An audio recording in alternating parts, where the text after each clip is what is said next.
Shangri-La Frontier Shitty Games Hunter Challenges Godly Game, Part 4.2 by Katarina. Translated by Kurahashi Aiko at Light Novels Translations. Audiobook by Masquerade at Masquerade Audiobooks, Chapter 250, Wolf Dispute Settled. Violence at the very end. Part 1. Even so, with all that happened here, it was that everything was supposed to harm Riberio and his followers in one way or another. The contents of the talk were set beforehand, as the entrance of the other guild's representatives. Everything else, like the way how to handle res transfer and the resolution of the park issue, were only an added flavor here. Why do all this? It's simple. It was all a request by none other than Sega 100. A request that went something alongside the lines of, make Riberio and his followers isolated from the Black Wolves. Personally, I do not know how I should feel about all this, but it seemed that both Pensilgton and Sega 100 had things covered on their respective ends, so there was no need for me to worry about anything. I'm not convinced in the least. They are all making fun of Black Wolves. They are underestimating us. Isn't that right? Admit it. This shapes to be a good fireworks display. The heat just keep on rising in here, without anyone even noticing that something is seriously wrong in here. They won't even know what is going to hit them at this rate. The correct way to get out of this mess would be for Riberio to keep it cool and think about his options, but instead, he was about ready to go on a full-scale rampage as he was letting anger take control of his ability to think and reason. That's a really bad quality to have there, certainly something unbefitting of a leader, you know. Calm down, Riberio. You are making a scene. That's because this is also messed up. Sega Zero is currently the strongest Shangri-La Frontier player when it comes to raw firepower, don't you understand? You cannot just sell her off to those Wolfgang bastards like that. That's not right. You are practically giving her to them on a silver platter. Honestly speaking, I did not think that he would just back down silently like he was advised to do. After all, if he was to back away now, there would be nothing for him to gain by doing this, and he would risk losing virtually everything. Besides, this game is not really all that forgiving in the first place, so backing away without actually being able to achieve even something small for yourself would severely undermine your credibility as a leader. But wait a moment. Credibility, money, income. Ah, could this be?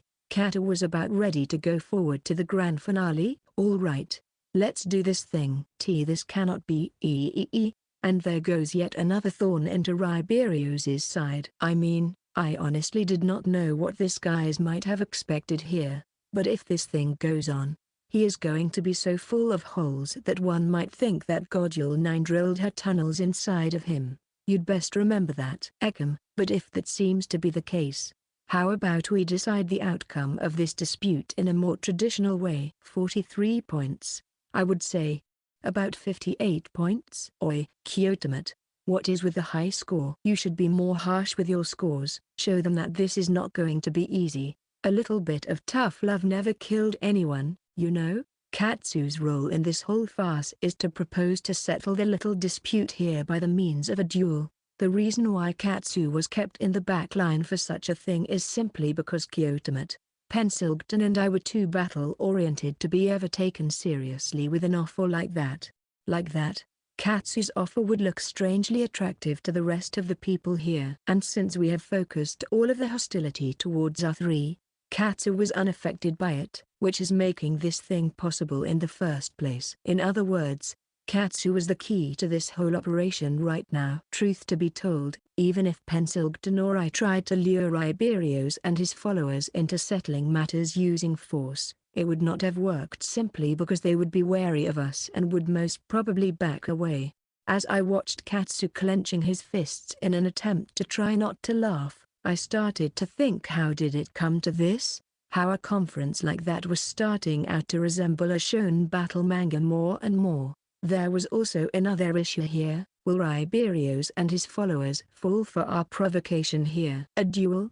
It was like trying to fish with a hand grenade. You would get the results that you wanted for sure, but there will be some collateral damage to that. Now would also be a good time to take a look behind the scenes some more. I keep looking around at the different people while Katsu continued to deliver his role the best way he could. Some people were entirely focused on that, while others, like the magical girl wannabe, were looking back at me with question marks hovering above their heads. And since right about now I have time to spare, I might as well play around with my inventory for a little bit. Let's see here. Those 10 regalias were that much money, and this here is worth 4 million money, so combined together this gives us. Oh yes, not that I did not expect that, but this combined gives us more than 1 billion money worth of assets. The most expensive items here were exceeding 5-digit numbers per single unit, and that is not counting smaller, but expensive items as well. Now the question is if all of those items could be converted into money, but it is something that I have no idea about. It would be nice if Pensilgton would give me a more advanced crash course on the gold migration. If it would work, we could pay res debt in little to no time, and would still have money to spare. It was then that I felt that someone was staring at the inventory bracelet locked on my wrist. Say, what is that? You are? Personal space. Ah, you must be Josette, right? Yes, that's correct. Hope that we will get along. You and those other guys are wearing the same thing on your wrists. I thought it might be a proof of being a guild member. Then Josette casts a quick glance towards Kyotomet. She is the newest addition to Wolfgang, but she does not have the bracelet, which is a given, since only those of us who challenged Gravekeeper Wiseman would have that particular item. So, what's the deal with that? Is it only a decorative accessory, so that you can fill an empty slot? Personal space. Personal space. You're too close. And besides, something smells awfully fishy in here. Well, to put in a simple terms, it is something that acts like the second inventory with infinite storage room. Really now? Chapter 250. Wolf dispute settled.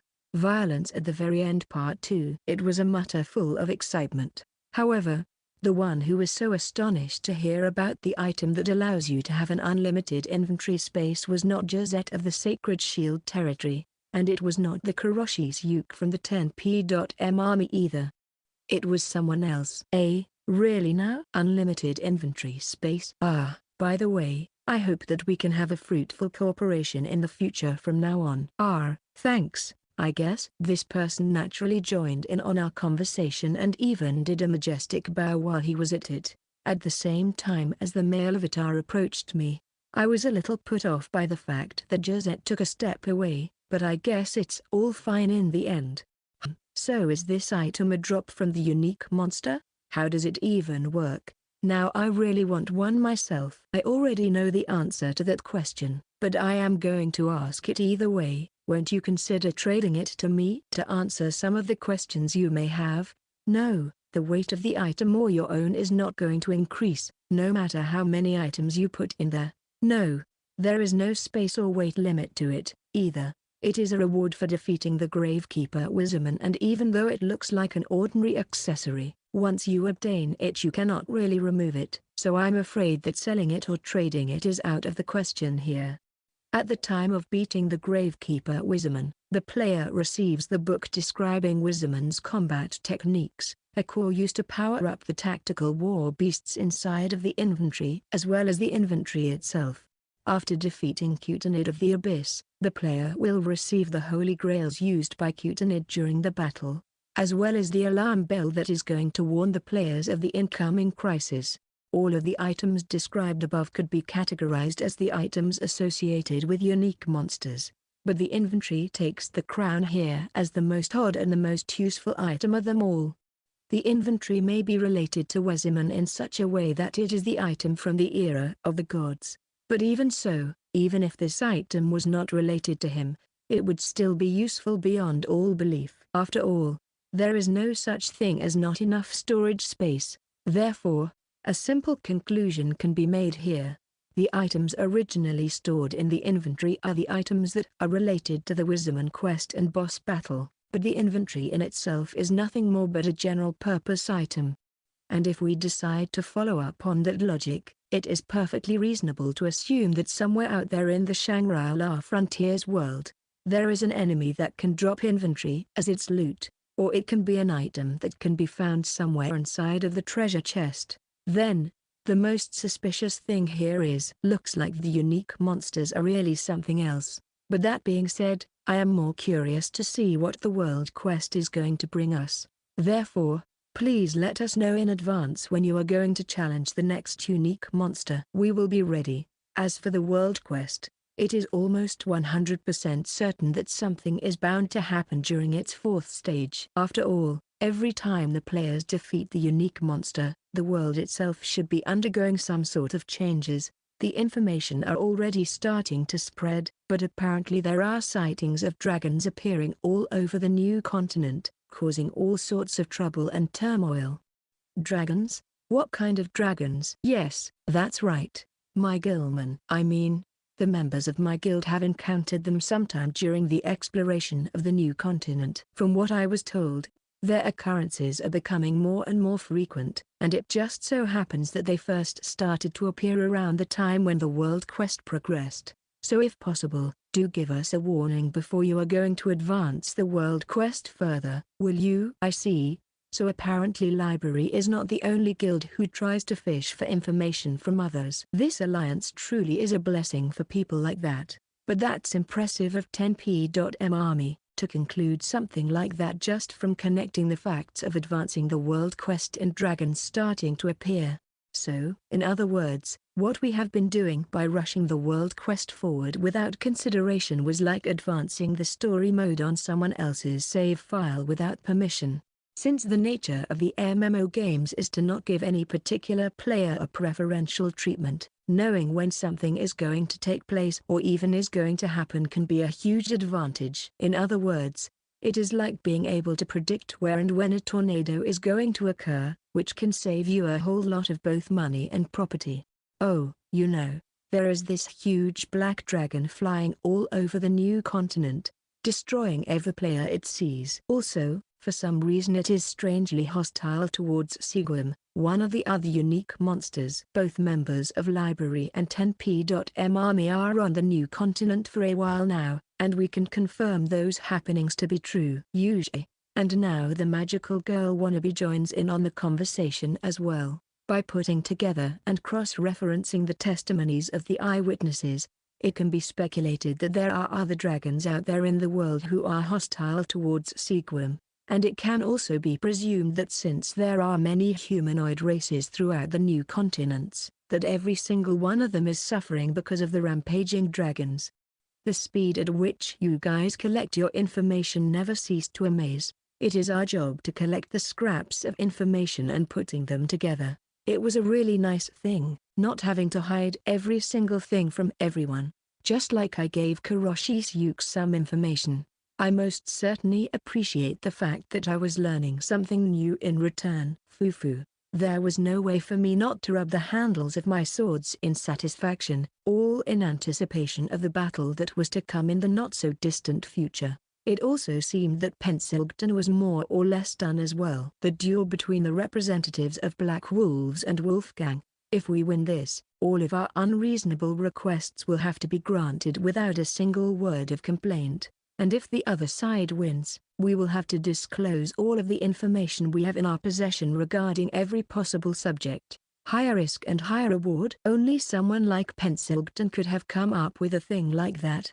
The date was set to happen about a week from now on, and the stage was also decided. Aside from that, for the next couple of days nothing worth of note was happening, so I used that time to regenerate. And then after a week, Chapter 251, Slip/Scramble Part 1, and just like that, we have managed to escape from the Black Wolves' den in one piece. For some reason all the other guilds' representatives followed along and were casually chatting amongst themselves right now.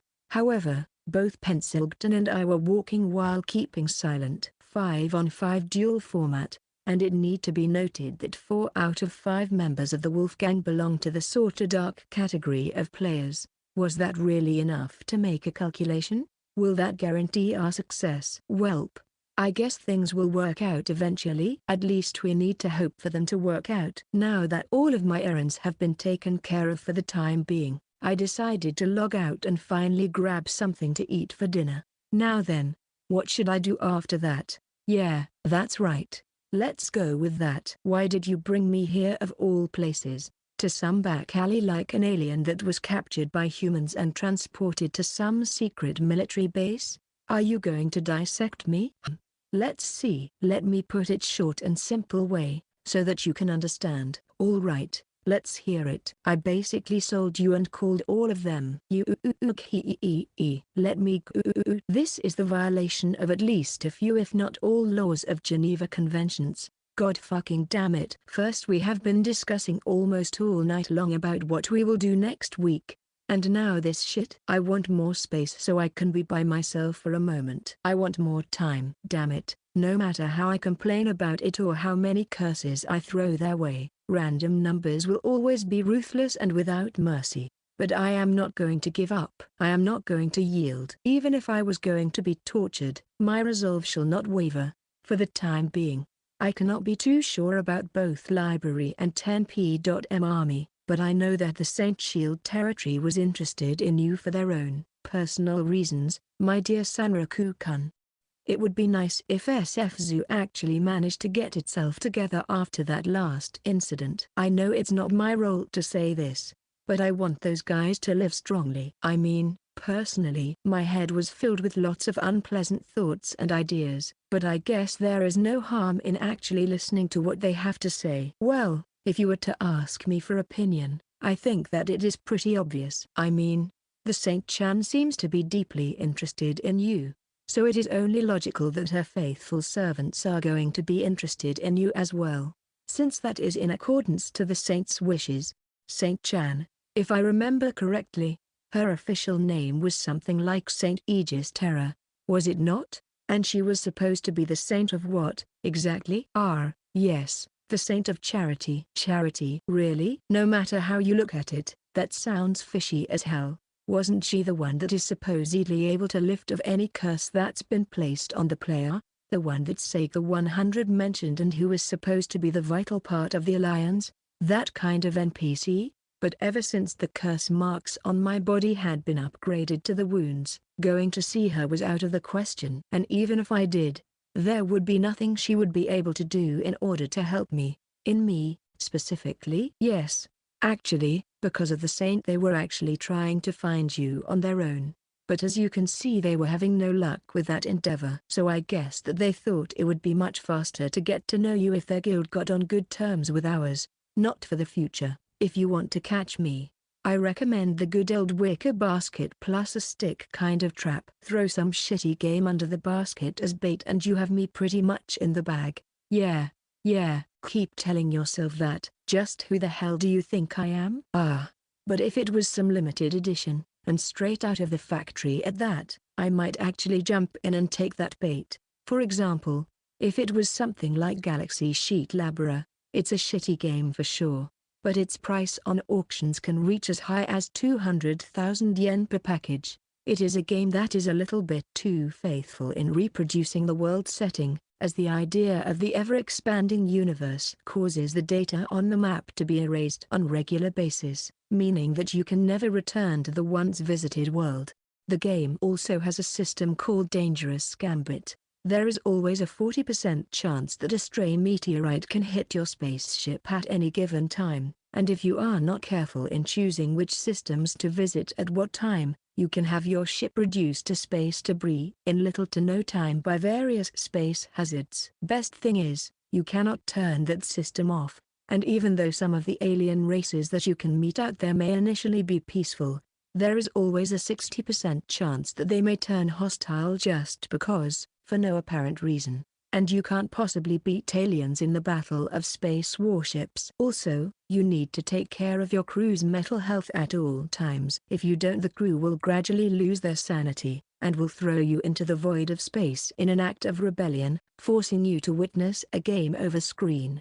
If you can somehow get behind all those drawbacks, this game is not even all that bad. I also forgot about something. There is a new version of this game that came out recently. For the price of the 120,000 yen you get the edition with bonus planetarium device, which can display the galactic map all over your room that reflects the galactic map from within the game on your current progress. Personally, I have only bought the standard version of the game, which was still a whopping 118,000 yen, without the planetarium. But even though it was a shitty game, I do not regret spending that money. Sure, sometimes navigating the map was like trying to find ants with the help of a magnifying glass in a desert larger than Japan. It was frustrating, but actually satisfying in its own weird way. The spaceship battles, the alien races, the black holes and supernovas wherever you look. For a moment out there my thoughts were soaring somewhere else, towards the end of the universe. Not good, not good. Even though the game had no real story or the end goal to speak of, it was really interesting and I could not stop myself from playing it. It was only about after 4 months' time of fighting the evil galactic empire that my thoughts started to gravitate back towards the Earth. And right about now that game rests atop of my shelf in peace, undisturbed and with a seal put on it. Chapter 251, Slip/Scramble Part 2. That's why. How about it? I knew it. You were not listening to me at all. Didn't you, Sanraku? Want me to slap you across the face to restore your sanity? No, dude. I was listening. I was listening for sure. What were you talking about? Yeah, right. You wanted to go and visit the Saint Chan? On which planet exactly? I see. So it is true, just like your friend says, you were not listening to us. I understand that you are having a duel with the Black Wolves in about a week's time. But before that moment comes around you don't have anything planned to do, right? Why is it always that everyone wants to have something to do with me, and that they always want to book an appointment with that much time before the actual meeting? Nah, that won't do at all. You see, I need to take care of a certain Goldunine at Rabbits before that duel and, fuck my life. Goldunine? I wonder why am I keeping on slipping those important information away even though I do not even mean to do that? While everyone else freezes solid for a good moment or two, I can feel that both Katsu and Kyotomat grab my arms while they look at me with broad smiles on their faces. In response to that, I naturally equip the star cloak in a hurry. I guess now we will need to get out of those back-alley sap. Grab. What is this all about? You old swindler. If you don't mind, could you tell us some more about that story you were talking about just now? You know, this is really troublesome for me right now, so I should take my leave for now. A port. They are running away. Since it was an instant teleport, they should still be nearby. Do what you must to catch them, even if you have to cut off their limbs. No, I've heard them over there. There they are. Over there. God damn it. I am a fish who values freedom above all else. If a carp can become a dragon after climbing a steep waterfall, why would that make a salmon? Phew, ha. I managed to run away. I am a strong fucking salon for sure. Somehow, I get a feeling that thanks to events like that the level of your Vorpal soul is increasing. Sanraku-san, why would I ever need to concern myself with the problems of today, if I can get them solved tomorrow? Good luck with that bullshit, tomorrow. You have my wholehearted condolences. Hello, nice to meet you, tomorrow. My name is Today. I happened to receive a really troublesome package from our good old friend yesterday, so guess what am I going to do? Yes, that's right. I am going to ship those troubles all to the tomorrow's me. Good luck out there, tomorrow's me. You're gonna need it. That is exactly why I needed to do something else for now. Something that would allow me to take my mind off things and keep my thoughts occupied. And what better way to keep yourself occupied than to tackle the Sword Saint himself? What in the actual fuck?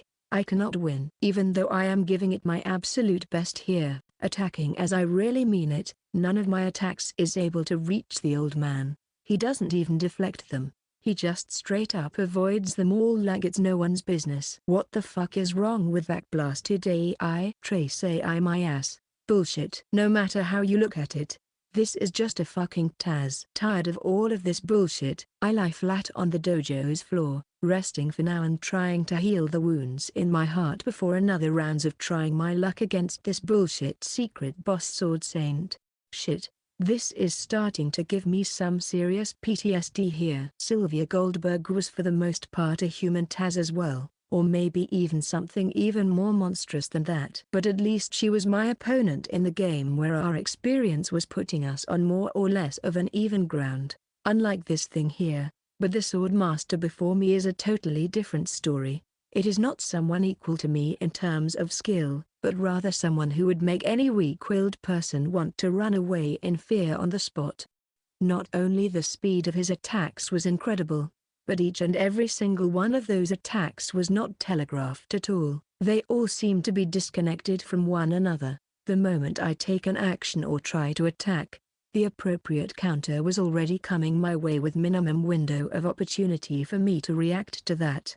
In other words, my only hope for standing a chance here is to memorize the attack patterns by the little clues that the old man is giving, which is almost like trying to memorize the music sheet. However, once I will be able to do that, I won't need any flashy moves on my own, since I will know what comes next. At least that's the theory, but putting that into practice is a whole another story. If I put my mind to it, I can swing both my swords about 1.5 times faster than I would a normal, single sword. It is the optimal, shortest way to visualize what I am doing right now.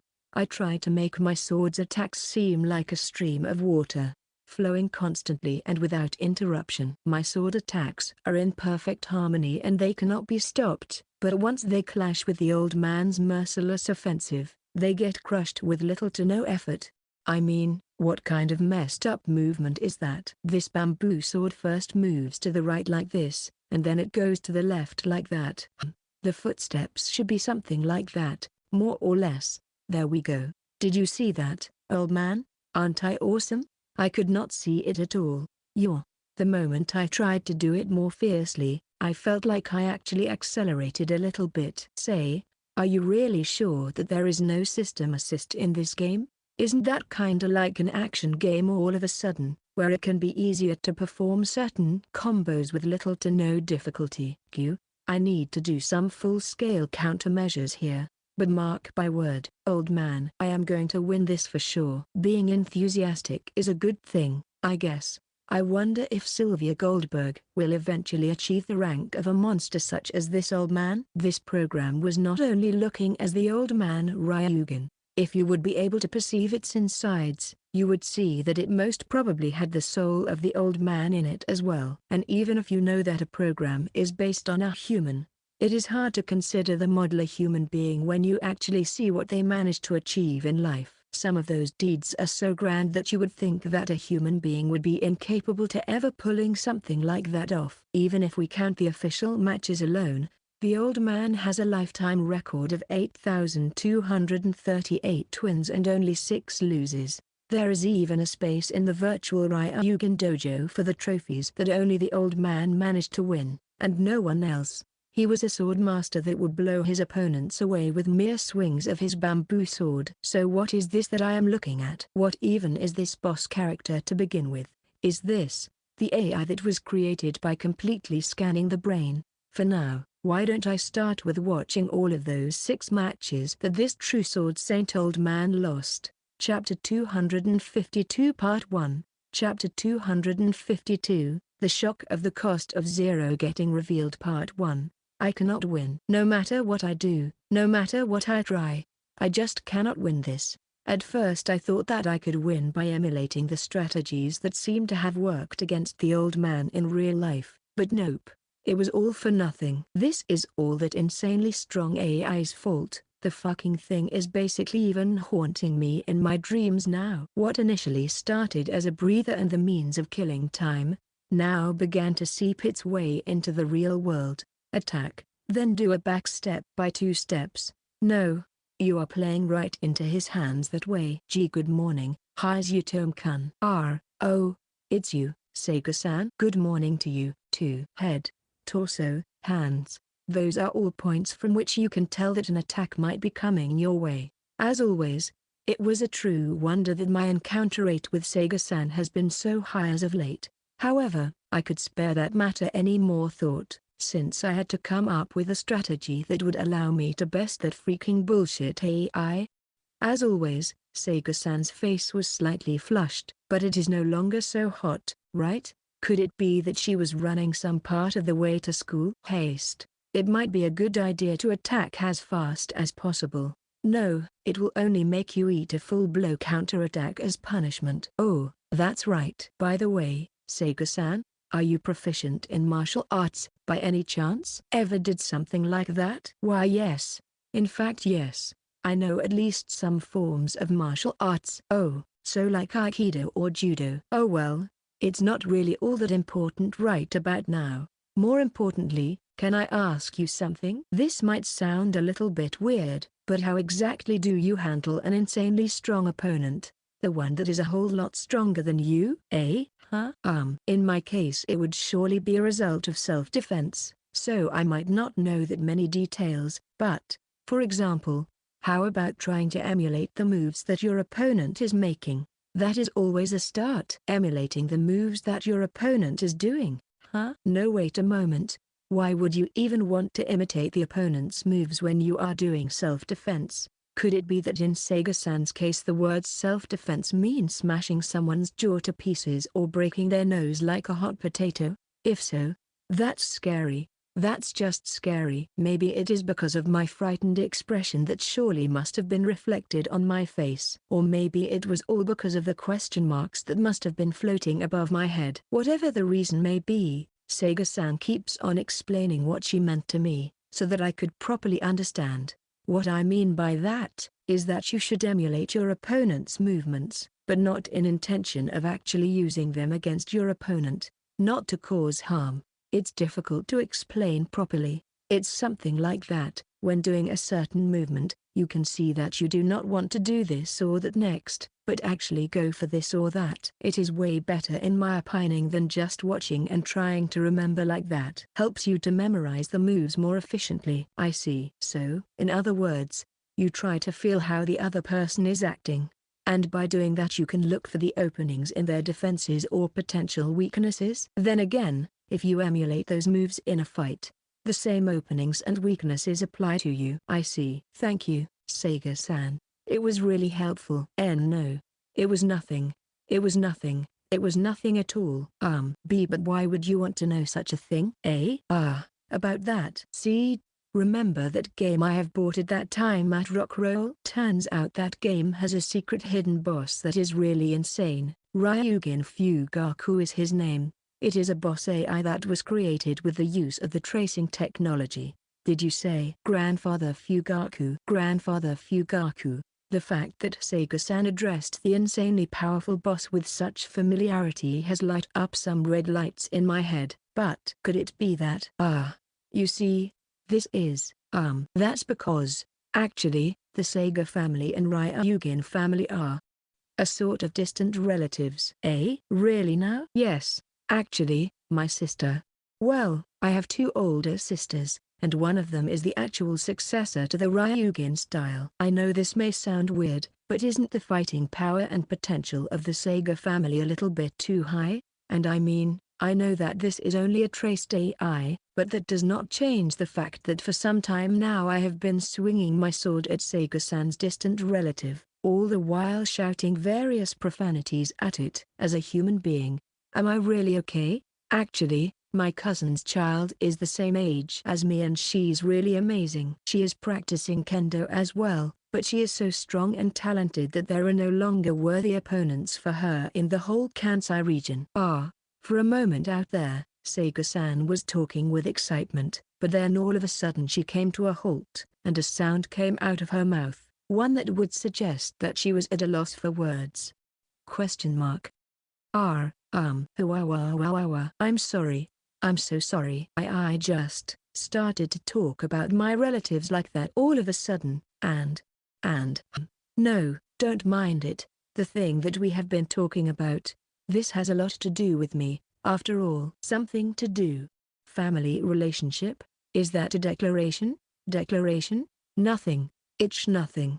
Chapter 252 Part 2. Chapter 252, The Shock of the Cost of Zero Getting Revealed Part 2. Oh, all right, Alright. Up until now I was getting some strange vibes coming from Sega-san, like that certain really annoying celebrity on the TV, but right about now it was all gone. The only thing that was left was the usual, pleasantly tense Sega-san. We should hurry to school now, we don't want to be late. Why yes, you're right.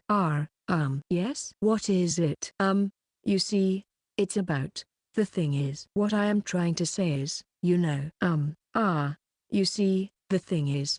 It was really hard for me to get what Sega-san was trying to say because of all that. Was that a loop of some kind? But one glance at Sega-san was enough to see that she was opening her mouth and closing it, as if she made up her mind to say something but was unable to get the words out of her mouth.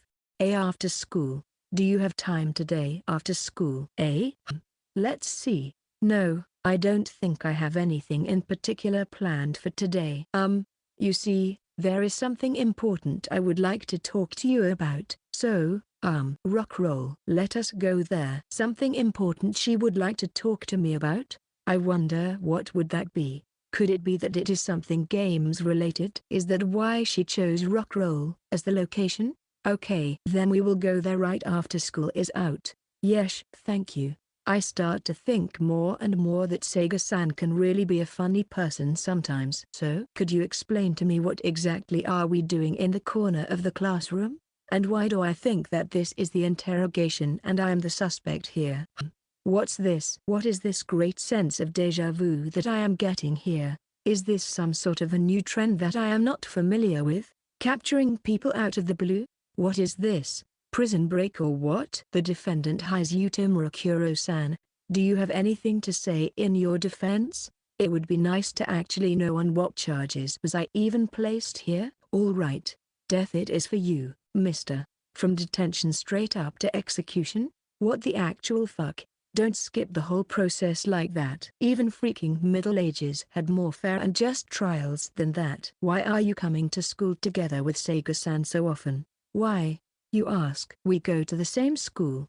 You morons. So isn't it natural for two students from the same school to wander into one another on their way there? Oh yeah? Then what about the fact that Sega-san usually goes to school by car? Isn't that story of yours a little bit too convenient? Why do you ask me? Ask Sega-san and see how that goes for you. I don't even want to think about it, but could it be that you and Sega-san are dating or something like that? The way they all look at me is like looking at a hamster that just so happened to proclaim itself to be a god.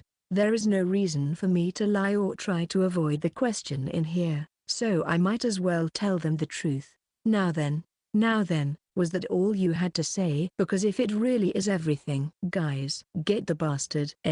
Why am I the bad guy in this scenario? I didn't do anything. I'm innocent. Okay, denying all the charges. I see. Fine by me. This will only make your sentence even more painful. Oi, execution on the spot is the clear violation of human rights.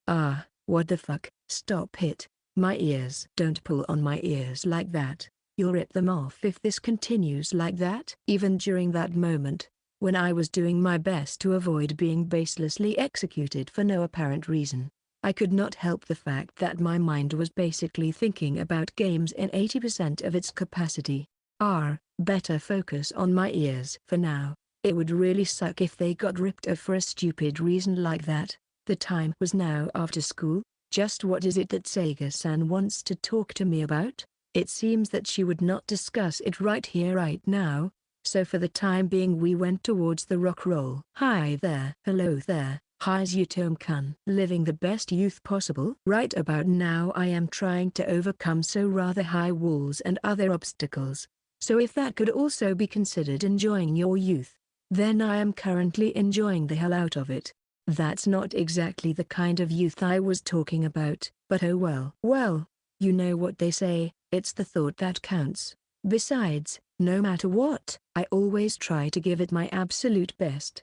But no matter what this was all about, I sit in one of the chairs in the shop and brace myself for the unknown that was to come. Are you here today to buy something? Not me, at least not for now. I came here because Sega-san invited me. Say, Hazuto-kun, what do you think might be the reason you were invited here? The reason? What could be the reason for Sega-san rock roll out of all available places? And the answer derived from all the conversations so far is the elimination of possible risk factors. And why would she want to eliminate such factors in the first place? Unfortunately for me, since my brain was filled to the brim with games at this current point in time, the only sensible answer that I was able to come up with was to get rid of all of those who might exceed the Ryugen style in advance. And since Sega-san was surprisingly strong, she would have little to no troubles with doing just that. You see, for introverted and shy people, opening up to others is like trying to change the drag cars to make them usable on public roads. Drag cars are those vehicles that are unable to turn, right? That's right. And it would be a whole lot easier if life was a road suitable for drag cars. Somehow, I do get the feeling that we are not on the same page here. Just what is Iwamaki-san talking about? By the way, Hazutomi-kun. Yes? Do you happen to know the meaning of zero in Japanese language? It's re. Everyone knows that. Then if we translate re into English we get zero, correct? That's right. Then, why don't you try to switch the meanings of zeros that you happen to meet recently? Question mark. Zeros that I happen to meet recently? Just how far back can you still consider to be recently? Yeah, that's right. Re has a zero in her player name, right? In other words, that would get me Sega Re to Sega Zero, and Sega Zero to Sega Re. New OA Sega Zero, Sega Re, Sega Re. Sega Zero is Sega Re. No, wait a minute, no way. No, seriously. This is just way too convenient to be true. This may just be a coincidence that someone decided to name their character in such a way, right? Ha ha ha ha. I hear. Ray Cienfro. The true identity of the Shangri-La frontier's strongest player unveiled right before me, turning out to be a small and delicate, and yet insanely strong flower. Who would have guessed that Sega is not only the strongest in the game, but in the real life as well? I get a feeling that this person's Gaku rates at birth must have been rigged or something, since it is literally impossible to be so strong in so many regards. That's just downright scary. Chapter 253 Part 1. Chapter 253, People, depending on a person it is either progress or a challenge. Part 1. Suddenly, a plot twist. Who would have thought that I would be able to meet Sega Zero in real life like that? And in such a way? Unbelievable. Who would have thought that the owner of the maximum firepower in Shangri-La Frontier, one of the best players and the one who contributed so much to the battles against Loken and Kittanid, would be someone that I actually know? But more importantly, how did you know about me being Sanraku? That is what gave me out. Ha ha ha, sorry about that. You see, when Red-chan talked to me about a certain player called Sanraku and the things that player was doing, something in my mind just clicked and associated both of you together. Well, I mean sure, there may be some differences here and there, but most of the time when I play games my player name is more or less Sanraku every single time. But then again, that means that Sega-san was using her real name inside of the game. I wonder if it is actually a bad thing that I have found that out. I am so sorry for keeping my identity a secret. No, please, it's not your fault or anything, Sega-san. There was no real reason for you to actually reveal your identity inside of the game. No, wait just a minute. If so, then why would she reveal her identity to me right now? Why confirm what was only my own speculation? After all, for gamers, discussing real-life matters inside of the game world is kind of a taboo. But we have developed a kind of a friendship inside of the game and we have been through a lot together, not to mention that whole guild mess right about now. So why would she come out in the open like that right now? Phew. I see. So that's how it is? I knew it. No matter if it was Sega-san or Ray, her tactical sense was as sharp and as strongest as both her attack power and magical power. The reason why she decided to reveal herself to me like that was most probably so that she could form a unique sense of connection with Sanraku. Why would she want a connection like that with someone like me? It's simple, really. It was probably so that she could have the same kind of connection with me as Pensilgton has with Sega 100, which allows them to perform backdoor deals and negotiations if needed. Not to mention that the reason for her to join the Wolfgang is so that she can get closer to Pensilgton and Katsu, since those guys are the ones who know the most about me, so getting to know them would create even stronger of a connection between us. However, it would all make perfect sense if Rhea decided to keep her identity hidden. But her coming out with it like that actually changes everything. Since Rhea helped with the defeat of the Cutanid of the Abyss, she was formed a deep connection with more than the half of the Wolfgang's current roster. However, apparently that is not enough. As long as Sega Zero wants to belong to Wolfgang, she is not the only one who knows about the information obtained during the Cutanid quest. In other words, she is without what would otherwise be a tremendous advantage. But what if she had a personal connection with me? After all, she must be aware that I might possibly possess more information than I let others know about. And that if she could get a hold on those information she would even possess the advantage over the guys in the library. Yes, that's right. Sega's goal is to be ahead of all the other players, maybe excluding me. I have no idea if she wants to overtake me at some point in time, but for now it is safe to assume that she wants to get rid of the possible competition. Yes, for example, the information about rabbits, the place about which only Akatsu Akane and I know for the current moment. However, I would tread carefully if I were you. After all, I am a double-edged sword. I might be of use and help to you most of the times, but I might turn on you one of these days if you threaten me in any way. So be revealing her identity to me like that, she surely expects to form a bond of solidarity with me. It certainly stimulates the psychological need for having someone you can confide in, and to have someone with whom you can share your interests without reservation. What resourcefulness! How delightfully devilish, devilish. Red-chan, better not try too hard all at once. You know, setting up small flags with steady consequence yields better results than pushing yourself to do too much at one time. Why yes, that's right. It is exactly as Iwamaki-san says. But when did she realize that I was in fact Sanraku? Please don't tell me that the cat was already out of the bag during my dramatic escape from Third Ma. It is most certainly possible, but if it was true, it would be truly incredible of a coincidence. For me, I had from all the way back in the middle of summer to today, and if it was not for Iwamaki-san I would probably still be unable to piece together the pieces of the puzzle. I would still remain oblivious to the fact that Sega Zero is in fact Sega. But then again, would that knowledge really change anything in our relationship? I don't think so.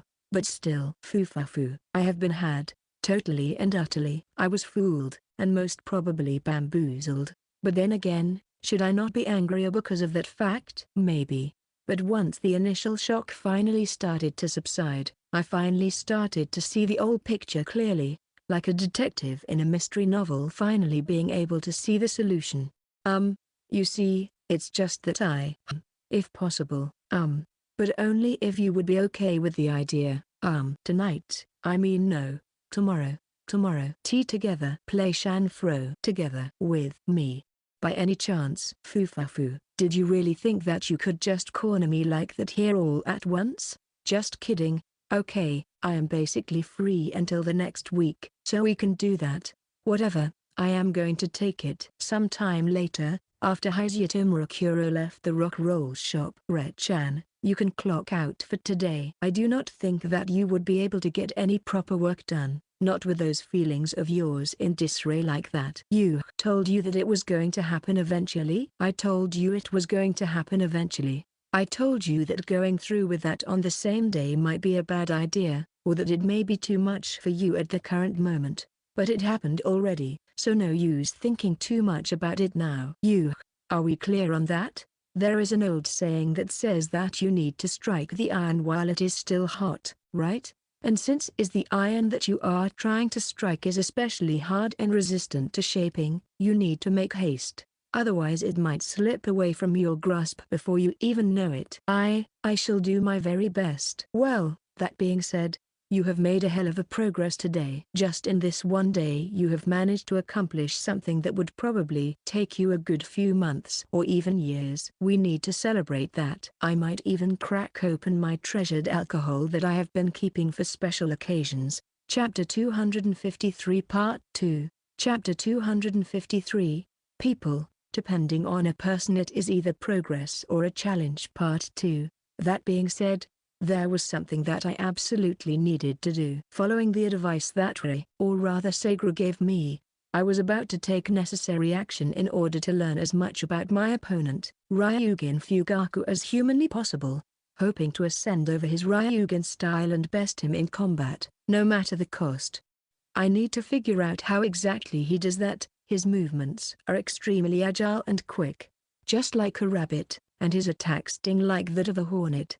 He was an old man, but for as long as he lived he was revered as a living legend, so it was actually small wonder when after putting his name in the search engine, a whole lot of hits were returned.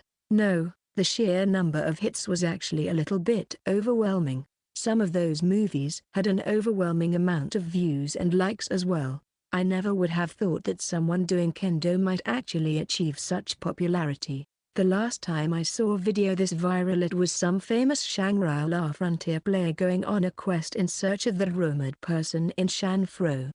This match is from about 5 years ago, and this here match is from 3 years ago. Looking carefully, there were even videos from over a decade ago, so that in and out of itself is quite amazing.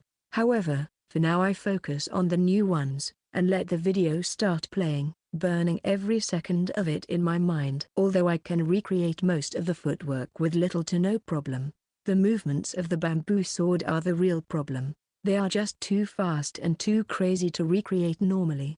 In the video that I was watching, 2 swordsmen were facing one another with bamboo swords in their hands. Even though they were using bamboo swords, the amount of tension that was in between them was so high and ridiculous that you might think that they would actually fight to the death. Then, all of a sudden they jumped at one another and attacked. A powerful overhead slash met with the empty void. After the bamboo sword meets that void, the swordsman retreats about 2 steps back in a hurry. It was a quick and swift movement, but it was more than enough to let the challenger be open for a potentially deadly counterattack. Even if he tried to put some more distance in between them, it was already too late for the second attack. The challenger already wasted his opportunity, and now he would have to let Ryugen Fugaku be on the offensive. And he had to survive his attack. And from what I have seen, the level of kendo the old man was presenting was so deadly that it would even make Gravekeeper Wiseman's jaw drop in awe and admiration.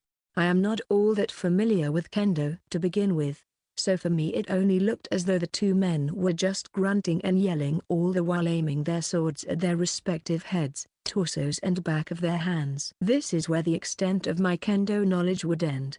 However, even I can see that the way in which the old man is moving is a world of its own, totally different and way apart from that measly skill of his opponent.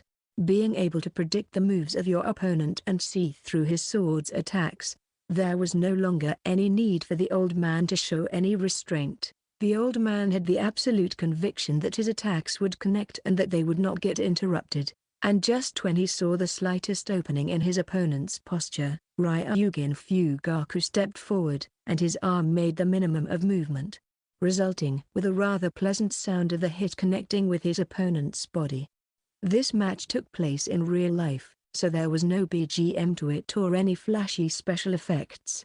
However, it was also so unrealistic that it was hard for me to believe that it was not a scene taken straight out of the video game. Just as I thought, this is not helpful in the slightest. No, I must not do that. It is easy to just say that and give up without even trying in the first place. Ryugen style, was it? If I am correct, this is an official sword style, so it needs to have at least some materials that would allow people to try and learn it, right? In other words, since this is a sword style, it needs to have some codified movesets and the overall philosophy that puts those movements together. And I mean that it cannot be some abstract concept that everything is nothing and nothing is everything.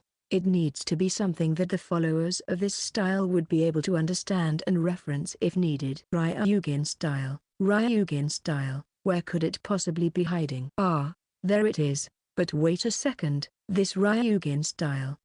Is this expensive? Isn't that overdoing it tad a little bit too much? One thin textbook on Ryugen style cost a whooping amount of 9,800 yen. For a solitary high school student with no stable source of income, and who already has troubles with financial stability, such price is definitely way too high. Rejected. Without a moment of hesitation, rejected. God damn it. But I have no other choice but to do it. If the key to victory lies in the overall teachings of the Ryugen style, this purchase is a must. But what if the book only teaches you like the basic stuff, and the thing that I am actually looking for lies behind the more advanced teachings and techniques?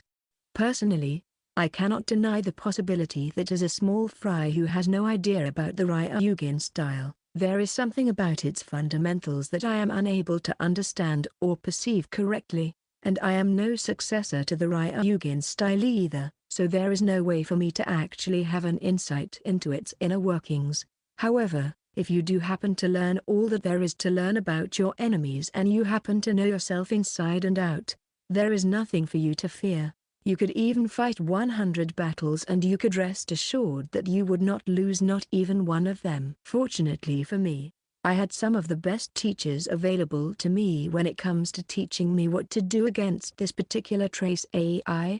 I will give you a fair warning here, AI old man. You would do best to prepare yourself for a crushing defeat. After all, the enemies in video games are created with the sole purpose of the players overcoming them eventually. Today I managed to set a new personal record for myself. I managed to play a total of 35 matches, and out of those 35, I have managed to lose exactly 35 times. Chapter 254 Part 1, Chapter 254, Complete Transfer of Momentum by Capturing It to the Core, Flight that Does Not Depend on Kinetic Energy Part 1. When I think about it now, it all starts to make sense. The reason why my encounter rate with Sega-san was so high as of late is all because of her strategy of getting closer to Shanfro's Sanraku. However, it is also good to know that we are both people who love Shanfro, and that we can talk to one another without reservations about it. Ah, by the way. Why yes? What is it? Oh, it's nothing much, really. I just thought that since it is more or less decided that you are going to transfer to our guild, I might as well give you the address of the SNS server that our guild members use. Address, you say? Yes, that's right. I will also send you my personal address as well, alongside with the link to the SNS server. That way should you have any questions, you can ask me anything, anytime. You are? What's with that face right now? It looks so happy and radiant that it is actually a little concerning. Right about now, Sega-san looks like a cat that was thrown into a batch of catnip, or a dog that was given a big and juicy piece of steak. This right here, exchange, please. Why yeah, that's right. Exchange. With movements that resembled that of a broken robot or a machine with rusty parts, Sega-san reached out towards her bag and took out her cell phone. Then, she presented it to me in an overly exaggerated manner. Even though I may not be the most competent person out there, please take good care of me. Why yeah, sure. Do you happen to have this app on your phone? That's what we are using. I know that I may repeat myself by saying that, but lately I am getting a feeling that Sega-san is actually more of an interesting person than meets the eye. I don't know what else I can say here. It's just the way I feel. Those words might be a little bit rude to Sega-san herself, but I cannot think of any better way to describe it right now. God fucking damn it. What the fuck is wrong with this AI? What you see and hear here is the sight and sound of pure frustration. After we went to Rockroll after school, I went back home and gave Ryugen Fugaku battle another go. As a result, I suffered another 12 consecutive losses. In order to distract myself from this frustration and Shanfro problems, I started taking some more VR kendo classes, but since that was not going all that well, in order to distract myself from this frustration, I decided to log into Shanfro in the end. So one might wonder, just what am I doing right about now? Right about now I was rock climbing in the depths of the Valley of the Lost Souls. It seems that my avatar was still at the center of everyone's attention, so even if I wanted to do some normal quest, I would be unable to do just that. So since that was out of option, I needed to find myself some new distraction. So, since I was having a little bit too much of free time on my hands, I decided to do the following thing: come here and revisit the nest of the crystal scorpions. It's been a while since I was last here, even though for me it felt as if not all that much time has passed in the first place. However, even though I should be a whole lot stronger than I was back then, I made sure to have some safety precautions at the ready, just in case. Namely, having the inventory and MP potions at the ready, and since it's been so long since I have been here, I decided to climb over there all the way from the bottom of the valley, just so that I could see how it might go this time around. So I was slowly but surely climbing up the rock wall, not forgetting to rest within the confines of the inventory every time my stamina was dropping dangerously low. I realized that there was literally no merit for me to do this, but going out of my way to do something like that from time to time was something that would reawaken my soul of the shitty game hunter. It was also fun in its own right. I gently touched the edge of the cliff and pulled my head over that edge. I don't think that there would be any crystal scorpions out and about right now, since it was essentially nighttime. Yeah, just look at that. Beautiful crystal plains. So calm, silent and majestic! Exclamation mark. Just then I see something. That something causes me to withdraw my head from over the edge of the cliff and press my whole body as closely towards the rock wall as possible.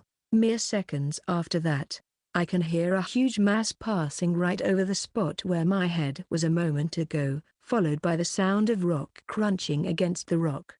The golden glow was there for a couple more seconds before it moved away. Fortunately, it seems that it did not see me there. It's been a while since our last fight, but it's not that I have forgotten how to do this thing. It's just that I was not here today to fight, at least not an opponent of this caliber. The main reason for me coming here today was to obtain all various weapons that the players can obtain in Shangri-La. Frontier can be divided into two categories when it comes to enhancing them: monster materials and ore materials. Of course, there are some exceptions to that rule, like the wooden weapons, but we are not going to delve too deep into that subject right about now. What is important here is that this here cliff is the literal treasure trove stacked full of precious ore materials. So as long as I am wary of those damn crystal scorpions, it should be a simple pillage for me. Nice and easy. Now then, if I climb the rest of the way up poorly, there will be vibrations here, and the scorpions will know that I am here. So the only way for me to get to that precious gem ore is to somehow go past the scorpions unnoticed. Or maybe I should just kill them all and be done with it? No, it's no use. Like that, I will keep on pondering endlessly all the way until morning, without actually having done anything. So this means we are going straight into Plan C, then. Plan A, escape into inventory, was out of the question. Not because it was impossible for me to do it. It's just because I have decided not to do it. Plan B, wait for a moment when all the scorpions suddenly drop dead or stop moving, was unrealistic as well. And even if something like that really happened, I would have ended up sending an email to the developers with lots of question marks in it. I call it Plan C, but it is more like a Plan A, Inventory Escape 2.0. Spectrum Inventory. There is no other choice but to go with it. If you die, this means you are dead. So in order not to die, you need to do everything to not let that happen. Bow, Amunama Debatsu. Good morning, motherfuckers. Chapter 254 Part 2. Chapter 254, Complete Transfer of Momentum by Capturing It to the Core. Flight that does not depend on kinetic energy. Part 2. That is why right after I climbed on top of the cliff, I started to sprint forward while yelling profanities out loud, without any kind of consideration for my own well-being. Of course, the result of such daredevil action could only be one: the crystal scorpions started to activate one after another, waking from their slumber and gaining aggro, converging towards my position. I'm terribly sorry for this. Yeah right, as if. Timing, coordinates, those things are important. But there is something even more important in here. It's the guts to never give up and always push forward. It is at this moment that I use my secret technique Utsuro Kagami to get that aggro off my back and put some distance between myself and the horde of angry monsters. But there is a whole lot of monsters, and the crystal waves will soon fill the mining spot to the brim. In like 3, 2, 1. Transfer, storage space entrance. This is the improved and modified version of the escape plan with the use of inventory that I have come up with during my time in Lulilus. If you want to lose all of the aggro of the horde of angry monster, it is best to redirect it all towards a decoy. If my line of thinking is correct, once the Utsuro Kagami effect will be over, the monsters should lose sight of me and return to their neutral position. This worked on Atlantic Reaper Orca, so it should work here as well. While I wait for the effect of the Utsuro Kagami to pass, I also drink up an MP recovery potion, which strangely enough was just like water in both taste and consistency. Way to go, RNG, way to go. Just a little bit more. Need to be sure that the Utsuro Kagami effect was seriously over before returning. Alright, that should be more than enough. Transfer, real world exit. Coming back to reality, I do my best to desperately enjoy unpleasant feeling accompanying the sudden coordinate change. Once I am back on the cliffs, I cover my mouth with my hand, just in case. I have no way of confirming it, but there might still be a possibility that even the slightest breath might trigger the scorpions to awaken. For a moment out there my body stiffens in fear, but it was all for nothing. Thankfully, there is an old saying that says that those who try to hunt two hares at once will catch neither, and this is exactly what happened here. Once my close disappears, the crystal scorpions became confused and went back to their original positions, not knowing what to do. In other words, if they were trying to catch both Emule and Break at the same time, they would sooner rather than later become tired and frustrated, and instead of focusing on hunting only one of them, they would decide that this is not worth it and stop trying. Now, here comes another problem. If we take too long mining, the crystal scorpions will return here. If we are too loud while mining, the crystal scorpions will come almost instantly. So quick work is advised in this situation, but I highly doubt that I will be able to do it just like that. I hit my chest with the amber gem of my glove, and in the next moment I can feel the electric current of black thunder starting to surge throughout my whole body. It was quite literal, not metaphorical, mind you. Ha ha ha ha. Behold the deadly yet effective, accelerated mining. I managed to confirm that the overflow state can be used for things other than movement alone, so right about now I was able to utilize the enhanced movement speed in order to farm the materials like crazy and pick the dropped items up. I strike the rocks with my pickaxe, the rock crumbles and dropped or appears. I manage to catch it in midair, before it falls to the ground. And then I just repeat the process over and over again. The hell is this? This is amazing. Like this, I could beat the Dofus all on my own. This is nuts. I am going to make a new record of obtained loot if this thing keep up. You. This is nuts. This is seriously nuts. How could I return to normal material gathering after learning of this wonderful method? Then I feel a sudden shock at my side. I look where it is coming from, but it managed to hit me faster than I was able to react to it. It was the tail of the golden scorpion. It hit me before I was able to do anything about it.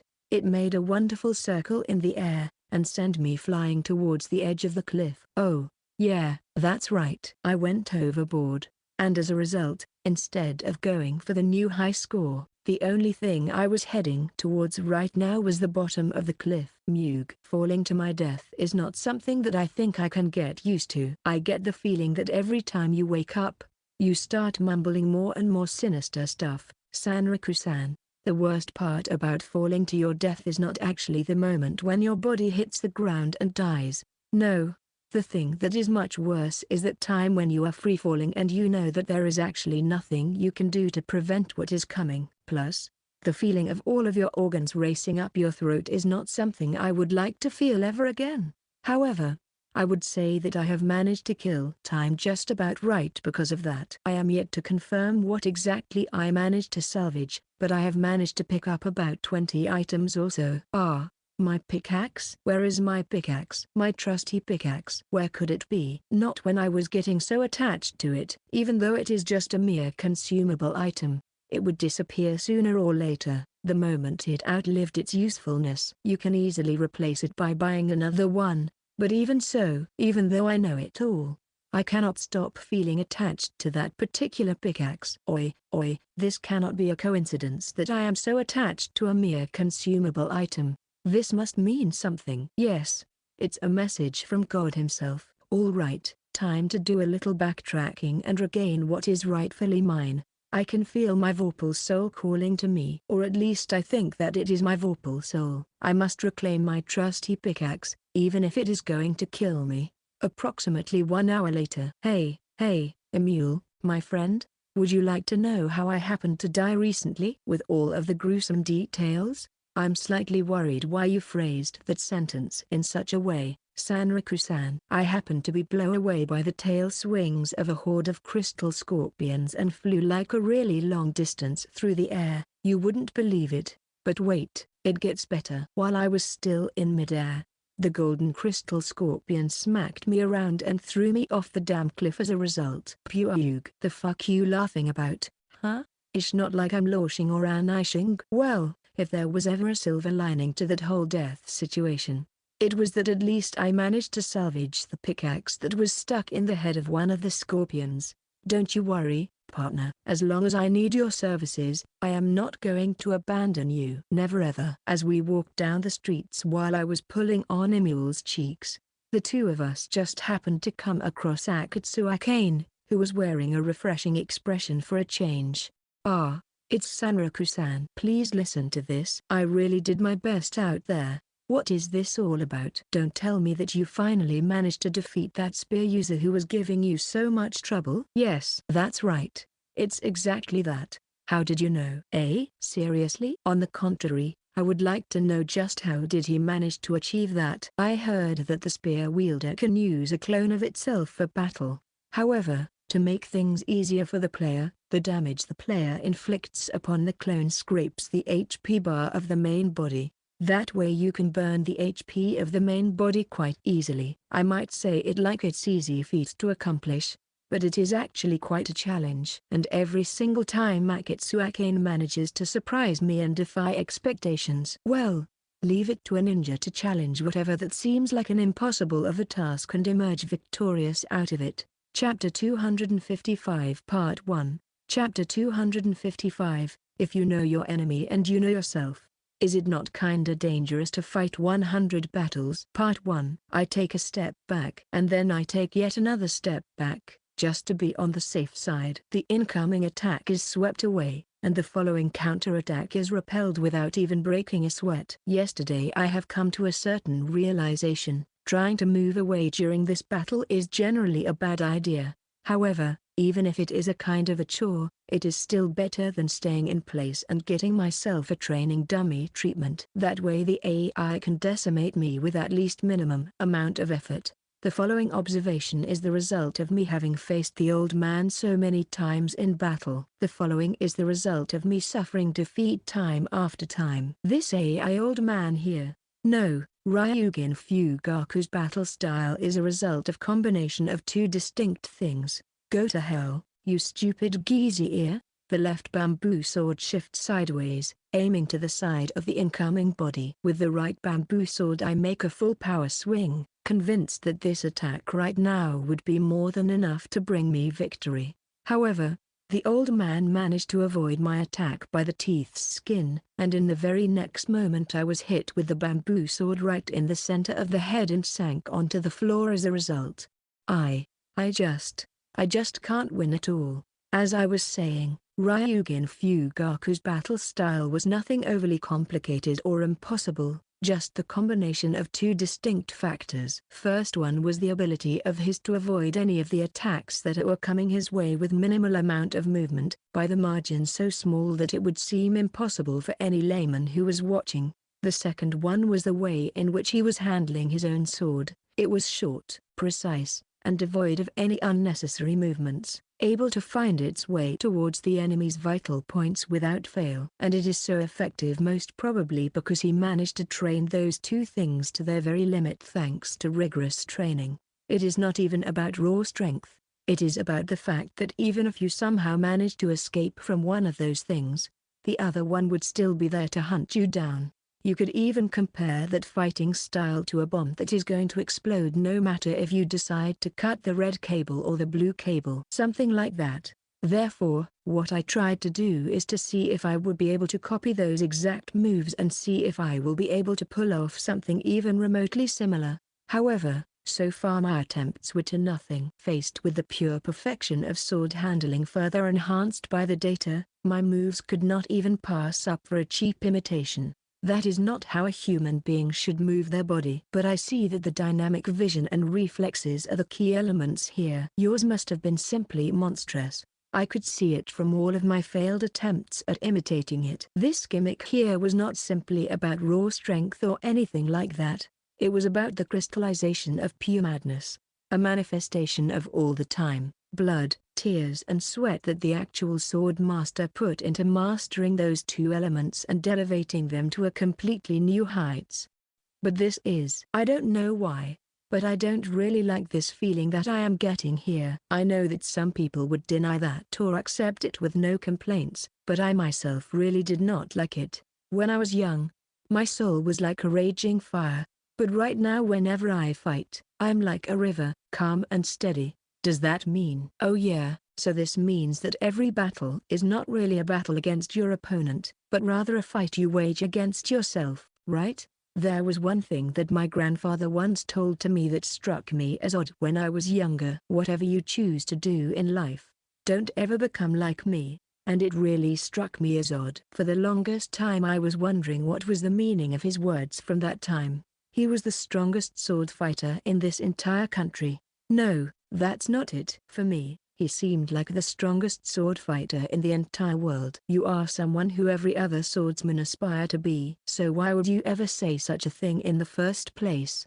In the end, the grandfather passed away before I was able to ask him about the meaning of his words. His was a long life, and we all wanted to believe that he lived it to the fullest, without having any regrets. Last boss. Even as a creation of artificial intelligence, his strength in kendo was still the real thing, if it was not even stronger. If it was not in the game world but in the real world, there is no way that I could adjust the work of my feet like that so fast. But inside of the game world, it was all surprisingly easy to achieve. I do not think that this traced AI is better or stronger than the person it was based upon. In the first place, the AI was modeled after a living being, and since the AI can't learn anything on its own, there is no way that it would be able to surpass the skills of the person it was modeled after. But still, it is also part of the reason why my disappointment was so great here. This VR Kendo classroom was something that I happened to acquire by complete accident. My grandmother gave it to me when she was organizing grandfather's belongings, and said that this was actually meant to be a birthday present for me. I played the game with my heart beating so fast and with great expectations, but in the end all that I could feel was overwhelming disappointment. I see, this digital dojo. I see, this is an excellent practice tool for novices. I understood that much. But why would even grandfather let this game use his image and mind? And why would he want to give this game to me? Especially since it was supposed to be given to me by the person regarded as the strongest sword master in Japan. Why didn't you wanted me to become like you? Chapter 255 Part 2. Chapter 255, If you know your enemy and you know yourself, is it not kinda dangerous to fight 100 battles? Part 2. But now I could not get the answer to that question, since the one who could answer me was no longer with us in this world. And with each passing day I would like to learn the answer more and more. After I logged out of the VR Kendo classroom I placed the game inside of my desk's drawer and I never spoke about it to anyone ever again. That's how big at a loss I was feeling. This weekend, if possible, I would like to fight against the main force of Black Wolves. After all, the only true answers can be found in battle. Just as my grandfather used to participate in many matches and gain experience from them, I too need to gain experiences in the battles that await me in the future. Log in Divine Punishment. Abua. Log back Divine Punishment. Gaba. Divine Punishment. That was dangerous. Who the fuck are you? Restorationists. Shall bring Divine Punishment onto every single one of you, you damn Shinsengumi bastards. Ahahahahahaha. I knew it. Nothing makes for a better break than slashing some small fries with these. Instead of having to think about anything, you can just let your inner crazy take over as you plunge yourself into the waves of senseless carnage. Tsuji Gairi Capriccio Online, also known more commonly under the name Bakumatsu. It is a game situated in Japan at the end of the Tokugawa shogunate, and it is something that was made by player killers for player killers. There is no such thing as a moral code in here, so everything goes. You know not the day or the hour when you may become a target of a brutal attack. Basically, the way in which you can secure save spots in this game is to either rob the NPC players of items that allow you to do that, or doing a full-on dogetsu. However, doing the dogetsu is actually considered to be a taboo in this game, and anyone who does that is targeted instantly. And once that happens you are pretty much dead. Once you get used to this game you get the hang of things that you can do to others and what you absolutely cannot do. That is why experienced players know where newbies might set their camps in order to save their game, and fully exploit the poor little souls.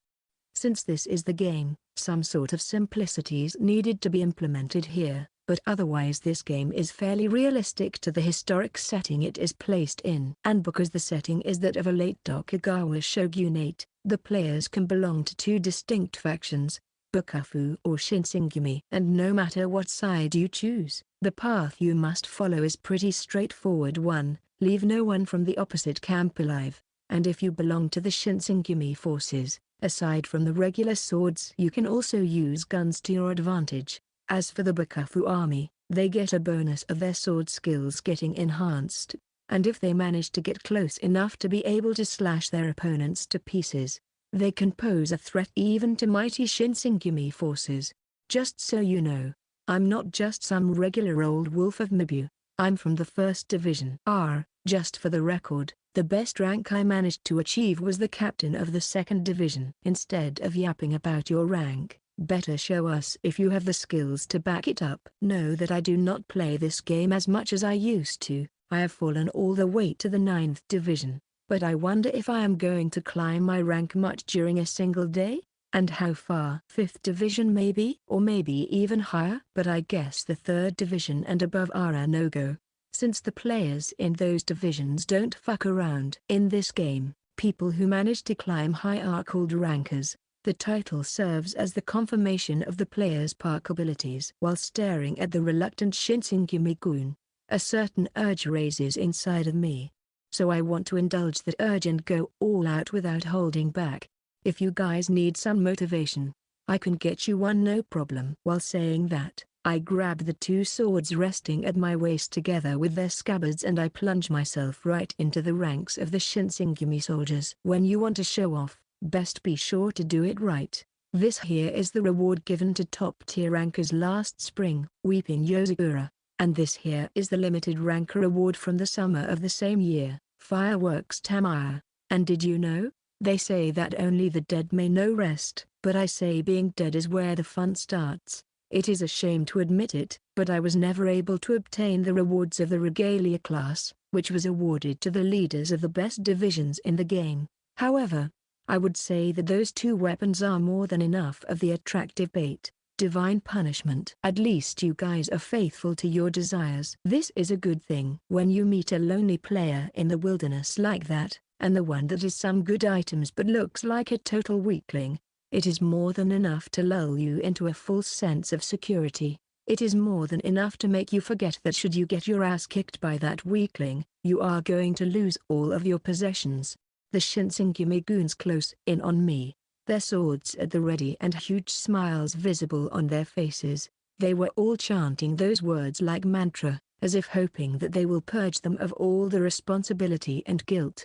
Divine Punishment. They were all so eager to do it, so who am I to deny their wishes like that? This cannot be helped, I guess. Divine punishment. Before your beheading, read the phrase from the death poem. Don't get overly confident. I am a scholar, but the weakest of them all. Of that I know. There are stronger people than myself. A stunning poem indeed. Now off with your head. Please. I can give you anything you want. Items, money, just please, let me go. Gaba. After finishing the beheading of every single member of the Shinsengumi that were begging for their life with the Dojeza command, which was the sign of utter defeat and surrender, I can take a short break. Funny thing about this game. If you commit suicide, the death penalty won't be applied to you. Talk about a weird mechanic. Because of that, the sight of the players committing suicide was not all that rare here. That being said, it is not that I do not possess any compassion whatsoever. I will throw all the items obtained today into a pawn shop, so that those guys will be able to buy those items back from there, at least when they amass enough money to be able to pay for them. I knew it. Fighting the same enemy over and over again is good, but this way you can actually put the moves you have seen into practice. Now then, what lies ahead of me is either the old man boss battle, or the rabbit's defense mission. In order for me to be able to dedicate my heart completely to those tasks, let us proceed beyond simple moveset imitation. Onto the roleplay territory we go. Chapter 256 Part 1. Chapter 256, Gathering of Guardians, The Snake of Vengeance Coming from the Other Side Part 1. Sega Zero. Good evening. Sega Zero, I really had a lot of fun today. Sega Zero. Sega Zero. This is Sanraku. Sorry about that. I was looking at something else and I did not notice your messages. Sega Zero. Phew. Sanraku. Excuse me? Sega Zero. No. It's nothing. It's nothing. Sega Zero. I super death. Sanraku. You sure you're feeling alright? Sega Zero. Why yes. Sanraku. Oh well, if you say so. Anyways, I wanted to thank you for yesterday. Sega Zero. No. There's no need to thank me. Sega Zero. I wanted to thank you as well, and apologize for all the troubles. Sega Zero. I promise I will make it up to you. But right now money is a little bit some other way. I shall pay you in some other way. Sega Zero. Miura. Sanraku. Alright, you need to chill. Calm down. Sanraku. For the time being, take a deep breath and try to calm down, okay? Sanraku. And I am truly grateful, since thanks to you I was able to collect lots of good items and materials. Sega Zero.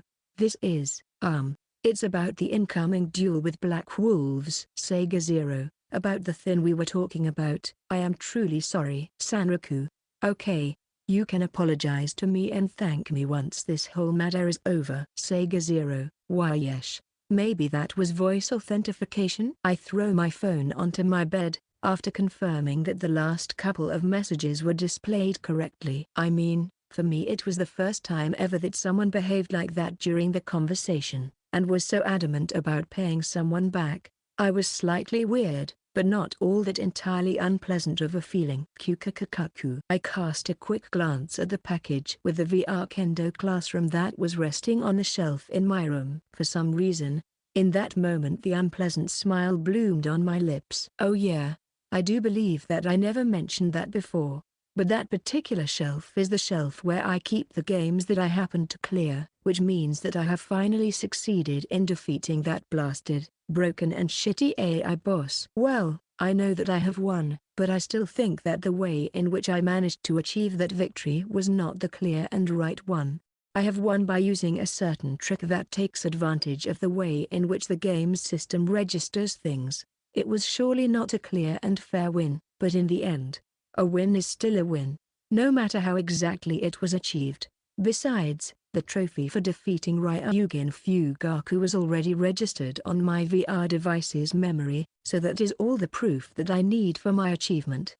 Now then, let's get right to it. When I was fighting in Bakumatsu all that time last night, I was seriously prepared to lose the rare items that were in my possession at some point. However, Apparently I still did not lose my edge, and my skills combined with some excellent role-playing were more than enough to keep me on the winning side. And not only I managed to get some nice items during the process, but I also happened to hear a whole lot of juicy information from a few other rankers that I happened to come across. Let's see my checklist real quick. Hydration, check. Bathroom, check. All the errands that I needed to do, check. That was a few days ago. Today it just so happened that it was the exact date when the defense of rabbits was to take place, and since I managed to accomplish everything that I wanted to do in other games, right now I could go duke it out with Goldunine without worries and without reservations. Now then, I think it is safe to assume that this quest is going to be a genuine all-nighter, so if push comes to shove I will chug down on riot blood to give myself an advantage. But this time around I shall use the one that is sure to last throughout the night, so that I won't burn out prematurely. Ooh, it's coming, I can sense the energy flowing through me. All right, I am ready to do this thing. I have no idea if it's a snake or not down there, but either way I am going to kick its ass and make myself some nice pair of boots out of its skin. Ewa.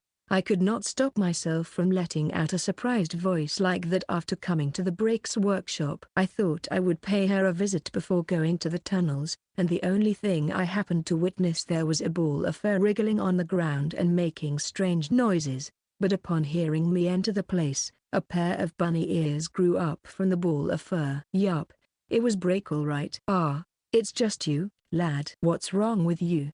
Having a stomachache? Did you perhaps eat something expired? I don't know why, but I find those words to be extremely annoying for some reason. And no, it's just that I'm tired. Are you participating in the defense as well, lad? If so, I have a weapon here just right for that. Oh, I see. This mission is a defense operation on a large scale, so this means I am not alone in this battle. I am going to be working together with Vorpal bunnies, a whole squad of rabbits defenders. Our goal is simple here, to push the front line as far back as possible. My role is this whole operation is clear as well. I am to infiltrate behind the enemy's fortifications, find their generals and dispose of them as fast as possible. Then, once they are all dead, I am to return to rabbits. See, I happen to fix that wrecked gauntlets for you. Oh, as expected of a Grandmaster blacksmith, Break handles me the repaired scorpion gauntlets, and after seeing it for myself that they are indeed fixed, I put them back in my inventory where they belong. After that thing is taken care of, Break goes back to being a wriggling hairball. I need to catch some sleep. See yourself out, why don't you? Sure thing. Oh, and don't worry about the defense. I'm a big swordsman now, so this will be a piece of cake. Yeah? Great. Now, go to sleep. Go to sleep? No, for you to go to sleep in a moment like that. Oh well, it's not important right now, I guess, but you're writhing on the ground so much. Are you really sleepy in a state like that? But either way, once we get to the tunnels, I want to see how the new tricks that I learned work against the opponents here. Haha, we shall see how the enemies here tremble in fear before the Ryugen style. Alright. We got what we came here for, so let us go now. Chapter 256 Part 2. Chapter 256, Gathering of Guardians, The Snake of Vengeance Coming from the Other Side Part 2. When we leave Break's workshop, our destination is not the Edwards office, but rather the undergrounds of rabbits, more specifically, the tunnel the Goldunine managed to dig up, and since the time for the meeting was drawing closer and closer, we decided to run the rest of the way until we reached the designated meeting place. So huge. I know that this was supposed to be a tunnel, but it was simply gigantic. It looked like those tunnels dug through the mountains where cars would pass, and even then, the tunnel was so wide that at least 10 lanes of cars would easily fit on both sides. And we talk about vertical size as well, not only horizontal one. Does that mean that if we follow this tunnel, it will take us straight to where Goldunine is? Can Vorpal bunnies really launch a counteroffensive against something of this size? Are we seriously going to fight something of that size? Are you kidding me? We have no other choice. Against an opponent like that, there is no way for us to cut corners in any way. No, even if that was an option, How do you plan to cut corners against something like that? Besides, since I already agreed to do this quest, there is no way that I would not give it my all. However, at the current moment the biggest problem here is why should I turn away?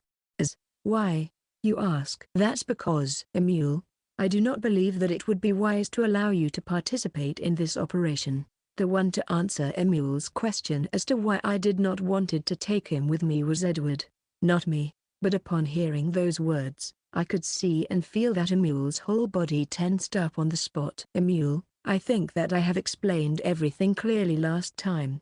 Goldunine must be eliminated no matter the cost, so survival is a secondary matter here. Only a sparse few Vorpal bunnies are able to resist Goldunine's poison, and even that is not guaranteed. But you are not one of those bunnies. The poison would kill you for sure. But this is no place and time for buts.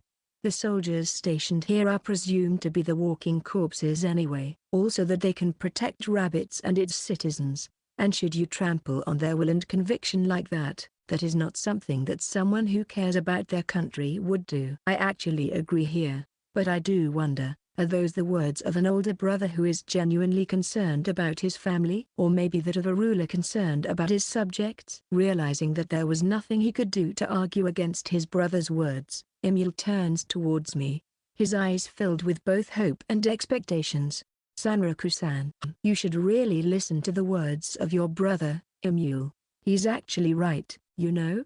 But Edward, there are two crucial mistakes in your story. After I say that, not only Edward, but also Emil looks at me suspiciously. Fufu, if it was not for the bird mask that I am wearing right now, I might actually looked away in embarrassment. But this mask actually improves my vision, which is why I am able to withstand those gazes no problem. You said that survival is a secondary matter, right? That's wrong, because it should be a priority. Especially since I am here right now to purify the curse that will be in the air. So after I am done with this business here today, I want a paid vacation. And the other one is, phew, I know that you might not agree with me, but I would like for Emil to actually sit this one out. He's been exposed to enough dangers already because of our relationship, mainly fighting against Loken and Cutanid of the Abyss.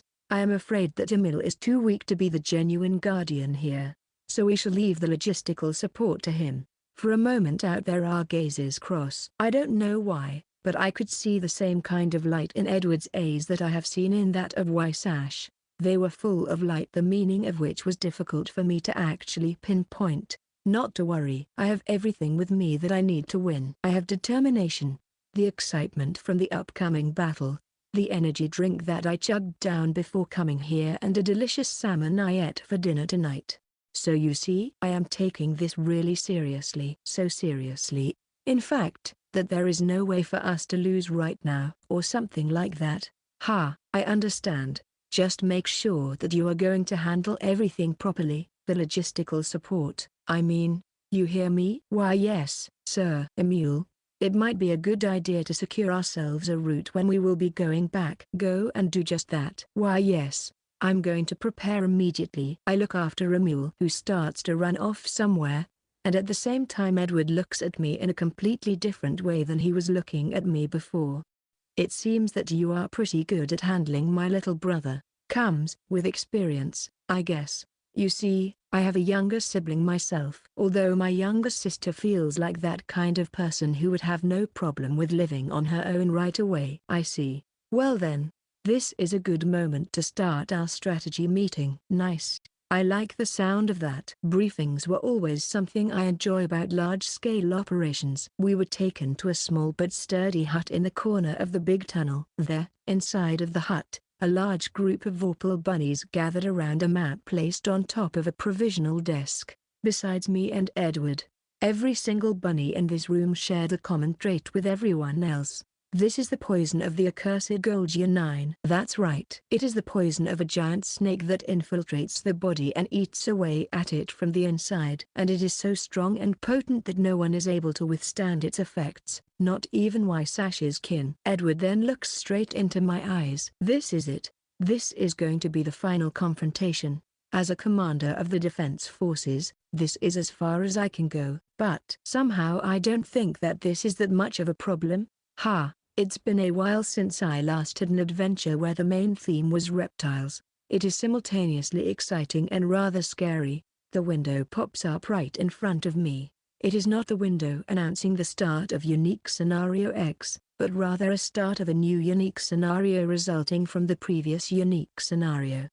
Would you like to start the unique scenario, the defense of the bunny country? Yes, no. My hand moves without the slightest trace of hesitation. Chapter 257 Part 1, Chapter 257, My body may be crushed, but my spirit will never die. Part 1.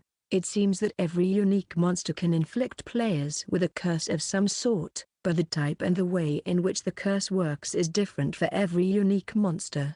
In Lucan's case, the black curse marks have rather crude effect to them, most probably because they are engraved with fangs and claws. And depending on how one would like to look at it, the curse marks can even look like tribal tattoos or something similar to them.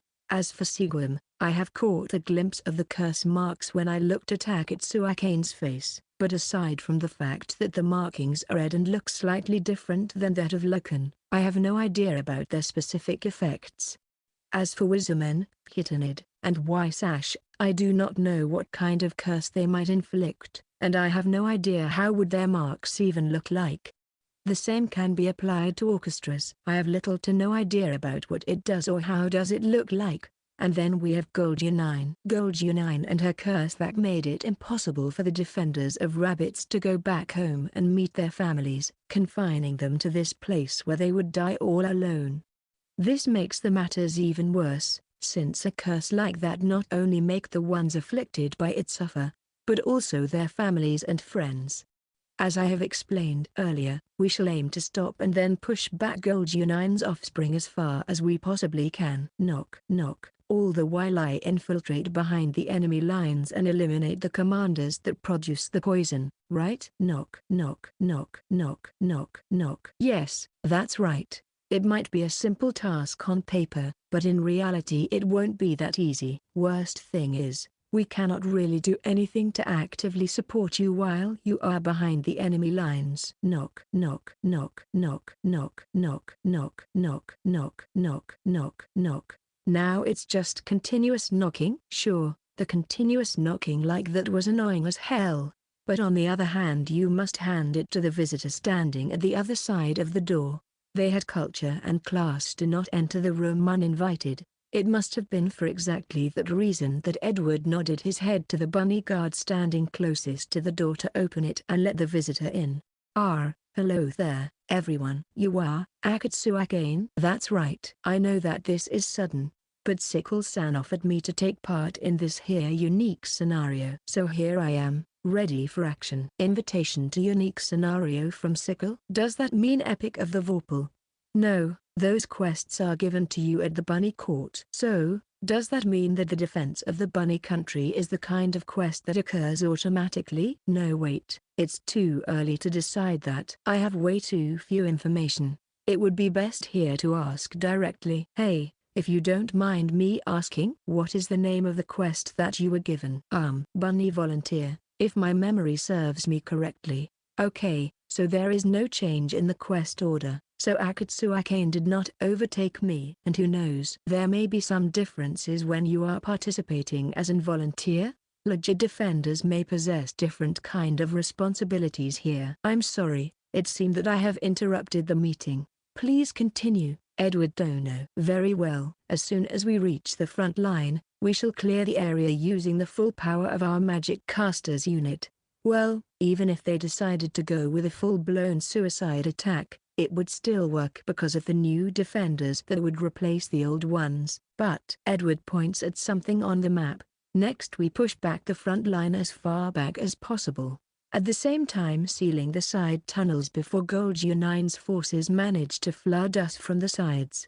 In the meantime, you will keep on moving forward, fighting against any surprise attack that might await us from the side tunnels ahead. You will also dispose of any commander that you happen to come across. Understood. I may not know the true extent of Goldunine and her abilities, but I shall do my best to get rid of her." Akatsuki Akane says so while striking a heroic pose. His youthful energy and enthusiasm was almost frightening, but there is a slight concern that I hand to raise here. Say, this might sound stupid, but what are you going to do after we split up? You are going to get surrounded and you might get slaughtered, right? If push comes to shove, everyone in here is ready to sacrifice their lives for the sake of our country. That being said, I would like to avoid the situation where we get surrounded and slaughtered if I can help it. While saying that, Edward points his hand to something he's been carrying on his back this whole time. This thing is one of my father's specially crafted weapons. Its name is Tanru. Once you unsheath it from its scabbard, no matter the distance, the offspring of Goldunine will have no choice but to swarm towards the sword's location. It was a long sword with a bright scabbard covered in intricate and elaborate ornaments. The sheer sight of it looked majestic enough. That's for sure. The very moment I pull this sword out, even if you are lost and don't know what to do, you will have to get away from us as fast as possible. Edward says that while staring at me, but he was not the only one. Somehow, at that very moment I could feel that every single Vorpal bunny in here was looking at me intensely. Is it really okay for them to give their lives for someone like me? Am I really worthy of ending this conflict? I understand that right in this moment every bunny in here was trying to measure my character and worth as a warrior. This will be the final battle. Think you are up to the task? When asked something like that, the best thing to do is to roleplay. After all, it was the most effective way of reassuring the NPCs who are unsure and afraid. I then equip the whale rabbit moon and show it off to everyone present. I brandish it over my head and look at it for a moment, hoping that the determination that was in my gaze would be shown through the bird mask that I am currently wearing. You can leave it to me. Gravekeeper Wisman, Niprololocan, Kitanid of the Abyss. I went to face them head on and lived to tell the tale. I have always emerged victorious. So please believe in me, trust in me. That's right. If there is anyone who can do it, it's Sanraku-san. Chapter 257 Part 2. Chapter 257.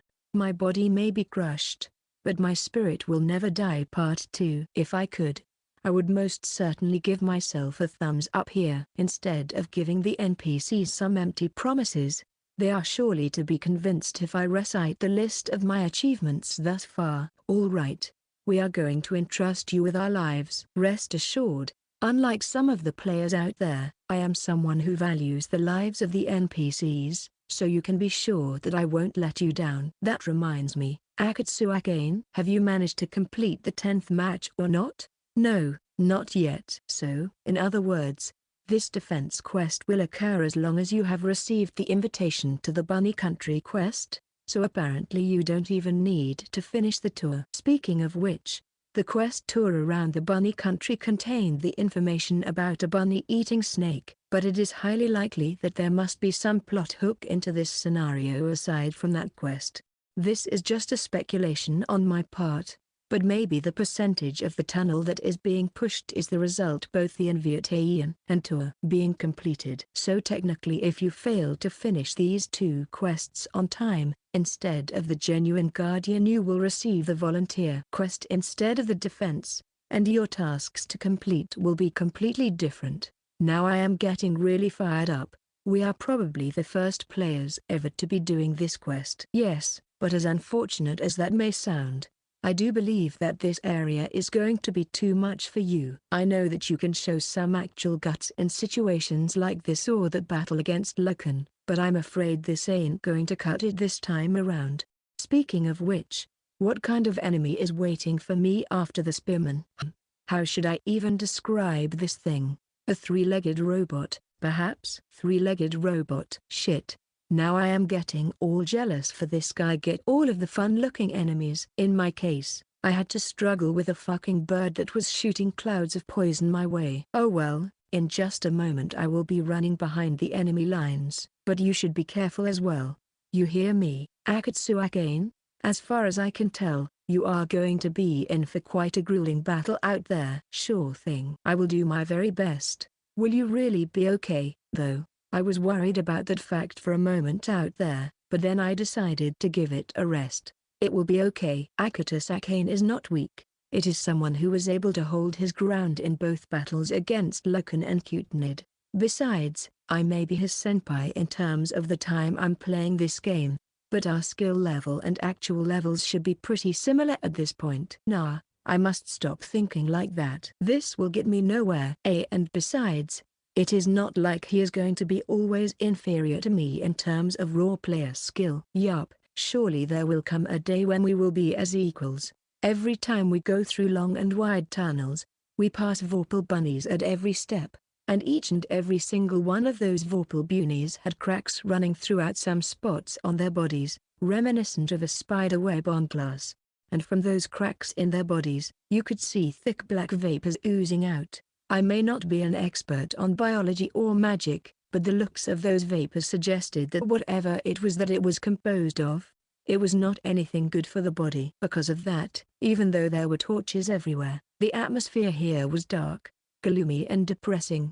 Is that how Goldunine's poison looks like? Although their armors and weapons were beaten up and broken, they were all taking care of them and keeping them ready for battle. Even though they looked as though their bodies might shatter at any moment, they did not lose their battle spirit. I have no idea just how exactly Goldunine looks like, but seeing as she managed to dig those tunnels all by herself, I can at least imagine. I also understand that she is not someone to be taken lightly. A huge portion of this tunnel looked as though its walls, ceiling and ground were dug using heavy tools and specialized machinery, but there were also many sealed holes that looked to be sealed off with similar techniques as well. All of the sealed holes made the tunnel look like a polka dot pattern. And now I was beginning to understand why would they want to have those side tunnels sealed off. If their opponents started to swarm them from those side tunnels, there would be no defense here.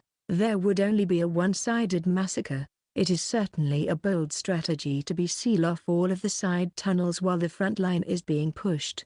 But you would need a specialized people and equipment for such a task. So, think those guys are responsible for closing the tunnels. Earlier we passed by a group of Vorpal bunnies that looked like all carpenters, wearing heavy armor and preparing bunch of big and heavy looking tools. There were also buckets filled with clay, I think, or was it concrete? Certainly, this game must offer some sort of other jobs outside of the combat category. So if they looked like ones, then surely they must have been carpenters, right?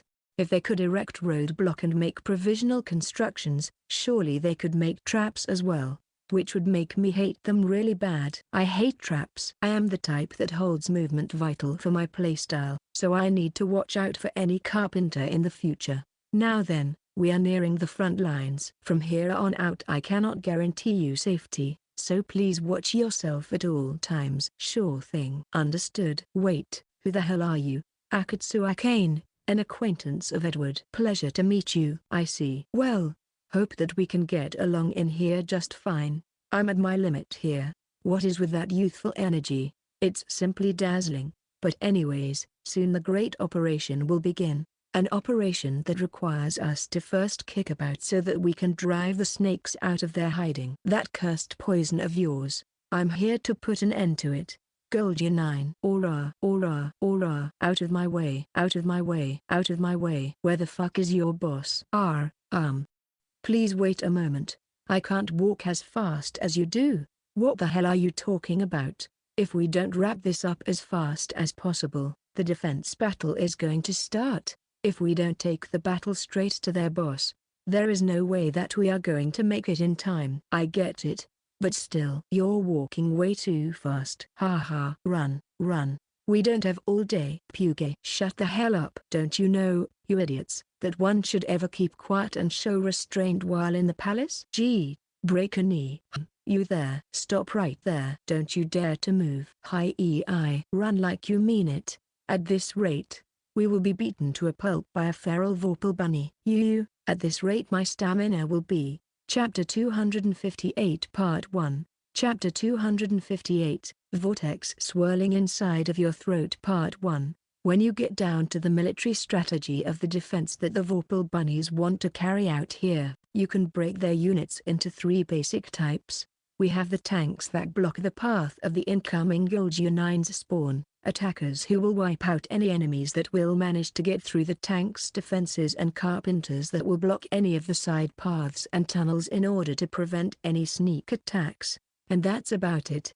Well, there are also other types of units here, like field medics and logistics support, but if you were to summarize the type of thing we have going on here, it would mainly be stop, hit, and close. My role here is fairly simple. While we push the enemy back in the early stages of the operation, I am to penetrate behind the enemy lines and hunt down their commanders, getting rid of them as fast as possible. The commanders are the priority target here, as they are the ones that are responsible for generating the poisonous vapors that are killing off the Vorpal Bunny defenders. While we are at it, in this quest Takatsu Akane will support both the attacking squad and the carpenters squad according to their needs. Emil will handle logistical support, and both Edward and Sickle will act as tanks at the very front lines.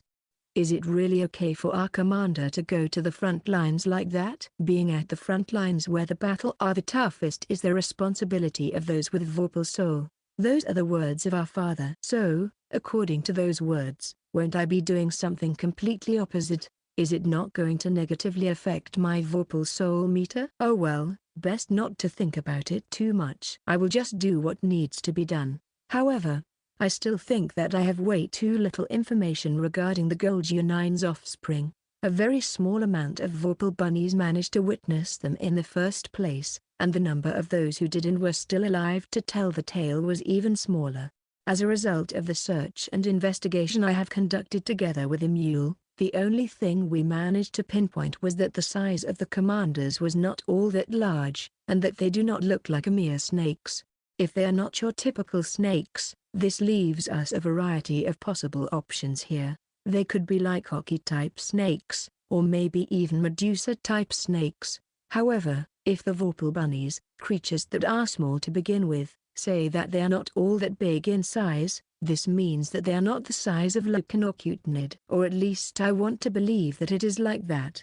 If they were just like the crystal scorpions, well, no. Those things were as big as passenger cars, so that would be a problem in and out of itself. I don't think it needs to be said, but their tunnels further ahead are going to be completely covered in darkness. I would expect nothing less. Good thing that us pioneers are good with the dark. After all, players can see in the dark far better than NPCs can. Well, we still see our surroundings as pretty dim, but it is far better than a pitch black void. If the enemy will try something flashy on me, I will notice it right away, but when it comes to careful sneak attacks, I cannot rule out that I might fall victim to them. Should I update my respawn point just in case? No, it might be possible that I won't be able to make it if I will have to run all the way through the tunnels again. Oh well. Somehow, now that I am here and I received that new bunny sword for myself, I get the feeling as if the great caffeine Bodhisattva was putting me to the test. What am I even saying? Even I don't seem to get it. Cough, cough. All right. Listen up. Edward seemed to have cleared his throat and took off his glasses. Oh. This gesture usually means that a calm and composed character is about to get serious. And right in the next moment, you bloody fools. Bloody fools. Not that I was not expecting something like that, but still. At that moment the ears of Akatsu Akane and I were assaulted by a truly loud noise.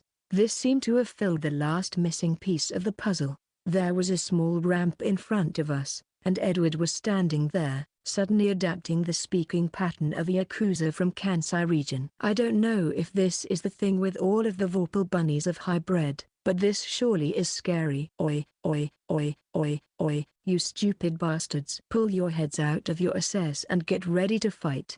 We are going to kick those snakes' asses so goddamn hard that they will think twice before they decide to invade US again. Even though that roar of Edward was ridiculous in more ways than one, all of the surrounding Vorpal bunnies turned towards him, their furs standing straight. We are not going to lose this time. We will not stop. We shall fight till the very last breath. We are going to win this. We are going to drive those fucking snakes out of our land. We are going to show them our wrath.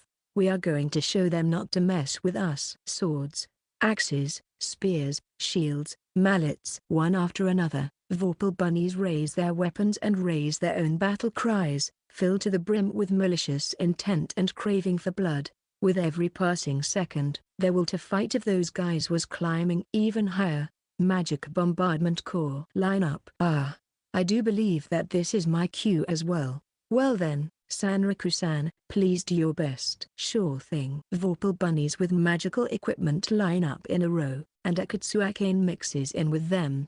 Let's fucking go, you bastards. You'd best be prepared for what's coming for you. Chapter 258 Part 2. Chapter 258, Vortex swirling inside of your throat Part 2.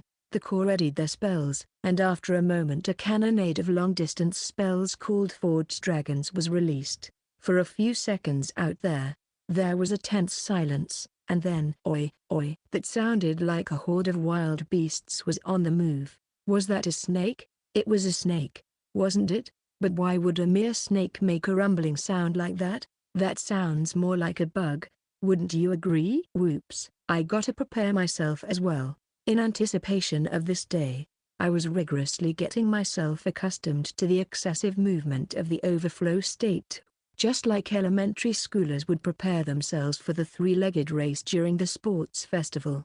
Now I must do what is required of me, believing that the Vorpal bunnies will do what must be done on their end as well. Hitting a wall, falling way too hard, twisting my neck, bending my body in ways that a human body should never bend, sliding on the ground with my face, bouncing off the ground with my face, crushing my lungs, doing a backflip 3 times in the air and sticking to the landing with my face. Just how many deaths have I earned for myself during those days? Probably so much that death penalty was no longer a concern to me, since my penalties were so severe already. Here they come. Muttering a short prayer in my heart, I hit my chest with my thumb and wait until the black thunder completely envelops my body. Just like a track and field athlete, I wait at the ready in the crouching position, looking dead ahead. And then finally, I was able to see it. Well, I'll be damned. Summon noodles. Really? Those snakes look just like summon noodles, but made larger and wrigglier. Make a roasted meat out of them. At that command, the magic core readies their staffs and release waves of dragon fire out of them, and the flames consume everything that was standing in their way. Please do your best. Rather than a shout of apology, I let out a cheering shout of my mouth. For a moment out there the flames go strong all across the tunnel. Probably be able to even burn allied bunnies to a crisp, but then they quickly disappear. What is left in their stead is a forcibly open path. Ready, go. Foo.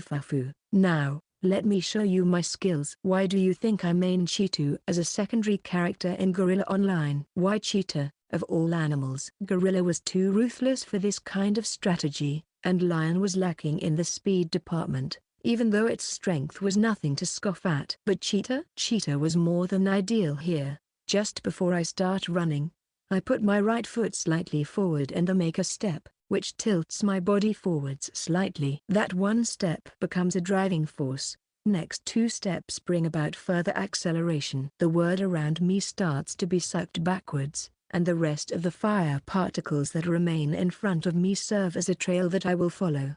As I aim towards Goldunine's lair further down the tunnels, I can feel the many eyes set upon my back, looking at me with hope. I need to keep up the steady flow and not stop. If I were to do that, I am going to end up right in the middle of the horde of wriggling snakes and will end up getting devoured on the spot. But even if the snakes at the front end up getting killed, the ones in the back still press forward with little to no regard for their comrades. And there were so many of them that they seemed endless. How can I put it? I also get a feeling that people who are afraid of reptiles would essentially die on the spot in this place, and that is considering the fact that you would first get accustomed to them thanks to dragons, who are technically reptiles as well. Even if I step on them like this, the aggro should not come my way at all. Speaking of aggro and hardships, if I was to sum up my run at the current moment, it was like trying to run forward on a conveyor belt that was going in the opposite direction, and was additionally quite bumpy. One single mistake and the fall would prove to be quite deadly for me. If I were to run normally through this place, I would have been turned into minced meat not so far away from where Edward and the rest of the Vorpal bunnies were. However, right about now I was like an express train, able to run as fast as I can for as long as I can, or until I happen to hit the wall all of a sudden. I'd even say that once you got used to it, it is quite easy. But when should I stop running, exactly? Thinking about it logically, I should come to a halt once I happen to bump into one of the commanders of the Snake Army. But if I fail to notice them, I might as well keep on running until I crash on the wall by accident. All right, I'll be borrowing your heads some more. Excessive movement and amplified momentum. If you wanted an example here, think of a grasshopper or a frog jumping with all of its might on the head of a snake with intention of using it as a stepping stone, but utilizing so much force that you end up trampling the snake's skull instead. In order to prevent that from happening, I sometimes activate zero gravity in order to run on the walls and ceiling. Foo. Now let me show you what my jumping can really do. There is a reason why for some time I was known as a feral gazelle in Gorilla Online, you know. Besides, lions may be powerful, but once the crocodile catches them in its jaws it is all over for them. Same thing with the mighty grip of a gorilla, from which there was no escape. Gorillas are too OP. Now that I think about it, not to mention that all the tactics that gorillas can utilize does not seem to work against the gorillas themselves. Which is pretty weird if you ask me, and could be considered as one of the many mysteries of the shitty games world. At least for yours truly. But I must and can do without them. Huh? Could that be it? There was a vertical hole in the tunnel straight ahead of me, looking as though it was made by a mortar shell. It was different from all the other holes here, since they were all horizontal. There was a snake sitting in the center of that mortar hole, and it was oozing miasma and something that could be described as bad vibes. Its body was covered with jet black scales, its abdomen was also very swollen, totally uncharacteristic for a snake. Or not, there was a snake out there in the world that would fit this image quite nicely. The rest of the snakes backed away, blocking every possible way out of this place. Once the zero gravity ends, I fall back to the ground and I face this new snake head on. Well, if it isn't such Inko. The snake looks my way, and I can feel an intense hostility from its gaze alone. I can also hear that behind my back there are several snakes converging onto my location. Such a Noko? No, it does not look mobile at all. But looks can be deceiving in here. What the actual fuck? Gush. All of a sudden, a pale palm emerges in place where that Tsuchinoko's face was a moment ago. If I did not fall back just a step just now, I may have been respawning in the bunny court as a result. My bad. I shouldn't have judged you by your appearance alone. Not to mention that in the next moment I regretted judging its appearance even more. Don't tell me something is coming out of it? Tsuchinoko opens up its mouth and starts convulsing. Then, in the next moment, a whole arm shoots out of its mouth, and it was an arm that was holding onto a sword, no less. I can already tell that this is going to be one heck of a battle. Can't wait to see more? Want to show your support? Click here to be a patron and get additional chapters ahead of time. Chapter 259 Part 1. Chapter 259, Naked Murder Part 1. An area that looks like it have withstood a mortar bombing. A sword-wielding Tsuchinoko that had arms extending from its mouth in a truly gross fashion. A field of view that was so dim that it was almost pitch black. On paper, this whole setting seemed to have been impossible and quite an ordeal to overcome. But in reality, once that you have given this battle a spin, it was not all that bad. Thanks to the field of battle being ridden with mortar holes, there was some room to maneuver and get the upper hand. On the other hand, it was making the movements of the snake to be extremely limited. Since its arms were not that long to begin with, it was easy to avoid them if you were careful enough. Also, it seems that there would be no sneak attack attempts, which was weird considering the fact that the surrounding darkness was more than perfect for it. But for me, that was even more of a reason to be on my guard. When things tend to go a little bit too smoothly, there is always a possibility that it may actually be a trap. Best to stay vigilant, just in case. It is always a rule of thumb that monster born out of unique monsters are not supposed to be easy. You need to have a challenge if you want to beat them. They should basically be like bosses or mini-bosses. But this one was surprisingly easy. There are no grabs. There are no insta-kills. There are no unblockable attacks. There are no ranged attacks. This is really fishy, so let us avoid direct contact for now. Most likely, this encounter is supposed to be something like a multi-staged boss battle. That in and out of itself is fine. The real problem is this: just how strong this monster really is. There is always a possibility that this Goldunine offspring is similar in nature to Knight Prolulacan's alter ego, or maybe even like Tower Guardians from Leulilus, which were not all that strong in and out of themselves, but had powerful gimmicks to back them up in battle. If it was really just an alter ego, this would be all good and manageable. However, if it was the Tower Defender's option, that would make things needlessly complicated and would raise the difficulty of a single enemy up tremendously. Rather, it might even be impossible if you are doing this quest solo, and would need help of other players or NPCs. I know that I promised that I will destroy them all, but at the very least I can always choose to back away and regroup. I slowly approach the dead Sachinko and gently flip one of its jet black scales up with the tip of my blade. The scale peels off with ease, making a nice sound and does not resist at all. The rest of Sachinko's body then shatters in the darkness. And then something begins to crystallize in place where Sachinko's body was until a moment ago. In Shangri-La Frontier, the drop items are decided by the system depending on the randomly generated item from the possible pool for every opponent. Now let's see what item Sachinoko was holding onto. I approach the item while throwing my sword in the air in a display of skill, only to catch it skillfully with my left hand. What do we have here? Ingredient crystal, Goldunine's leptic number 3. Is that the name of this thing? I get a strange feeling that a name like that is more suited for a machine rather than a living being. Oh, and you will have to excuse me, Makey. For now I will have no use for your abilities, but worry not. I will most certainly not allow you to become an industrial waste, even though this is probably what your fate is going to be. Just please try to enjoy your uselessness for now. I have bought a whole bunch of recovery items in advance before coming here, but unfortunately a huge amount of them was used when I needed patch myself up after ending my wild run. The overflow state surely was useful, but its demerits were a real pain in the ass to deal with. It's no use. I may not like it, but I must do something so that the impact and damage can be minimalized here. You're wide open. Kakuto Ranma Sengoku Takiri. Sword dart spinning blade. I start attacking in such a way that every single attack is a clean transition from the previous one. Multi-stage combination attacks like that tend to consume stamina like crazy, but at the same time they are crazy effective. The black Sachinoko writhes in agony on the ground, its arms unable to do anything about my attacks. Those arms may extend from its mouth, but they are not as flexible as tentacles. They are normal flesh structures with bones and joints restraining the way in which they were able to move. Turning your arm in any way would be incredibly difficult in a position like that. No matter how many forms there are, I am going swiftly crush all of them. What's wrong, buddy? Are you not going to respond with an attack of your own? Better do something about it, or else this may be bad for you. But it's not like I'm going to make it easier for you. Not a chance.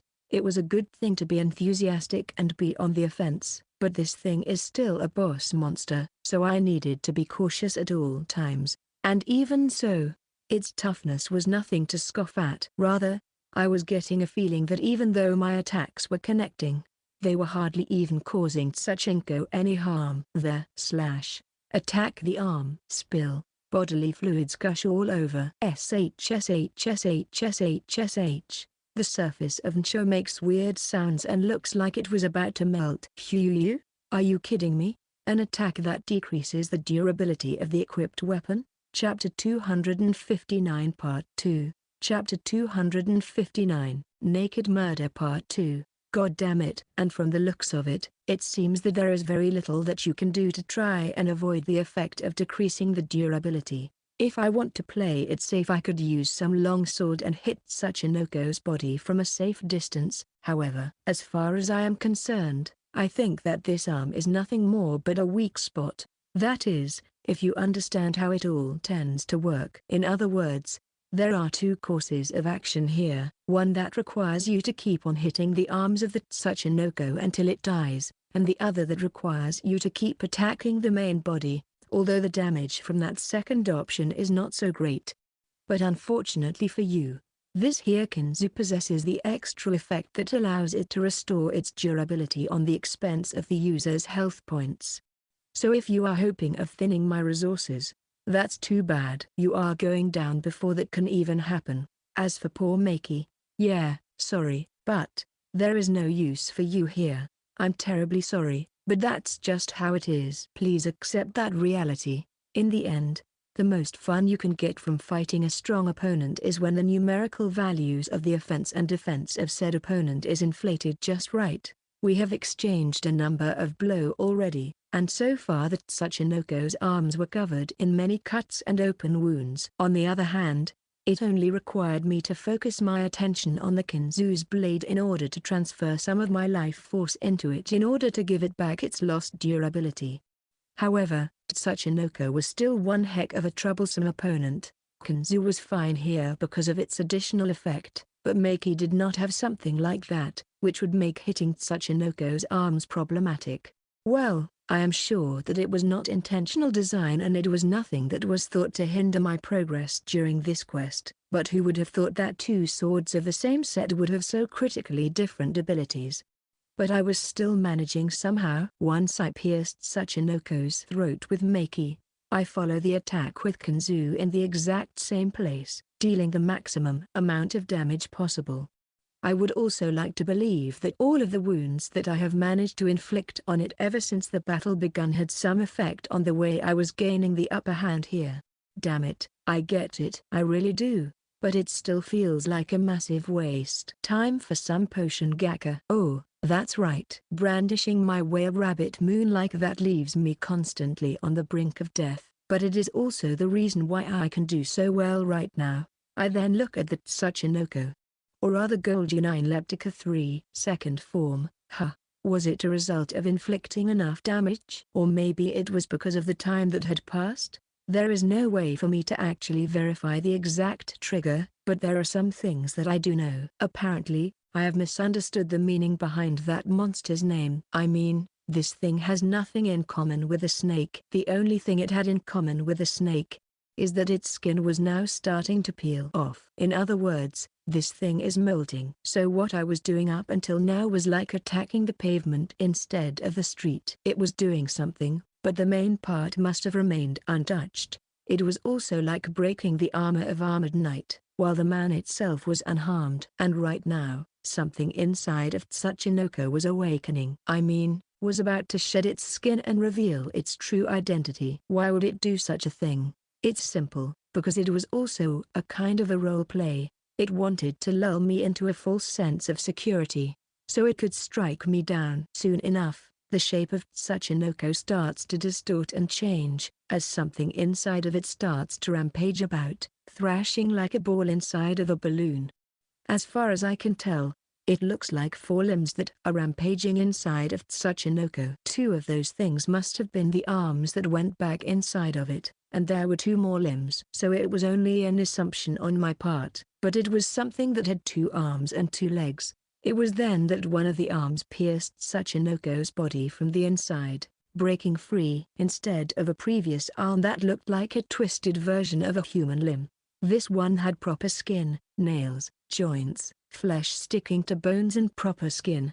You know how you always compare woman's skin to snow, right? Well, the arm that burst out of Tsuchinoko right now, I cannot be all too sure, but it was probably purple in color, combined with Tsuchinoko's black bodily fluids. It was the most eerie of combinations. Oi, that was just to warm up, wasn't it? Even though I am yet to generate the unique scenario X for Goldunine, I cannot help it but wonder, is it a humanoid type of monster, or maybe a giant snake like the rumors are saying?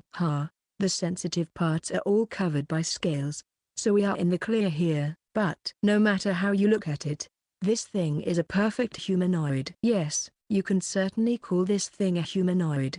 That is, if you disregard the fact that it is about 3 meters of height and looks like a monster straight out of a horror movie. Even her breasts were huge, And I am sure that those things would surely kill you on the spot if you were hit by them. Or at least you would suffer a major damage. She was also so big that I had trouble seeing her face without looking up. If it was not for the fact that shed such an Oko skin was laying by her sides, I would never even think that it emerged from a small snake like that. Also, the BGM was now gone. Kind of like in a horror movie, wouldn't you agree? At that time, I decided to talk to the demon. Oi, snake woman. Lucan had the intelligence to understand human speech. Same with wizardmen, who could even communicate to some extent. Kitanid used telepathy to visualize the things and concepts he did not fully understand. And why Sash? He has been using human speech as if it was no one's business. Then maybe Goldunine is just the same? There was something that needed to be said here, and even though I knew that it might be futile, I tried to communicate with a snake woman. Get dressed, why won't you? Learn some common decency. Who? Man. What was that? Did I heard that right? No, I am sure that I heard the word man. What the monster inhaled. Want me to introduce myself? I am Goldu. 9. Self-proclaimed Goldunine looks at me. 2 eyes, nose, ears, mouth reaching from one ear to another, a long tongue extending from that mouth and split like that of a snake's, plus the scales that grew all over her face, making her more similar to a snake rather than a human. I must kill. Nice. That's more like it. I'll slash you to ribbons and loot all the materials from you to my collection. What was the spell used to exorcise Kusei Connors? I have that at the tip of my tongue. Oh yeah, now I remember. It was napalm. Napalm, a flaming and sticky substance said to have worked exceptionally well against the Kukaizei Koni Yukai. Chapter 260, Moonlight Shining in the Moonless Underground Part 1. They say that good things and bad things tend to go hand in hand with one another. And depending on what comes to you in bigger quantity, it can be said that someone is either lucky or unlucky.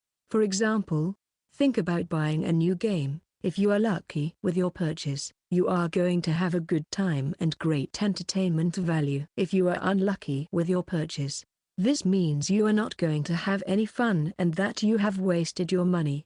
But sometimes, you might regret buying the game, but the entertainment you get from it makes up for the regret. Thinking about it like that, one might think that shitty games gravitate towards the unlucky aspect, where they cause more frustration than fun, and make you wish you did not buy them.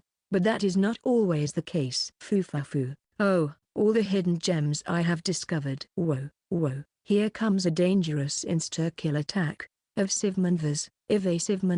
Hishwa, your moves are way too slow and too predictable. Stupid. Sure, it was cool. A projectile attack that was shaped like a sword, created from the vomited bodily fluids, was something original. It was also a nice added touch that the sword was apparently poisonous, judging by the cloud of noxious fumes that was surrounding it. However, this level of attack was something that I could handle with my eyes closed, and even without the help on energy drinks. However, this whole location was working against me. I would need to see if I can get out of this mortar crater before anything else. TSK. Firing up and then growing up. I originally did not wanted to use it so soon because I thought it would be really incompatible with this setting here. But right now I had no other choice. So I switched to scorpion gauntlets, and right after that I pointed them towards the ground, creating a crystal pillar that was erected from the ground, serving as instant makeshift shield. And my time could not have been better. I acted out of impulse here, but I had good intentions. I was hoping that the crystal pillar would act like a shield and cause the poison sword to crush against it and scatter around on impact. But I did not think this through. This thing is a mineral, after all. The poison sword hits the crystal pillar all right. However, instead of dispersing, the purple vapors start to dig right into the crystal's structure, breaking it and evaporating it on the spot. Then, the crystal pillar was broken in half by the mighty kick of the self-proclaimed Goldunine, revealing my little self crouching behind it. So not only did it not work out, it also decreased the weapon's durability by a huge margin. Die. Oh shit, this looks bad. Hidden water mirror. I use the secret art Utsurumi Kagami here in order to get the aggro off my back and let the clone handle it for the time being. In the meantime, I use that breathing room to jump onto the body of the self-proclaimed Goldunine. I first jump on her knee, then I use her chest as a trampoline so that I can jump even higher, reaching all the way towards her chin. I then ready my swords and slash away without reservations. It was a mistake for you to bend over so that you could try and reach my decoy, stupid. You can blame none other but yourself for having your chin slashed like that. With me putting the full weight of my body into the swing in order to make it even more powerful, it might not do critical damage here, but the shock value was bound to be great. Let's give your stupid brain a little bit of a concussion, shall we? Because of the added effect from the late Punisher, the effect that increases the probability of faint status when you attack your opponent's head, the whole body of the self-proclaimed Goldunine shakes and sways greatly. All right. Status ailment successful. Attack from the side, and then another attack from the side. Then a big swing, and one more attack from the side. I continue to deliver a steady flurry of attacks, causing the stunned self-proclaimed Goldunine to take a step back, and then another one. Seeing that, I am determined to attack even more. I adjust my position so that I will be able to fire another crystal pillar. Then I do just that, right after yet another slash from my sword, so as to not give her a space to retaliate. The crystal pillar shoots forward and crushes right into the self-proclaimed Goldunine's fist. There was also a loud sound of flesh hitting the hard surface, as well as a crack of shattered bone. This should stop her from using that nasty poison sword, albeit only temporarily. HMPH. How about that? I am used to adjusting my positioning on a frame-by-frame basis, so if you want to reach me, please come back when you are able to do the same thing. However, the possibility of you doing that is like hitting a jackpot in a roulette, but contrary to the real-life game of roulette, inside of the game the movement of the device itself is of little to no importance at all. Inside of the game, what decides about the outcome is the randomly generated number at the very start of the roulette. You know about that situation when you are sure that the needle is going to stop at a certain slot, only to move just a little bit more so that it would not give you that sweet grand prize? Yeah, something like that. The thing that makes you want to laugh and rip the hair out of your head at the same time. Oh, but I digress. Let's get back to business, shall we? For me, the current situation leans more towards the lucky side. However, my opponent is a humanoid. What's more, it's a humanoid that can adjust its movements if the situation demands that from it. I am not all that good in player versus player battles, but I have managed to beat a fair share of human opponents in my day. However, that does not mean that I can allow myself to be relaxed here. Need to stay vigilant at all times. Chapter 260, Moonlight Shining in the Moonless Underground Part 2. Unfortunately, this wave of tension is not something even individual player skills can help you with. Sometimes life really is that way. You are a good human being and you get nothing but losses coming your way, and sometimes you might be the ultimate scumbag who is constantly having good fortune on his side. A famous professional gamer once said that even when you are playing games, there is no way for you to actually know when the best possible time for action has come. You just have to play, and that time will come to you eventually. And I totally agree with that statement. And right about now, I just happen to be riding on such a wave. I admit, it is unexpected for a giant opponent like that to be engaging in role play. But even so, there are some common things that might help me bring it down. Right about now I was more or less aware of the dangers this monster would pose. Its poison could be used either as an area of effect ability or be concentrated in one point in form of a weapon. As for physical attacks, even though it was a humanoid type of enemy, its attacks could be really irregular and hazy to predict. The way in which she was able to twist her body reminded me of crab to some extent. Human being would never be able to bend themselves in such shapes, at least not without sustaining serious injuries. This makes this monster so unpredictable. As for me, someone who was already accustomed to crab's bullshittery when it comes to physics and human body, I would hardly even be surprised if that monster was able to twist its upper body by 180 degrees and attack someone who was trying to slash at it from behind. But in order not to find that out, I activate the 3 crystal pillars that I have prepared in advance, and use them as spears to attack Goldunine's body. However, even though the crystal pillars were growing quite rapidly, none of them managed to actually hit the monster's body. But it was all according to plan. Yeah, that was not the actual attack, but something that was supposed to draw your attention. The real attack comes now, and it's going to hurt. Now that she is unable to move, it is high time for the whale rabbit moon to start playing more active role in this fight. Now, how should I go about it? Collecting and negating the effects of Goldunine's poison. I mean, we keep on saying curse, but what is it, exactly? First of all, the curse is not a solid object, but a status effect. In short, it is an abstract concept of both numbers and words. How the hell are you supposed to collect words and numbers?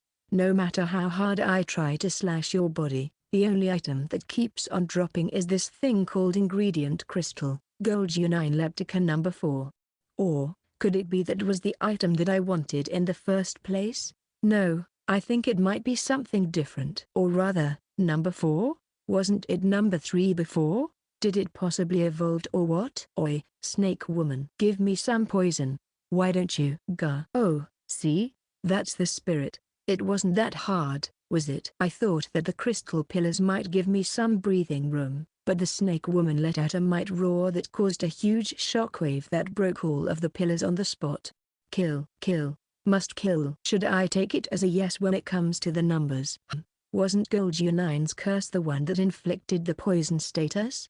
And poison means that the curse must exist in this world as a solid object so that it can interact with other things. Going by that logic, one can conclude that. Seriously, does that mean that in order for me to extract the poison, I would have to literally intercept her poison sword with my own blade? Oh brother, this is a little bit much, even for a good old me here. No, I guess that there is nothing I can do about it, but if I am to do this, I must make some preparations. Will this suffice? Although I have some sort of experience in setting traps and hunting down monsters, setting down a trap in those circumstances might be a little bit hard. At minimum, I need my scorpion gauntlets and whale rabbit moon, not to mention that I play solo, so I also need to properly manage all of the aggro that befalls me.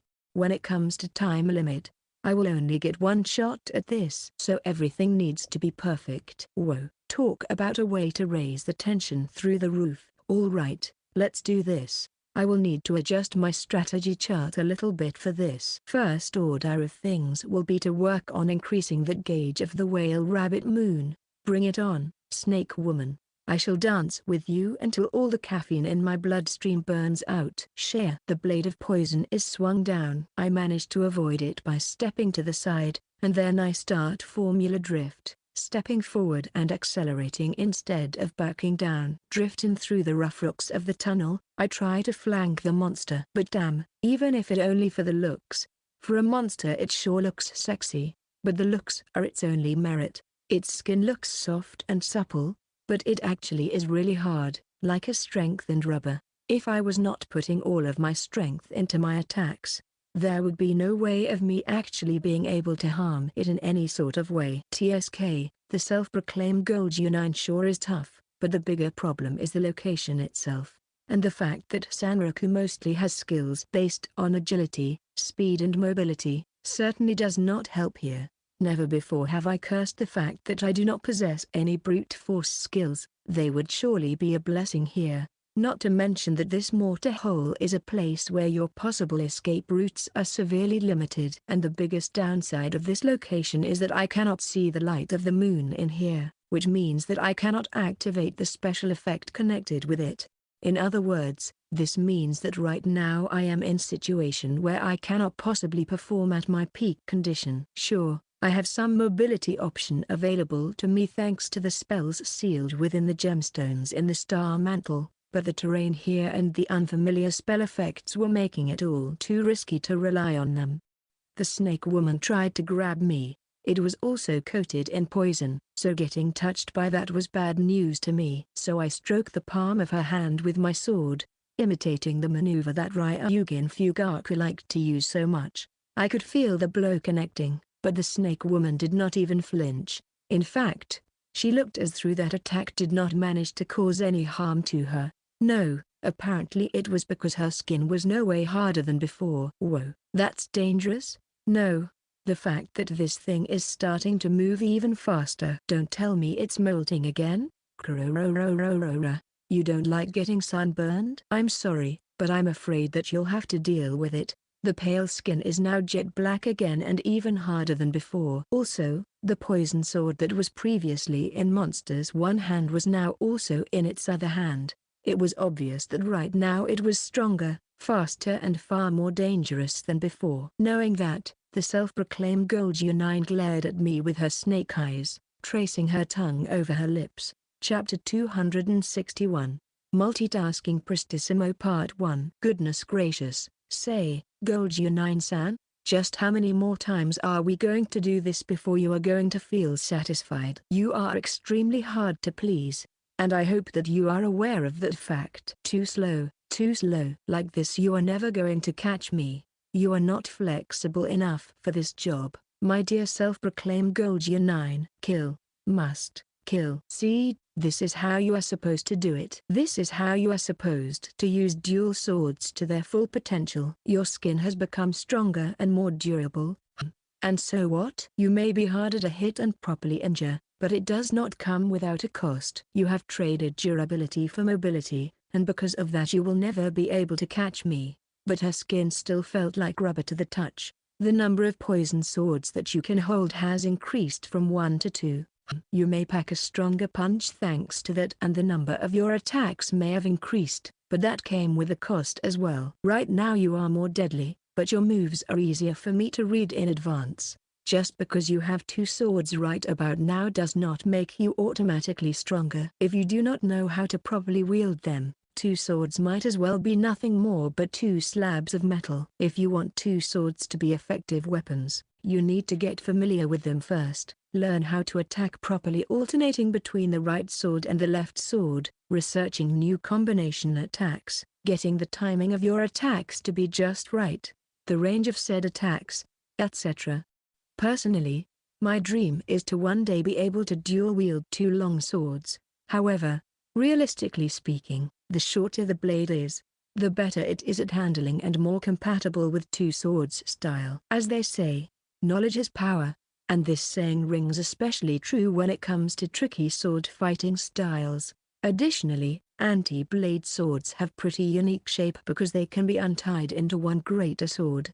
I still think that the old Rabbit Moon was way better with its scissors-like type of handle, but that is because I was more used to that form. As for the combined form of the Whale Rabbit Moon, so far I have given it a go only once. And the feeling of handling it was so different from its previous version that I almost wanted to laugh out loud because of that. For example, a rotating slash that was using my whole body's weight in order to enhance the power of the slash barely managed to do anything against the snake woman. It also left me with a really bad position, one that I needed to save myself from by using flip float so that I could use the body of the snake woman as a scaffolding for a somersault. That was out. I was safe for the current moment. While doing another somersault or 2 I decided to throw a hit or 2 towards the monster, eventually managing to land behind its back. As I expected, slashes will do me no good here. It might be better to shift into piercing attacks instead. While I say that to myself,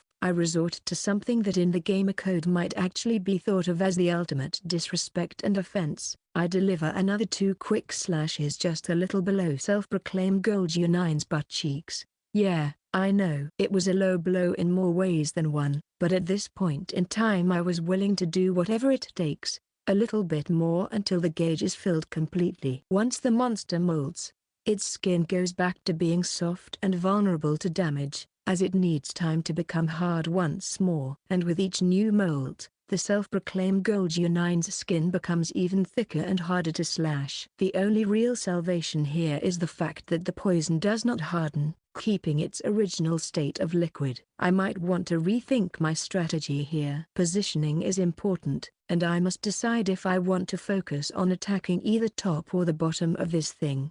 At the same time as I think this to myself, Simultaneous swings come down at me from both left and right. Jumping to either side right now would not be the wisest of decisions, so I hop forward without any hesitation. I manage to easily slip right between the two attacks, and then jump on top of the snake woman's arms, using them as foothold for what I was going to do in just a moment. I then jumped a few more times all over the body of the self-proclaimed Goldunine, creating just enough momentum to allow me to land right on top of her head.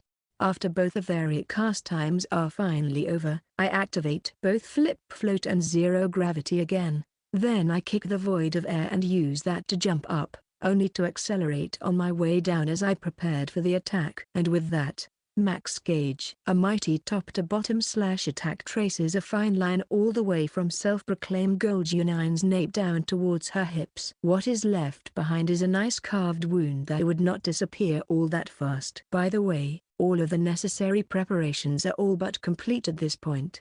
However, it is not possible for me to act right away. Like this, the giant snake woman should have a section that would take even longer to harden than the rest of her body. Right after another one of her molds is complete, a new and completely jet black body starts to shine with hatred, one that you could almost feel. Also, I do not know if it is connected with the molting process or no, but the poison swords started to foam like crazy. The giantess then brandishes her twin swords and glares at me. What will you do now, huh? Spit poison at me? Or maybe do some other kind of long-range attack? Chapter 261.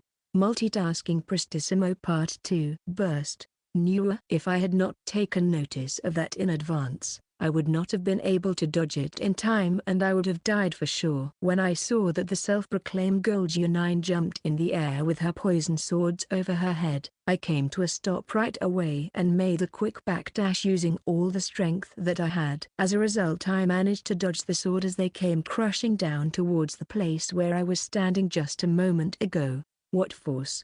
And look, self-proclaimed Goldunine possessed so much strength that she could get a few seconds of hand time with that jump. At that moment something else happened. The poison from the swords exploded and got scattered all over the place. You could say that I managed to escape the strike by the skin of my teeth.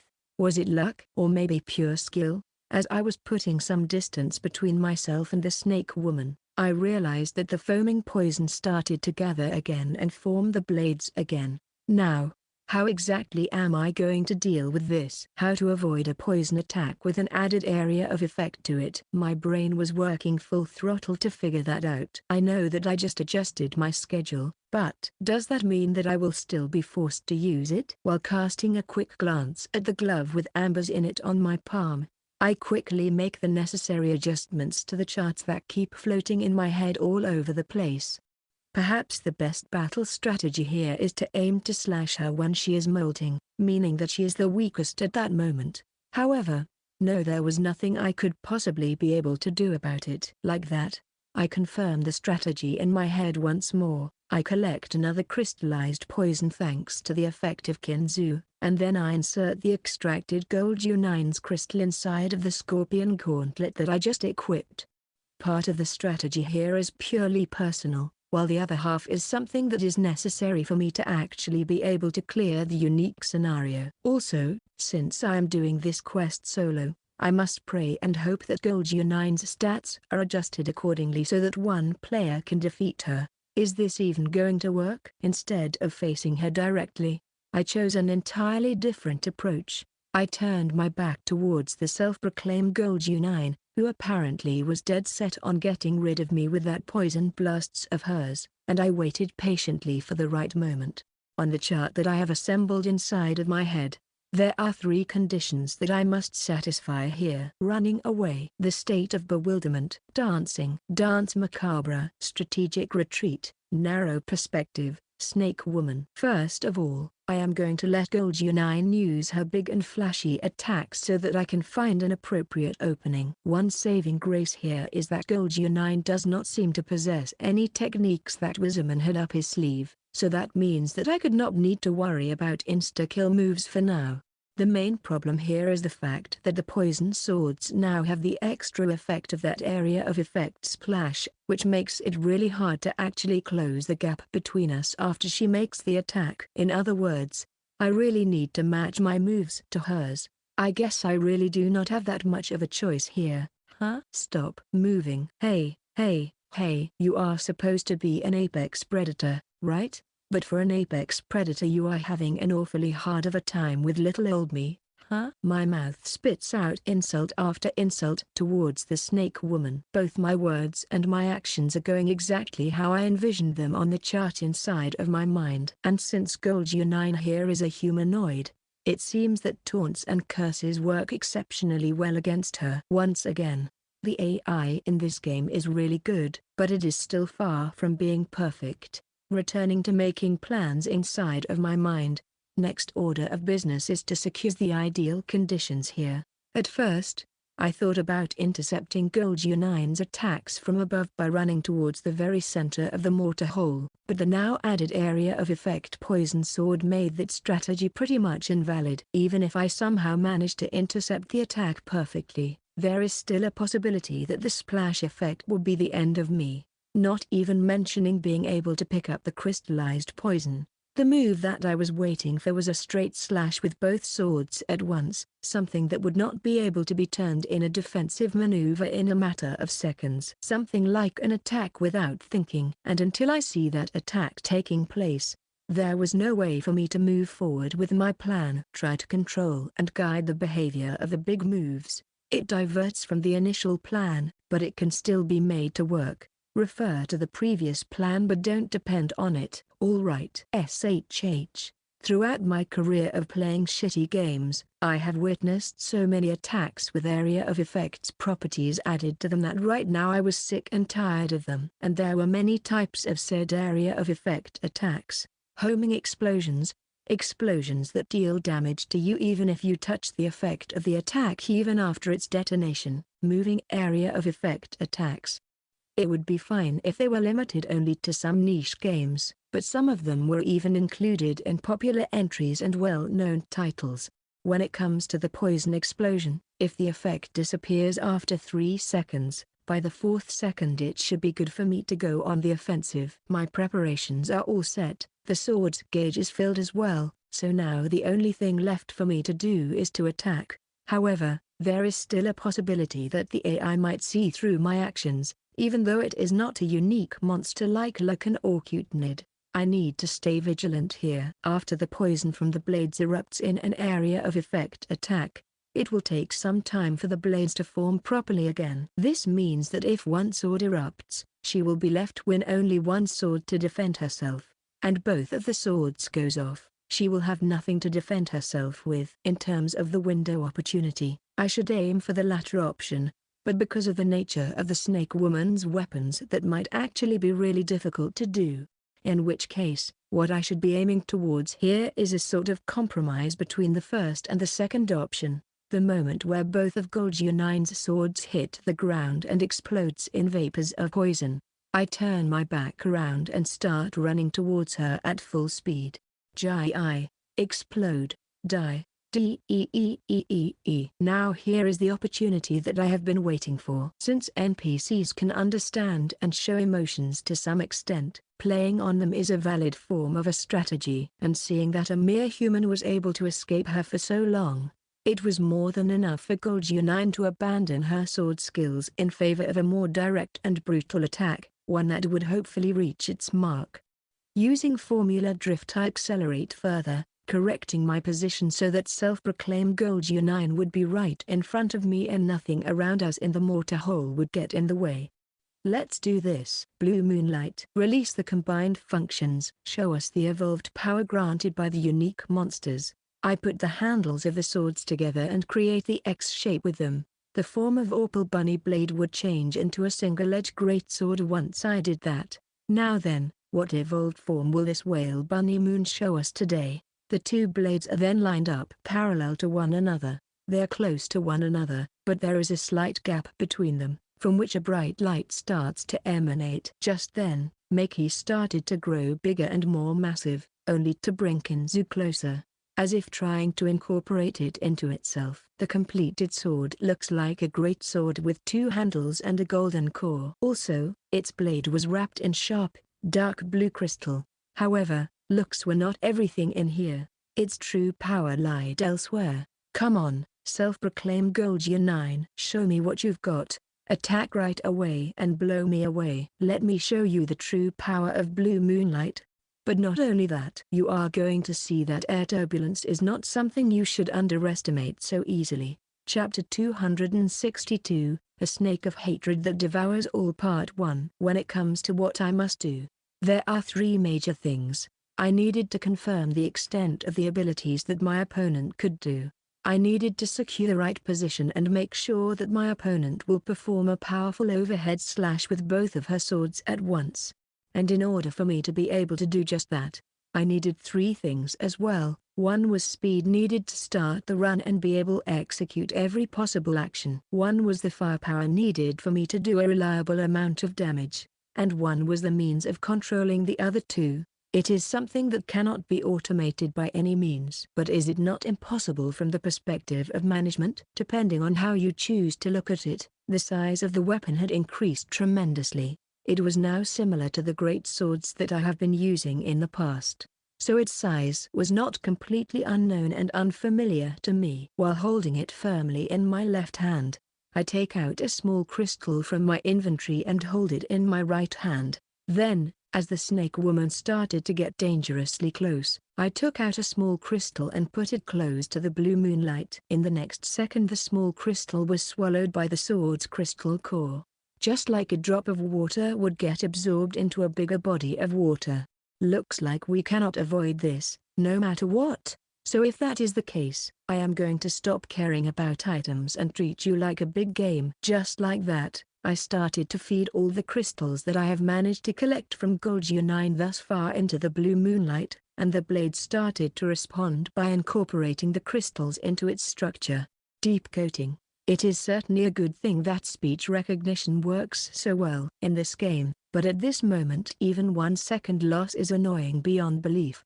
By feeding the crystals to the blade, its power and parameters should grow tremendously, equally to the number and quality of the materials that were fed to it. On paper, it is nothing special and the effect of the growth may seem purely visual, but technically, since the quality matters as well, those boosts should be tremendous. We shall see about that in just a moment. Come on now, Goldunine, let's settle this.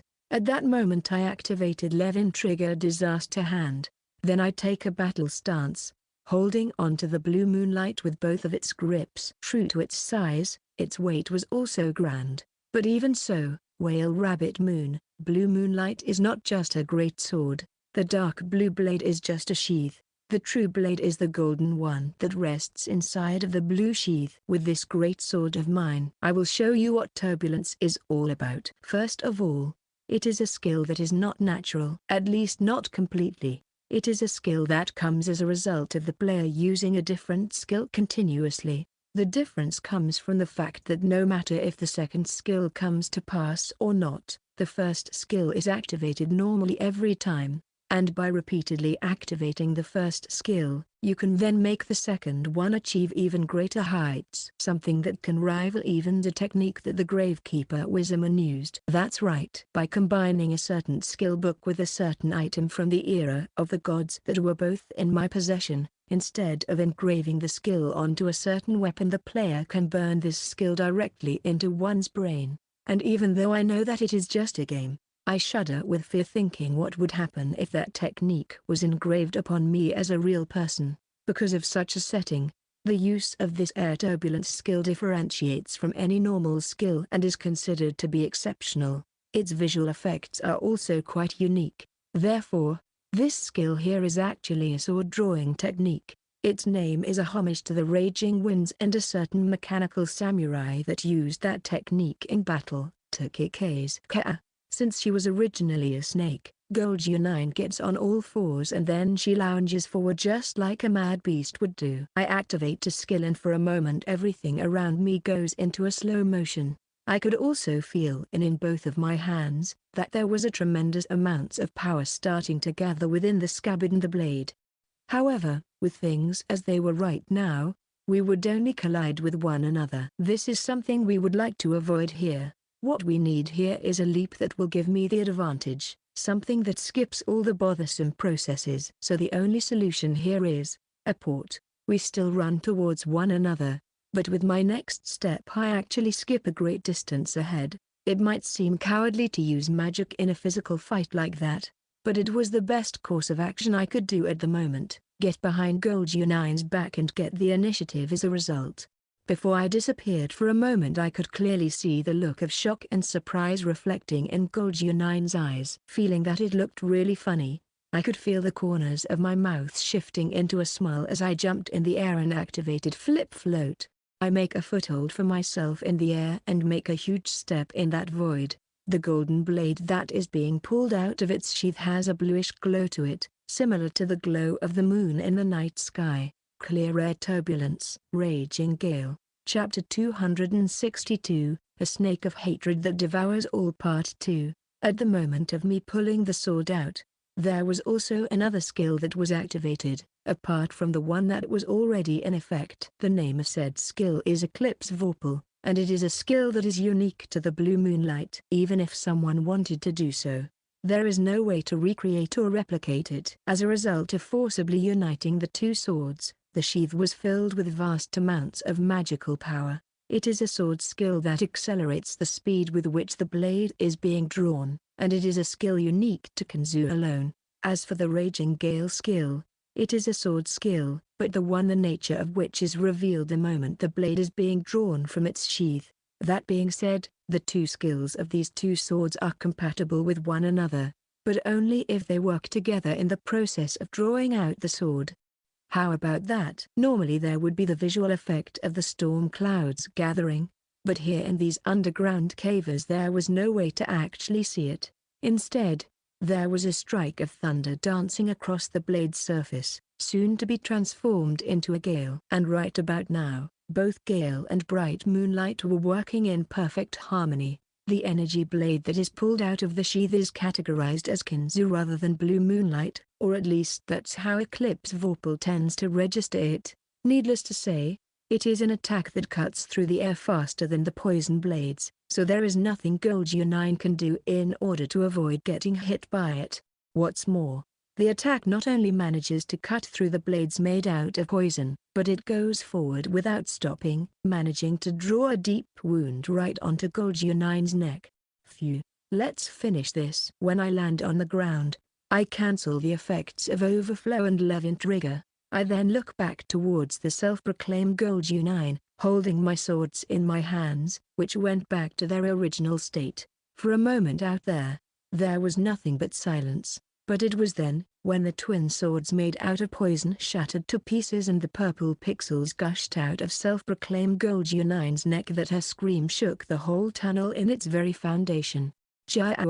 I did not think that it would try to counterattack right away. Raging Gale is a super attack that at the moments of connecting uses up all of the user's stamina. The more stamina you have, the more you use, and the more you use, the stronger the attack becomes. Of course, since you use all of your stamina, this leaves you temporarily immobile. Knowing full well that I need to defend myself as soon as possible, I use the fact that you can still browse the inventory when the stamina is depleted and exchange the whale rabbit moon for the scorpion gauntlets.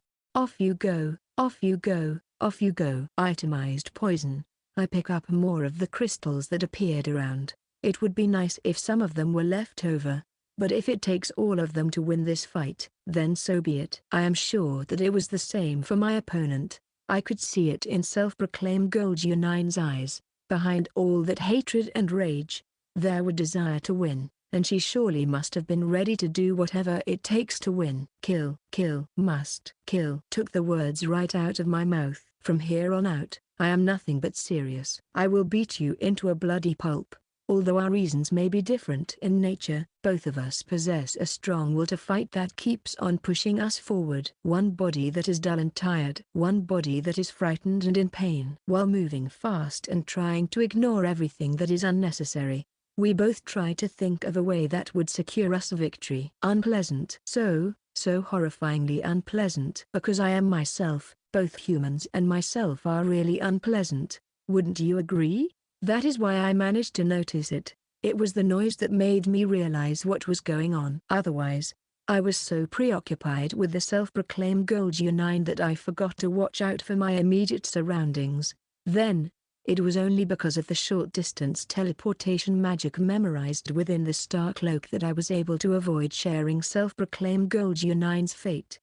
Exclamation mark upon die. It was as if icicles were thrust all across my spine.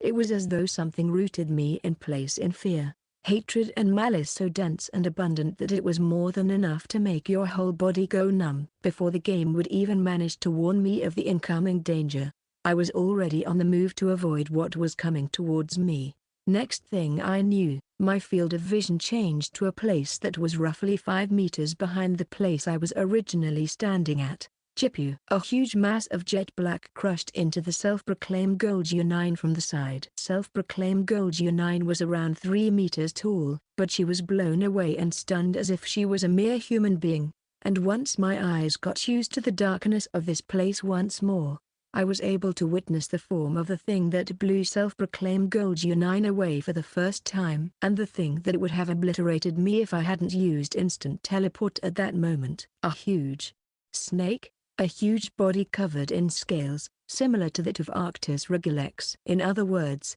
a literal train or truck of a biomass, its body giving of a strange kind of luster, so characteristic of what you could see in many reptiles in the real world. Also, the general direction of the tunnels from where it came from was a dead giveaway here. Oi, you've got to be shitting me. You still alive? One unpleasant thing after another. There was a small shadowy figure standing at the edge of the mortar hole.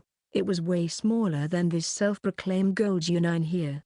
Its height was of that of your average high school girl. Or not even that. She looked like your typical middle schooler, only difference being that it was petite and pure white, and she must have been human at some point, because her beauty was quite exceptional. Of course, right now she was wearing some strange clothes which made her look really weird, as if she took parts of various folk costumes from all over the world and patched them all together. But above all else, there was no contempt in her eyes. Rather, the hatred and rage that could be seen in them surpassed even those of self-proclaimed Goldunine.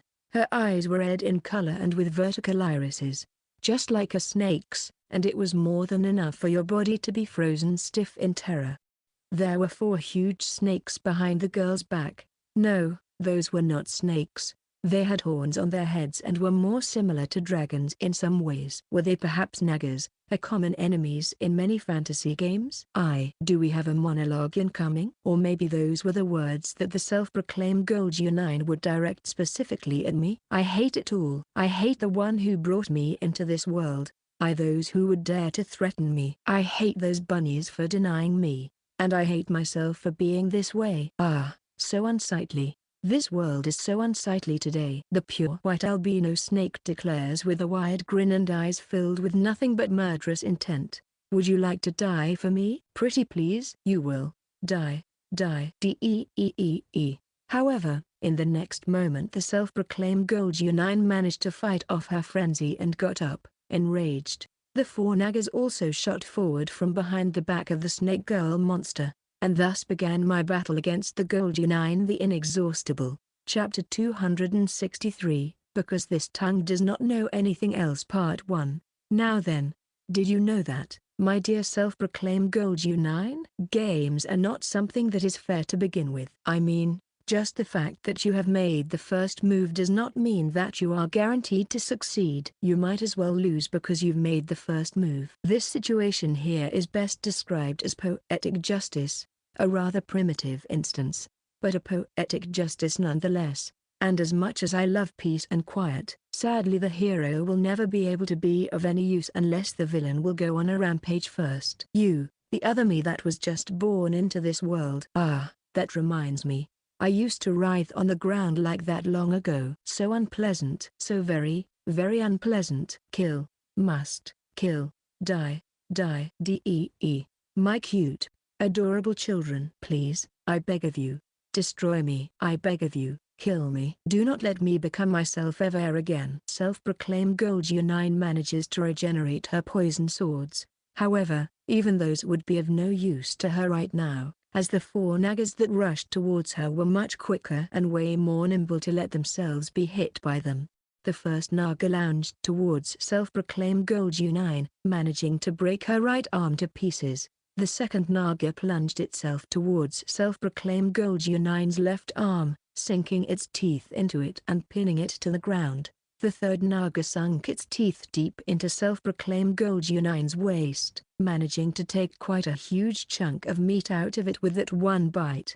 The fourth naga bit off the right leg of self-proclaimed Goldunine and managed to make her fall to the ground.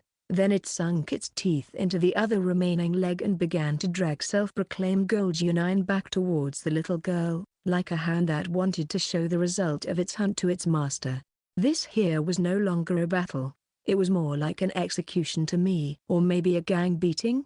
No, it was even worse. It was as if a professional boxer was punching elementary schoolers with his brass knuckles like fists. Strong impose violence onto the weak, and they dominate them in such a way that they even do not give them opportunity to defend themselves. That's right. Right about now the self-proclaimed Goldunine was nothing more but a punching bag to them. Honestly speaking, I should leave this situation as it is. I mean, it is the most logical thing to do, judging by the fact that I want to clear this unique scenario as fast as possible and as safely as possible.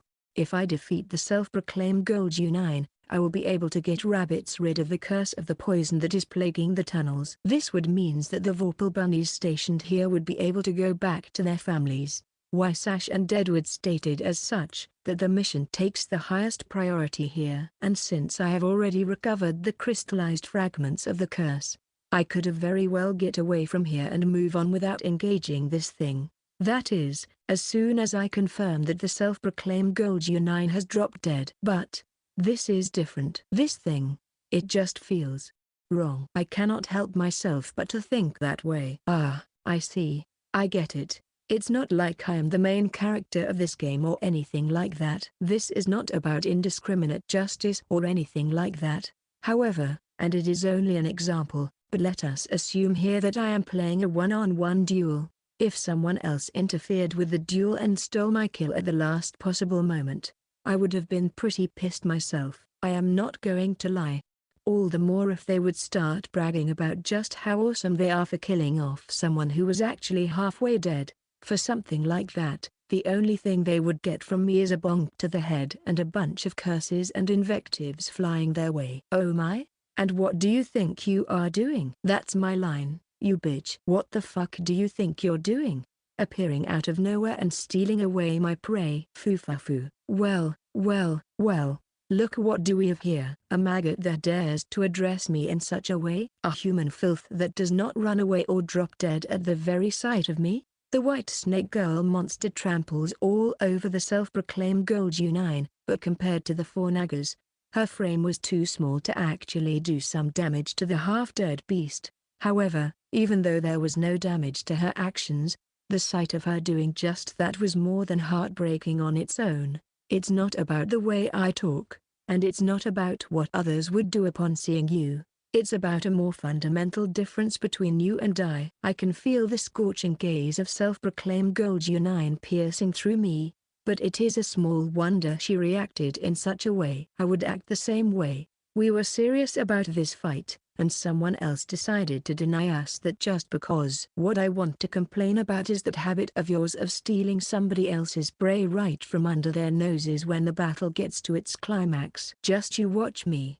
I'll take screenshots of you and post them all over the internet, exposing you. Screenshot? You foo-fa-fa-foo. That sounds kind of fun. However, what is going to be exposed is going to be your bloodied corpse. Flick. Chapter 263, Because This Tongue Does Not Know Anything Else Part 2. No. This is. Right? While we were talking like this, I was trying to gradually decrease the distance between the two of us. However, I have become so engrossed in our conversation, that I literally lost the feeling of space, and the albino monster girl was right in front of my face. This is. Here I allowed myself to take some screenshots, some of them more general and some of them more detailed. After confirming that Goldunine's expression has been properly immortalized, I must remember to be sure to wait and place it in the right places all over the internet for everyone else to see. Be glad and grateful. If I were serious here, you would have already died about 30 times or more. But no, I mean, she certainly looks small and fragile, but I bet that her stats are actually a total opposite of her looks. Now I wonder, does all Goldunine type monsters are as easy to agitate, or maybe the individual monsters are more resistant than the other ones? At that moment, the expression on Goldunine's face changes. The corners of the albino monster girl raises slightly, but the expression on her face was far from being called a smile. It was just something that looked like a smile, but in reality it was anything but that. That kind of face. Just then, Goldunine said those words with a sickening expression. So unpleasant. Maybe for you. I'm having so much fun that you can only imagine it, I say while tapping the amber of the glove to my chest in a hurry. Kill. Shower. The signal for things to start was self-proclaimed Goldunine. She tried to move my way and attack, but only ended up dead as Goldunine stomped on her head with more power, crushing it on the spot. Wait. Self-proclaimed Goldunine. Kill. No trace. Miserable. You're fucking dead. You may have died here, self-proclaimed Goldunine, but rest assured I am going to survive this ordeal so that the whole world might know just how formidable of an opponent you truly were. Let's go back in time for a little bit. The days when the wars between nations or species could be won by sheer numbers alone are long gone. The development of the artificial intelligence, the increased accuracy of the remote controls, and even more advanced and deadly weapons, those are the major tools of war in this day and age. Plus, the money, of course. However, Shangri-La Frontier's world is set in the medieval era, which means that sheer numbers are what makes or breaks the conflict. Of course, those principles do not apply to humans alone. It is precisely because of that very principle that the battle between Vorpal bunnies and Goldunine's offspring was now at a stalemate. Eat this. The oversized scythe makes a full swing through the air, managing to separate the snake's head from its body. There was no skill to it, and no technique. It was just pure and raw strength. This isn't that kind of dangerous? I swear. If there is one thing that my brother does not have, it is reservation. Goldunine's offspring are scattered all over the place, and there were so many of them that there was not even the time to pick up all the drop items. And currently, Akatsuakane was also running all over the place, lending the defenders a hand wherever they were needing it. This thing is really hard to use. It cannot be helped, since there was no time to get yourself familiar with the weapon at all. However, you are doing pretty good, Akatsuakane. Kill all of the snakes in sight, push the defense lines forward, seal the side tunnels. On paper it was nice and simple, but in practice it was a grueling and tiring task. Not only there was little to no light inside of the tunnels, but you had to constantly protect the units sealing the holes, and the snakes were just coming and coming without break. Think of it as a shuttle run. It is all worth the effort, since we are cooperating, not competing with each other. The tip of the scythe slams dead in the center of the snake's head, pinning it to the rock wall and causing it to explode in a geyser of red pixels. Even though the sight of a player manhandling the snakes in such a manner was reminiscent of a grim reaper harvesting poor souls, for the Vorpal bunnies Akatsuakane was like a savior sent by the gods themselves. After all, Vorpal bunnies were always in danger of getting themselves swallowed up whole by the snakes. This thing is about to break. I guess it cannot be helped under those circumstances, but Akatsuakane, you are handling this scythe all wrong. It's neither a hoe nor a plow. So why the hell do you use it as such? Even if you say that, the most troublesome part of this battle was the fact that Goldunine's offspring just keeps on coming and coming without stop. Akatsuakane, he was currently a level 99 player, so there were enemies that he could kill easily with one blow, but there were also ones with which he had to work really hard to bring them down. But the worst thing was that the snakes looked more or less the same and there was no way to actually evaluate their strength by visuals alone. so there was one way of knowing where the powerful opponents might appear, which required him to be constantly on the move so that he could deal with any situation. There were many instances where Akatsuakane thought it would be easy to defeat the snakes, but ended up getting thrashed instead. But even though the number of dangerous situations just kept on increasing, somehow Akatsuakane managed to emerge victorious from every single one of them. However, the prolonging battle was finally starting to take its toll on him. I just want to take a break. In that case, let me replace you. As soon as those words were spoken, there was a loud roar of a hammer being struck echoing throughout the tunnel.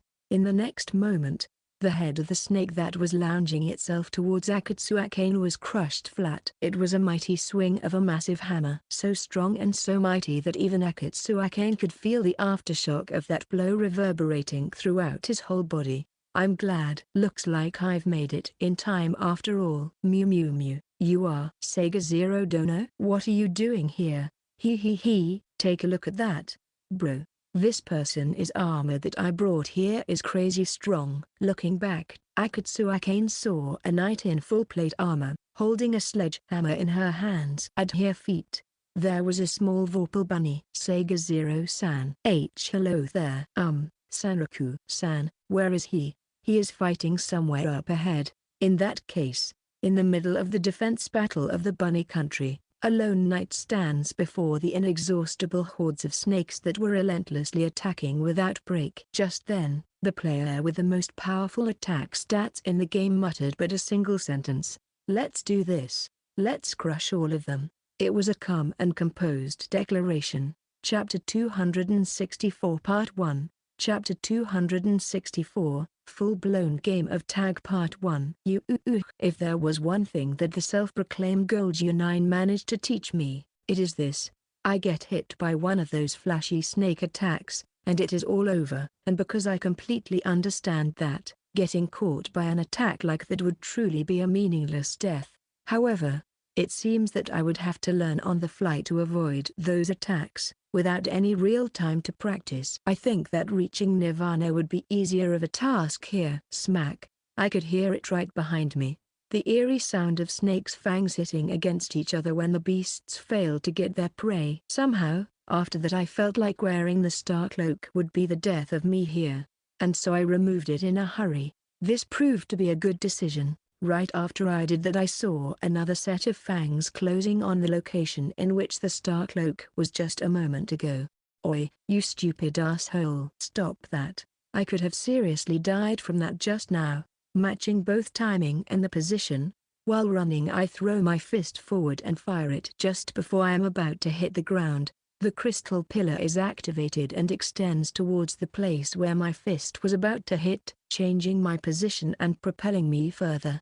Creating a sort of ramp for myself, I jumped on top of the crystal pillar, which allowed me to avoid another attack by the nagas that were after me, their mouths once again hitting nothing but an empty space. I activate flip float and jump forward, intending to jump on the tunnel's ceiling. Once I get there, I will use the combination of both overflow and zero gravity to put some distance in between us. I start to run at a tremendous speed. Shit. Did I miss it? I have escaped to the Vorpal Bunny's side of the tunnel upon reflex, but I was going to die anyway. Wouldn't it be actually better to run some more at the Goldunine side of the area and collect some more information? And besides, even if I continue to run back towards where the bunnies are, just what exactly will I be able to accomplish there? Up until now, it was the self-proclaimed Goldunine that was attacking the Vorpal Bunnies.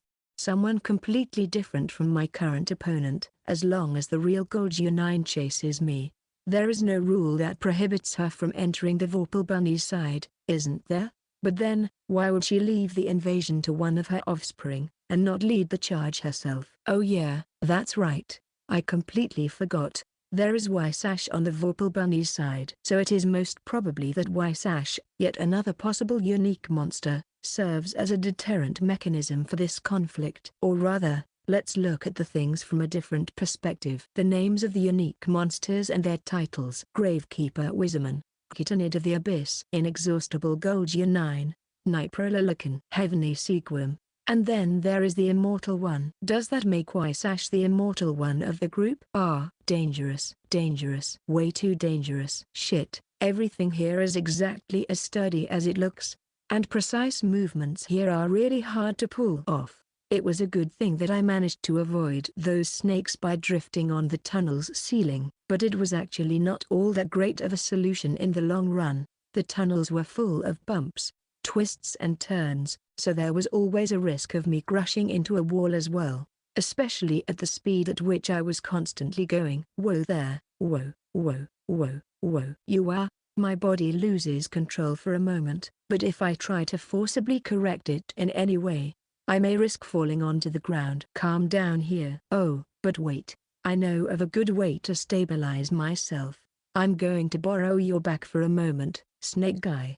As soon as the recast time is over, I jump off the ceiling and plunge myself towards the ground, abusing the mechanics of some of the skills that increase my jumping power and that do not really have any recast time of their own. Thank God that skills like that tend to exist there. The moment the skills stop working, the proper gravity pulls me towards the ground, but instead of landing on the ground, I actually aim towards the head of one of the nagas that was just raising up. Man, this thing is ugly. Like seriously ugly. And it's coming closer. While still in the air, I do a somersault and land on the snake's back, sliding down its back towards the ground. Oh shit, the current landing will fail if I don't use any insta-visibility here. Even though it was meant for really dangerous situations, if I don't use it here it will be all over. Ah. But the recast time. What that? Ah, a sword of poison from behind my back. I realized it when I tried to use my left scorpion gauntlet. Shit, my left arm took a hit because of the curse that was already affecting me. The self-proclaimed Goldunine's poison curse was not taking its root in me for good, but some of its effects were still there all right. Right now, I felt as though there was an electric current coursing through my arm, making it all numb and rendering me unable to lift it or use it correctly. As for the damage, was it my good luck that allowed my arm to not become completely broken or to fall right off? If so, it means that I have used up the last preventive means here against damage. Or maybe it is because my body has some sort of poison immunity. First to go is the left hand. You foo. I wonder, will you cry and try to hide? Fly for your life, little mouse, you fucking brat. Do you wish to receive another forehead flick so badly? It was good thing that I would not receive a poison debuff here, but with that level of injury my left arm has become literally useless. I have no idea about the clear conditions for this quest, like at all. The self-proclaimed Goldunine has been defeated. Well, technically speaking, but it is the truth that she is now more. But what am I supposed to do with this thing that want to play tag so bad? The quest's name is Defense of the Bunny Country, so I would believe that defeating the real Goldunine has nothing to do with it. Rather, I would be inclined to believe that once the large-scale battle is over, so would be the quest. But in other words, unless I manage to do something about this Goldunine here, the battle would not end. This would mean that we have more or less 3 options ahead of us: to run away, to fight, and to accept death. Oh, what's that? A light? That's right. They were mentioning something about pushing the front line as far as possible. But wouldn't that mean that if the defense was a huge success, the Vorpal bunnies would get closer towards the place where I was fighting the self-proclaimed Goldunine? Isn't that like really bad? Everyone, get the hell out of here. Thinking about it now, isn't what I'm doing right now basically a monster train? Screw it, plan B it is, then. Chapter 264 Part 2, Chapter 264, Full-Blown Game of Tag Part 2. At that moment Goldunine's offspring fell into the state of confusion. At the same time the cracks of the curse of poison marking the Vorpal bunnies started to disappear. That meant only one thing: the person that jumped behind the enemy lines managed to find the commander and take it out, getting rid of the source of the curse. Some bunnies had poison cracks covering half of their faces. Some had poison cracks covering their abdomens, and some bunnies were so unfortunate that their whole bodies were covered in it. In such a state, one wrong move would spell their doom and painful death. Moreover, since the curse of poison was transmitting like a disease, so the bunnies that got infected by it were unable to go back home to their families and loved ones. However, right about now the despair that was chaining the Vorpal bunnies down was gone, and that fact gave them strength. That strength was what they needed in order to rally up and wipe the remaining snakes out until there was no snake left. And then, when the very last cobra-like snake was crushed and sliced to death by the combination of sledgehammer and scythe attacks, there was nothing more but a strange, unnerving silence.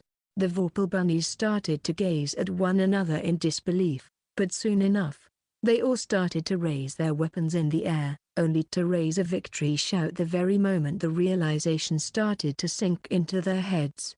We won. Everyone, get the hell away from here. But the festive atmosphere did not last for long. Soon, a warning cry could be heard echoing in the distance. At the same time, everyone could feel that something dangerous and frightening was approaching fast. What is going on? I'm sorry. It seems that I have brought the bad guy here. An apologetic voice echoes from the darkness. Alongside with that, there was a roaring sound, which sounded like meat being dragged all over the ground, but way louder and way worse. The vibration was also intense and unbelievable. Finally, the sources of those sounds reached the light of the torches set by the Vorpal bunnies. But then, plan B it is. Then, a half-naked human starts to run like an arrow covered in black lightning.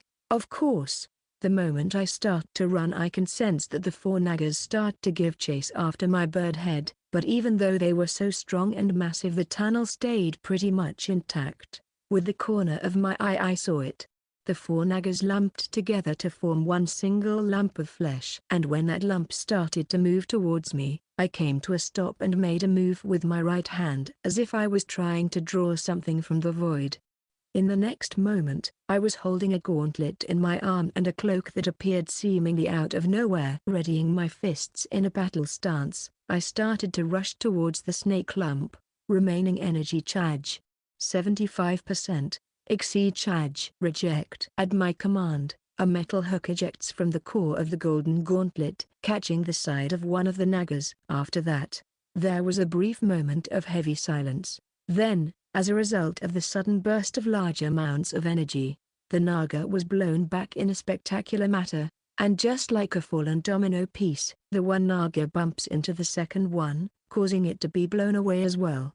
The ancient technology at 75% capacity and the steel hook at 50% seemed to be super effective, blowing one naga away which had direct effect on the other three snakes, causing the clusters of great mass to entangle and fall down. It was a huge gamble on my part, but with just this one move I managed to disable all four nagas at once. Why is it that the gods of RNG only tend to smile at me at times like this? That way in which you desperately cling to life is starting to be really unpleasant. I would say that this is what you should expect from a fool such as myself, but I feel like telling you this is a waste of time. But I had no idea what was coming. I had no way of knowing that a humanoid monster would use the commotion to crawl its way like a snake towards me.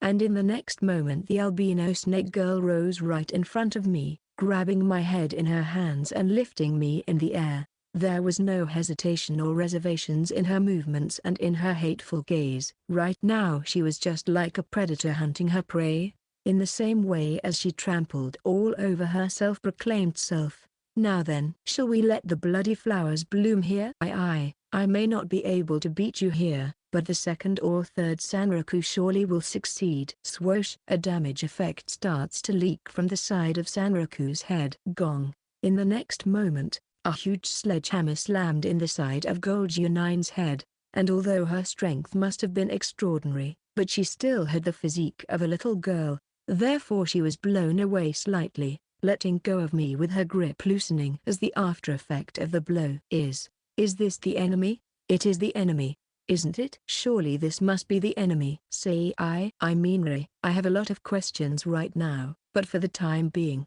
good job. Really good job. Are you alright? Sanraku-san, the way you were blown away right now was rather flashy and dangerous. I would like to say that it was nothing, but this thing has given both self-proclaimed Goldunine and me a run for our money. Incidentally, This thing here is the real Goldunine, the pure white monster girl, whose neck managed to go back to its normal position after that last swing at Sega Zero, stretches her body gently, as if trying to wake up the parts of her body that were still asleep. That's right. This is so unpleasant. Chapter 265 Part 1. Chapter 265, Loss and Defeat sometimes are not synonymous. Part 1. The first one was a miss. The second one was a strike. The third one was a strike as well. The fourth one was just like the second and the third, strike through and through. Apparently the gods of Gacha were in good spirits today, because after gulping down on some health potions I managed to succeed in my death saving throws 3 out of 4 times, which was almost insane amount of luck for someone like me, who would usually draw the short end of the RNG stick. What about my left arm? Can I use it? It would be nice if I could use it, even if it was just for a little bit. It seems that even though the curse was supposed to be permanent, it would not stay in your system forever, because after some time, I could feel that little bits of control were going back into my useless left arm. So it would be just a matter of time before the rest of it would peel off as well. Who would have thought that there would come a day when I would be grateful for those damn wounds? Aside from being able to wear armor temporarily, that is. However, the situation could not have been worse. Although the vast majority of the Vorpal bunnies had been evacuated from here and directed towards the place where Edward was, there was no tank in here that would be able to stop the 4 naggers and their mad charges.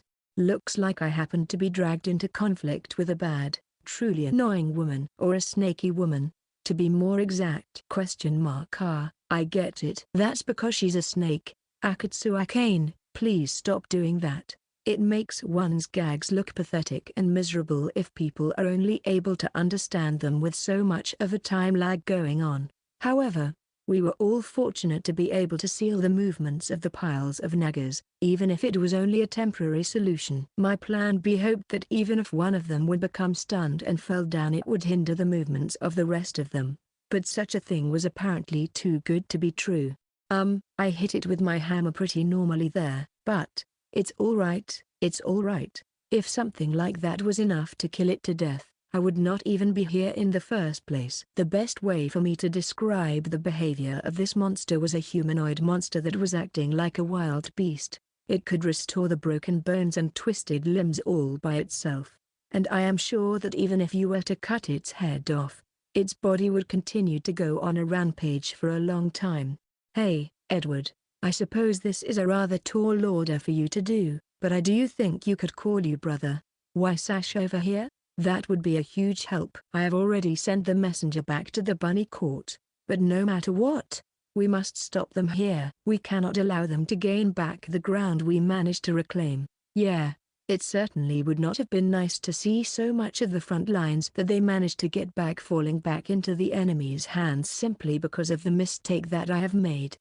Since this is not an X type of unique scenario, this might be a losing battle. However, losing battle is a type of scripted event that you cannot win, no matter what you do, and even if you would somehow manage to win, the end result would still be the same. Most of the times, the conditions for such scripted event to resolve is that the whole party gets wiped out, but sometimes the trigger is the HP of all party members dropping to a certain point. Either way, you will always lose such battles. Lucan did not have his unique scenario X unlocked at the time, and we still managed to repel him. Maybe we can do the same here this time around as well? Even though I would like to believe in that, I know deep down inside that this is nothing but a wishful thinking. Also, it was painfully obvious that both Ren and Akatsu Akane were exhausted and at the brink of collapse from the ongoing battles. Also, what is Rare doing here? Is this the reenactment of the Lula's story? Could it be that going through all of those battles she managed to gain the Vorpal soul that was deemed to be worthy?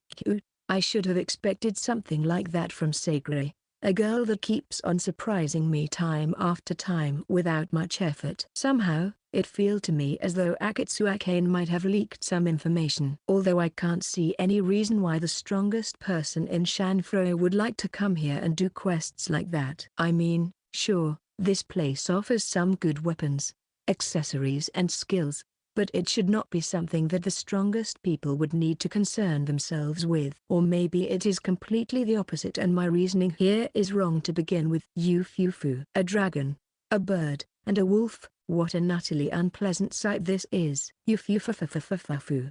I'm going to enjoy killing you, decimating you, ripping you to shreds. Yes, let's do just that. Yufufu. Watch out, guys. From what I have seen, she can use poison in form of swords flying at super speed. You get hit with that, you're going to end up with curse of poison being placed on you. Right, Roger. That Akatsu Akane looks like he can keep on going for some more time, but Red did not look good at all. I mean, she is sturdy, but her agility is not all that great. I'm not saying that she is going to be a liability here, but with all that armor it is going to be increasingly hard for her to dodge the poison attacks here, especially if they come unexpectedly. Also, if we take the self-proclaimed Goldunine as a model here, it is entirely possible that aside from the curse of poison, the attacks of the real Goldunine are going to possess some additional effects to them. Well, if it is going to be then we are going to manage somehow. Just please don't let it be homing attacks. Everything but the homing attacks. Chapter 265 Part 2. Chapter 265, Loss and Defeat sometimes are not synonymous. Part 2. Turning my gaze to the side, I witnessed a most peculiar sight, a vorpal bunny riding on top of a boar. Could that have been the messenger that was sent to deliver a message to Waisash? Was he back already? Hey, you there bunny? Hiya? Wah, it's a birdman. Amazing, it's a real bird person in the flesh. Bir, yes, that's right. Sanraku-san looks like a bird person indeed. I wonder, the fur of this bunny was black and it did not resemble Emule at all, but for some reason I was getting some serious Emule vibes from that bunny. It is smaller than Emule and it looks like his little sister, but honestly, that bunny does not look too strong. This here is a battlefield, and from now on, things will only get harder and more dangerous, so you'd better evacuate to some place safe. That was a bad step, but I must focus on recovering some of the MP that I have lost. Oh, and we have a strike. This is, but there you are. Fuge. Ooh, what an amazing display of aerial lucha techniques. Or not, since Emile is a magician, not a luchador. You disappear all of a sudden, so I follow you, and then where do I find you? Right in the middle of a war zone. I'm sorry. I'm so sorry, Emile. I won't do it again. I understand where Emile is coming from, but to overreact in such a way in this situation. Yeah. This seemed like a little much to me. And while Emile keeps on scolding her sister, it would be nice if he calmed down a little bit, and fast. Right now I am recovering the best I can.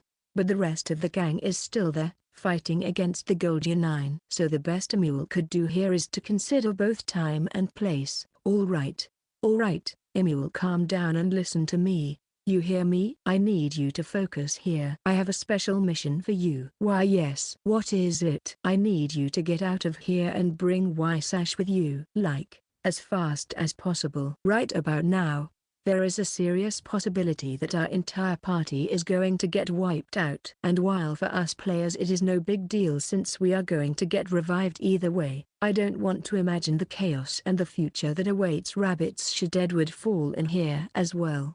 Listen here, Emule. This mission is really important. It is actually a matter of life and death for us all. Alright. I understand. Well then, see you later, bird person. Please let me know of your heroic story later on. Come now, my trusty steed. Run faster than the wind. Burororora. Watching the bunny riding on top of the boar disappear into the distance, I gulped down potion after potion. I was drinking so much and so fast that I was actually starting to feel sick in my stomach. Goth you. Alright. Go, Emule. Go. Alright. I'm going. Now, then. The only thing left to do now is to evacuate Edward back to safety. After that, we can fight to our heart's content, without having to worry about dying. Isn't that sweet? Alright. Hope that you are hungry. Thinking about it now, our current party roster is almost the same as that one time when we fought Lucan. Alright, let's see what we can do here. Until my left hand completely recovers, It is useless to try and fight with great swords. That is why I equip the blue predator and stand up, holding it in my right hand. I would say that my combat effectiveness is brought down to about 40% of my original capacity, but I will still do my best here. Nothing is impossible if you give it your all. All right, time to make you cry. And who knows, maybe if we are lucky, we will unlock the unique Scenario X while we are being at it. Guys, are you still alive? Somehow? Yeah, I do realize that this is a game and all that, but after all, that was a little bit painful if nothing else. Well, judging by the fact that we had to take care of 4 nagas all at once, simply because the fight lasted more than 5 minutes, it could be said that it was a good fight. However, I managed to receive a wound on my right arm. Akatsu Akane got grazed on his left foot, and Reed took enough damage for her armor to be cracked all over. Honestly, with something so crazy going on here, it was a miracle that none of the players and NPCs ended up dead. Good luck out there, gods of RNG. Good luck indeed. Hey, Edward, you alone should get the hell out of here while you still have the chance to do that. See, we will launch one more wave of special attacks. We will create an opportunity for you to escape, and then buy you as much time as you need. It might have gone a little bit better for us if I had my reinforced armor and tactical war beasts available to me, but that option was out of the question since I had no reactor on me at the current moment.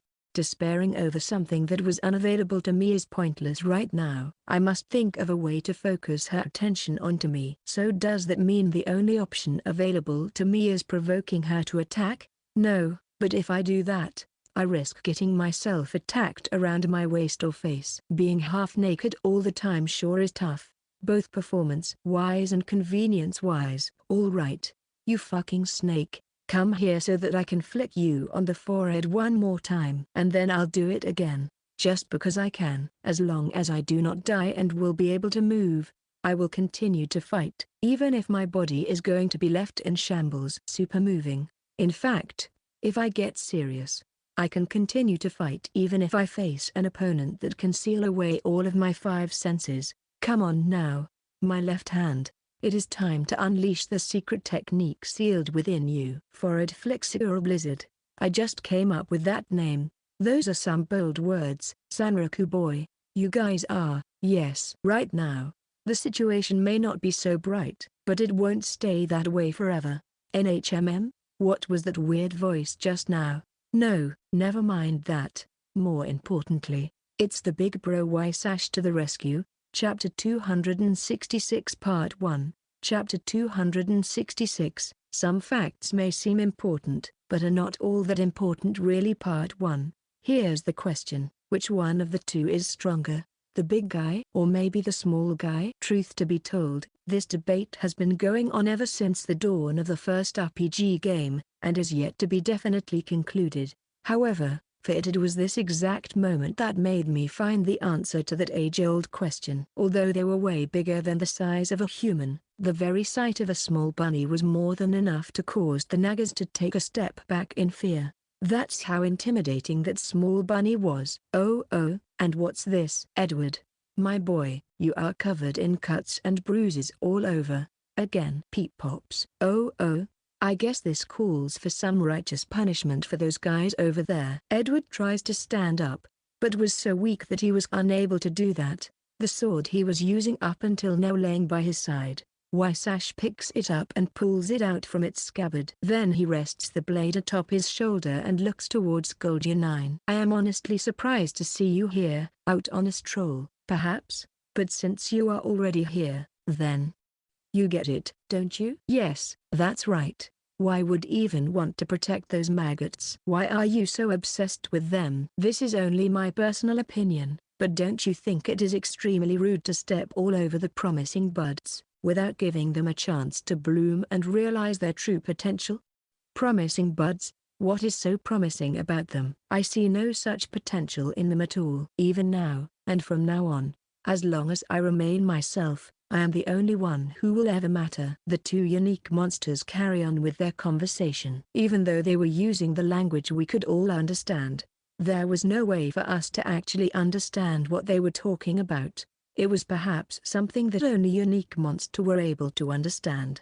As long as I remain myself, I am the only one who will ever matter. Is that supposed to be a riddle of some sort? Or some kind of a code? It sounds like an egg dish mixed with eggs and topped with eggs. While I was busy thinking such silly things, I realized that since Wysash was here, we would need to plan our next move carefully. But before I was able to propose anything, it was Wysash that made the first move. When it comes to you and I think it is about time we put an end to using our dear children to fight our battles, resolving out disputes. Don't you think it is about time we put an end to our disputes by our own actions? To Wysash's words, Goldunine sends him a chilling look, one that would be more than enough for a normal person to drop dead on the spot. However, Wysash did not even flinch under that gaze. Even her own snakes seemed to be afraid of his cool demeanor, even though they were bigger than him. Goldunine should have had the upper hand here, since they controlled the majority of the tunnels not until long ago. But right now the upper hand was shifting towards Wysash with every passing second. Now then, what are we supposed to do now? And what will Goldunine do now that the advantage was no longer at her side? Finally snapped out of it. Huh? What the fuck are you looking at, asshole? What? Are you so scared of Wysash that you are going to bully those weaker than you just so that you could feel better? Is that what this is? Why else would Goldunine even look at me? Don't you dare to forget about this. No matter where you are going to hide from me, I got my sights on you. I will hunt you down and I will strangle the life out of you. This goes for all of your brethren as well. There was a sudden gust of wind. Well, since this is a tunnel, the wind actually blows from the direction of the entrance towards the depths. But this is a cave. So why is this gust of wind strong like a hurricane? Oh. All of a sudden the Nagas let out a loud roar, as if they were trying to communicate that they are still here as well. Besides the two unique monsters, you could also see that the wind was actually applying damage to their bodies, chipping away their scales and exposing the bright red meat that was hidden underneath. All this from a wind, whereas even Rez attacks were unable to put a scratch on them. What is it now? If Wisman was still around, I would have attributed that to him. But what even is this? Magic? A skill? Now, those are some bold words if I ever heard one. But, I wonder, do you actually have what it takes to make them a reality? I don't want to be the buzzkill here, but, yeah, this must be said, just how both Goldunine and Wysash intend to win here. Both of them should be gimmick bosses, right? Or maybe they are like Wism and Olakan, possessing some insta-kill moves up their sleeves? That would be nice. A quick and decisive skirmish, resolved with one quick exchange of blows. But since their expressions remained stone cold, it was actually hard to predict what they would do next. Get out of here while you still can. This is no longer your fight. You do not belong in this battlefield. I'm not all that obsessed with the holes I have dug, but very well. I shall allow this only this one time, as an exception. Chapter 266 Part 2. Chapter 266. Some facts may seem important, but are not all that important really. Part 2. That's dangerous. Goldunine must have gotten bored at some point now, for she was juggling 5 swords made out of poison all at once, all the while striking strange poses. It was so surreal that my mind was having difficulties with understanding what was going on here. And even though Wysash came here to help us, he was not doing anything for the moment. Ah, I see. I get it. This is all my fault, I admit it. And just as I realized that fact, I could see Goldunine turning her gaze towards me. I am going to kill you for sure. I am really having a hard time discerning whether you are truly inexhaustible or maybe you just have way too much free time on you. But somewhere down the road, we are bound to cross swords again. Be prepared for that. To that declaration, I was met with dry laughter. Ha ha ha, you little brat. Laugh all you want. We shall see who is going to laugh the most in the end. With the promise of that battle that is yet to come on some day, the white snake girl backs away, disappearing into the darkness. The 4 Nagas soon follow suit, glaring towards us as if those words were some sort of a personal insult. And then there was silence. After a moment or two, You could hear the sound of Wysash putting Edward's sword back to its scabbard. Only then I was able to understand in just how big of a predicament we were just now. Both Akatsuakane and I were barely able to stand because of our paper-thin defenses, but she took so much damage onto herself that her armor looked as though it was about to fall to pieces. Big bro, thank you. Oh, and here I thought that they would actually put up a fight, since they already came all this way here. What a hassle. Excuse me? Whoa there, big bro. Why are you pointing your sword at us? And why is it that the blade starts to glow in a way that I have never seen before in this game? Whoa there, stop. Just wait just a moment. I will make sure that you won't feel any pain. Comfort. I got slammed in my neck. Akatsuakane got stabbed through the heart, and Rez's artery got cut open. It was so sudden and so surprising that I did not even register what was going on until it was all over. Whoa there, big bro. Have you gone mad? As for you lot, once you shall awaken, everything shall be restored to how it should be. Of that, I swear. Now go back to rabbits. There was no pain at all, and even though I was aware that my head fell from my neck and plummeted towards the ground, I did not feel anything in the slightest. You have cleared the unique scenario, the defense of the bunny country. You have received a new title, the defender of the bunny country. The unique scenario X, the epic of the Vorpal bunnies has now progressed. No, wait just a minute here. My fingers start to move way before my messy thoughts are able to put themselves together. No death penalty. No incredible item or skill or magic for completing the unique scenario. Does that mean that this death of ours was a scripted event? It would have happened anyway? No. More importantly, about the words that Wysash spoke to us all shortly before we died. I don't want to believe it, but all the discomfort I have been feeling up until now started to fit in, forming a complete picture. Once you will wake up, everything shall be recovered completely. That's right. Because that's how the respawn function works here. That's right. That's just how games work. They have two functions that make them different from the real world, allowing you to basically redo things. That's the save option and the respawn function. Even if you stop playing the game for 10 years or more, if you have made a save you can always resume the story from that exact point in time. And the respawn allows you to be as good as new and ready for some action, even if your death was that in an explosion that technically left nothing out of you but charred pile of ash.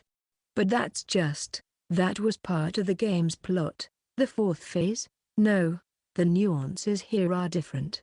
Originally I was led to believe it to be like that, but looking at Emil and other NPCs now, could it be that I got this all wrong? Ah shit, is that what this whole plan B is all about? Right about now I feel like someone who just won the lottery and went on a trip around the globe, only to realize that I have forgotten to lock the door to my house. I then use the softness of the bed to jump up and do a somersault to get out of the bed.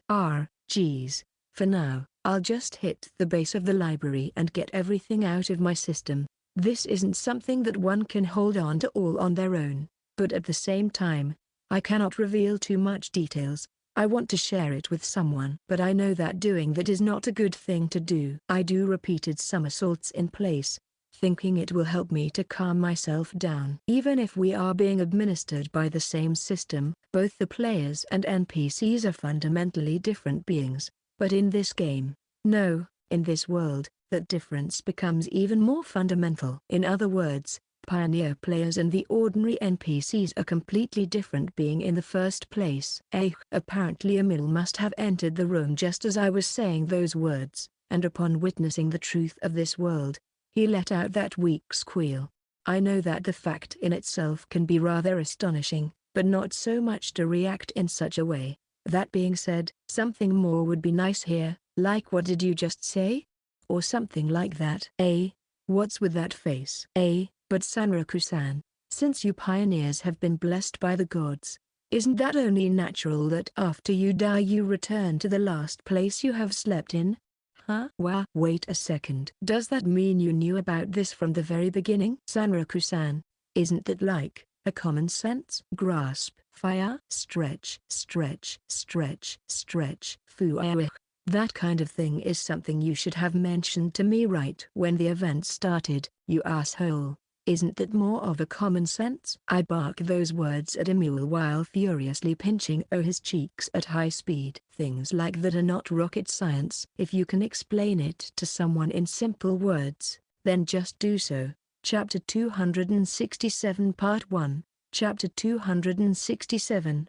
The Afterglow of the Great Hero Part 1. I do believe that even though it might be a common knowledge, it is something that must be clearly stated here. Us pioneer players are being that were essentially blessed by the gods. And it is precisely because we were blessed by the gods that us pioneer players are more likely to experience a rapid growth when it comes to our innate abilities, or, at the very least, that growth is faster and more obvious when compared to other humans or humanoid beings. Not to mention the ultimate difference that sets us players apart from other humans in this game. If we happen to die as a result of battle or a mistake of any kind, instead of perishing we will just wake up inside of the bed where we last rested. So we can technically learn from the mistakes that would otherwise prove fatal. Death is of no real consequence to us and we can pretend that it never really happened. Of course, when it comes to sleep in this game, it is hugely dependent on the person. Some of the players might sleep for weeks without waking up even once, while others may be satisfied with only short naps, only to wake up right after going to sleep.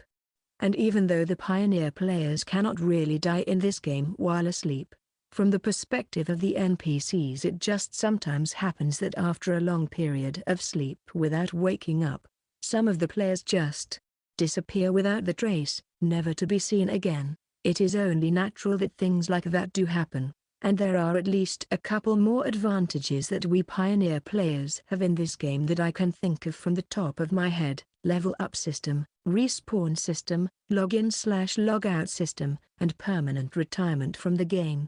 I see. Now I get it. It is precisely because of those qualities that some NPCs of this world would consider our existences to be flickering, even more unstable than the heat haze that you occasionally see on a hot day. So, in other words, what you are telling me is that the positions of us players has always been exceptional in the view of this world. Is that it? That would certainly explain a whole lot of things. For one, the fact that the NPCs of this world never find it strange that pioneer players grow so strong so fast, or that they may act kind of strange at times and say things that does not really fit into the game's setting. But is this part of the game's initial setting? Or did someone went out of their way so that it may seem that way? Still, I do not think that anyone would really bother with a question like that, and even if someone did, it would probably receive a pass as an "it's just part of the local ecosystem" kind of argument. No, or could it simply be that the Plan A and Plan B did not account for the NPCs to be a factor of much importance? In the Japanese language, there is a kanji, go, which is usually added only to things and concepts which are associated with the same purpose or destination. In other words, there is a high possibility here that the end goals of Plan A and Plan B are one and the same, but the thing that differentiates the two plans is the way or means by which the plans want to achieve that goal. Images found in the ruins of the old castle, the gravekeeper Wiseman, Setsunu of the distant past, the diary we have found at the top of the Lululus castle, the mysterious Omega. I think I can already see the frame and some elements, but for now there is no way for me to actually know what the full picture looks like. Could it be that this mysterious Bahamut creature holds the key to all of the questions I may have? I know that up until now we were receiving hints about it from the other unique monsters, so it might be correct to assume that it is going to play a major part in the upcoming story. That's right. What about the other two players that were with me? Akatsu Akane went to the medical center to see if there is nothing wrong with his legs. As for Sega Zero-san, there was that one time when she woke up to do something, but right about now she is still asleep. Does that mean she logged out for the day? Oh well, it does not really matter either way. For them, today may have been all about the rabbit's defense battle, but as for me, I still had one more business that I had to take care of. Anyways, there is a huge possibility that this other business of mine might take a whole night to actually finish. If that is the case, it might not be a bad idea to pop open another energy drink, just in case. All right then, Shall we get going? Are we going to see Brother Edward to see how his recuperation is going? Nah, I think we will pass on that. As long as they throw him inside of the bath filled to the brim with healing potions, he should be okay. No, there is another business we need to take care of first. I want to know exactly what gave birth to the conflict between the Vorpal bunnies and Goldunine. Maybe by doing that I will obtain the means to somehow overcome the curse of the carved wounds that is being placed upon me. If that were to happen, we can certainly find a way to save Maki from being an industrial waste. I have all the necessary items here with me, and I even managed to save some of them as bonus. So I might as well see if I'll be able to create some nice weapons out of them later on. Chapter 267 Part 2. Chapter 267, The Afterglow of the Great Hero Part 2. Here in Rabbits, there are two blacksmith workshops. One is located strictly in the town, while the other one is located inside of the bunny court. The one in town belongs to Break, who I helped to achieve the rank of the Grandmaster Blacksmith. It is also a place that granted me with so many SF-like items. The other one, the one inside the bunny court, belongs to Wysash, so you can say that it is his personal playground. And when it comes to that playground, it may be not the most gorgeous or well-equipped of places, but each of the creations crafted there seemed to have possessed a life of its own. At least that is the feeling I was getting. Oh, so you have come? It was a true pain in the ass to obtain, but I somehow managed to get my hands on it. The Goldunine's curse. Here you go. The thing that I procured from my inventory was a small crystal the size of a human palm, completely filled with purple liquid inside. The name of this item is Crystallized Ingredient, Goldunine's Curse of Poison. My assumption here was that the existence of this item meant that I have successfully managed to collect Goldunine's poison. However, it is only my personal opinion, but I think that the name of this item is far too long. And it is also a mouthful to pronounce. And there is something else. While we were all stalling for time until Wysash got to the battlefield, what we did was not only avoidant of aid. For me, it was a struggle to see if I could get close enough to land yet another forward flick onto the monster kid, and to see if I would be able to perhaps tear out the fangs of those stupid Naga snakes. Well, I was trying different things and strategies, but none of them proved to be particularly effective. But due to all of my struggles, I have come to discover something that at least for me was quite interesting. The 4 Naga snakes that were tagging alongside Goldunine. I even managed to ride off the back of one of them. And got this, thanks to that I ended up sacrificing one of my arms, but thankfully I managed to restore it with some potions, guts, and strong will alone. Otherwise it would have been pretty bad. I do believe that its name is Ardvul. All of a sudden, Wysash dashes towards me and reaches out to my arm and the rust sword that I procured from my inventory.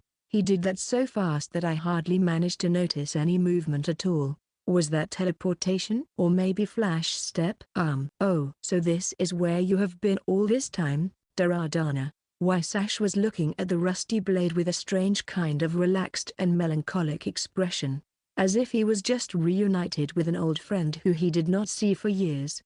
Unfortunately, I have no way of knowing who that Daradana person is or was, but I do get a feeling that I just managed to raise a flag of some sort here. But was it really? I mean, it's not that I managed to obtain it in any special way or during a unique event. No, honestly, I did get it during a unique scenario.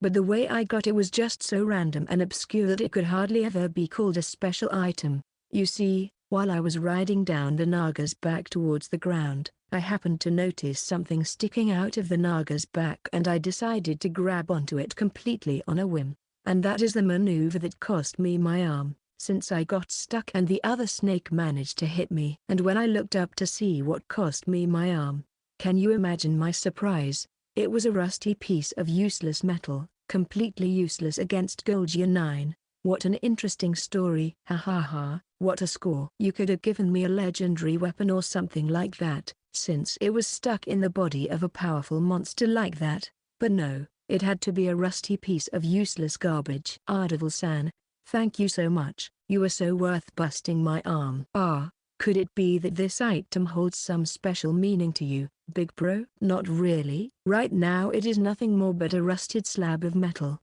Yeah, keep saying that. But did you honestly think that I would not pick up on how you hesitated with your words for a moment out there? Or how your expression changed, ever so slightly? Don't underestimate someone who has played a ton of dating sims in the past. If there is one thing I know, it is when someone reacts emotionally to being given a gift. So it was certainly a flag just now. Whatever you say, big bro. However, this sword is too big for me to wield effectively, so you can have it. Who? I had no idea you cared so much about me. But, very well, it seems that the thing it was missing all this time is finally here, and that is the edge it was lacking. In other words, I should be able to make it work for you. Huh. Is that so? If that is the case, then so be it. But, isn't that actually kind of suspicious? How generous the gods of RNG had been with me as of late. This much luck is definitely going to bite me in the ass sometimes later. Isn't it? I am sure there is a law out there somewhere that states just that. This blade, it was used by my dear friend, long ago. And to be exact, it is by no means a great sword. Certainly, for a great sword it was indeed quite strange. It is not unusual for video games to shape different kinds of weapons in different ways, but great swords usually resemble slabs of metal more suitable for crushing rather than slashing. But this here sword was long and slender. What's with that? This thing right here. It is actually the tip of a giant's spear. It appears as though some idiot managed to break it and was using the tip as a straight sword. A giant's spear. I see. Is that the source of the discomfort I've been feeling for a while now? It was not a great sword, but only a crazy big tip of the spear. No, wait a moment, the blade of this thing is over a meter long. Isn't it? I know that there are spears out there called sword spears that can be 2 or 3 meters long.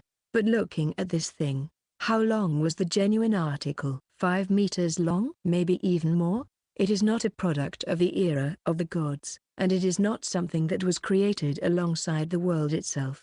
It is something that was created later, used, molded and shaped into the thing it is today. Great fool, the spear of the great hero. Great fool. Yeah. Is it really okay to be using something like that after all this time? You are.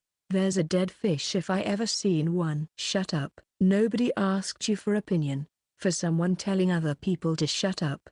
You sure act awfully loud and obnoxious. Why do I get the feeling that this conversation is going nowhere? Now then, after a fun battles with hard enemies, there comes a time when I must engage in a not so funny interpersonal battle. And there is another funny thing of note here. Although it should have all but worn out while I was doing the full dive, for some reason I could still feel the taste of the energy drink on my tongue. Oh well, I guess I will just wash it away with milk. Yeah, that should do the trick. Chapter 268 Part 1. Chapter 268. With enough money and time, one can take advantage of most events in life. Part 1. Say, no matter how you look at it, this guy seems to be pretty upset. You sure he is alright there? It's alright, it's alright. Don't worry about it. When it comes to Sanraku-kun, he is better when he needs to work in a state such as this. Just leave him alone. What was that saying again? Something about the candle burning its brightest the very moment before it goes out? That's right, that's right. This guy may look like a lifeless husk if he is not devoting himself to doing something. But if you fill him to the brim with energy drinks and let him in the sun for a while, he is going to be more than alright. Who the hell is bracing up for the grand climax, you assholes? Leave me alone. I was busy all night yesterday with some pretty epic stuff. But when this is all over, don't think that you are off the hook right away. Both members of the library and the Saints Guards want to have a word with you. Just to let you know. Are you happy? Can I just go home already? It goes without saying that my request was denied almost instantly. If someone right now were to ask me how I feel, I would answer that I feel like a monster made out of omelette. An omelette made out of spoiled eggs, with teary eyes made out of ketchup, and with slices of wieners mixed with milk that was thrown into the mix as a side dish. Oh, and let's not forget about the fact that all of the above is drowned in energy drink juice. Honestly speaking, that is the only fuel that is currently making my engine roar. but I think that this kind of diet is starting to affect me in a really bad way. If beef is to be considered a vegetable, does that mean fish and milk can be considered a vegetable? Alright, you know what? I'm so sorry, Kyogoku-chan, but I may have lied to you. Upon closer inspection, this guy does not look so good after all. He appears to be slightly messed up. You call that slightly? Try hitting his head from the side. Maybe that will fix him up. Or he will fix himself up on his own. I could see with the corner of my eyes that someone was trying to slap my cheeks with the back of their hand. But their moves were all too predictable. I could avoid them with my eyes closed no problem. In fact, that is exactly what I did. Did I succeed? Would you kindly stop fooling around? We are trying to have a strategy meeting here. Thank you very much. All right, Mum. Kyotomate was titling her head in puzzlement, but no need to worry. You may call it weird, but for us, this type of behavior is completely natural and there is nothing weird to it. Oh well, no need to sugarcoat things. We all know that our opponents are standing at the very top, and it is precisely because of that their equipment is nothing short but top-notch as well. Equipment is one thing to be worried about here, but it is precisely because our enemies are the member of Black Wolves that not only their equipment is top-notch, but they also have player skills to back that up. But we talk about their in-game skills. As far as player skills goes, it is everyone's guess here. In terms of playtime and experience here in this game, it was the Tupkas that needed to explain some things to both Katsu and I, since in terms of playtime we were still novices, or barely managed to graduate from being such. Or rather, since Park got us into this mess, it was only natural for the ones well versed in the art to provide a suitable preface here. You see, since I have some connection with Momo-chan behind the scenes, I have at least some level of knowledge about what we are going against. Therefore, I think that we can easily counter 3 out of 5 of our opponents here. Gee, talk about spoiling all the fun. Every fight starts way before you get to cross the blades with your opponent, my dear Katsu-kun.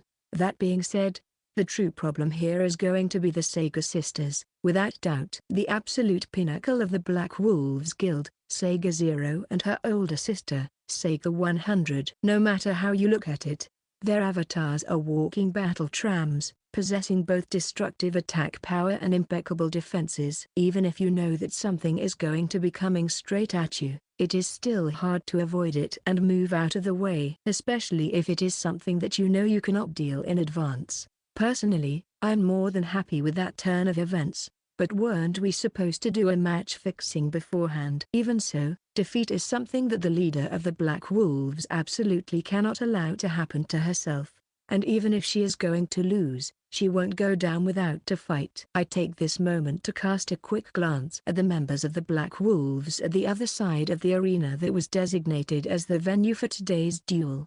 Amongst the fighters who looked about ready to throw themselves into battle at any time, there was Sega 100, looking as serious as ever. I think that this whole situation is a result of her personal problems with Pensilgton, but could it be that there is actually some other cause behind all this? I get a feeling that there might be something like that. As a player, Momo-chan is a perfect superhuman with the class of Sword Master. That alone is more than enough to cut her opponents into ribbons with ease. Sword Master. Huh? Wasn't that Harami's furball a Sword Master as well? Or was it a Sword Saint? But whatever the case, it seems that Sword Master was a class that was versatile enough to hold its ground no matter if it was a solo fight, or 5 versus 5. Actually, Sega sisters are the ones who are going to be extremely troublesome here. Both their builds are oriented towards close quarters combat, but their firepower is so powerful that they can easily take down multiple opponents at once. That's cool and shit, but can I ask something here? While Pensilgton was clearly going to elaborate on the idea of a threat that the Sega sisters possess, Kyotomate interrupted her with a question of her own. After saying that, she looks around the 4 of us, and then her ears start to twitch rapidly. It was a gesture completely different from the ones human ears do, and it was honestly really cute. We seem to be lacking one member. Where are they? Chapter 268 Part 2. Chapter 268, With enough money and time, one can take advantage of most events in life. Part 2. That's right, about that. You see, when we mentioned that problem, our dear Sanraku-kun said just leave the last person to me. He looked pretty confident, so we basically decided to let him handle that without asking any further questions. My vote is on the fact that he is going to change his gender and will try to pretend he is someone else. That would certainly be interesting. Not to mention that it would probably made all lewd artists and message boards go literal apeshit. Sulk. Aside from Katsu, whose eyes literally looked dead and unfocused, everyone else were casting me doubtful glances. But even if I tried to do something like that, what's wrong with that? It's called creativity. Now then, on to the next point. Are there any rules to this team duel or not? It should be that both teams select 5 members to participate and then those teams go at each other's throats, right? That is a correct answer, Kyotomat. Katsu, as punishment, please go and stand in the hallway until you understand what you did wrong. Don't you think that's a little bit too unreasonable? It's a joke, man. You should just laugh it off and be done with it. And that's right. The rules of this duel are pretty minimalistic, amounting only to a 5 one-on-one duels between the members of the 2 guilds. And since only the members of each respective guild were eligible to participate, Kyotomat had no other choice but to officially join the ranks of Wolfgang. All right then, the second question. What about retiring from the battle? Is it a thing or not? That was actually a clever question. And could it be that Pensilgton was the only one who noticed that Katsu and Kyotomat did not? Was that the reason for their attitude just now? She then looks at me with a funny smile on her lips. Seriously? Yeah, seriously. Really seriously. What do you mean? Pensilgton casts another glance at me. Normally I would be overjoyed to have been able to make other people for fools, but now was not the time for that. So I offer a quick and simple explanation. Well, this is really simple. You know, when you are at the disadvantage of 4 versus 5, what do you think is the quickest way to turn the situation around? Just then, on the other side of the arena we could see how Re handed something to Sega 100. It was the exact amount of money she needed to be relieved of her role in Black Wolves and so that she could transfer somewhere else. What was that Dutchbag's name again? Whatever. What's important here is that he opens his mouth wide, probably speechless and unable to believe what he just witnessed. Then Ray, now a free player that could do whatever she felt like doing, casually came to our side. This is Arthur Pensilgton, San. Sure. Now, what is it that you want to ask about? I was hoping that you would let me join your guild. Your Wolfgang. Okay, fine with me. Welcome. It's a pleasure to have you here. How do you turn around the situation where you are at disadvantage 4 versus 5? It's easy and simple. You just have to convert someone from the other side onto yours, turning a 4 versus 5 match into a 5 versus 4 match.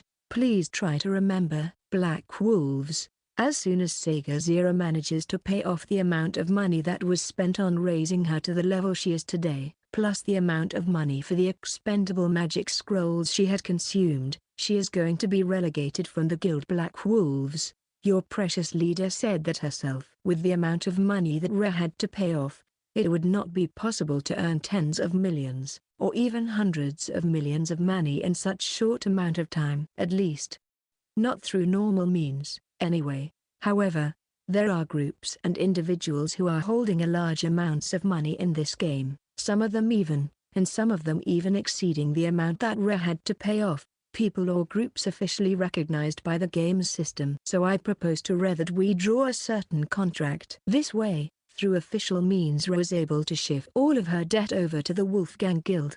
I was fine with that solution, because for now I has money to spare. But since Re was such a lawful person, she was adamant on repaying the debt to me in full. But thanks to that maneuver, she was able to leave the Black Wolves and come to the side of Wolfgang at just the right time. This would also mean that Black Wolves just lost one of their most reliable fighters for this duel. Incidentally, my dear Sanraku-kun, how much money do you have in your wallet right now? Forget about it. I'm not paying your debt off, not in a million years. Doesn't that mean that you have small fortune on you right now? considering Zero-chan's debt and that attitude of yours. Don't tell me, you have way over 100 million money?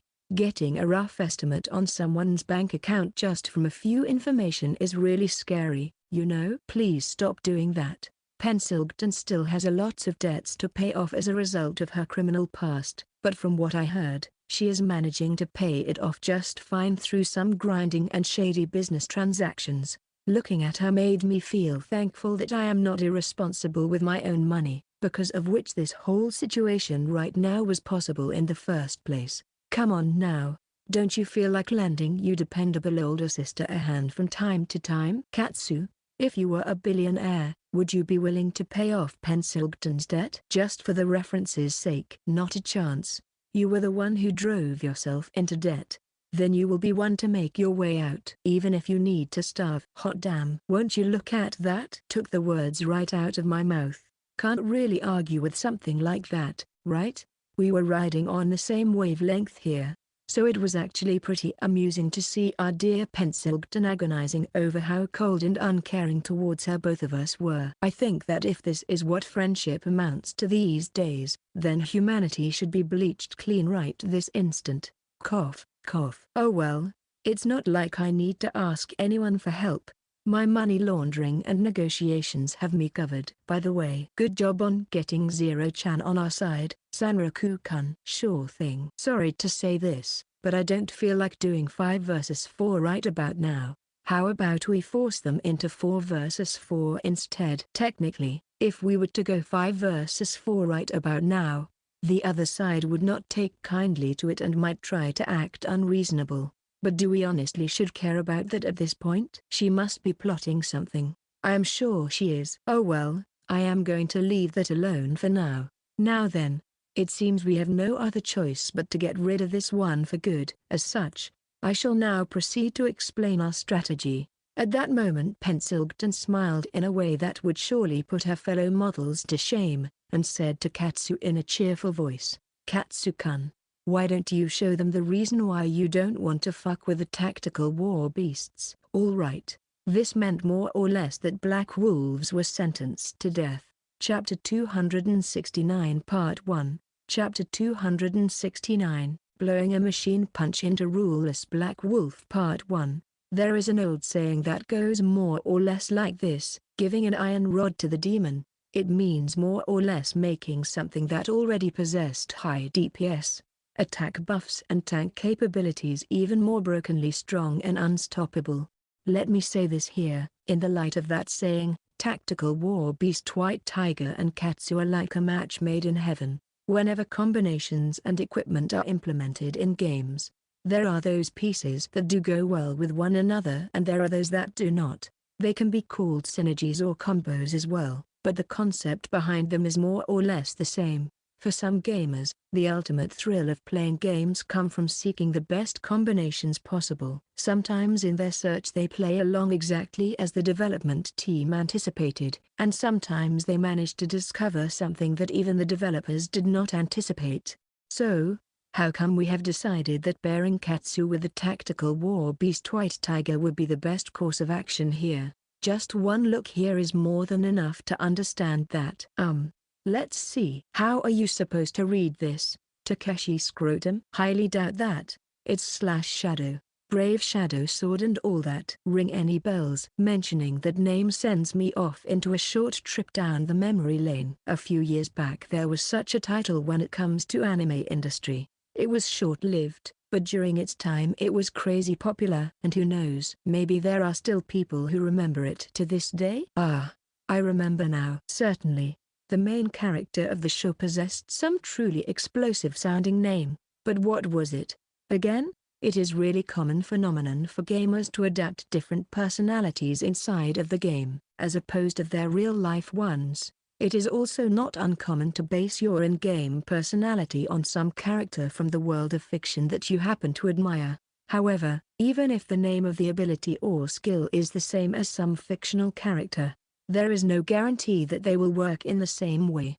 No one here says that backward compatibility cannot be a thing, but depending on the age group that liked the thing that a certain piece of merchandise was modeled after, it can go both ways.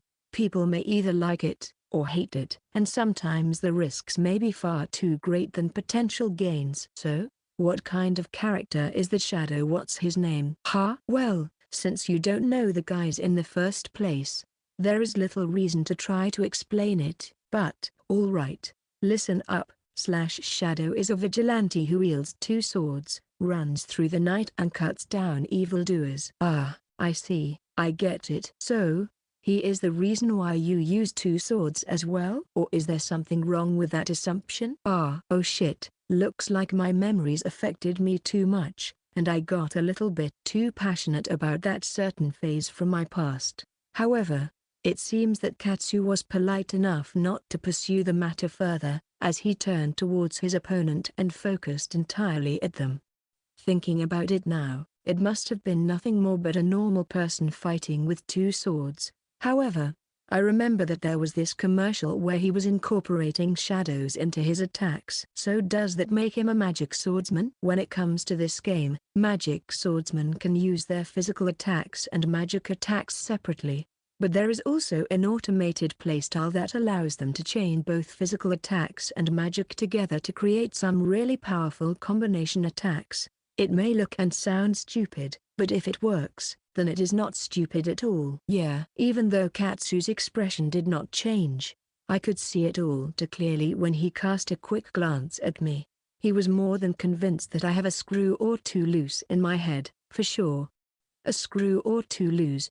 Don't you think that is a little bit much? If anything, call it all-purpose Sanraku. It may still sound quite bizarre, but in this state I can at least show increased performance when it comes to battle and strategic thinking. So everybody benefits from that. You Amike of all people, should know about it. That some people, especially those affiliated with the gaming scene, tend to work best under some sort of pressure or tension. I'm telling you, building your levels down and experimenting can make you strong in ways that you would never even dare to imagine.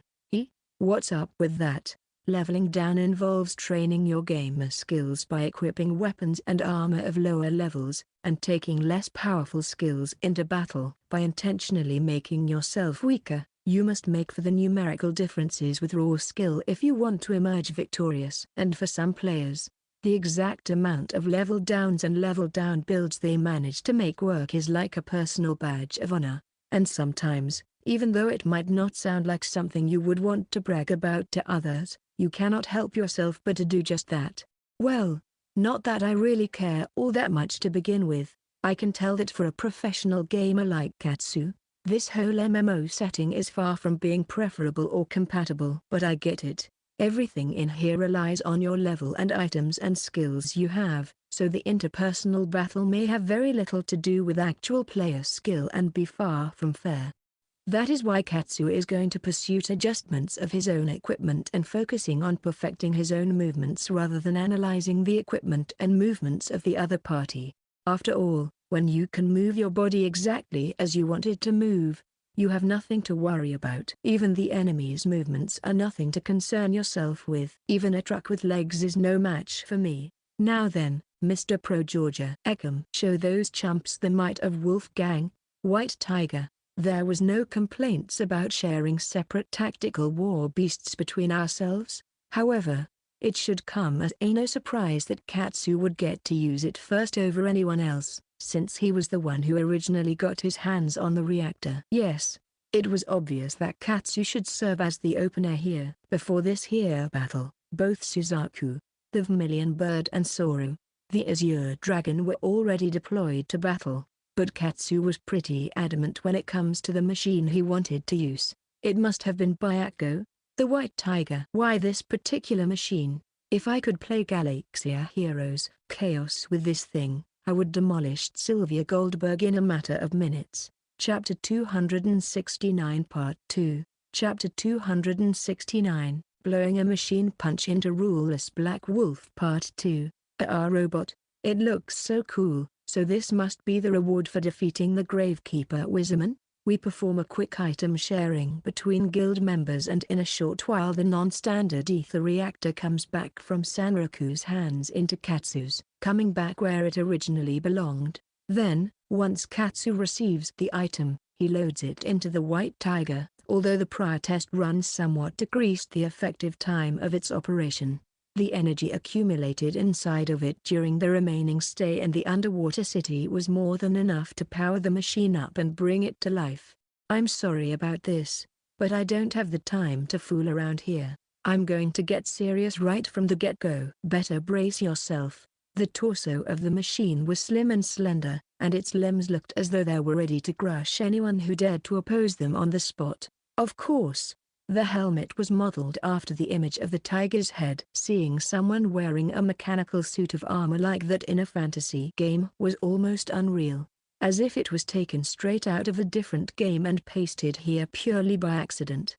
But this is Shangri-La Frontier we are talking about here, and just because no one knows about their existence, it doesn't mean that there cannot be robots, aliens or things taken straight out of sci-fi wet dreams. Union mode. White tiger. Yeah. The armor gives a very enthusiastic response and starts to move. The body parts of the white tiger begins to open up as it gets closer to Katsu, eventually enveloping his whole body like a warm sleeping bag. As a result, the armor suit will strengthen the limbs of the wearer and will give him certain abilities, while also reinforcing his defensive capabilities. Then, even though it is a machine, it takes something that resembles a deep breath. Once this process is done, the union is officially complete. Wow, what is this? First time you see something like this. Top Guild? Good. It gives me all the more satisfaction that its first victims are going to be the members of the Top Guild. Intake. The atmosphere gets shaken by a loud roar. In the next moment, raging winds descends from the sky and gather around the white tiger's frame, focusing on the areas around its legs. Then the mechanical limbs start to absorb the winds and compress their power within themselves. All the while the winds roar like an angry tiger, which is giving the machine a rather eerie and dangerous atmosphere. The slashing shadow was completely overwhelmed by the sheer display of raw power that was now standing in front of him. If he had any confidence in himself, right about now it was all but gone. The advantage here was purely on the white tiger's side. And no matter how good your items or stats are, if you are under pressure you are never going to perform as good as normally. At that moment the victory slips out of your hands and goes straight to your opponent. When it comes to breathing, it is a two-part process, correct? So it's only natural what comes after inhaling. Better grit your teeth, otherwise it might prove to be quite fatal. Exhaust. Some starts to raise up from within the white tiger, and then it is thrown out, spitting out the compressed typhoon behind itself. White tiger charges forward. Even Katsu, who is not all that good with robo games or MMOs to begin with, can cover his own shortcomings with this here suit of mechanical armor. The exhaust acceleration of White Tiger is something that splits the process in half. It reads the thoughts and intentions of its user, and then the system does everything automatically to make those thoughts a reality. And right about now, the thoughts of Katsu, no, thoughts of you Omike were all circulating around being stronger and faster than Sylvia Goldberg, and to topple Sanraku, the one who was able to go toe-to-toe with her. This resulted in the overwhelming ambition to possess the power to end the battle with one definitive first strike. So fast. Buggy. Good. Very good. With this thing in hand, I could beat Sylvia into a pulp no problem. No, I think it would be less satisfying this way. A victory against her must be achieved through normal means. For example, the acceleration that the White Tiger managed to achieve right now was like that of 5 motorbikes' engines combined together. It looked amazing from the spectator's point of view, but when you realize that you are on the receiving end of it, things start to look very bleak. There was an air-shattering roar as Katsu's fist flew towards Slashing Shadow's jaw, striking a clean hit with no interruptions. At that moment, 4 plates start to rotate around the fist that Katsu threw towards his opponent, forming some sort of weapon. Non-standard tactical weapon, fist type, battering ram. The fist transformed into the literal battering ram, a weapon that was clearly not meant to be used against human opponents. The force of impact bends the face of Slashing Shadow in a way that human face should never distort. Normally, if a normal person did an attack like that, but with a strengthened body, it would only result in a slight concussion or faint at best. However, our opponent's luck has run out because Katsu, as a professional gamer, was able to quickly grasp the nature of the tools he was given, and he could utilize their full potential shortly after getting his hands on them. Being it White Tiger itself, or the non-standard weapon battering ram, it was a perfect combination, a perfect match. In conclusion, wait, what the hell is happening to my head? Is this the right angle? You're going to break it at this rate. This is a game, so it should be okay. Probably. Up you. The guy's neck made a really nasty cracking sound. However, it does not really matter since the first blow shortened his HP by my whooping 60%, and that grab right now did another 30 without even breaking a sweat. Also, there was no way for him to escape what was coming. I totally forgot to mention that before. Here, in this place, there is no penalty for killing other players, so go out there and knock yourself out. I've been waiting for this. Toadope. In the next moment, a mechanical fist is slammed right in the face of the slashing shadow. Then he collapses to the ground and just stays there. Red polygons start to ooze from his face and soon enough he disappears from the arena. Then the White Tiger raises up, looking towards the rest of the opponents. He says, "Next, please." Chapter 270 Part 1. Chapter 270, Scrap and Build Part 1. What misery. This is the best kind of entertainment one could possibly hope for. So, is the White Tiger's ability just compression and expulsion? If it is indeed like that, I wonder if it would be possible to suck in the soil to create a landslide, or suck in the air and fire a bullet of compressed air. Just like I thought. I am not very compatible with this thing. You think so? I thought that kind of thing was made for people like you, Sanraku-kun. The things that I mentioned before sure sound nice to put into practice, but the scale of the attack is way too severe, in my opinion. I mean, the attacks are performed just like you would expect them to perform, but there are way too many sudden accelerations and breaks for comfort here.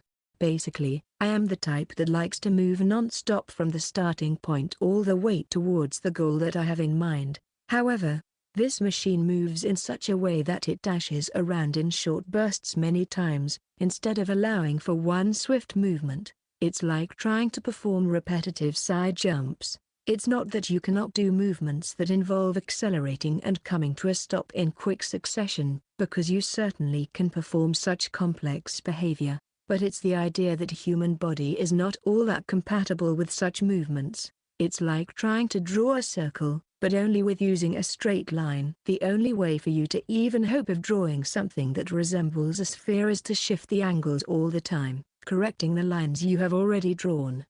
In that regard, you can say the compatibility I had with Azure Dragon was terrible as well. I mean, I basically imagined the path in the sky and forced it to glide alongside it, robbing it of its freedom of movement. If I were to throw zero gravity into the mix, we could technically possess some sort of maneuverability, but only as long as my semicircular canals would hold on.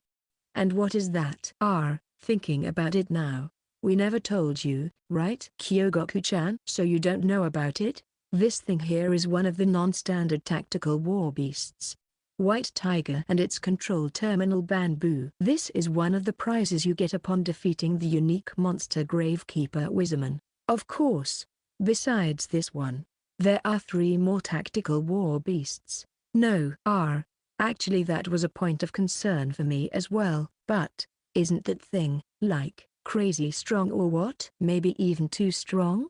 But that is exactly what makes them so awesome, don't you think? The second challenger from the Black Wolves team was a sword user with a long coat. It seems from his movements that Iai Jutsu was his forte, but unfortunately for him, he was unable to even draw out his sword, because Katsu laid his hand on it and prevented it from being unsheathed even an inch. Of course, he closed the distance in a matter of seconds. That is what made it all possible. Batter Jutsu, no drawn style. This is like having pepperoncino, but without pasta. This is, just olive oil without anything else to it? No. Listen here, my sweet Zero-chan. Don't forget about the spices, you still have garlic and various herbs in there. Yeah, but even so, without pasta added to the mix, pepperoncino just loses all of its identity. Don't you think? Pasta without noodles, as much of an interesting concept as it is, I think that no one would be willing to be the pioneer who would like to test that out. But still, sounds interesting. Well, I can only speak for myself here. As for others, they might be willing to try it out, but that's entirely on them. I wonder if half-naked would go along well with lightly dressed meals? Sanraku-kun, did you know? It is really funny to see you quarrel with your own thoughts out loud like that sometimes. Are you an Ouroboros, or something like that? Local production should be meant completely for local consumption, right? Like crystal scorpions. You should give them a go sometime. It's tons of fun. Clearly, all that talk about pasta made me remember summer, even though right about now it was neither the time nor the place for that. Man, fireworks blooming like flowers in the night sky sure are nice. Now then, Riberio's kun. You are next. Keep them coming. No, that's actually wrong. Wasn't his name Rebellious or something like that? It's actually Ribelius. The name itself was not all that hard, but man, good luck with typing that correctly. Things like that take a special kind of talent in and out of itself.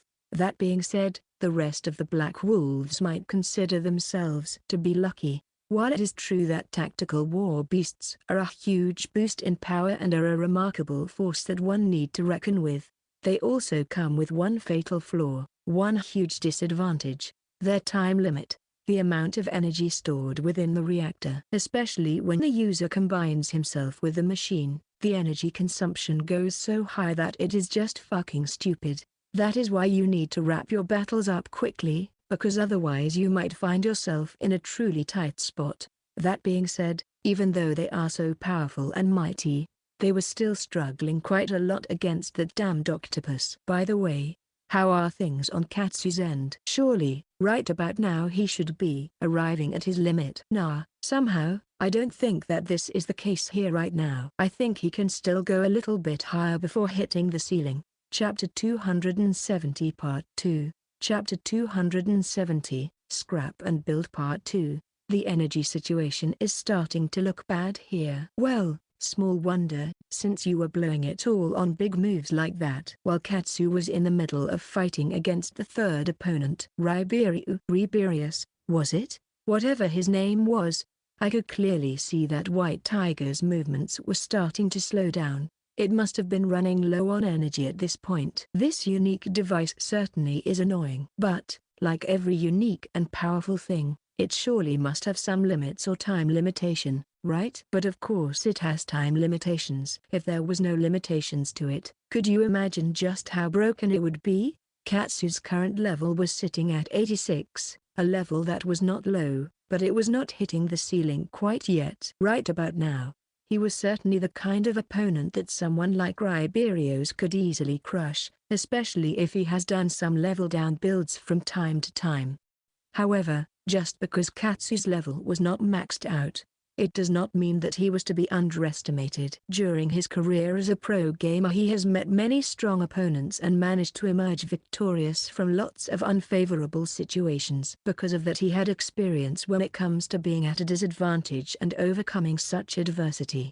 For the time being, brace yourself, White Tiger. I'm going to make a full use of you for as long as you have juice to run on. Oh yeah. The White Tiger's frame accelerated once more, with Katsu getting ready to swing his fists. Slick rampage. Riberio's frowns his brow as he activated his skill. Certainly, the experience of fighting against the White Tiger must have been different from the spectator's perspective, and actually getting to go one-on-one with it was unlike anything he would have expected. The effect of his skill covers the whole surface of the two-handed sword he was holding, and once White Tiger's gauntlets collided with the blade, they just slid right off of it. Slick rampage. Was it an attack skill just now? But it looks like it got activated and nothing happened. Ah, I see. It can also be used as a counter, it seems. After all, repelling and disconnecting are not one and the same thing. This skill is not all-purpose, and because of that, even though the White Tiger's fist slides off the blade, some portion of the attack should be able to push through. It won't be a direct hit, but it was better than nothing. If Riberio's actually suffered a direct hit at 100% power, he would have ended up just like his predecessors. But since Riberio's managed to avoid that, it was now his turn to attack. I'll freeze you into a popsicle. Cositas. Q. Exhaust. A flash. The jet of air that was emitted from White Tiger's shin caused Katsu to be blown in the wrong direction. Right after that, the furs of the White Tiger got frozen solid in a gesture as if it was trying to grab onto something, but missed its mark. So, that is the Cositas I've heard so much about. That's right. It is a unique weapon, a magic sword whose power can easily be compared to the Excalibur that our leader possesses. It is a sign of the office I preside over, the sign of the Vice Captain of Black Wolves. I'm sorry to break it to you, buddy, but my boss ordered me to take 3 of you down at least. It is a little bit annoying that I cannot take all of you out, but oh well. Oh, empty. The White Tiger's frame disappears upon announcing that the fuel storage was empty. The battering ram fists disappear as well. Of course, this would mean that Katsu's battle potential disappeared as well. The one who remained was a level 86 fist fighter. But from the way in which he was standing tall and confident, you would not guess that his level was not maxed out and that he was at a tremendous disadvantage right about now. I'm not like that idiot over there, overthinking things and performing flashy tricks all the time. I'm not like that fiend over there, thinking that threatening NPCs to achieve your goals is all but okay. I'm just doing things my own way, enjoying myself. Recently I managed to unlock some new things, but I'm not interested in pushing them to their very limits right away. Hack and slash, then chop and slash. The essence of many games is just continuous loop of combat and enhancing your equipment, from the day the servers go online to the moment they get turned off. And sometimes that do not undergo any changes, and if it happens, they are purely cosmetic in nature. By the act of piling up, you become stronger. It does not need to be multiplying. Merely by adding you can reach 100 eventually. If so, it does not matter if you are unique or not. Whatever the case may be, you will become stronger one way or another. And if the environment you are in allows you to grow stronger with each passing day, the amount of weapons and their quality stops being a factor before you even know it.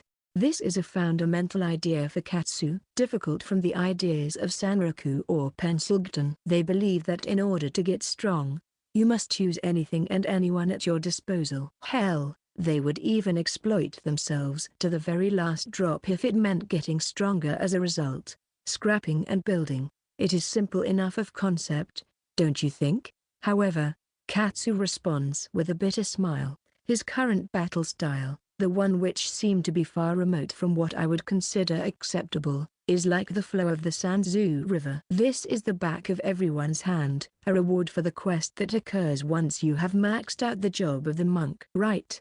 Let's try equipping this. There was a bright flash of light, and the handband that was tied around Katsu's fist shattered to pieces. However, it was not done to its durability hitting 0, or as a result of battle damage. Katsu destroyed that thing out of his own will and initiative. Fighting weapons, self-destruction, monk. Even though he had nothing more but shred evidence to work with, being the vice commander of Black Wolves was not just for show. It took him only but a moment, and Riberio's was able to arrive at the answer. It was a high-ranking martial arts profession, a subclass if you would like to call it that way. It was something that a monk could evolve into, similar how a sword fighter could evolve into a sword saint subclass. A higher risk, higher reward kind of a power-up, created by combining the characteristics of a monk, a fighter who mainly uses his bare hands to get things done, and the gladiator who grows stronger the more his equipment gets damaged. This subclass derives its name from the scornful moniker placed by other players, seeing as though it was asset-destroying class. And while it is true that it requires you to destroy your own weapons and armor in order to gain power, the amount of firepower you could get as a result far outweighed the demerits of the weapons you were losing.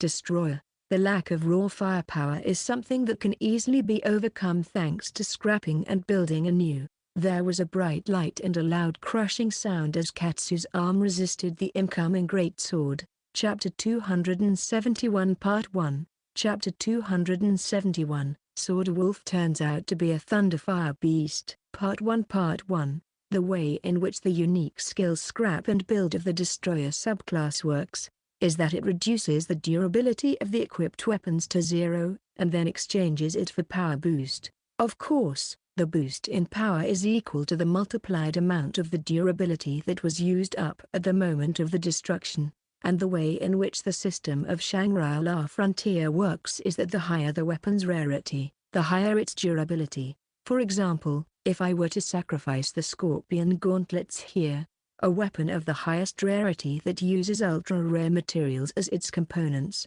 I would be able to acquire the firepower that would be able to easily top the most powerful classes and weapons. And the Novice's Handguards is a weapon that is given to the player as a reward after completing the final quest from the Monk Training questline, one that is focused on increasing your battle parameters tremendously, as well as possessing extraordinarily high durability.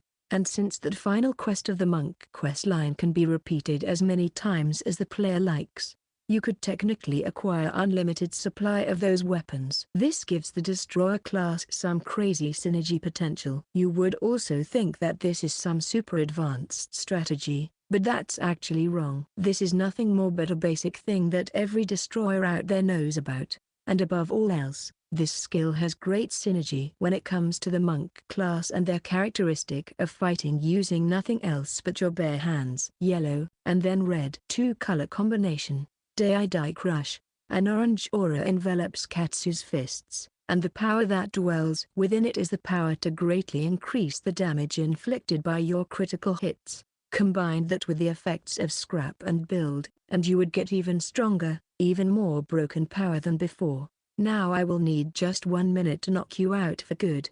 I'll come to regret those words. The glittering particle effects surrounding Riberio's right now were definitely a testament of his power as the high-level player. Because of his Sword Saint subclass and the powerful skills he had at his disposal, there were rumors that in terms of the actual raw combat power Riberio's could easily overtake Sega 100. Now, whether it was true or not, one thing was for certain: if a level 99 extended managed to hit Katsu with a powerful weapon additionally boosted by a powerful skill like that, it would be all over for Katsu with just one hit. That magic frozen sword was not to be underestimated. This is bad. Unless I cast aside my human shape, there is no way for me to be able to survive that at this distance. Why? It did not. Katsu strikes the sword from the side, trying to redirect its trajectory. Normally he would have suffered a debuff since the edge of the blade was covered in ice magic, but thanks to his own buffs he managed to avoid that situation. In the first place, the distance at which the Gladiator subclass can truly shine and show what it is made of is extremely close range. That is why even if Riberio's will try to put some distance in between them to strike, Katsu will be ready to follow suit, attacking at close range and making it impossible for Riberio's to try and use new strategies or different kinds of attacks. In my official form, I have only managed to break the barrier of 80, but as far as I am aware of, only 5 to 6 people in the whole game are able to deal with this. A blow that intentionally looked as if it was about to miss its mark. The moment when Riberio's thought that this was his moment to shine, he received a mighty blow to his jaw from the other side, one that he forgot to be aware of. Then Katsu turned to do a splendid roundhouse kick, one that was aimed at the hand in which Riberio's was holding his sword. The blow connects without fail, and while Riberio's was staggered for a moment, he let go of his sword and it plummeted towards the ground. There is always going to be an opening. I've got you now. Sorry to break it to you, but that was more than obvious. Wah! Without a moment of hesitation, Katsu launches an offensive against unsuspecting Riberio's, just because he procured another magic sword, this one covered in burning flames. He thought he might have the upper hand here. However, since Katsu knew about that sword from the information that Pensilgton gave him, he was more than prepared for such turn of events. A surprise attack is hardly a surprise if the other side is expecting it. Well, what can I say here? When it comes to person versus person kind of battles, I did not think that he would have any problems here. I mean, his opponent is just straight up bad. No way. Red, blue, and yellow. A mixture of 3 vivid colors results into a color that was jet black. But even so, Riberio's was not yet beaten. He still had weapons in his inventory, and he still had healing items he could use. But truth to be told, even though he was still able to fight, he would not be able to withstand what was coming his way right now. 3-color combination, fist technique. Overpowering black opposition. There was an explosion. A mighty jet black explosion that once managed to overthrow a powerful tactical warhorse now erupted right in the middle of Riberio's stomach. Because he was so confident in his own abilities as a gamer, Riberio's did not take any kind of precautions against player versus player type of warfare. Because of that, his armor was pretty light with the emphasis on appearances, and there was no part that would protect his abdomen in any kind of way. It was such a basic flaw that I was wondering just how in the hell did he not see that coming? Chapter 271 Part 2. Chapter 271, Sword Wolf turns out to be a Thunderfire Beast. Part 1 Part 2. Now, what was that sound? Was that Riberio's mind that broke to pieces? Or maybe it was his body? The impact of the blow sent Riberio's flying towards the wall of the arena. He crushed into the wall only to fall back to the ground, but still there is leader. 2. Collapse. Then Riberio's dispersed into a geyser of red polygons, but he would not receive any penalty for dying. Just like that, Katsu was the only one left standing. All right, that takes care of the 3 people I was supposed to take care of. Indeed, with the 3 people taken care of, Katsu was out of aces up his sleeve. Both Tactical War Beast and his subclass of Destroyer had been revealed, and there was nothing else he could do right now. But that does not mean that I won't give it my all. Right about now, there was only one person that remained on the battlefield. Sega 100, the leader of the Black Wolves. So, care to explain to me why you did not order Katsu to retreat now that he has done what he was supposed to do? At first I thought that Pensilgton wanted Katsu to lose on purpose, so that Black Wolves could at least retain some of their now lost dignity. However, it seems that no such command was given, which was making me wonder about the meaning of such action. But surprisingly enough, it seems that I was the only one in here who did not get it. Pensilgton smiled bitterly here. Kyotomat smiled like a complete lunatic. And Re looked downright apologetic. Well, it's really a rather simple story, my dear Sanraku-kun. For example. Oh yeah. For example, please imagine this. What do you do in order to beat a raid boss solo? The one that is brokenly strong? What was that strange pause supposed to mean? And exactly when you looked at me? Well, let's see. You would need appropriate levels, equipment and information about the boss itself. But well, even I know that there are things beyond our control. Things you have no idea that are a factor unless you actually encounter them. And I also know that general gamers tend to look down on shitty game players, even though shitty games help you accumulate experience as a gamer and train your skills. It was then that I could see Sega 100 landing on the edge of the arena, just at the edge of my field of view. That's right, and if that's the case, then, the golden sword she was carrying struck through Katsu like a hot knife through butter. How strong do you think one player can get through the course of 1 year? Especially if the thing they were training to take down is none other than Knight Prololican. Hit by 4 super fast sword slashes, Katsu's body fell to the ground and immediately respawned. And once Katsu's body was with us again, he only opened his mouth with an expression of shock on his face. His mouth was also left agape. Apparently, what just happened was too much for him to process on the spot. Ah well, guess I'll fill him in later. What the hell was that? That, my dear, was the unique magic of the Swordmaster subclass, a sword art, and that one was called Quintet. You can control up to 4 additional swords at once, and the one in your hand is the 5th.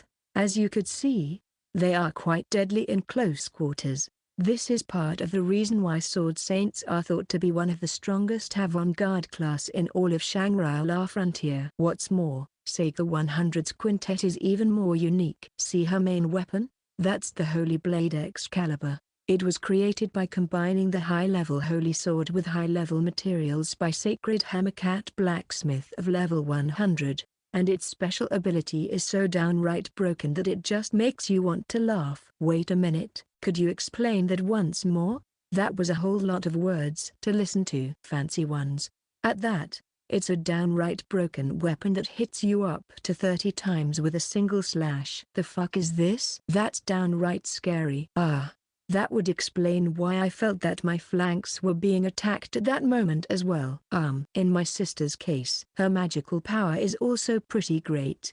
That's why she can be flexible. I do believe you call someone like that an avant-garde with a rear-guard potential who is strong at distance control. So it's like you cannot fight me because you cannot get close enough to me. I don't know why, but I get a feeling that she would fit perfectly into many shitty games with that awfully specific setting. For me, she surely feels that way. Or that someone made a project for that weapon and abilities, and there was no time or resources to see if it was all good and balanced. Or that when they realized that something was wrong with them, it was already too late for adjustments or fixes. Only if they did just that, everything could have been resolved peacefully, without anything noticing or having to suffer because of the unbalanced power. But that, on the other hand, would be straight up boring. That being said, I am often myself a fighting maniac who likes to challenge himself against strong opponents of various sorts, but from that kind of enemy I would like to get as far as humanly possible.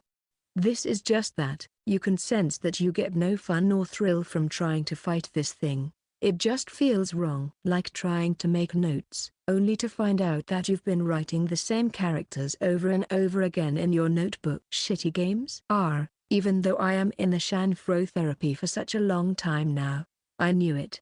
It is really hard to actually forget about your roots, and I am rotten to those very roots. But no need to concern yourself with that, Kyogoku-chan. I'm going to drive you into the ground. Well, sorry to break it to you, my dear Momo-chan, but the only one getting driven into the ground is going to be you. For you see, I really like my guildmates there, and if I can help it at all, I want to be the cornerstone of their victory. Ignoring that arrogant and aggressive declaration, it seems that Pensilgton was going to be the next one to step up and fight here. Perhaps she also changed the equipment so that her specification would fit her current opponent's abilities. Right about now Pensilgton was standing on the field with very light clothing and a spear that was giving a striking resemblance to the golden sword wielded by Sega 100. Now then, come on, Momo-chan. Since we have nothing more to say to one another, we might as well just get down to it. Her navel is showing. Personally, I could never muster enough courage to wear something like that. Same here. I would never wear something like that, too. Have you no shame, woman? What about your conscience? And what would your mother say to you if she saw you right now? I don't even know how to call you right now. That was the only thing I could think of to prepare for this battle. Also, I'm only half naked here, just like you. Look in the mirror before you start lecturing someone else about shame. What was that about your conscience? Chapter 272 Part 1. Chapter 272, Sword Wolf turns out to be a Thunderfire Beast. Part 2 Part 1. As we were all about to witness the battle of the Holy Spear versus the Holy Sword, a thought occurred to me. This was going to be a battle of a hero versus hero. But if it was to be like that, there was one more thing that needed clarification, at least in my eyes. Say, Ray, what exactly is the ability of that holy sword? The holy sword Excalibur possesses the power to resurrect its user upon death. It's a common power when it comes to legendary weapons of great heroes. It also restores one's HP and MP, and the power to overcome basically any obstacle before you. That's right. Kyogoku-san. Kyogoku Ultimate. And you are Sega Zero-san, correct? For some bizarre reason, you could almost see sparks flying in between Ren and Kyotomat. Was it because Kyotomat's provocation so common for player killers? Or was there an entire different reason behind it? By the way, at the end of the era of the Tokugawa shogunate, it was a common understanding that a mere gesture of the hand going in the direction of the sword's hilt could be read as provoking someone to a fight. And provoking a fight was more than enough of a reason for you to get yourself a nice divine punishment. I can more or less guess what this thing is all about. You see, the power to overcome any obstacle. It is the power that in a pinch can greatly increase all of your attributes, except HP and MP. Also, the more of a pinch you are in, the greater the chance of this effect activating. And that thing right now was a result of that? I mutter those words while looking at Pensilgton, who was somehow managing to do relatively well against the 4 flying swords here. Of course she had to use quite a bit of consumable items to make that possible in the first place, but the result was actually quite good. If this thing goes on, she might even learn something from this experience and grow stronger as a result. I have heard that together with Sega Zero-san here and Akatsu Akane-san you managed to take on Knight Prololocan and live to tell the tale.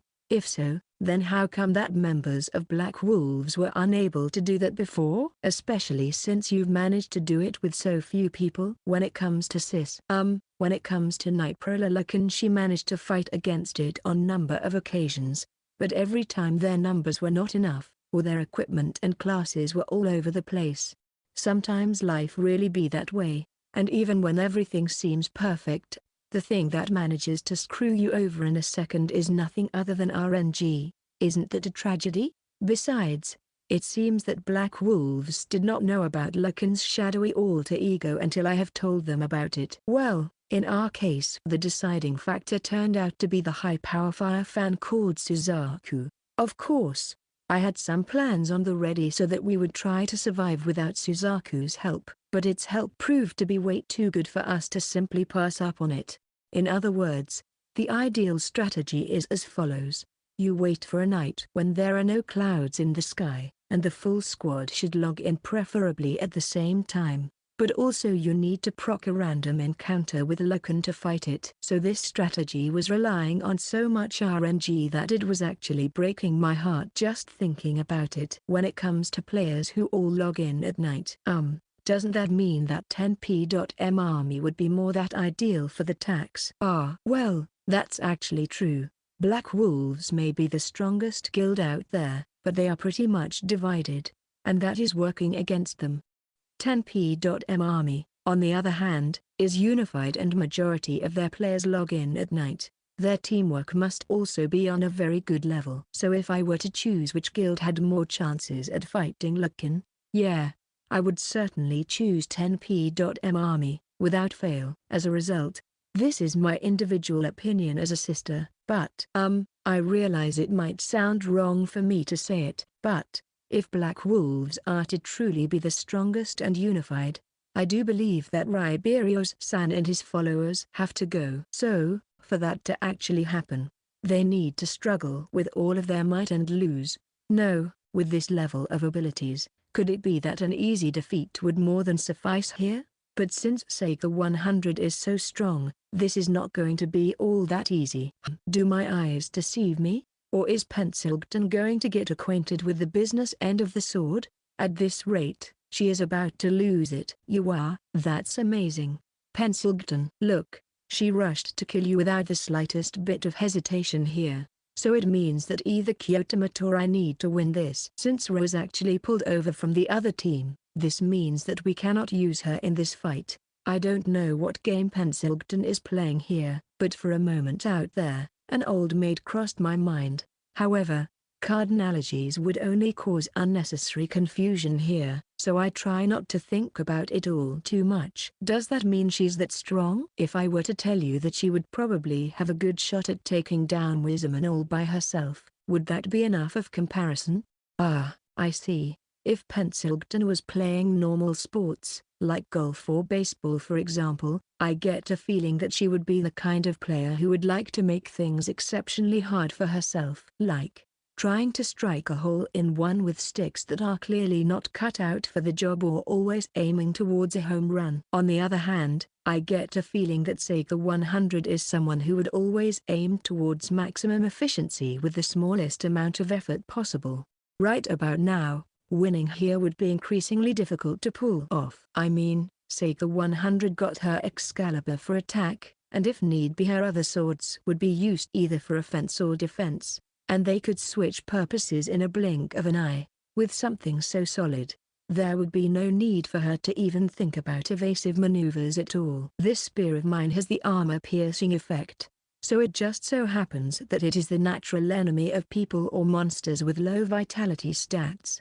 But is that effect spears exclusive? All right, The defendant Katsu is hereby sentenced to death for asking stupid questions. Chapter 272 Part 2. Chapter 272, Sword Wolf turns out to be a Thunderfire Beast. Part 2. Part 2. Pardon please, have mercy, Your Honor. Actually, I was thinking the very same thing here, but I am not going to say anything here. I'll take it to my grave. And could it be that Sega 100 actually has low vitality stat? So she sacrificed the defenses for offense, and was using the additional swords exclusively for defense? No, I mean, if you could raise all of your stats through different means than normal ones, do you actually need to worry about HP and MP in the first place? Correct. You see, Sword Saint is a class that burns through MP like any other specialized magic profession, so that's where the magic part of the job comes from. You need lots of MP and you need to manage it correctly, otherwise you are going to burn through it in no time, especially with Quintet. Even though the concept is similar to mine to some extent, it is surely different. We both have our own issues and merits, but we both must avoid getting killed at all cost. But no matter the details of that special ability of Sega 100, I think it is safe to assume that she is the same as me. She is used to dealing with pinches and tough situations, so it means that actually bringing her down might be really troublesome. What I am talking about here is the fuel management when you are using huge quantities of it. But is it enough to maintain it like that? My sister seems to be making up the MP deficiencies and recovery with accessories. At this point it was actually kind of obvious, wasn't it? Normally you would need to fill your whole inventory with recovery items of various sorts and waste time on manually using them. But with the accessories you don't need to keep your inventory spammed and you eliminate the need for animations of using the items. Thinking about it now, it looks pretty similar to the way in which I tend to operate with storing up spells inside of the Star Cloak. That being said, I would very much like to acquire one of those MP and HP recovering accessories for myself in the future. I wonder where can you get them? In other words, for as long as you behave in a violent enough way and have sustainability to survive anything they throw at you, does it not make you a boss character? In this particular case I must admit with Katsu here, we must crush that gap in between us with sheer force alone. If that means becoming a boss character, so be it. I am more than fine with that. Armor penetration is the kind of ability that allows you to ignore the defenses of your opponent, bypass them and go straight for their HP instead.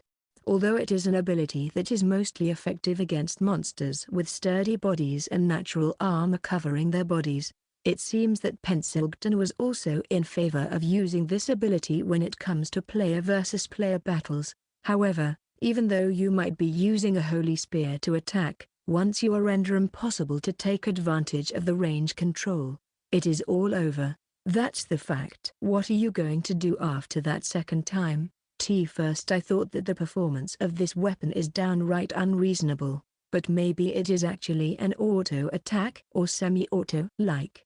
It mostly operates on its own, but you can switch to manual control at will. Yeah, one more time and I should be able to grasp the idea behind it and how it works exactly. Certainly, the idea that someone would be able to operate 4 additional swords on their own all the time is downright impossible. That's a reality, and there is no one who would actually be able to do something like that. But the idea that some of the movements are full automated, like floating behind your back or flying straight towards your opponent, yeah, that is something that is possible and believable. To make a long story short, it is an automated process that you can switch to manual seemingly at the moment's notice. However, that knowledge gets us virtually nowhere. Yes, that's right. Sword Saints are by no means invincible. For once, if you allow your MP to run completely dry, you are going to be left with nothing more but your sword skills to take care of yourself. And even if you were to maintain your MP levels, operating 4 additional swords at once is not an easy task.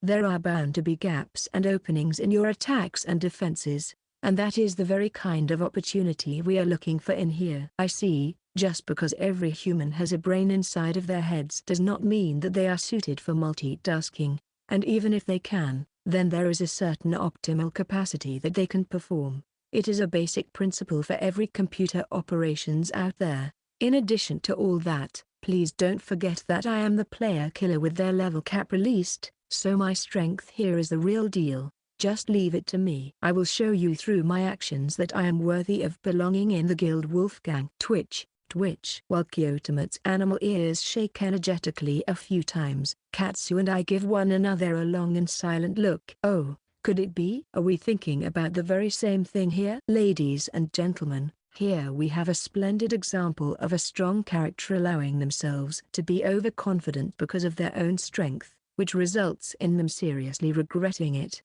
No, I think it is far too early to be passing judgments like that, my dear Sanraku-kun. You see those kind of stories everywhere these days, right? A character first falls from grace because of their own faults, only to raise up as a hero when the people need them the most. One has to wonder, who is the hero in this setting, and who is the villain here? But isn't Sega 100 Sans specialization solely in fight against Lacan? Is it not kind of cheesy for a hero to only specialize in one type of enemy fighting? What about player versus player situations? Suddenly they do not matter?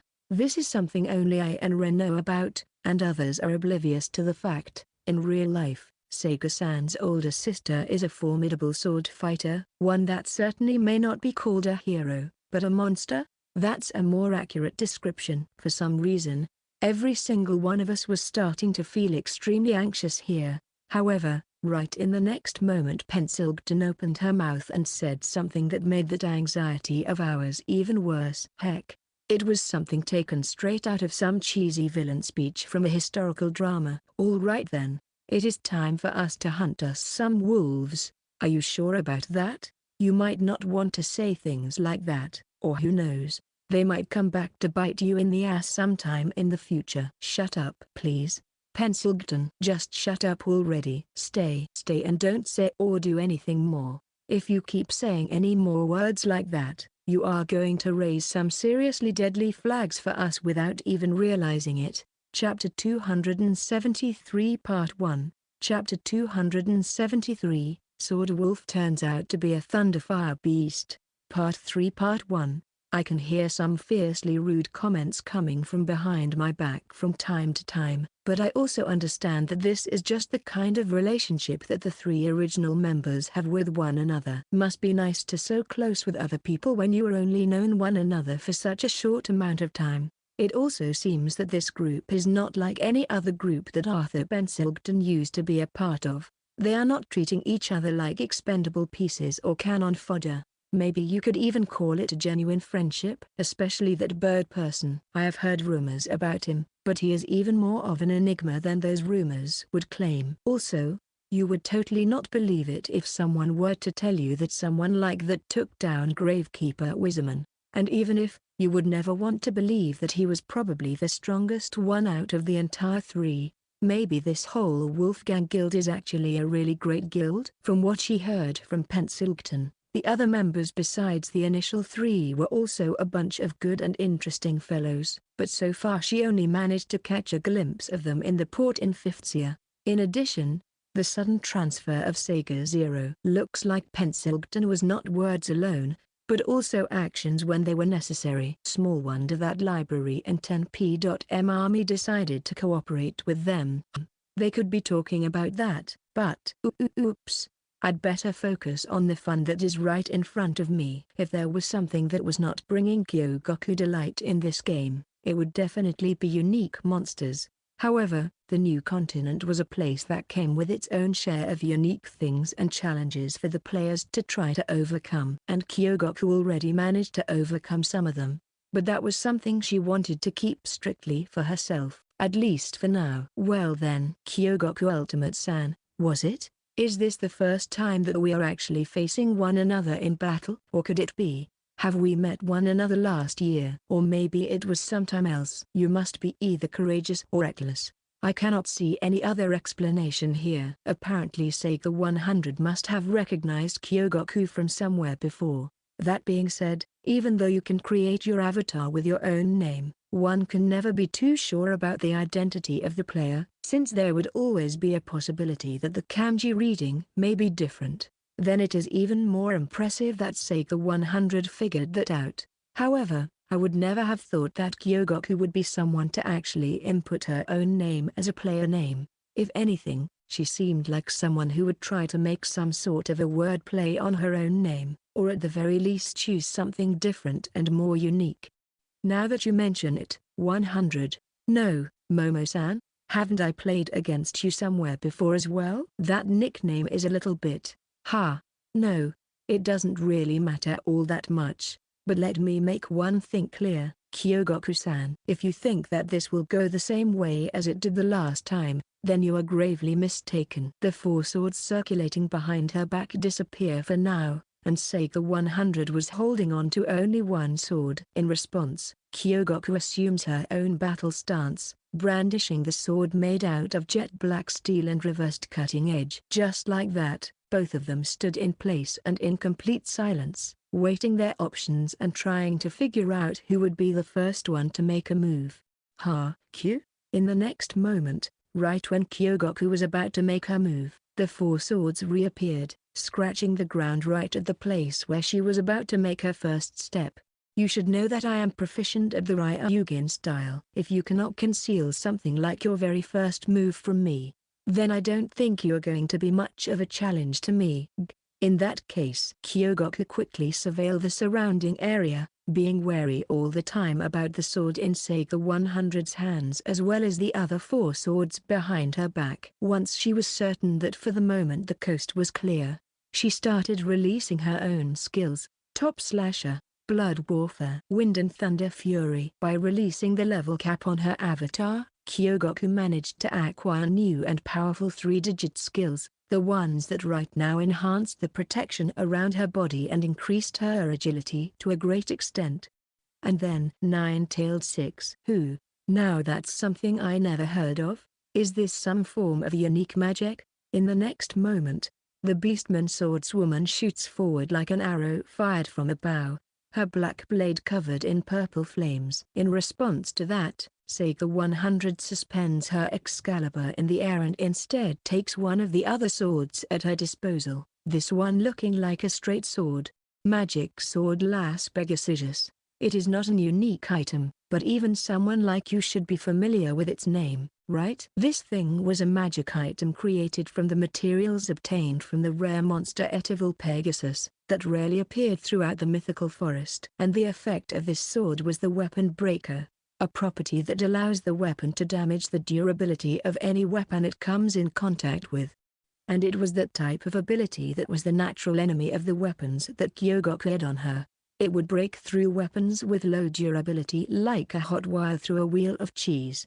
And it was that type of ability that only the rarest kinds of weapons would have. One that was more than enough to make such weapon a threat even to some of the unique weapons out there. That being said, in that case, I'll simply have to cut through. Like I would let you do that. Highest dexterity. The floating swords become fixed in place, their tips pointing towards Kyogoku. Then they all shoot forward, two swords limiting Kyogoku's path, and the other two forcing her to dash right into Sega 100, effectively making the two clash their respective weapons with one another. Phew. Both of them started to push on one another as if they were trying to gain a better position. In reality, both of them just wanted to force their opponent to back away, and then, once they could see that none of them was going to yield any field, they both jumped backwards and assumed battle positions, thus completing the circle and getting ready for another one. Sword Art, Trio!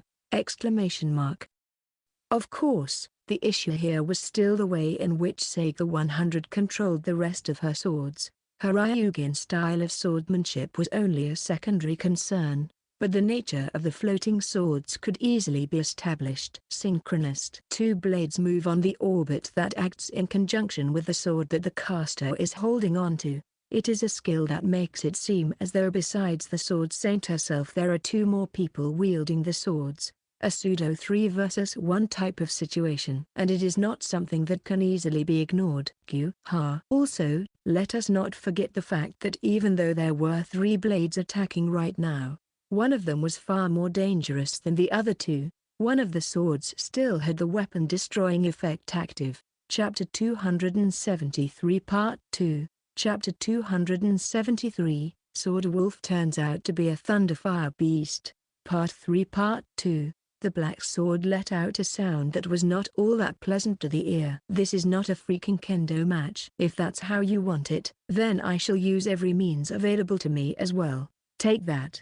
Her left hand made a swift move, and in the next moment Kyogoku threw something towards Sega 100. Was it some kind of a debuff item? Or maybe a projectile, like a shuriken or something else like that? Although Sega 100 had to deal with it before she would be able to identify the object, she would not risk blocking it with her own body, so she used the sword instead. The true identity of this item was Jiramiki, a kind of trap item of huge radius, effective both against enemy mobs and other players alike. This item can technically be peeled off once it sticks to something. However, even doing that would still activate its effect, which is rendering enemies immobile for about 5 seconds or so.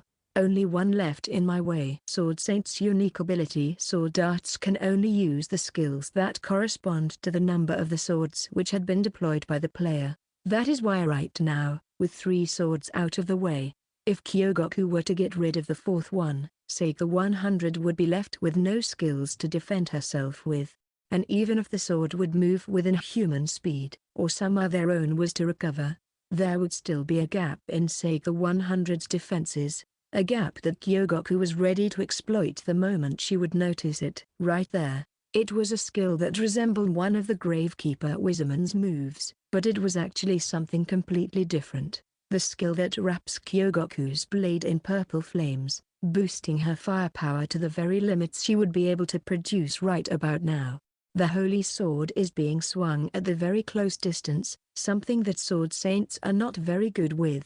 It was also a second too late, and Kyogoku's sword managed to pierce Sega 100's defenses, aiming towards her side. This here was Kyogoku's skills shining at full display. One of them was called Nine Tails 6, and it allowed the player to choose the point at their opponent's body and the mark it. After that was the skill Nine Tails, which would give normal attacks homing property, being drawn towards the places which had been marked by the previous skill.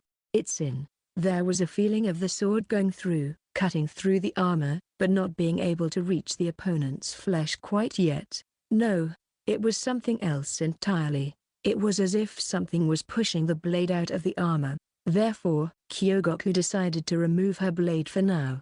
Her thoughts were racing inside of her head, but something was telling Kyogoku that right about now the best course of action would be to retreat. Sword Art Quartet. Apparently the floating swords were not enough to protect their master, so she decided to grab onto them and make use of them herself as a countermeasure. Skilled players can do one thing exceptionally well, making decisions at technically split of a second. Also, they can put their bodies into action right at the same time as the thought crosses their mind, which is really useful. Thanks to that, Sega 100 was able to switch her holy swords around, blocking Kyotomat's attack with that new sword of hers, Quad Delta. The moment Sega 100's holy sword pierced the triangle formed by the other swords in the air, there was a sudden burst of power emanating from that formation, shining and expanding like a soap bubble would. And the only difference between that pyramid and a soap bubble was that the pyramid was not a sphere, but it was triangular in shape. I must make it. Even though she tried to avoid the triangular sword thrust with twisting her body with the assist of the evasive skill, the attacks still managed to hit her. And with just that one attack, Kyogoku's overall HP bar went down by a huge 20%. I see. Well, that much should have been expected from the leader of the top guild of the game, right? Kyogoku Ultimate.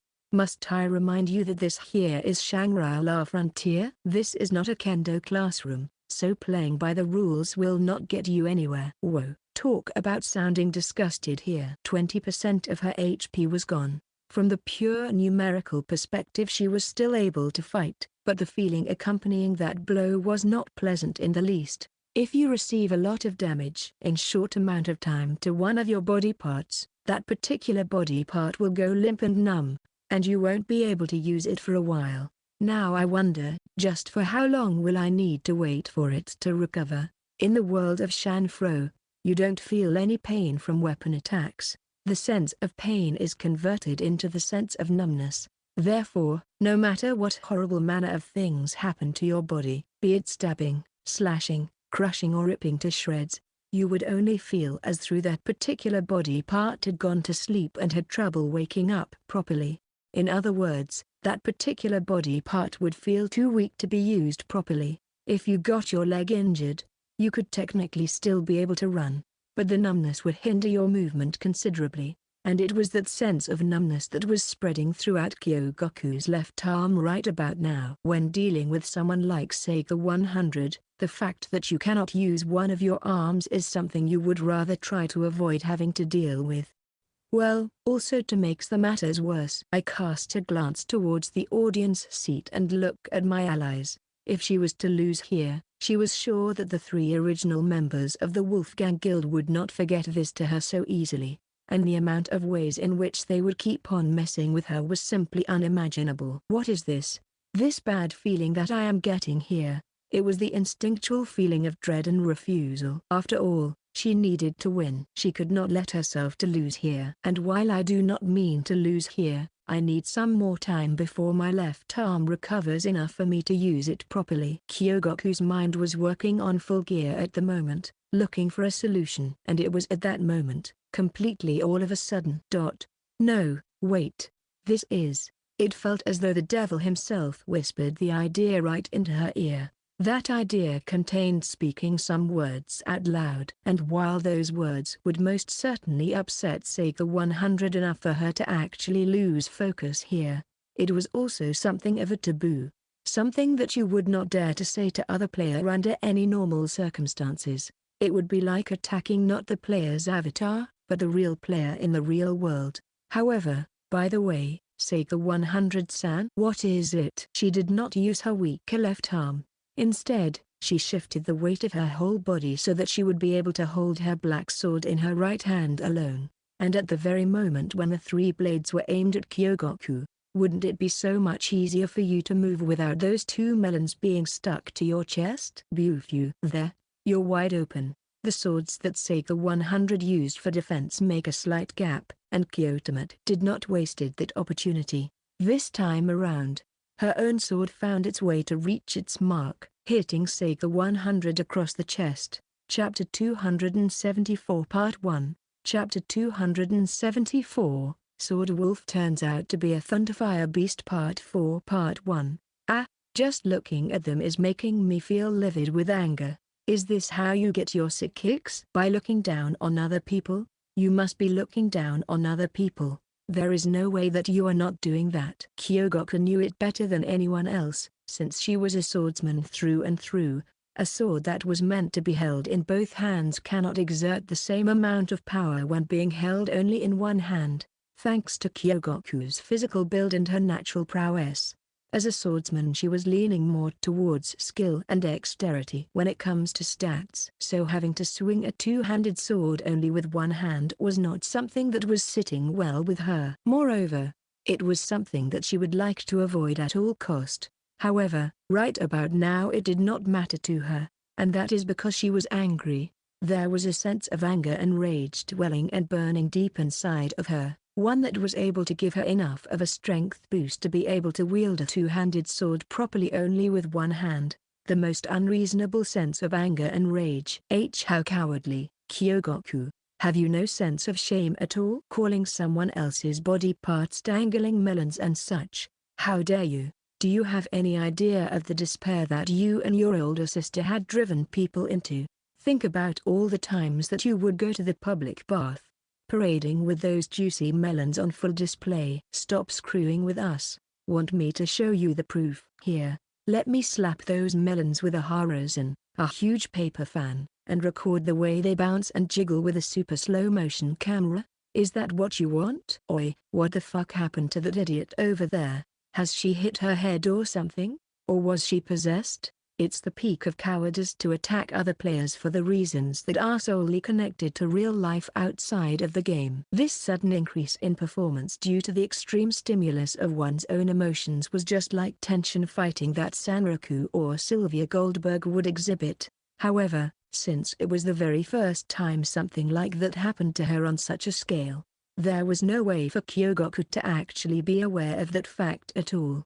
By the way, when it comes to Akatsu Arcane, he is the hybrid type of player. He mostly acts on instinct, but upon encountering something that he does not understand or comprehend, he shall study it closely so that he may try to incorporate it into his own style later on. Incidentally, that kind of behavior is something that can often be seen in various movies about invaders from the outer space coming to Earth. And right about now, Sega 100's focus was shattered. This meant more or less that she would be unable to perform complicated maneuvers and operations. The only thing that was left out of her was the automatic processes of her floating swords, which were so predictable and rough that avoiding them was hardly even a challenge at this point. Right now, even the magic sword Las Pegasius must have been deployed solely for the purpose of defense and avoidance.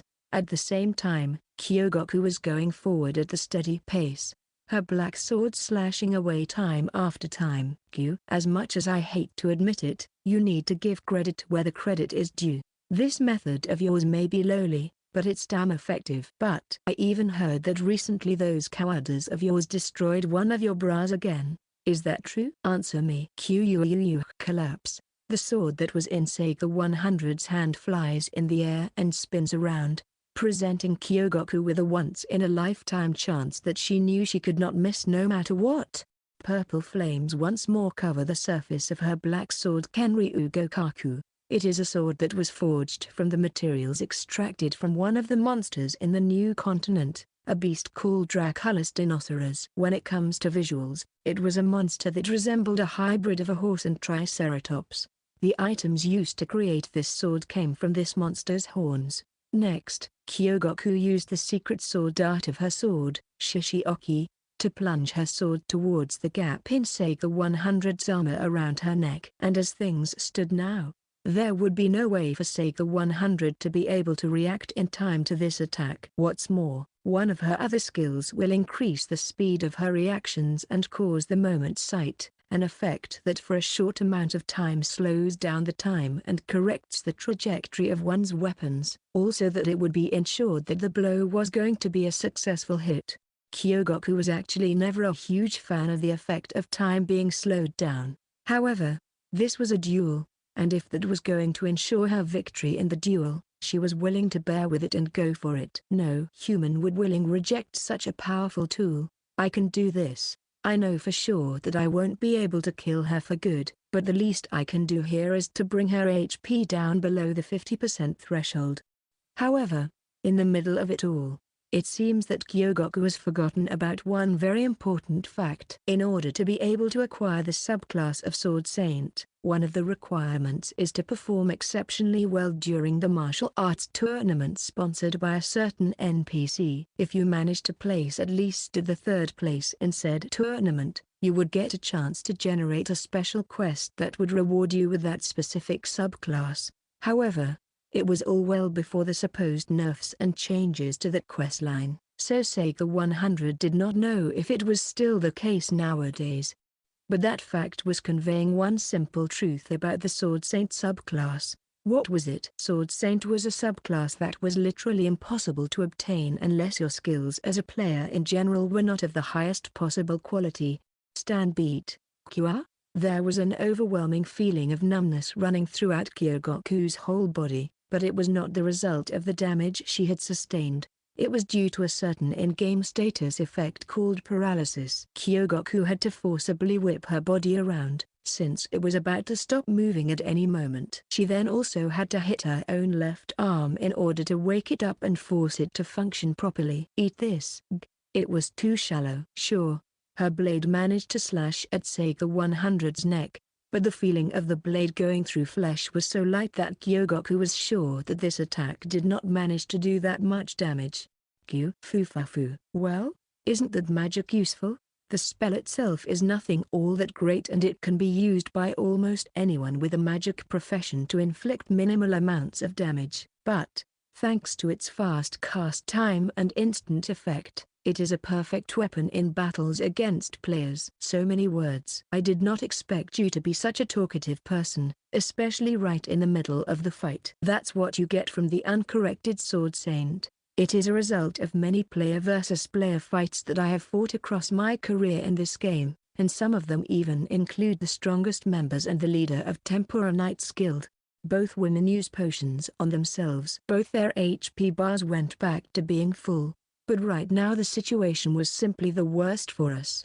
Obviously, sexual harassment as a form of distraction is no longer going to work here. As a result, 5 blades are once more floating behind Sega 100's back, in her full control. Now there's 5 of them. Wait, what? If the Sword Saint want to command the swords that are floating in midair, he or she must hold a sword in his or her hand, otherwise it would not be possible. So by that logic, it should not be possible for Sega 100 to have 5 swords in the air. It should come as no surprise that the more proficient you become in using Sword Saint's sword arts, the number of the swords that you can control shall increase as well. 1, double, triple, quadruple. That's right. Up until now we were thinking that Sega 100 can control up to 5 swords, 1 in her hands and 4 other floating in the air. But apparently that was not the limit of her abilities. And as if to confirm the chills that started to run up Kyogoku's spine, 1 more sword went into the air, amounting to the total of 7. No way. Septet? This is the first time I am actually showing this to any other player during a duel, but I want you to get the feeling of the complete experience. Sword art, Septet. There was no time to block it. The 6 swords form a formation that was reminiscent of a 6-armed star, and with the 7th sword serving as the conductor right in the star's center, it fell down towards the ground according to the caster's will.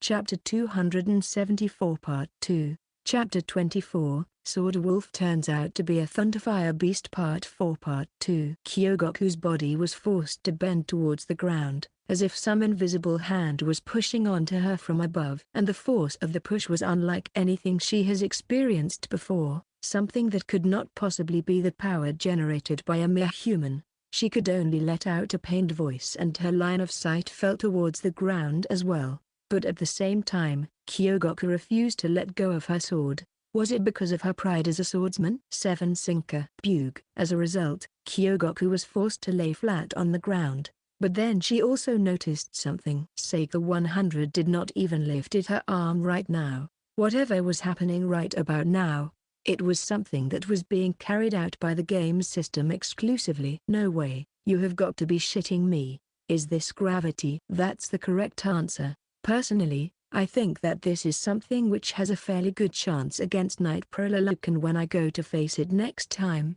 Don't you think so as well? Still, I just cannot simply imagine the amount of magical power a magic like that would need to consume in order to work effectively. While Kyogoku was thinking like that, the Sword Saint struck her blade right in the middle of her chest and the battle was over. This here is my win. I knew it. There is no way in hell that Sega 100 is not a boss character level in the least. There are a whole lot of things that we need to think about here, especially since we just gotten ourselves into a situation that was the complete reverse of the situation which we had not too long ago. At first one of our own managed to bring down 3 members of the opposing guild in a row, and right now Sega 100 managed to do just the same, but with almost little to no effort. That being said, together with Pensilgton we surround the place at which Kyotomet was about to respawn, her face distorted with a look of crispy defeat all over it. Ahaha, I am so terribly sorry, but it seems that I have lost here. No harm done. But I must say, I am actually surprised, Kyogoku-chan. Very surprised, indeed. I would never think of you as the type who would go and use sexual harassment in public so openly. You must have truly been desperate out there, weren't you? As far as player killers are concerned, rules, morals and etiquette can all go fuck themselves if they are going to be in our way. That being said, maybe I should go there later and apologize. No, I must say, Kyotomet-san, we were all sure that you would not disappoint to entertain us, and won't you look at that, you did not fail to do just that. Kyotomet-san, no. Maybe it would be far more appropriate to start calling you Demon Lord of Sexual Harassment from now on? What do you think, Q? I was expecting you to say something rude or stupid like that. I really did. However, don't go just giving people weird nicknames like that completely out of the blue. Some of us have reputation that needs to be maintained. This is this, and that is that. That's all I'm going to say here. Winners are the only ones that get the rights to brag and snatch all the prizes and privileges, while the losers can only blame themselves for their inability to emerge victorious. That's how it is in this world. However, thanks to Kyotomat's fight just now, we have all managed to learn a whole lot of useful information. So apparently, Sega 100 still had some tricks up her sleeves, and those tricks were 2 additional fighting modes. Now we only need to figure out whether or not those extra modes were magic in nature, or if they were perhaps something else entirely. What do you think? Just your thoughts at first glance. Do I have a chance at winning this fight or not? Not to put any pressure onto you, but here's a friendly reminder, my dear Sanraku-kun, if you lose this battle here, all of the Guild Wolfgang is going to be assimilated into Black Wolves. That being said, we are all going to be in one hell of a trouble should you lose this fight. So do your best out there and win this thing. No, look, dude. No matter how you look at this situation, that woman is nothing short of a boss character. You have seen the shit she can pull off, right? And those 4 floating swords? Why do I get the feeling that in her second phase she's going to receive another 4 swords in addition to her first set? What would that be called? Huh? Octet, or something else like that. I am going to legitimately break into tears should that happen. However, just me standing here and complaining will not get anything done. And complaining surely won't help me in defeating Sega 100. So I guess as a half-naked bird person of the Wolfgang Guild, there is no other choice for me but to step up my game and just do what needs to be done here. Oh, just a fair warning, you two. If I am really going to win this thing, I shall be using this thing exclusively for the next half a year or so. So best to be prepared for that, and no hard feelings, alright? You sore losers. Alright, man, whatever you say. However, if you lose this battle, please be prepared, for if you lose, we are going to be using that thing exclusively for the next 3 years, but no hard feeling. Am I right? I'd better do my best, then. Otherwise the incoming 3 years are going to get extremely hard and challenging for me. Sanraku-san, do you have a moment? What is it? You see, the thing is, please, do your best out there. Now, won't you look at that? Just as I was about to face her own sister in battle, Rare decided to cheer me on and wish me luck. How nice of her. This scene almost seemed like taken straight out an old school RPG. I can get behind that. Sure thing, just leave it all to me. This will require some serious work on my part, but I am more than confident that I can do it. That being said, there are still some things that worry me from the battle between Kyotomat and Sega 100 we just witnessed. There were still some questions that needed answering, and there were also things that I wanted to try out. Now, let us take a moment here to admire my newest creation. Ladies and gentlemen, I present to you Imitation Roleplay, Ryugen Fugaku, Chapter 275 Part 1, Chapter 275, Sword Wolf turns out to be a Thunderfire Beast Part 5 Part 1. Player name, Sanraku. His first appearance was on a screenshot taken without permission. On said screenshot he was talking to a fully dressed Vorpal bunny. Next instance was the overly dramatic escape from the members of the Ashurakai, who ambushed him and threatened him to reveal all the unique information that were in his possession. Then there was the instance that gave him the most recognition throughout the game's server.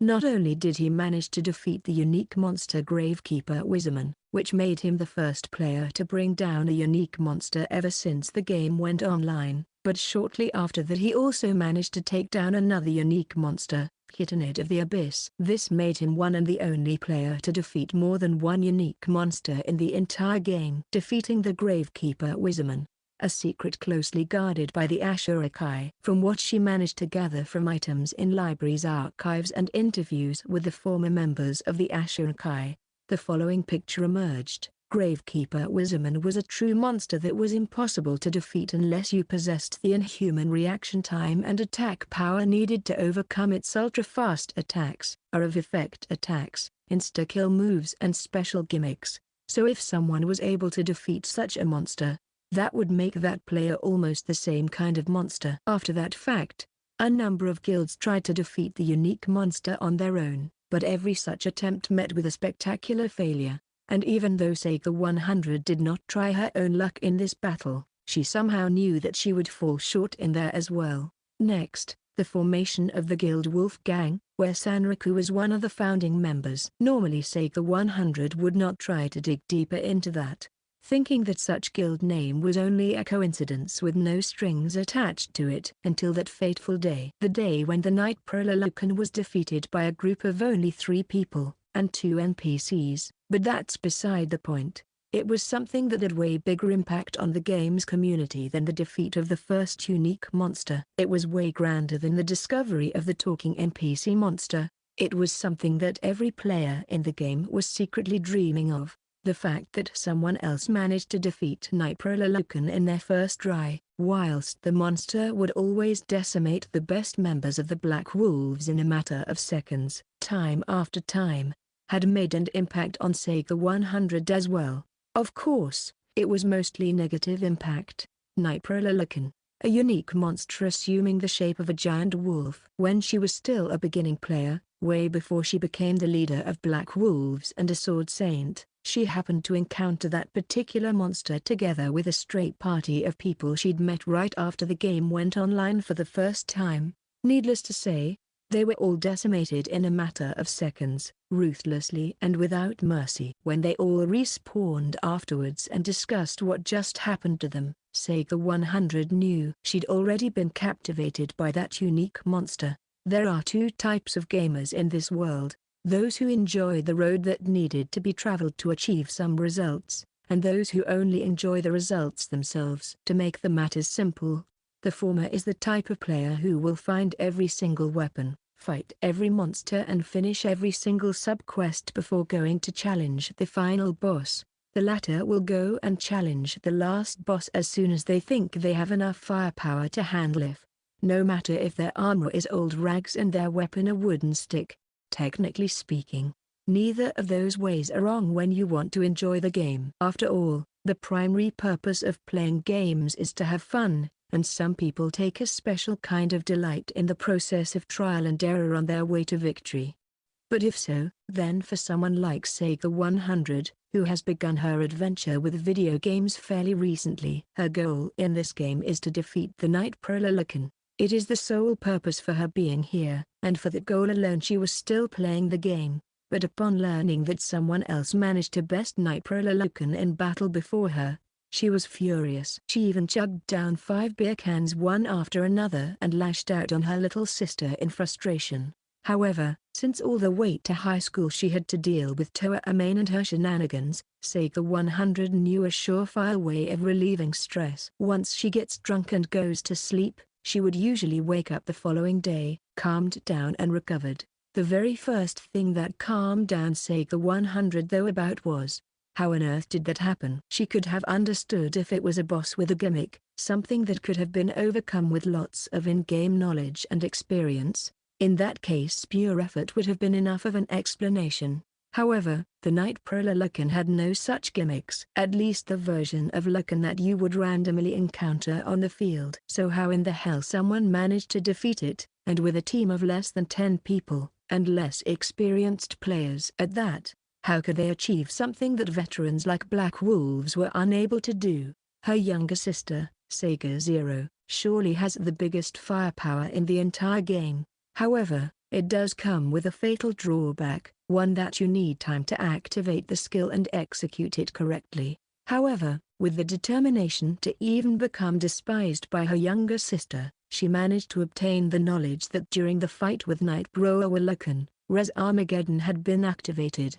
Yes, indeed, if Armageddon had been activated, it could have only been thanks to the work of the other 2 players that were with her at that time. And surely they must have been acting as avoidance tanks. 2 Vorpal bunnies are out of the picture here, since there is no way that they could be a mattering factor in this entire battle. Same could be said about the player named Akitsu Akane, since he entered the fray much later. The problem here was Sanraku, the player that was going toe-to-toe with Lucan for so long and managed to live through the experience. It was seemingly impossible of a task. And he still somehow managed to do it.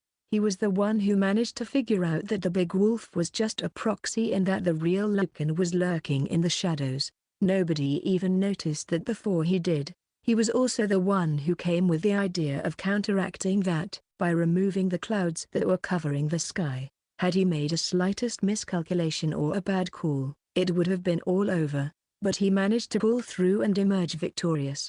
That was the player known as Sanraku. Apparently he had nothing when it comes to defense power. So he is someone focused solely on agility and evasion to keep himself alive.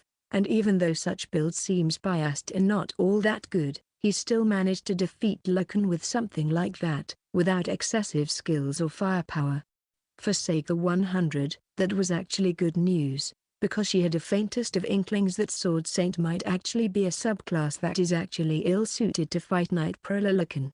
But still, if a half-naked agility-based dual-wielding beginner could do it, then Sword Saint should be able to do so as well. As a matter of fact, Sega 100 had no idea of knowing that Sanraku's build was actually totally extreme, with vast majority of his points being sunk into mobility, and with bare minimum of actual attack skills. That is the reason why Sega 100 decimated her 3 opponents without mercy and prejudice before. She wanted to go all out against Sanraku, but that was actually half of her reasoning. The other half was, Chapter 275 Part 2, Chapter 275, Sword Wolf turns out to be a Thunderfire Beast Part 5 Part 2. This was no longer the Battle of Sega 100. From now on, it was the Battle of Sega Momo.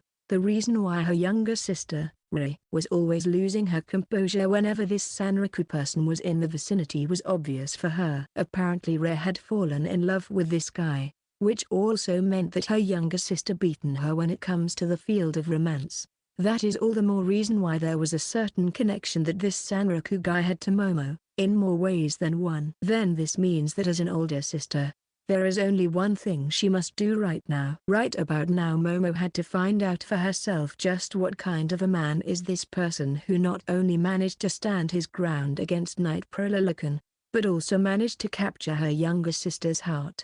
Well, I must say, even though I may not sound like it, I was really looking forward to fighting you, you know. Who? Sanraku. Your name and appearance were all known to us for a while now, but that's about it. What kind of weapons you use? In what way do you fight? Those are still things that are unknown to us. And then there is also that declaration of yours, that you possess the firepower equal or even greater to that of Armageddon. Technically, she was right about what she said. And that is because every single player that witnessed me in action was now a member of Guild Wolfgang. So there was no one who would be willing to share the information with Black Wolves. So, in other words, Black Wolves were completely in the dark when it comes to my weapons and equipment. Since there was no potential source for leaks anywhere in the game as of now, all of a sudden, I get a feeling to look throughout the arena's audience seats, and sure enough, I could already see someone who was either a member of Wolfgang or Black Wolves there, the magical girl wannabe from Library, to be exact. In other words, whatever tricks I was holding up my sleeve until now and decide to use here, this is going to be revealed to the public. Oh well, guess some things cannot be avoided no matter how hard you try. And besides, there is something I would like to try at first here. You can even call it a priority if you want. Who? Does that have something to do with something unique in nature? No, it's nothing like that. It's just about a playstyle. You see, itching for battle, I take out my sword and assume a battle stance. I have no idea if this stance in particular has any name, and I do not really care. It is just a copy of what I have witnessed. So it does not need to capture the essence of the original. All I want here is to see if the movements that are going to be the result of this stance are going to yield me the results that I want. I wonder, why is my heart like a burning fire, and why is my mind like a coursing river? If that was supposed to be a joke, it was not funny at all, but it doesn't matter. I shall accept that little provocation of yours and respond accordingly. Provocation? I wonder what is she talking about? I titled my head slightly, pondering why she would consider that as a provocation. Just then, a sword that was even faster than the ones from her battle with Kyotomet flew right at me.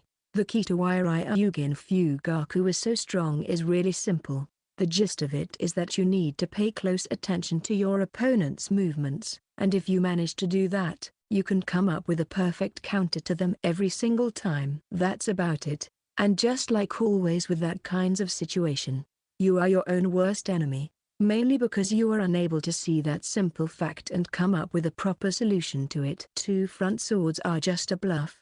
The one you are going to use is always the one that is in the upper right corner. I see a sword coming towards my left shoulder, so I twist my body lightly in order to avoid it. Then I casually deflect the sword that was coming for my right flank with my own sword held in my right hand. Then I spin around while Sega 100 was seemingly aiming at grabbing her favorite sword, only to block the attack from the magic sword Las Pegasius that came down onto me directly from above.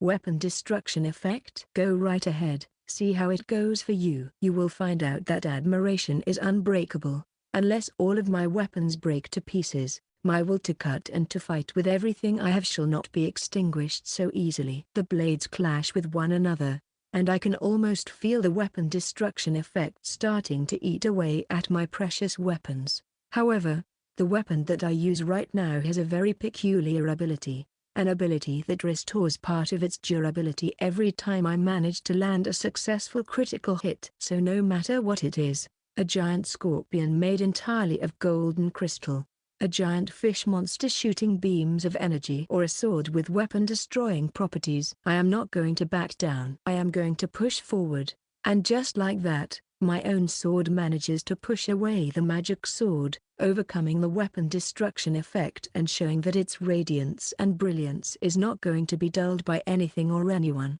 I'm sorry, but ambush-type divine punishment is not going to work against me. I'm resistant to it. If you really wish to kill me, you'll have to do something better than that. Like, surprise attack from the sky aiming simultaneously at every body part type of divine punishment. You see, the players from the last days of the Tokugawa shogunate were so passionate that they would always come up with new ways of performing divine punishment, even when doing friendly fire. This concludes our light greeting. Now, the real fight between commanders could commence.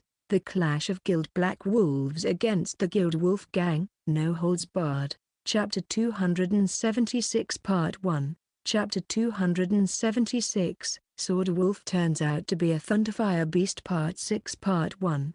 To put it simply, that man was the strongest. Ever since he was young, he exhibited almost a beast-like intuition. He was able to somehow predict his opponent's movements before they would even get the chance to make them, and knock the swords out of their hands with ease. It was an unusual way to fight, but it surely was effective. However, every living thing grows old with time, and then deteriorate and eventually decline. And it was at that point in time when the man realized that his strength was starting to weaken. The man drastically changed the way in which he fought. He did so even though he was stronger than any man his age, and even though his beast-like violence was no more. His intuition was still out there, having reached its peak, manifesting as excellent craftsmanship achieved through years of experience and hard training. He was still able to read his enemies like no one else before him. He would still foil the enemy's movements before they would get the chance to make them, and he would always defeat them, but this time around with grace and minimum amount of movements and efforts on his end. Those who would fight him, even when he had already gone old, would still suffer a crushing defeat, one that they could only describe as it felt as though I was fighting a monster. His bamboo sword would move so swift and fast that no one was able to keep up with it, and they would always be defeated before they would be able to notice anything. I would truly admire and respect that man. And then one day, when the man was already feeling that death was slowly starting to tighten its grip around him, the man had the opportunity to face his own grandchild in a duel. Because as it would turn out, one of his grandchildren decided to follow in his footsteps and follow the path of a swordsman. When it comes to family life, the man was a loving father and granddaughter, and he greatly adored all of his grandchildren. But when it comes to the sword fighting, that was a whole different story. He would not expect for his granddaughter to possess the power and strength that would pose any threat to him, and so he proceeded to read her movements like he would do to any other opponent. It was then that he finally noticed his granddaughter was looking straight at him, seeing him and no one else beside him. But he, on the other hand, even though he was looking at his granddaughter, he was unable to see her. It does not matter who you are, as long as you put your heart and soul into observing your opponent's moves carefully. There is no need to care for opponent's identity. For that man, there was no difference who his opponent was. Even if someone placed a wooden doll in place of his granddaughter, or even a set of armor filled with meat, for him it would still be one and the same.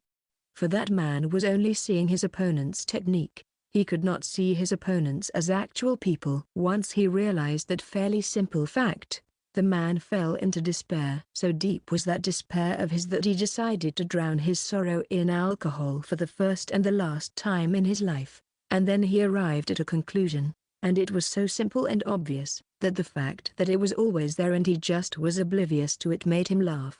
It was too late for him to change his ways. However, if it was to change those who would wish to follow in his footsteps, it was only a shame that the person who admired him the most was yet to realize the feelings that stood behind that decision of his. However, due to a strange turn of fate and set of circumstances, an opportunity presented itself to that man, an opportunity that would let the man's wishes to pass on to his dear granddaughter, even when he would no longer be present in this world. To put the matter in simple terms, Ryugen Fugaku's Ryugen style was very similar to a batting cage, but instead of a showdown between a pitcher and catcher, the thing that you are competing against is the flying ball. I know that I am in no position to make claims like that and that it might be wrong, but thinking about it like that, it's not all that different from fighting against an NPC of the highest possible difficulty, is it now? Or like trying to fight a PvP battle, but one against multiple enemies. However, the reason why this sword fighting style is so strong is because you can prepare yourself for fighting strong opponents just by trying to imagine the ways in which they are going to behave. If you think that I am simply going to be your punching bag, I'm sorry to disappoint you. Think again. I am going to show you what months of dealing diving punishment at the end of Bakumatsu period managed to teach me. When it comes to fighting real people, I think I am quite adept at that. Sega 100 tries to attack me with magic sword Las Pegasius from below, but I manage to easily parry the blade in a way a certain old swordsman would. Then I do exactly the same thing the moment the sword tries to fall down on me from above. Each time our swords collide with one another, a loud sound of metal hitting against metal can be heard. You must be kidding me. Where did you learn that? Through correspondence learning. That's how? Well, I guess that this answer is not all that wrong, but I cannot let her do whatever she wants with those flying swords of hers forever. I need to go into the offensive here. You're not the only one in here who can use many weapons, you know? I change my weapons in a hurry, and my sword disappears, replaced by huge cestus's covering my whole hands and arms. This weapon may be bulky and hard to handle at times, but its design and name are really cool. What's more, you would think that you would have hard time opening any context windows with that, but that couldn't be farther from the truth. Well, in reality, you can open or close the context windows by only moving one finger, but it's cute that settings like that are important here. Regolex Cestus. Now, even though I did not have a sword in my hands, I must keep the role play here going. That is going to make all the difference here. Even if my goal is still the same, it's all but offensive from here on out. Then why won't you show it to me through actions rather than words? Even if you don't move, this does not mean that others will stay in place as well. So I can see the floating swords starting to be on the move again, and as they approach me, I strike them back without any kind of hesitation. Chapter 276 Part 2. Chapter 276, Sword Wolf turns out to be a Thunderfire Beast Part 6 Part 2. Regolex Cestus has 3 basic abilities. First one is the ability that reduces the damage your fists receive when you punch something or someone with them. So even if you were to hit a sword or an axe that was coming your way, as long as you have the cestus equipped, the damage you receive shall be reduced. The second ability is the accumulating gauge that increases every time you hit someone or something, or you get hit by someone or something. So in a way, This cestus have some sort of similarity to an anti-blade sword. Right, left, upper right. I can see 3 swords coming my way, all from different directions all at once. Somehow, I managed to twist my body and strike my fists in such a way that I deflect all of the attacks and managed to maintain a safe distance in case more attacks were on their way. There is a sound of the metal cutting through the air, and then the sound of metal colliding against metal. Normally, a fist weapon would never be able to withstand the attack of the holy sword, but right now the cestuses on my fists were managing to do just that. Haha. Strong fist. By the way, I also managed to change my equipment on the spot just so that it could suit the player versus player type of battle. Right about now, in order to shift from the defense to offense, I even decided to wear the fish headwear. This is the proof of my resolve, and just as I was about to make a move forward, I could see a sword flying my way, just in the nick of time to intercept my move. It was just like a certain Ryugen style that I came to know quite a lot about. Oi, oi. That was dangerous, you know? What would you have done if you hit me with that? Now I was a half-naked fish head, wearing a cloak that was pure white on the outside and jet black on the inside. You could even say that a bird person underwent a complete metamorphosis here. Wearing this here star cloak, I can kind of shift my class to that of a mage. Right about now, distance was a small concern for me, because even if your opponent was to keep the distance of 5 meters, they would still be within my range. A port. Wow. I used that opportunity to move within the range of 1 meter from Sega 100's left side, and seeing that move, her body stiffens for a moment. That position was advantageous to me, since Sega 100 must have been right-handed, as that was the hand in which she would always hold her swords, and apparently the idea that I can use short-range teleportation magic never occurred to her. Thanks a lot for using powerful swords on me just now. This was more than I could have hoped for to fill that gauge. Now, the third ability of Regilex Cestus.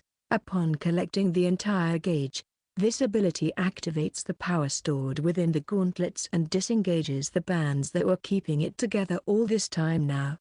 This level of support, but unfortunately, this is still nothing more but an imitation roleplay. If you manage to get close enough, Sega 100 cannot use her swords properly, which gives you the advantage when it comes to movement. So all in all, Kyogoku's idea was not all that bad, but the execution of it against someone who can perfectly control her weapons is really hard to pull off. This kind of thing is best performed when you have other party members to support you. The Excalibur is them swung sideways at me, and I managed to avoid it by the skin of my teeth. To be honest, the game that I was playing right now was really dangerous, but I was hoping that this will allow my opponent to run out of magic points sooner rather than later. Here, look what I have just for you. A substitute of my business card. Please accept it. There was a loud sound, and the Regilex Cestus transformed its appearance, wrapping itself around my arms and making them look one size larger than they really were.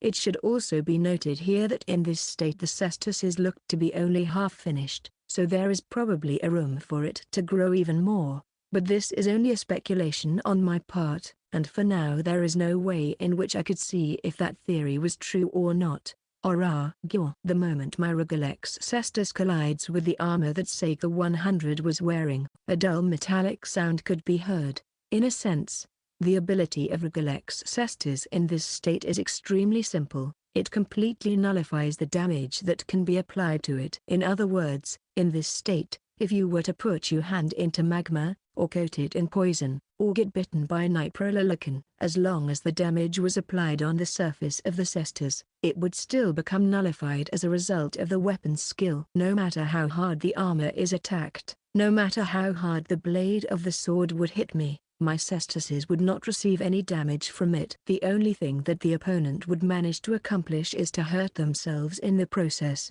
That being said, my actual body from the elbow above would still get damaged if it was attacked right now, and the durability damaging effect of Las Pegasius would still damage it slightly, so I guess that no weapon is fully invincible. You'll find out that this fist is quite like a sword. It cannot be broken that easily. If it's like that, just aim for the torso. Yes, this is what imitation roleplay is all about. I feel like I am about to lose my concentration here any moment now.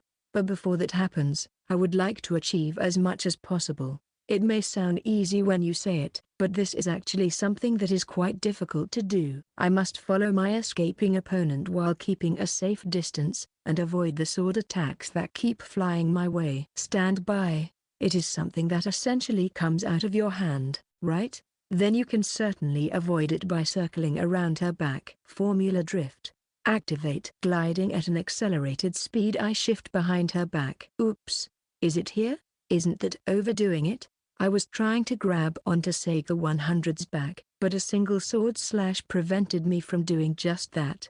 If I already did not have some experience with gliding, I would have ended up taking some serious damage here. But fortunately, I was able to avoid it. Now I am sure of that. You are not someone I want to let get close to me. Even though so far I have shown you only about 10% of what I can actually do. What? Well, I did not wanted to rush this in order to set the matters here. But in that case, I guess I should also stop holding myself back. All of the swords disappear, and even the holy sword is being replaced. Instead of the one set, a whole different one was now present, looking different and probably possessing different set of individual abilities. Oi, just how many weapons do you have in that inventory of yours? Foo. About 35 or so. Seriously now? Just how many possible variation it would give us? Or rather, why did you put the holy sword away? Don't you need it for its special ability? Or wait. No way. Don't tell me that there is actually a merit for not using that special ability. Incidentally, Sanraku, do you happen to know what the weapons best used at the same time simultaneously are? No, but I don't think that any demonstration is necessary here. Ha, no need to be shy. Imperial 5. Activate. Yeah, I think this is a little bit much. I don't think this has anything to do with imitation roleplay anymore. Chapter 277 Part 1. Chapter 277, Sword Wolf turns out to be a Thunderfire Beast Part 7 Part 1. Each and every weapon in Shangri-La Frontier is somewhat unique in its own right, but there are weapons out there that can combine the characteristic of two or more weapons. Such weapon is the anti-blade weapon.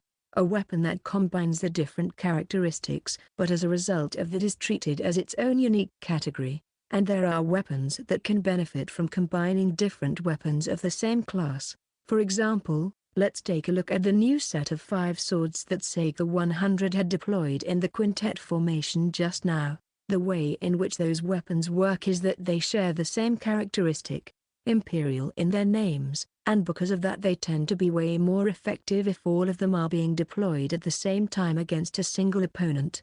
Each of those weapons serve to boost a singular statistic. However, if you use them all in combination like that, this means more or less that you get to benefit from all of the boosts at once. What a terrifying thing. One sword boosts strength. One sword boosts dexterity. One sword boosts agility. One sword boosts technique. And one sword boosts vitality. This means that spades strike with more power. This means that cutlasses are lighter than they would normally be. This means that rapiers thrusts away faster than ever before. This means that bullets will have broader reach. This means that falchions will hit harder and will be harder to break through. So here's the question. What if you were to add yet another sword to this combination, one that was already quite powerful and well versed in terms of statistics? You get something that is downright broken. That's what I think that those boosts would have been enough to make even a simple weapon on par with Holy Sword in terms of battle power. Holy shit. I managed to receive no damage from that attack, but the force of it was so severe that my gauntlets ended up being blown away. I also managed to avoid a follow-up attack after that, but only at a cost of putting some distance in between us. Now, if I continue to back away like that, sword darts are going to punch out all of my fangs and leave me with basically nothing to retaliate. Don't underestimate me, you freaking bastard. Hiya. The way in which you move never ceases to amaze me. Are you an acrobat, perhaps? Or someone else like that? I avoid the first blade simply by jumping in the air. Then, I avoid the second blade by doing a triple somersault with the help of the acceleration that Frit Float gave me. Then I do a wide sweep with one of my arms to deflect the third sword that was coming my way. Then, while I was trying to land, the fourth sword shot towards me, which I avoided by forcefully twisting my body to the side. Although that last one made me lose my initial posture to some extent, I managed to quickly stand up and be on high alert again. Sega 100 asks me that while her swords all go back to their initial positions, at the same time, I try to assess everything that's happened to this point, analyze Sega 100's behavior and patterns, and think of a way in which I should go about this fight from this point forward. And since she said she was amazed, maybe I can gain some time to think here. Oi, is it not an essential skill in your arsenal for the fight against Lucan? Because if it is like that, then sorry to disappoint you, but you must have at least one person capable of playing the role of avoidance tank if you ever want to succeed. No, rather than specific role, I think the factor that is more important here is the pure skill of the ones participating in the battle. Oh, could you shut up, woman? Sure thing, anyone can play tag with an overgrown dog for 3 hours straight. But can you do that while also being able to respond to unreasonable attacks and the possibility of the divine punishment raining down on you from every possible direction? Take a look at the warrior from the closing days of the Tokugawa shogunate. That should give you a nice example. Those guys are so extreme that they often conjure up tactics that combine both mathematical formulas, science and psychology, also that they could deliver a defeat most crushing onto their enemies. It is a strange land of humanoid demons where sometimes the brain is far deadlier than any sword and literally anything can happen at any given time. However, while we continue to talk in such a way, I can use that time to think about what pieces of equipment I am going to wear next, all while making additional plans at insanely fast speed. Long-term battle is something here that I must try to avoid at all cost. Sure, I have fought Lucan and Golden Scorpion throughout the night before, but those were mere monsters, creation of the system governed by the AI, which with a little bit of effort you could have easily overcome. Their battle tactics had their limits and they possessed behavioral and attack loops that you could exploit to gain the upper hand. However, this here Sega 100 right in front of me possesses 35 weapons, and the amount of combinations that you can do with that many weapons is something that I refuse to even think about. The more time we spend fighting, the more overwhelmed by her efforts I am going to become. So what I need here is a short and decisive battle. But thing like that is easier said than done, since it is more than obvious that Sega 100 has more aces up her sleeve than overcoming adversity alone. Charging in blindly would be a bad move to make here. I mean, you can only allow yourself to rush in carelessly once you have seen everything that your opponent has to offer and you know how to counter it all. In that case, what should I do here? To tell you the truth, I have already reached a sensible conclusion about that. Good grief, and here I was, not wanting to expose all of my trump cards to the general public. Oh well. Who? Does that mean you still have something with which you can amaze me? Well, I think I do. By the way, Sega 100-san, you do understand that those markings covering my body are different from the normal curse of Lucan, right? Chapter 277 Part 2. Chapter 277, Sword Wolf turns out to be a Thunderfire Beast Part 7 Part 2. It pains me to admit that, but it seems that you are well ahead of us. No, well ahead of me when it comes to fighting against Knight Prowler Lucan. That being said, I would be delighted if you could elaborate on that for a bit. I unequip Regalex Cestus and withdraw it to my inventory. There was still some time left on the gauge there, so it was really a waste to not use it, but under those circumstances it couldn't really be helped. This is no longer Curse of Lucan, but rather Lucan's scratch marks. After managing to beat that freaking wolf, I carelessly demanded it to lift the curse it placed on me, only to get it upgraded to an extreme degree. You see, right now I can wear armor and clothes on the body parts that are afflicted by the wounds, but those are going to be turned to dust after 3 minutes. Other than that, nothing else has changed. Weaker monsters were still running away upon seeing me, and strong monsters were still approaching, eager to kill me. At this rate, I am afraid that even little Miss Saint would not be able to lift that curse off of me even if she tried her hardest. But it turns out that while I was advancing a certain unique quest, I have come across a certain way to not get rid of the curse, but rather to offset it. Offsetting the curse? That's certainly interesting. And now for a little demonstration. After all, actions speak louder than words. Saying that, I take out a very peculiar weapon.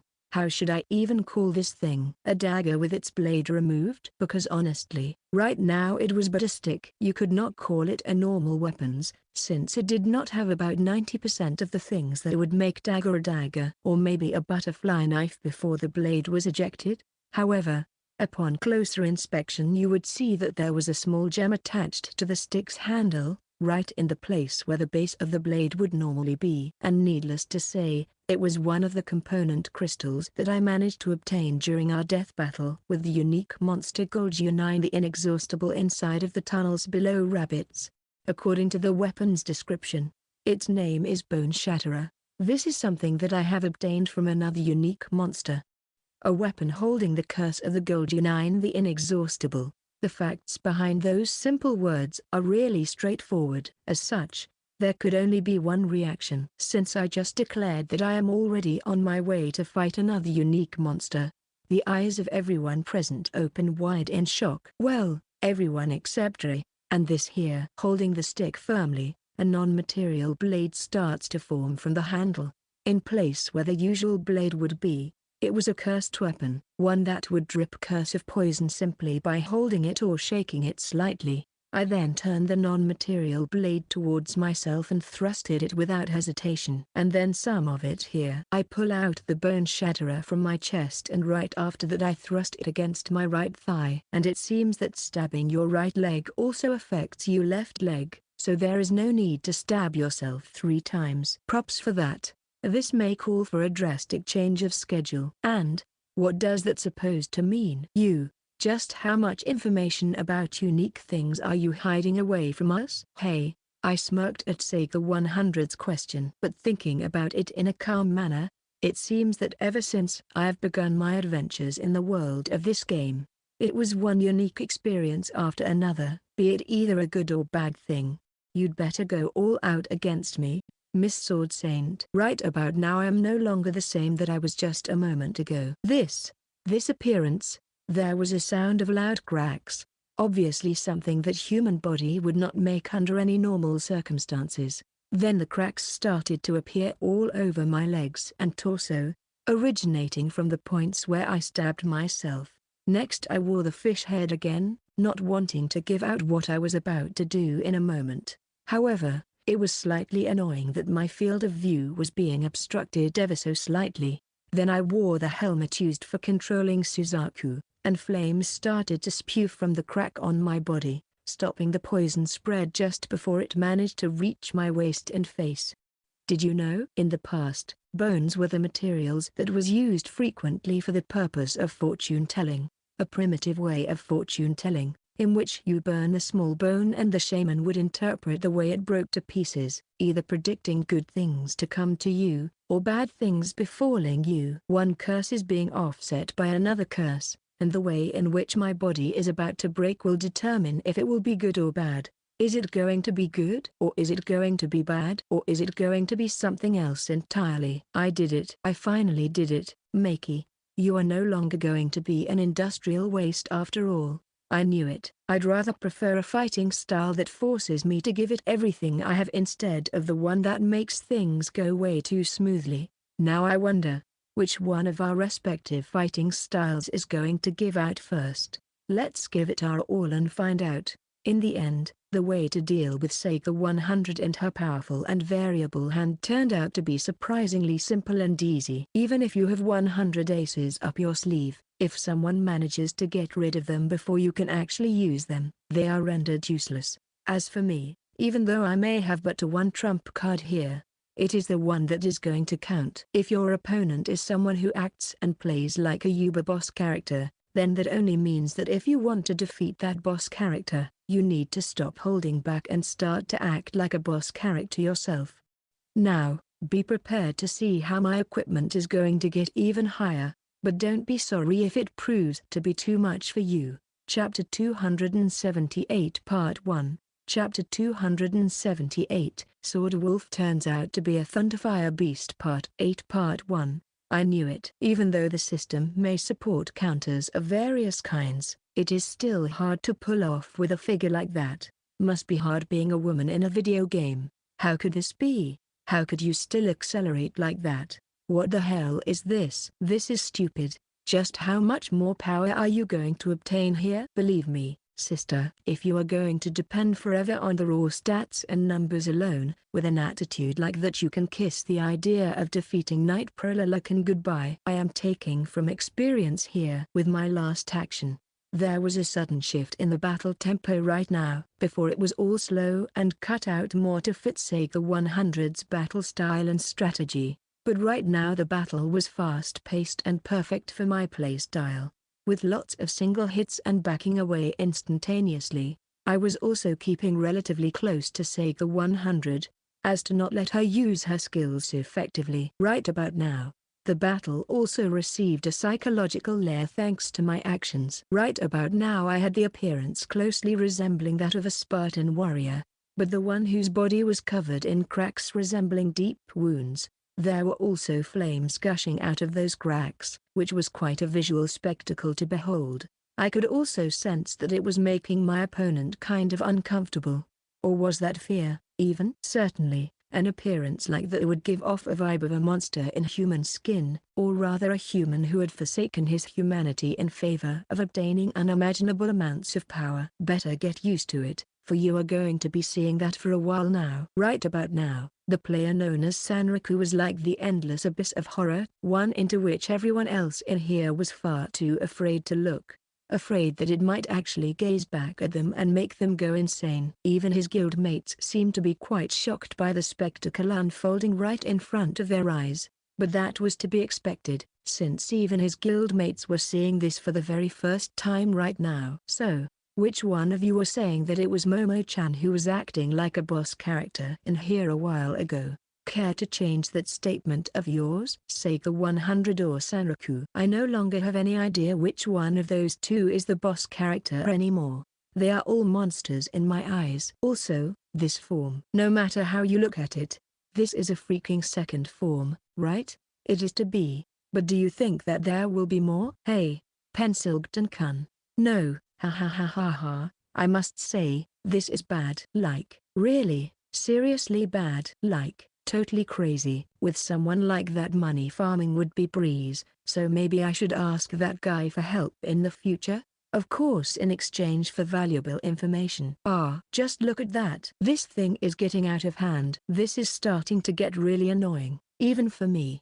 I think I'm about to explode any moment now. Zero-chan, my dear, should that happen, you are permitted to call me Massive Dynamite instead of Pencilgton, okay? This is, that's a little bit, Every member of the guild Wolfgang had something to say in this very moment, and each reaction to their comrade turning himself into a last boss kind of character was unique and amusing in its own right. There are also those who do not view him like a boss character at all. For them he is more like a chest full of treasure. But unlike any normal treasure chests, this particular chest is filled with possible unique pieces of information instead of gold, gemstones and precious materials and items. Then there are those who are confused and have no idea what is actually going on in here, but they are still somehow having a blast, mainly because they had someone who would cause a whole bunch of trouble to everyone else around them. And if there is something that is sure to bring you lots of entertainment, that is pure and unadulterated chaos for sure. There are those who at this very moment were making plans for the future. They had their plans already in their minds, but right now they had to make necessary adjustments to them. Because as it was turning out, one player that they were willing to bet on right now was proving himself to be far more valuable than they would have initially expected him to be. There is also a person here who wonders just how some women fight so fiercely against powerful opponents like that, especially since the way in which their chests seem to be jiggling and bouncing around would prove to be yet another obstacle. Different parties, different people, different aims, different worries, different opinions, Upon witnessing the true nature of the player named Sanraku, up until now being hidden away because of his nature of a solo player, everyone had some sort of reaction to show, but each of them could be classified as the various form of singular emotion. That emotion was astonishment, and the intensity of those reactions and emotions would be more than enough to make someone's head spin or turn completely blank on the spot. Yes, astonishment was the most suitable word to describe the emotional state of everyone present here at the moment. Also, it was so huge that no one knew what to say or how should they even comment on that. But even though to everyone else Sanraku looked like a monster incarnate, this was actually his original playstyle. So right about now inside of Sanraku's head, his thoughts were galloping, trying to find the best possible course of action and strategies that would lead him towards victory in this battle. You could even say that this was his trademark at this point. Why? Just why? His stance, the way he was moving, the way in which his weapon was swinging. Every single one of those things was on a totally different level from before. There was no longer any flow in his technique, and the way in which he was moving and striking was optimal all the time, always there to intercept every action she was going to make. And yet, the way in which Sanraku was moving and acting right now screamed Ryugen Fugaku more than anything else. The way in which he was moving, the way in which he was swinging his sword, those were not the movements and attacks of the Ryugen style. But somehow they were more Ryugen Fugaku than anything else. In some way, this person managed to mimic the way in which her grandfather, who was no longer in this world, would move and fight. It was something that none of his students ever managed to accomplish. Chapter 278 Part 2, Chapter 278, Sword Wolf turns out to be a Thunderfire Beast Part 8 Part 2. Or at least not in recent years, but something was not right here. This was not the Ryugen style she came to know. It was somehow as if the spirit of her grandfather possessed that person and his own playstyle, resulting in something of a modern variation of the Ryugen style. Or as if that person took the Ryugen style and made it his own. What is this? The meaning? I don't understand. How? How could this be? I don't understand. I don't understand. What is this? I no longer understand any of it.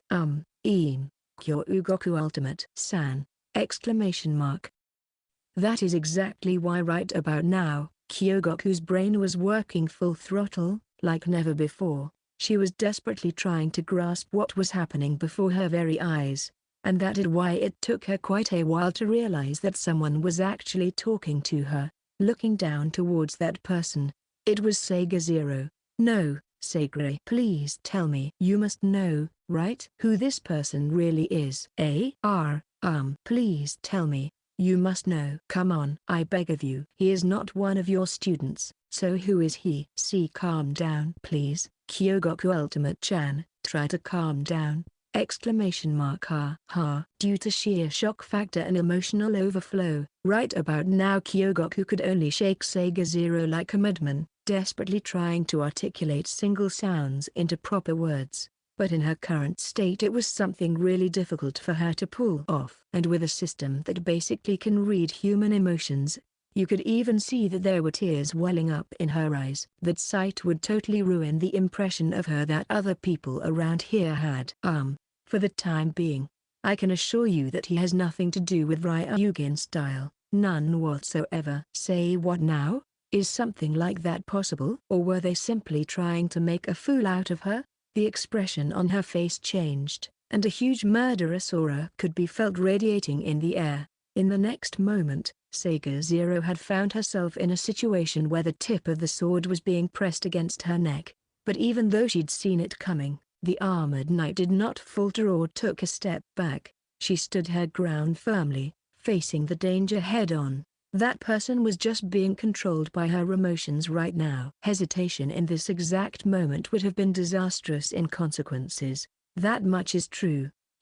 There is no way that he has anything to do with the world of the martial arts. There's no way but that's true. An affirmation. Even if the entire universe started to revolve around the Earth from this point forward, that one fact would have stayed unchanged. And seeing that absolute confidence in Sega Zero's eyes, Kyogoku gradually started to calm herself down. Then how in the hell are you going to explain that? Sure, it's all messy and all over the place, but no matter how you look at it, those are your grandfather's moves. It's your grandfather, although a complete amateur. What does that supposed to mean? The atmosphere right now was so tense in this place that you could as well cut it with a knife. It was all the more reason why Kyogoku was unable to understand why Sega Zero would be so confident here. Her will here was like a raging fire, showing no signs of going out or weakening, not even for a moment. It was a strange kind of story, one that Sega Zero would not believe herself if it had not happened to her. About a year or so ago, some of her extended family members presented her with a rather peculiar birthday present, a video game in which her grandfather was supposed to act as an NPC, and even play the role of the secret boss that the players could challenge to a fight. It would no strange thing that Kyogoku would have played that game, but if she cleared it all and fought the secret boss, was there any reason for her to still be in denial? To not believe it? He may have learned all that in that game. I think. She could not be all too sure about that, but she was sure that if the evidence was all there, it would have probably been the right answer. Did you know that Grandfather Fugaku used to supervise the development of a certain game shortly before he passed away? No, I had no idea he was even a part of a project like that. Because that current reaction was simply unthinkable. There is no way that someone would be able to learn all this just by playing games. Why would something like this be brought up here at such time? How should I put this delicately here? There is this one VR game in which Ryugen Fugaku serves as a super secret boss that the players can fight and learn from. Holy shit. No way. Please don't tell me. You did not know? You had no idea, right? It took her a good moment to actually register the meaning of those words in her head, and then her expression has changed. Right about now it was empty and devoid of life, as if her soul decided to leave her mortal shell and proceed to the afterlife. Seeing that, Kyogoku started to shake Sega 100's body, looking as though she was afraid that her real-life's body might have suffered for some strange condition, or that her heart really came to a stop here. Oi, what happened? Are you all right? I did not know. I had no idea about any of this. The truth has been revealed. The last wish of the true Sword Saint left in this world, while he was no longer here. It was the truth that was even stranger than the strangest of fictions. She was the granddaughter of said Sword Saint, and yet she was probably the last to realize this, through the chain of events so improbable that normally you would not think it possible.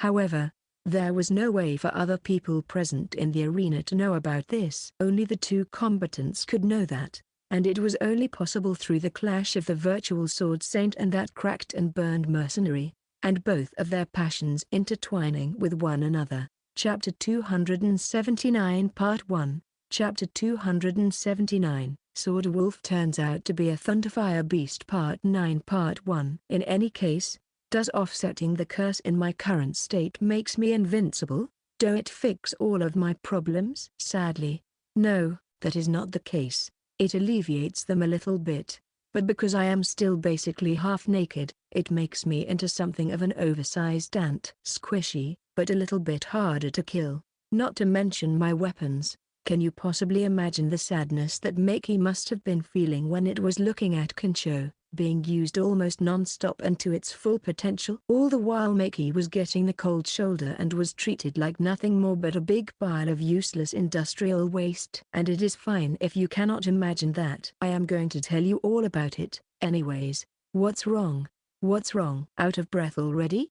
Getting tired? If you really want to, we can have a little breather right here right now. The fuck did you just? How dare you? It would not be an overstatement to say that every single attack of Sega 100 was like a meteor falling out of the sky and hitting the ground. Each attack was crazy powerful and perfect, a culmination of skill and technique of combining auto attacks with manual controls. So how am I to tackle that colossus of an opponent? For starters, I have emptied 2 cans of riot blood just for this fight, which would honestly elevate Sega 100 to the level of a human monster that was Sylvia Goldberg on that day. And my strategy here would be about the same. Furthermore, I was not playing a cursed prison that I was somewhat unfamiliar with. Right now I was just myself, just Sanraku, who I have built from scratch, and I had full understanding of how my mechanics work. So as long as I am able to see something, I can respond to it in a proper way. This is where the Arcana of Fool is really going to shine. I shall use it immediately once its recast time is over.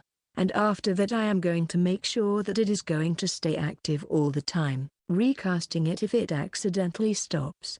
Stepping through the air, using the swords like stepping stones, unexpectedly using short-distance teleportation to throw my opponent off guard. I was launching a literal onslaught against her. But Sega 100 would not yield here so easily. All because of that 1 year's worth of playtime and experience in between us. When it comes to player skill alone, Sega 100 could not be compared to Sylvia Goldberg, but she was not the average player either. She was a demi-monster that would face me at my strongest, resist my attacks and hardly even break a sweat while doing that. Just like the rankers from the Bakumatsu period, she seems to be someone who was born to do this thing specifically. But still, if it was just about the sheer player skill, I would have no need to be afraid of losing here. But no, the strength of the player known as Sega 100 does not lie there, it lies somewhere else. If this was all that it took for player to grow strong and powerful, anyone would be able to do it and there would be little to no variety in this world.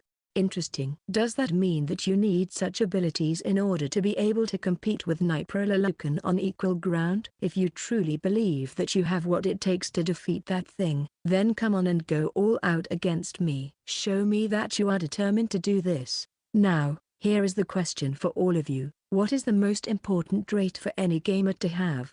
Is it pure player skill? No.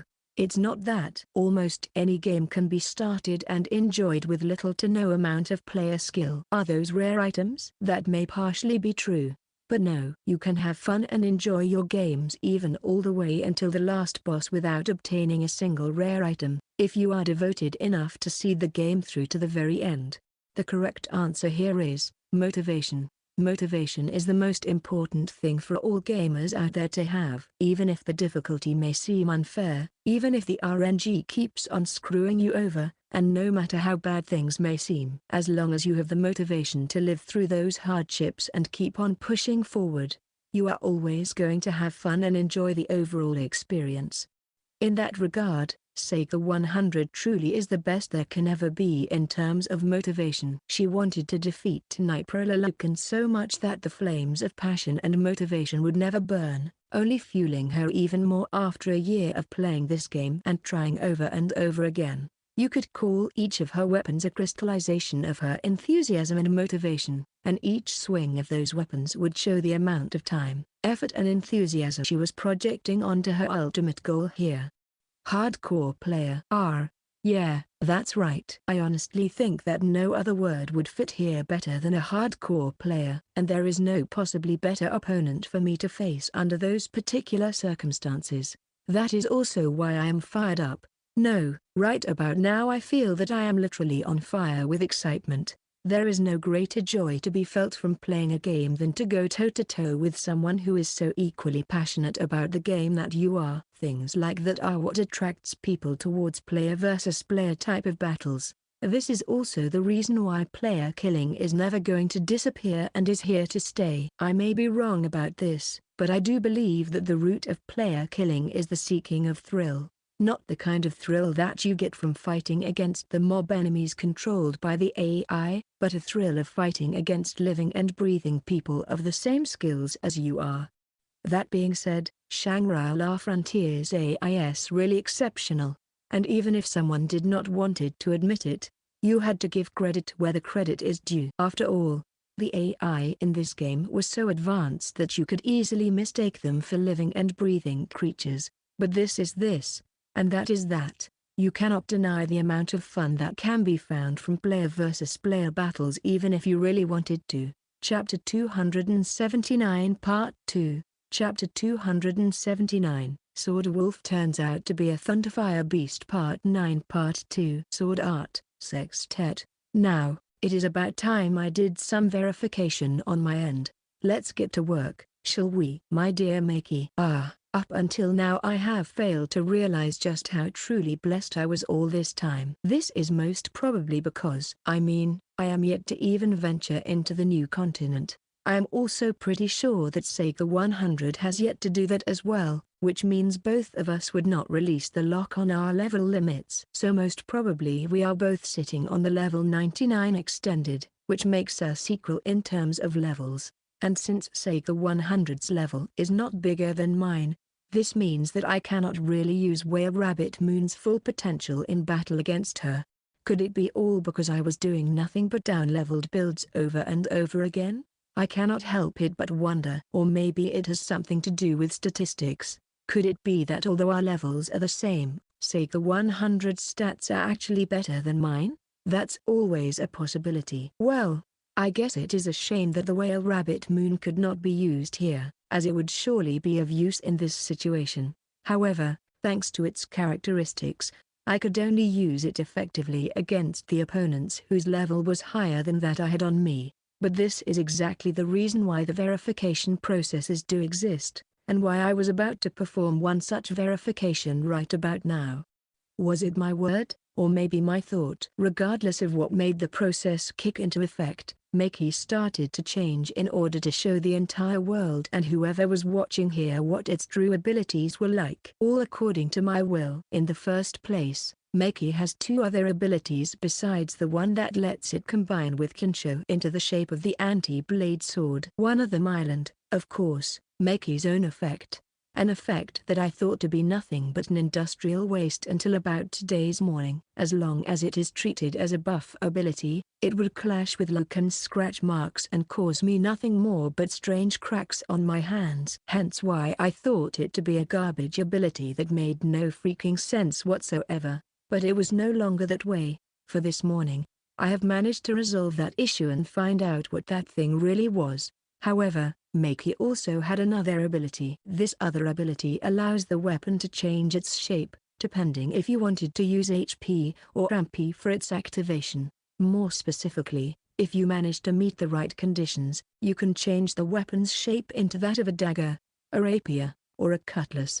Originally, it must have been assumed that the dagger ability would be the one to be used the most, since it was the easiest to trigger, but at the same time it was not all that good as the other two abilities. Plus, the developers must have assumed that those abilities would be used in tandem with some other abilities that would boost its performance.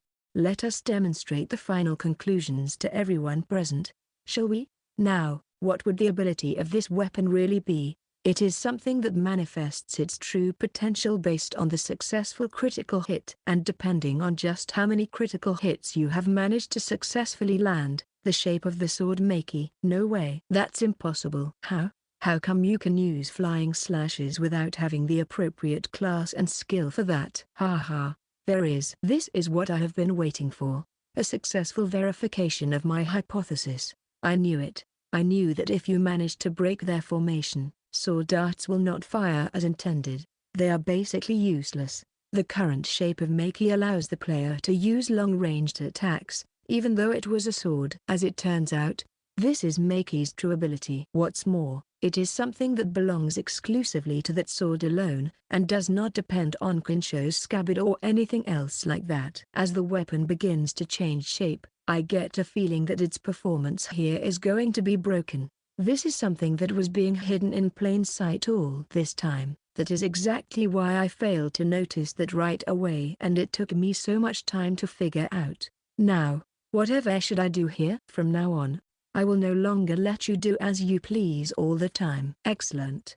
Just bring it on. No, here's a fun fact about Makey. Depending on its shape, I am capable of delivering different kind of slashing attacks over a long distance. The rapier-shaped Makey fires off a long and thin projectiles with great penetrating power, ideal for armor piercing. The cutlass-shaped Makey fires off a crescent moon-shaped projectile that covers a wide area of effect. And the dagger-shaped Makey fires off projectiles that are short and small, a kind of a pea shooter, but it can fire continuously and with many bullets all at once.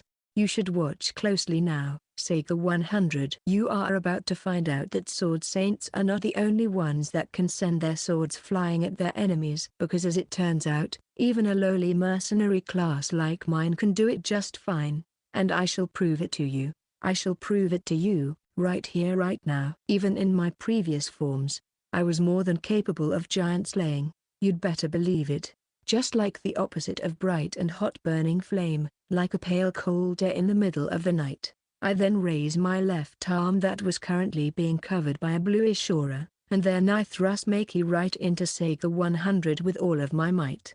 Right about now, there is no longer any room for me to have regrets of any kind about this battle. Right now, the only thing that was left for me to do is to heat up and burn brightly until every single flame is consumed and reduced to embers. Ahahaha, because the tension here had risen so high, I focused solely on offense, and was even no longer afraid of the possibility that she might actually retaliate. Talk about scary. Chapter 280 Part 1.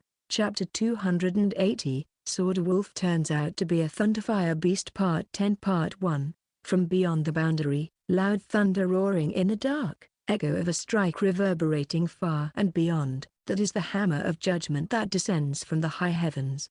I knew it. So that's what this is all about, huh? I was actually kind of expecting something like that. After all, there must have been a reason why Sega 100 was unable to achieve that which Sega Zero managed to achieve. This is probably the thing that Sega 100 excels at when it comes to this game. Throughout the course of the battle, when we were clashing with one another, while casting spells, deploying her sword darts and evading, I could see and hear that she's been chanting all this time. And the moment she used that stand beat earlier, I was about 60% sure of it. Sega 100 is a magic swordsman, one who controls both high-level magic and possesses high-level skills in wielding a sword. The poet sings, that is the prestige of God. The monk preaches, that is the God's wrath and his punishment. Now then, right about now, there were three major routes I could take here. One was to stop the spell before she would be able to use it. 2, was to simply avoid it. And the 3 is, should I use it here? All of the options are pretty valid and great, especially the third one.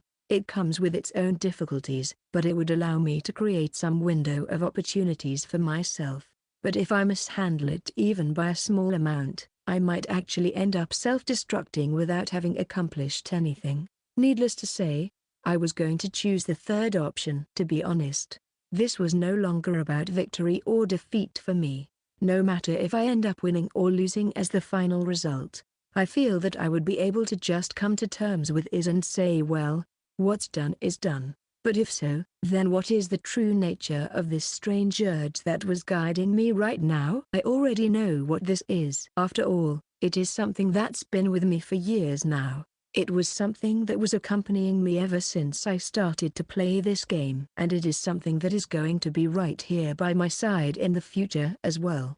How about we kick into another gear, huh? Tell the truth, it has no righteousness to it. It has no evil to it. It is pure and it is undeniable. An extreme violence. The chanting of the spells never stops. It must be depleting her MP constantly.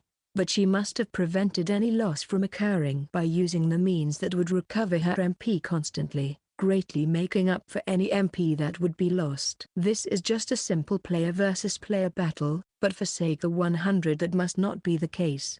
Otherwise she would not end up using resources that were far too precious and far too hard to obtain. If that is really the case, then the only way for me to respond here is to go all out as well, both in my body and my soul. Because it is more romantic that way. Now then, since Makey-kun managed to such a successful debut, it is now your turn to do the same. Ladies and gentle people, I bring to you, Dispater. Right about now I can say that with utmost certainty, there is a coward amongst my weapons. The shield truly did possess the ability to reflect magic attacks of all kind, but by possessing that ability it was only concealing the fact that it was in fact a true industrial waste. It was technically a legacy weapon as well, one of Break's excellent craftsmanship, following the scorpion gauntlets that she made for me all that time ago. A piece of the old technology brought back to life by the contemporary means. It is a weapon made out of the materials salvaged from the Atlantic Reaper Orca, and it possesses a reasonable amount of durability, followed by the gimmick of increasing its size. Add to it the effect of repealing magic and you have a real piece of work here. That much is true, but this little fella was hiding a secret. In the first place, both of this weapon's mode exceed charge can be divided into several categories, shared with other legacy weapons at that. In other words, the ability is not something that is unique to every weapon, but you could think about it like the same ability as the Scorpion Gauntlet's pillar ejection, but with different use mean do something completely different. Then, what was the exact purpose of the Dissipator's exceed charge? The answer here is simple. If certain conditions are met, the overdrive of the shield will give its user a powerful buff. Yes, and that buff is pretty powerful, indeed. Thinking about it like that, this weapon and its ability is the polar opposite of the situation we had with Maki here, where initially it seemed to be garbage, but it turned out to be something truly impressive over time. That being said, it goes to show that you cannot actually judge the usefulness of the weapon's abilities solely by reading them and without actually having tested them in the field. But as for this moment now, my best shot at defeating Sega 100 here is to use the buff that the Dissipator gives me, and then go all out with the exceed charge ability and hope for the best. Scream, the laughing iron mallet, smash the ground beneath me and crush the enemies that dare to stand in my way. Half-naked and dual-wielding, this version of Sanraku, specializing mostly in mobility, is only but one facet of the real Sanraku, his Shangri-La frontier version, so to speak. There was once a shitty game that had a system that could be abused so much by the players that it actually ended up breaking the game and causing the end of any support for it. This game was called Duel, under ID Empire. In this game I was a part of the faction that caused an evil rebellion on a huge scale, a so-called death metal magician. It is from this game that I have earned some of my insight when it comes to magic in games. What is important in the magic warfare in games is the way in which the game defines magic. If the system defines a spell as fire, this is exactly what you can expect. If it defines something as meteor, you can also expect how the spell is going to work. But there are some games in which the name of the spell does not indicate its nature or how it is supposed to work. In that case you have to actually use the spell and find it out for yourself. But in case of Shanfro, the former rule applies to magic, so no worries here. Chapter 280 Part 2, Chapter 280, Sword Wolf turns out to be a Thunderfire Beast Part 10 Part 2. You see, magic's battles can be really fun and easy, as long as you do not create spells that are as long as some of the Avenue titles out there. Kinda just like that one genie character in that one particular game all those years ago. And because nowadays I'm fully aware what ifs bring to the table with themselves, that I tended to stray away from magic spells up until now. There was a certain player in that game, one that knew magic combat unlike no one else, and he was as strong as the last boss in many other games. But his strength was also coming from the fact that he was banned 16 times in that game, always coming back even more powerful than ever before. The only flaw of that player was that he was a hopeless pervert with little to no redeeming qualities. This is where my magic combat prowess comes from. Because together with a small group of other players we were the only ones who could keep that dude in check and make sure that he was behaving. And the sheer amount of times when we needed to pacify him gave me all the insight and experience that I needed. And now you have made me remember something I wish I could have forgotten. Oh well, all that matters is that we managed to kill the guys a whole bunch of times before the game ended its service, and that we managed to get something out of it for ourselves as well. Because the guy got so traumatized that he avoided new games like a plague after that. But you have to hand it to the guy. His chanting abilities were spot on. I mean, I never heard that someone would be able to correctly spell and intone various commas and all that other stuff while fighting and chanting at the same time.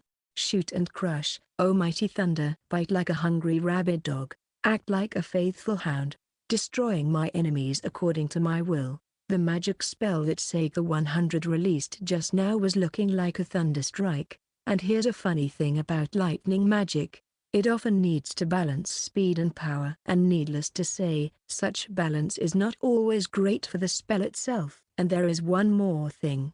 Top or forward, it's about from where the spell is going to strike. Is it coming down from the sky or is it shooting forward from the caster's hand? Once you get to know that, you can act accordingly and prepare an appropriate counterattack. Full throttle. I activate the Levin trigger, disaster hand, and the moment I do that, the world around me starts to move differently. This is it. This here mixture of black thunder and the smoke and flames coming from my body are the last pieces of the puzzle that I needed. Now we can finally go towards bringing an end to this duel. Violence thunder.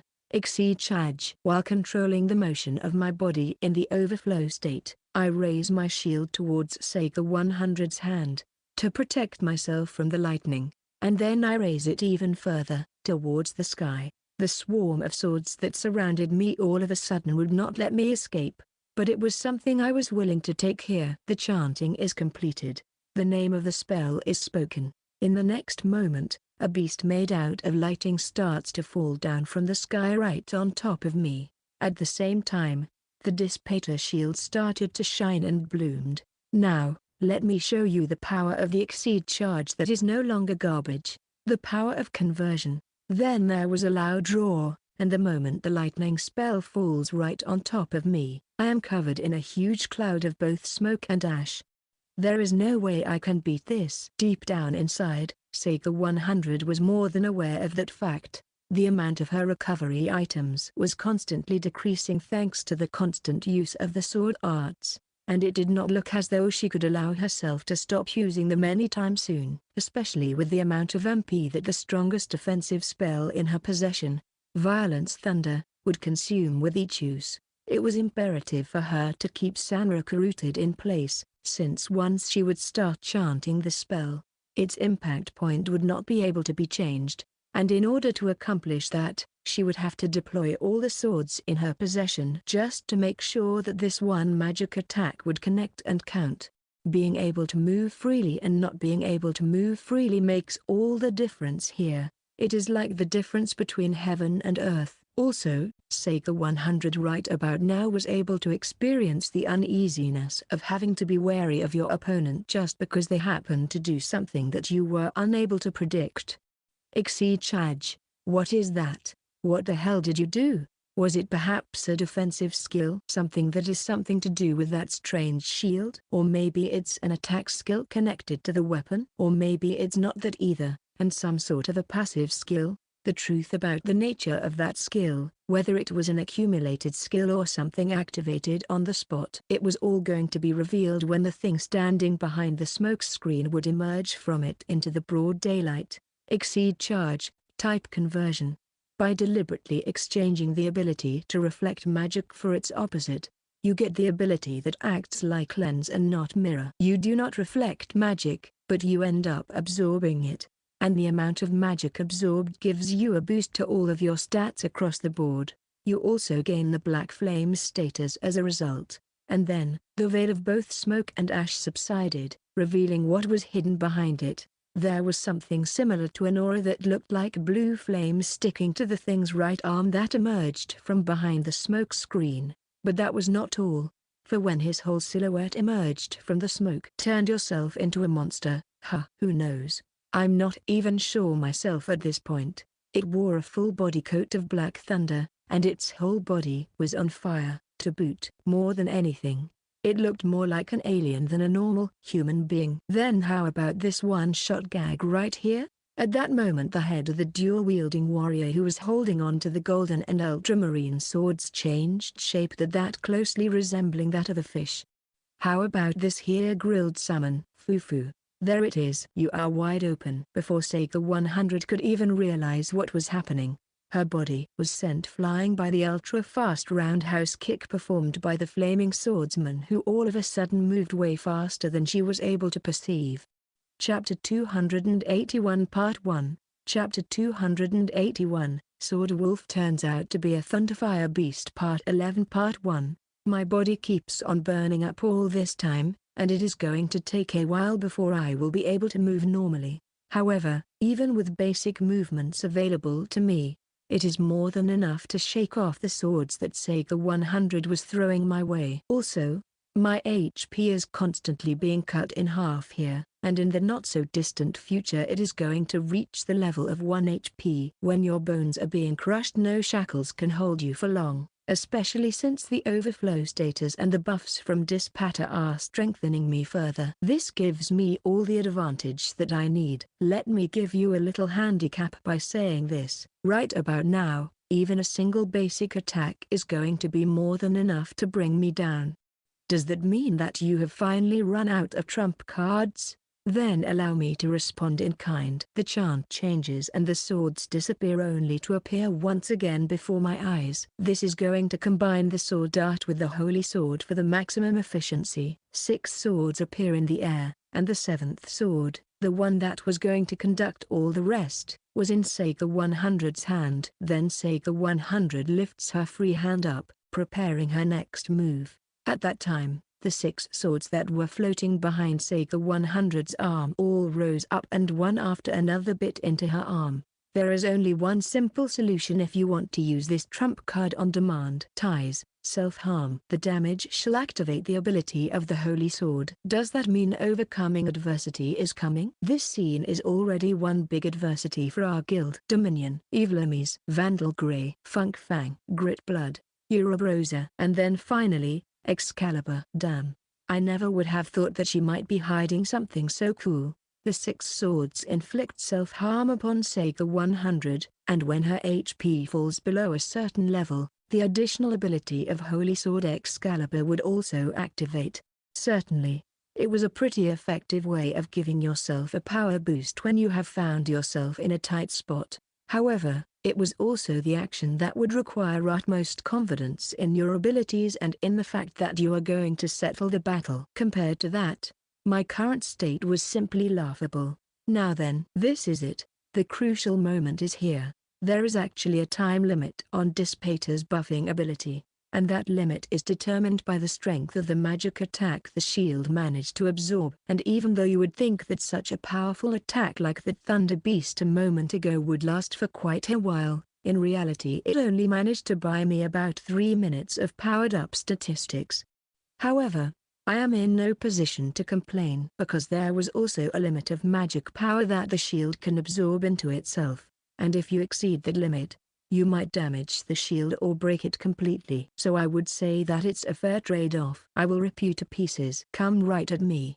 A self-injury with a holy sword would be more than enough to invoke the ability of the holy sword Excalibur here. And what's more, there must have been a crazy amount of planning to that move just now, as the overall damage that the player were to inflict onto themselves through the holy swords must have not been too small and not too large. I guess it would have to sit at reducing the player's overall HP pool by 80% or so. On the other hand, I was always balancing on a really thin line here, offsetting the curses that were inflicted upon me and making up for my weaknesses. And right about now I am a player who is a mixture of both flame and thunder, looking for a way to overcome the adversity that is right in front of me.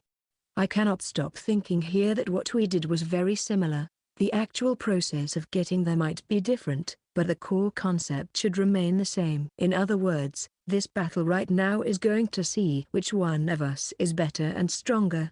My handicapped mobility-based dual-wielding sword fighter or Sega 100's adversity overcoming, holy sword fighting, wounds self-inflicting magic sword fighter. And it would be that kind of a fight that no ordinary players would possibly hope to replicate, one that would be most probably settled with a single blow or something similar to that.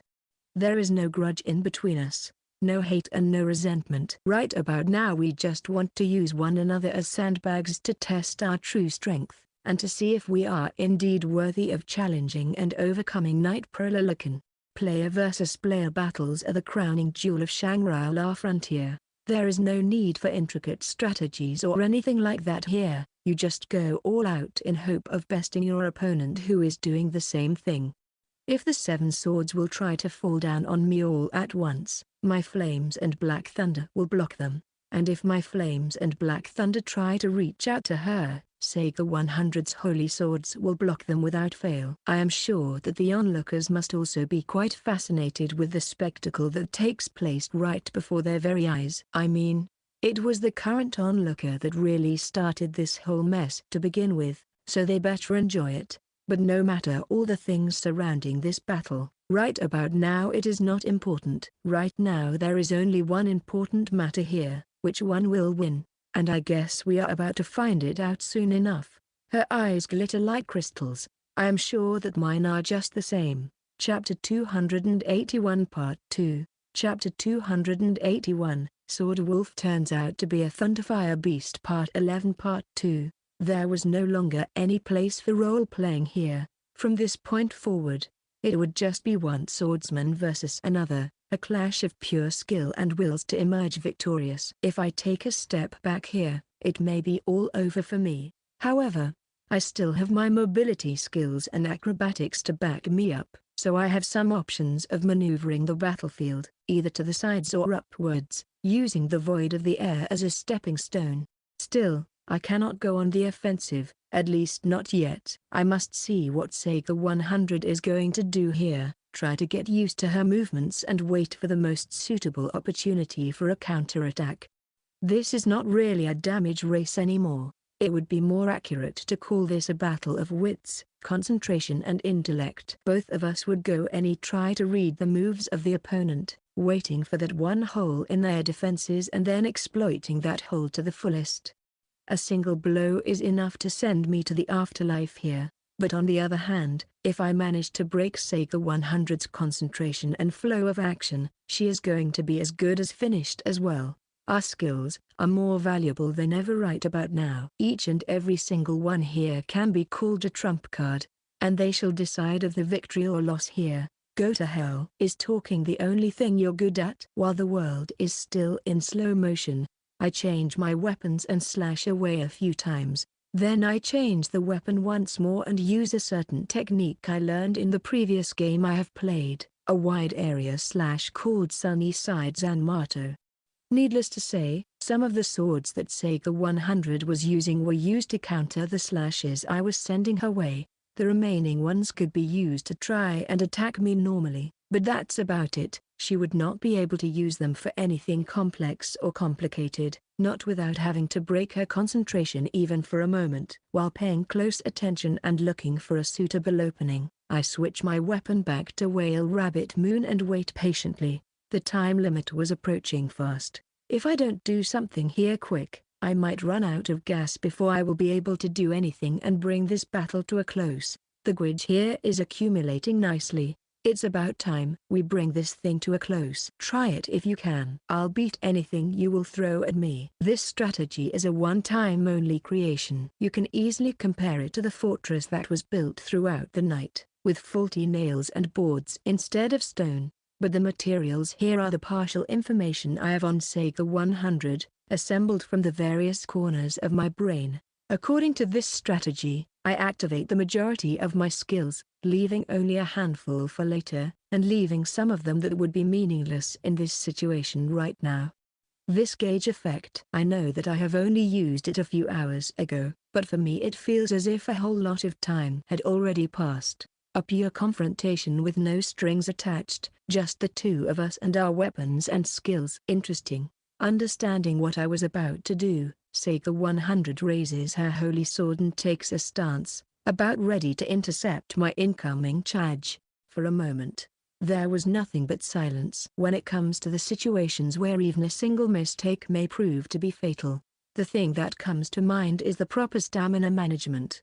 Only this time around the pauses between our exchanges are so long that we can both regenerate our staminas to the fullest. Or those moments were like pauses in between the matches, and soon there would be time for another round. Announce my will to this crooked world! Exclamation mark. It's time to start. The words quickly start to flow from Sega 100's tongue, causing her eyes to open up wide. She looked as though she did not believe that she needed to resort to this, but oh well. Probably she was about to pull all the stops as well and hit me with everything she had. Space filled with nothingness, myriad of flickering lights, deep darkness, an astrograph shining in the sky. You, like I would let you do that. Sega 100's swords start to dance in the air, and I get a feeling that something bad is about to happen soon. I also get a feeling that whatever this spell may be, I need to stop her from finishing the chant at all cost. Everything according to my predictions, more or less. Crimson, Aurora, Mountain Spring, a flowing sand, avoidance, avoidance, and then advance. This strategy has its advantages and disadvantages, but I cannot know what is coming to me. That is the advantage Sega 100 has here, but at the same time, I can stop her from chanting, effectively rendering the spell useless. Flowers from this bank of the river, the sky that turns into the endless abyss, from the old epic, the courage to go towards the light. In that case, upon realizing that sitting around and waiting is going to be a bad move here, I start acting without delaying. So I ready my sword and stand beat. The moment I hit Sega 100 with her very own magic, I could not stop myself from smiling like a maniac. Why do you think the first thing that people do when they fall suddenly is to act surprised? But she certainly must not have expected to fall down here. Oh great heavens! Sing, the world. Dance, the world. Rebel against this improbable reality that happens right before you. In response to that, I started to jump like crazy all over the place, dodging the incoming swords that Sega 100 tried to send my way. Then, when the assault stopped for a moment, I started running at full speed so that the two of us would come face to face. Why the sudden onslaught of attacks? What is going to happen once the chanting is completed? What is she going to do? What is her ultimate aim here? There were so many things to consider here, but in reality what you need to do is simple. In that regard, the player versus player and player versus mob is the same. Sometimes you just need to stop overthinking things and just go for it. Weave and spin, oh demonic thread. Gwar, the lightning shoots forward. Despite being phased, Sega 100's A's did not lose their focus. It was also truly incredible that she would not stop chanting all this time, about ready to activate yet another stand beat. Everything will be decided right here. Chapter 282 Part 1, Chapter 282, Sword Wolf turns out to be a Thunderfire Beast Part 12 Part 1. Creating your own spells is much like experimenting in the kitchen. First, you try to mash the two or more random words together to create a cool-sounding name. If the spell already has its own name, you edit it and replace it with something that is the same reading, but a different meaning. And the chant? You make it as confusing as possible, to lull the enemy into a false sense of security just so that you can deliver a surprising sneak attack. Spell creation. In some games that no longer exists, it was something that was very important. It is a fun process, but also the one that can be very complex if you want to go for maximum efficiency in combat while also sounding cool. Now I see. This can certainly be of use in the future. When it comes to player versus player type of battles, this is surely a class that is a must-have for some people. But no. What if someone realizes that and takes precautions against magic? Would that make such class completely useless? I am sure that you could do something like that, as well as trying to prevent such countermeasures from being too effective. Now this is really bad. I am a completely physical fighter, through and through.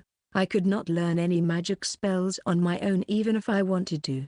Just before Sega 100's spell was about to be released, I managed to shorten the distance between us and get close to her. As for my weapon of choice here, I have decided not to go with the sword. For as long as Sega 100's overcoming the adversity effect is in place, I have no idea just how exactly does it work, so going all in blind might not be the best idea.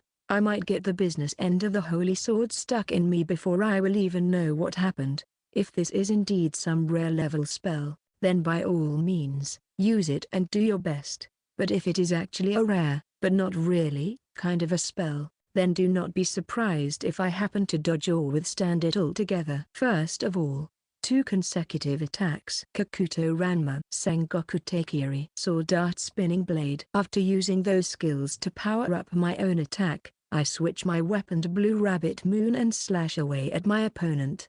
At this very moment, due to the weapon's special effect, since Sega 100 was phased, she ended up taking increased damage from my attack.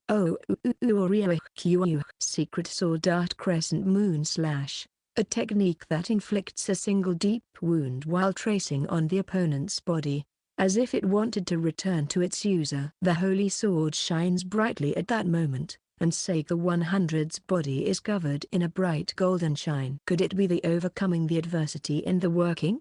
So apparently here is where the real chicken race starts. Alright, let us fully enjoy this situation. Right about now even a single misstep can be enough to kill me. What a thrill. Better pray to the RNG gods for the random numbers to be on your side. Not yet. I can still win this. I activate Formula Drift. Then I make a huge circle around Sega 100 while trying to get behind her back. This circle was so hard and fast that much rather than a drift, it was a continuous slide or even slip. Perhaps it is because in this state the overflow effects were too much for me to handle, because my sword does not go through Sega 100's back, but rather hits the ground right next to her. Right there, and opening. Whoa, whoa, whoa, whoa there. Not so fast. It's still my turn, mind you. I knew that she was going to see right through me, that she would figure out that I was going to get behind her back and that she would set a trap for me at that exact moment. However, I still decided on going with that, knowing fully well what was in store for me. It was an opportunity I had to take, otherwise I would have never gotten a second chance like the one that presented itself to me in this moment. Stand beat, Q. That mantle is really starting to irritate me. Thank you for the compliment. It is really a handy tool, one that allows me to automatically use my skills, allowing me to focus solely on battle and not having to think about anything unnecessary. Especially since my HP was continually being shaved down. And it is all thanks to the effect of the Levin trigger, Disaster Hand. But it is that demerit that allows me to have even greater synchronization with the effect of the Full Arcana. And it is only under those conditions and in this battle that I can squeeze out every last possible drop from it. Who is the fool now here, huh? You stupid bastards. If I manage to land a successful blow here, all the better. And if I cannot, it's no harm done. I can always adjust myself to have another quick go at it while the effects of the buffs still last. 1 strike, 2 strikes, 3 strikes. The first attack was avoided, the second one was blocked by the sword, the third shot finally managed to reach its mark, piercing Sega 100's arm with a flaming projectile. However, at that moment the golden aura shone brighter, as if it was not going to let any harm come to the hero. I was a little worried since this effect was slightly different than the previous one, but I had no time to actually let my doubts occupy me right now. Persistent little bugger. Fortitude is one of Hero's privileges, a sword art that is neither skillful nor sloppy. It was just so that she could put some distance in between us for the time being. However, this actually worked well for me, for as long as Sega 100 was focused on the defense, I could have precious time to adjust my position accordingly and try to attack. However, TSK, a clean hit, but the holy sword shines brightly. A clean hit, but the holy sword shines brightly once more. A third clean hit, but guess what? The holy sword shines brightly once more. Duh. What the hell is this? Nobody told me that there would be some shitty RNG involved with that pesky ability. Or no. Could it be that I'm actually pretty lucky? Or maybe it is just that my RNG luck is below garbage level? Ah, shut up. If I just keep on hitting you until you die, you will die to death eventually. I scold myself out loud and concentrate once more. I cannot allow myself to be distracted so early on, not yet. The moment I start running out of gas here, I am going to burn out in an instant. Just like a caffeine fuel. Chapter 282 Part 2, Chapter 282, Sword Wolf turns out to be a Thunderfire Beast Part 12 Part 2. Click. At that moment the cogs inside of my head start to turn and the various clocks point towards the same number. Right about now I could see the end clearly, but it was on the other side of a vast bottomless pit, and the road ahead was thin like the single thread of a spider's web. Right there. Sega 100 could see it. A demon of both fire and thunder, coming into contact with it would obviously cause her unknown amounts of damage. That demon jumped into the air with its bluish sword with golden core, only to fly towards the ground at high speed.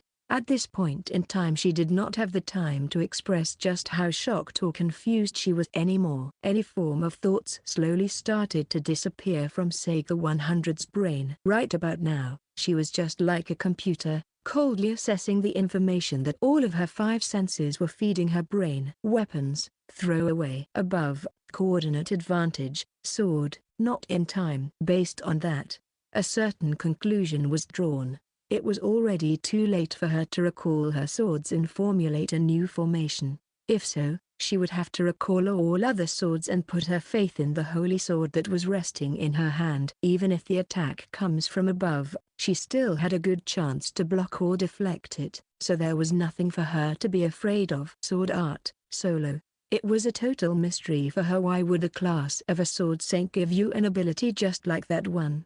The ability to hold additional swords in the air around you, deploying them as you see fit, and with the passage of time and you gaining experience, you would unlock stronger skills and more swords would be added to the floating combination. From the bottom to the top, Sega 100 traces the trajectory that the falling blade was supposed to travel, and then she chose the perfect place at which she was going to pierce the burning thunder. Primal slash. The golden slash traces a magnificent arc in the air from the bottom to the top, responding not to the sword saint's words, but rather her will. This one swing was like a raising dragon. It was a slash based on intuition, not calculation. By all means it was supposed to hit Sanraku for sure, but he ended up slipping through it. Wow, did you become dazzled by the reflection of the moon on the surface of the lake? There was a quiet sound of something landing on the ground. Because it was such an extreme moment full of unique conditions, Sega 100 failed to realize that Sanraku in the air did not make a slightest move. It should have light a red light in her head, but it did not. Even if it is not used to gather the aggro from the enemies, Yutsuro Kagami can still be used as a decoy that deceives the eyes of the enemy. His jumping power and distance greatly enhanced, and flip float added to further increase his agility and athletics. And then the return towards the Blue Rabbit Moon thanks to the formula drift, made possible thanks to the shortening of recast times from the Full Arcana. It's time for the finale. He then equipped a second sword, but instead of thrusting it forward, he threw it up in the air, the sword's edge wrapped in the bluish glow resembling the moon, and the golden glow of the sword's core. Just like a full moon, there was a bright flash of light, different from that of a holy sword, and the whole blade starts to be surrounded with raging winds, a combination of both eclipse vorpal and a skill reserved for the great sword scale, using the whole body to make a mighty blow.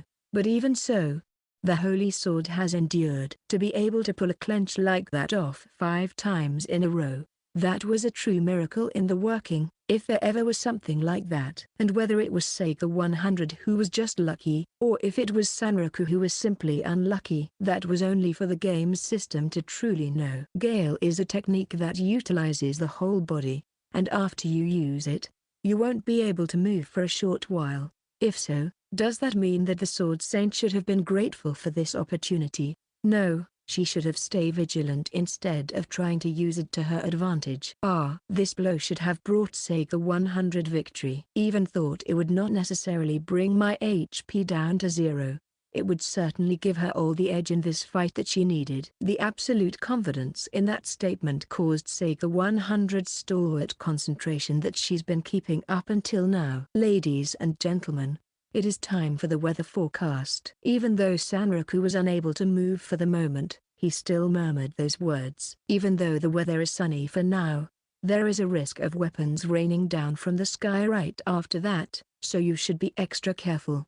Even though us shitty game hunters often hope for a good RNG, we are never so foolish as to trust them without fail. But even if the probability of something happening is sitting at 1%, we will try over and over again for us to get that 1%. This is the last preparation that I had up my sleeve here. The moment I let the Blue Rabbit Moon from my hands, a new kind of opportunity arose for me. Since I technically had my hands free, since the dropped sword is no longer treated as a weapon but an object, I could use the system's assist to deploy additional weapon in my hand from the list of the weapons available to me. That Yutsuro Kagami was in fact a double decoy, A sudden downpour, that was going to be followed by the rain of weapons. Those who were watching from the spectators' stands could probably see it clearly, that the moment in which Sanraku jumped in the air, he threw all of his weapons high in the air, and according to the physics engine ruling this game, those weapons would now start to fall down directly onto Sega 100 down below. This is, a hero who is lazy and does not exceed all that much effort should just drop dead, don't you think? Just then, a few weapons appeared right in front of Sega 100's eyes, the long Dullahan blade, the scorpion gauntlets that seem strangely out of place here, and the long since forgotten the dual swords of the Emperor B. All of those weapons shoot forward and strike the body of the Sword Saint, breaking her defenses. That being said, the miracle did not happen sixth time in a row. Chapter 283 Part 1, Chapter 283, The Sword Stands by Its Own Free Will Part 1. In that moment, the holy sword is covered with a web of cracks, breaks apart and then finally disappears into nothingness. It was as if the car was going way too fast and was trying to come to a stop all at once, only to find out that there were threads of gasoline all over it, and those threads were now on fire. That kind of thing. I was suspecting that this might be the case, but now I am more than sure of it. Player versus player battles with using the overflow status from the Levin trigger, disaster hand are extremely tiring. Not to mention that they are unusual. Honestly, I do not know how to feel about all this. It was like trying to run on the moving conveyor belt but in the opposite direction where it was going. Or as if you are being forcefully moved around even though you are staying in place. It was that strange kind of pressure that you know is there, but you cannot actually put that feeling into words. At the end of the battle, the flames that were burning all over my body slowly die down, and the black thunder scatters to the wind the moment I hit my chest with my fist. The cracks all over my body closed naturally, and just like that I have returned to my usual state of half-nakedness. After that, I cracked my neck a few times and started to walk back towards the Wolfgang's part of the spectators' seats. See that, you sore losers? Who's the boss now? I hope that you are ready for that half a year as promised. And even if you are not, it's not like I care or anything. Losers do not get the right to complain. Nah, even if we wanted to complain about anything here, there is no way we could do that, not after witnessing all that craziness right about now. Somehow I cannot shake off the feeling that Sanraku is on a completely different level, and I do not know if I should laugh about that fact, or if I should cry because of that. Ouch, that's pretty painful to hear, you know? Not to mention that being in that state is not all fun and games. You need to maintain maximum concentration all the time, otherwise you might splatter all over the wall, or trip and drive across the floor. Hey, what's with those faces? Yeah, I'm talking about that gimme a break kind of look on your faces. You wanna go? I will take you on, so come right on. Even though right about now I feel so tired that I just want to log out and go straight to bed, or I want to stop thinking about anything and just sunbathe for 3 hours straight. Well, look, man, we know that you must be tired, because honestly, you look like shit. Which is why it pains me to break this to you, but yup. What is it? Sanraku-kun, don't you remember? After this, you have a whole bunch of meetings that you are obliged to attend to. Tactical withdrawal, strategic securing. Wait just a moment. Where the fuck did that come from? Goa? While I was trying my best to make a run for it, all of a sudden a group of strangers approached me from all directions and overwhelmed me with ease. Yo, what the actual fuck? What am I to you, some sort of rabid animal that is to be apprehended with the use of force? I am so very sorry for this, Sanraku-kun, but please try to understand. You have way too much of a criminal record when it comes to running away from your responsibilities. So we had to get a little bit violent so you cooperate. And now, without any further ado, members of the Library and Sacred Shield Corps, he's all yours. Oi, you have got to be shitting me. What the fuck is this? What the fuck is with that slightly sad, but amused expression of yours, Pencilton? And I cannot make my escape here, not when there is like 6 burly people pinning me down to the ground. By the way, what did you mean by that before?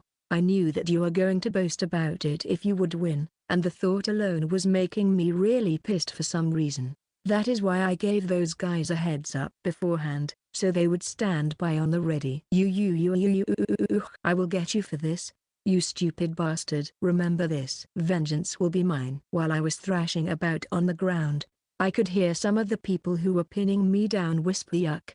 This smells like a fish market. Who the fuck do you call a fish market, you assholes? If you want to comment on something, comment on that fucking natural-born demon lord over there. You bitch. I know what this is. This is like one of those hostage situations, right? When you threat to kill them all if I don't behave. But I know that you're going to try and backstab me eventually. But Sanraku-kun, look, you were about ready to try and log out, right? No, there's no way I would do that. How can you even say that? Lying like that while looking someone else dead in the eyes is a huge mistake. If you do that, there's no way that anyone is going to believe you. It is actually kind of amazing when someone can tell that you are actually trying to bullshit them just by one glance in your eyes. I must remember to watch out for that in the future. And, well, yeah, it is true that I was trying to log out, but, alright, I get it. I understand. I was trying to run away. I was trying to log out. So cut me some slack and let me go already. Why don't you? If I try to weasel my way out of this one, I might actually become a wanted man for real. So let's not do that for the time being. Damn it.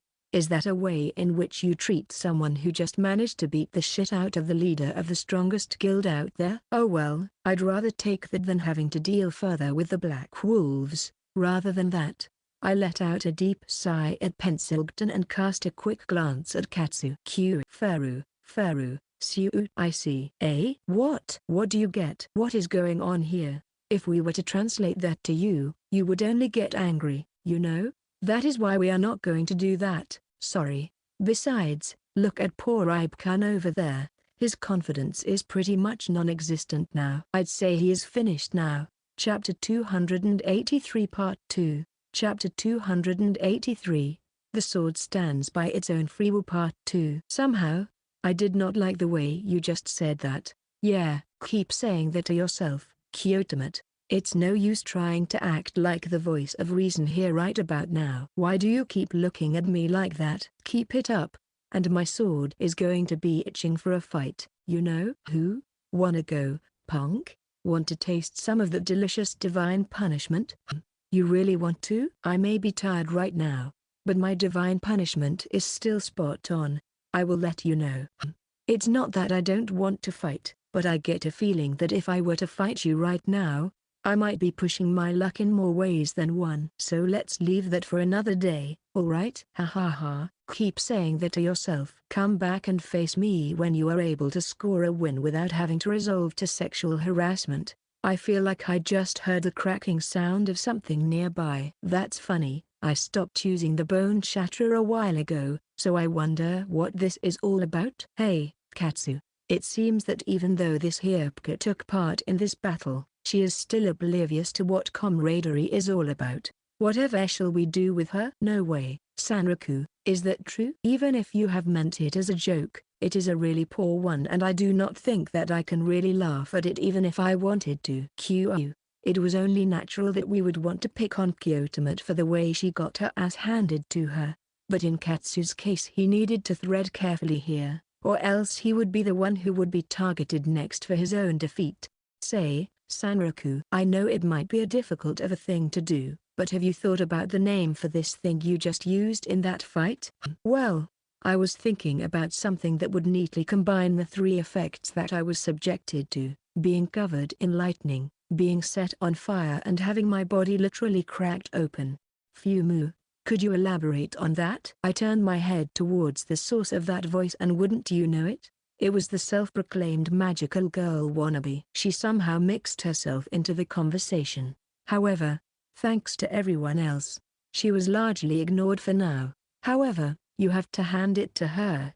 Her social skills were spot on. Because right about now everyone else in here was looking at me with that expression filled with the hope that I would really go and elaborate on the subject, which I would really rather avoid doing. This is, well, yeah, As I said while we were fighting, I got it from that one monster called Goldunine the Inexhaustible.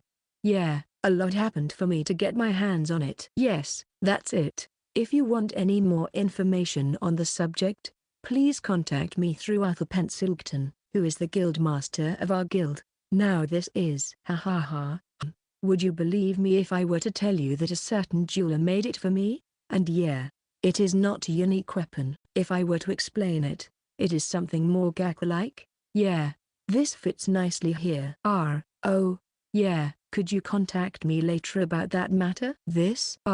Was I not supposed to say anything? Right. This thing is called Legacy Weapon. It is a creative take on the Legacy Weapon, done by the very skilled Grandmaster. Wait a moment there, Sanraku-kun, did I hear that right? Could you elaborate on that last one information? It looks like I am going to be restrained once more. Pensilgton holds onto my arm with a truly terrifying smile. Kyotomat keeps on playing with the sword hanging from her waist, and Katsu's gaze, there was something truly disturbing about it. Damn it, is there no one who would be on my side in this? Someone? Anyone? I am sorry. Ray. Gaze filled with joy. When I turn around and gaze with the dead fish eyes at the saver that suddenly approached us, I could see Ray with her shoulders shrinking and her head bowed in apology. Sega 100 shifted her focus to her sister then, and I could not have been more grateful for that maneuver. Great shift of the initiative. I was sure that there would be some protests, but I guess now that the deed was all but done, the two of them had no other way but to act like the proper adults and accept it. Even though both of them looked as they would burst into tears at any moment now. Fufu. As for Riberio's facial expression, it was so priceless that I will probably never forget it. Now, let's leave it at that and just let the losers praise the victors. Shall we? You say that, but you don't look all that happy about praising someone else. Now, it's just a rebellious phase of sorts. Nothing too personal about it. Please, pay that no mind and do carry on. After saying that, Katsu went towards Riberio's and shook his hand with a big smile on his face. So I guess we can leave that guy to him. It was a really good match. And believe me when I say this, I honestly believe that this is a power with which you would be able to stand up to Loken on your own. Oh, yeah, right. I also think that this was a good match, very much so. I may act like I'm stupid sometimes, but even a human punching bag needs some genuine skill and effort in order to do its role right. In that regard, I must say that Sega 100 deserves a perfect score, 100 points out of 100. Also, I can already say that my foolish little sister have met some truly interesting guy, so good luck with that. Bofug. Behind Sega 100's back, Rare quivered all of a sudden, as if a piece of meal went into the hole that it was not supposed to go to. However, I have chosen to pretend that I did not see that.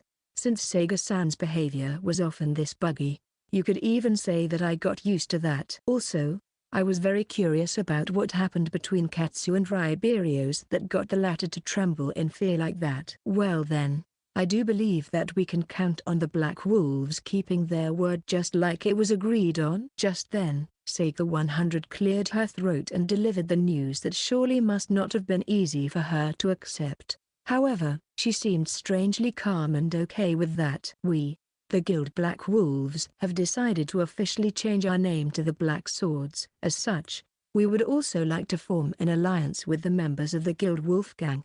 There was once a guild whose emblem was a black wolf holding a sword in its mouth, but as of this moment, the sword and the wolf were to go each their own respective ways. Chapter 284 Part 1. Chapter 284, A Slut Meets a Holy Maiden. Part 1. The carriage continued to sway to the sides as its wheels rattled against the paved road. Right about now I was feeling like a convict being escorted to prison, and I would not be surprised if tears would start to flow out of my dead fish eyes. Listen here, don't you think that for a mere escort you are blowing this thing way out of proportion? Ahaha, no need to worry. We will not drag you like that all the way to where the Saint Chan is, so rest assured. Listen here, I do not care about what's to come after this. I am talking about this situation right here, right now. I got apprehended at the arena, forced to tell the people that were surrounding me everything I know, and then I was transported into the carriage that was bound to the place where the saint was, all thanks to the courtesy of Sacred Shield's territory. However, even though I was pressed for some answers, I did not spill the beans regarding the existence of the unique Scenario X, the Epic of the Vorpal Bunnies, and the existence of the unique monster associated with it. Why Sash the Immortal. I also concealed the information about the Grandmaster role. Kyukaku. It seems that people are still eating from the palm of my hand. However, that kind of knowledge is going to be revealed sooner or later. Never mind it all. I just want to go to sleep already. Once again, please rest assured, the saint is not someone who is free all day long, so we cannot stay there forever. Once she is going to be done with you, you will be free to go. Mew mew mew. Iristella, the saint of charity. Once upon a time it was my aim to meet her, but ever since my curse got upgraded, the need for such a meeting was gone. In other words, since I had little to no business here, I wanted to go home and rest. But strangely enough, it seems that the other side was somehow interested in myself personally.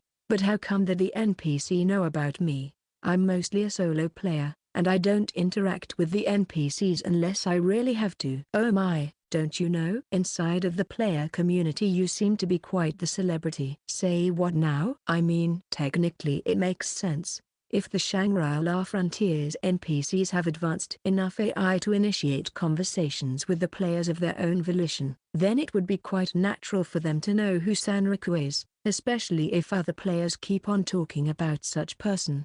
Apparently, when she was told about a wandering warrior traveling together with a talking Vorpal bunny, she thought it was the work of the god of fate himself, and so she wanted to meet you. At least that is the version I have heard. Note to self. Pinch Emule's cheeks as hard and wide as I can once we see each other again, but still, that Saint Chan is a real piece of work. Talk about being dedicated to the cause. But I must say, a weapon from the age of the gods. Say, what kind of materials were used to make that shield? For a tank such as myself, the ability to absorb magic attacks and use them to power yourself up is pretty dang useful. I do not think you will be able to collect those materials. Even if you tried, you would have to dive at the bottom of the ocean for them. And besides, the magic absorption is an ability that was assigned randomly to Dispater by the system. So there is no guarantee you would get the same result.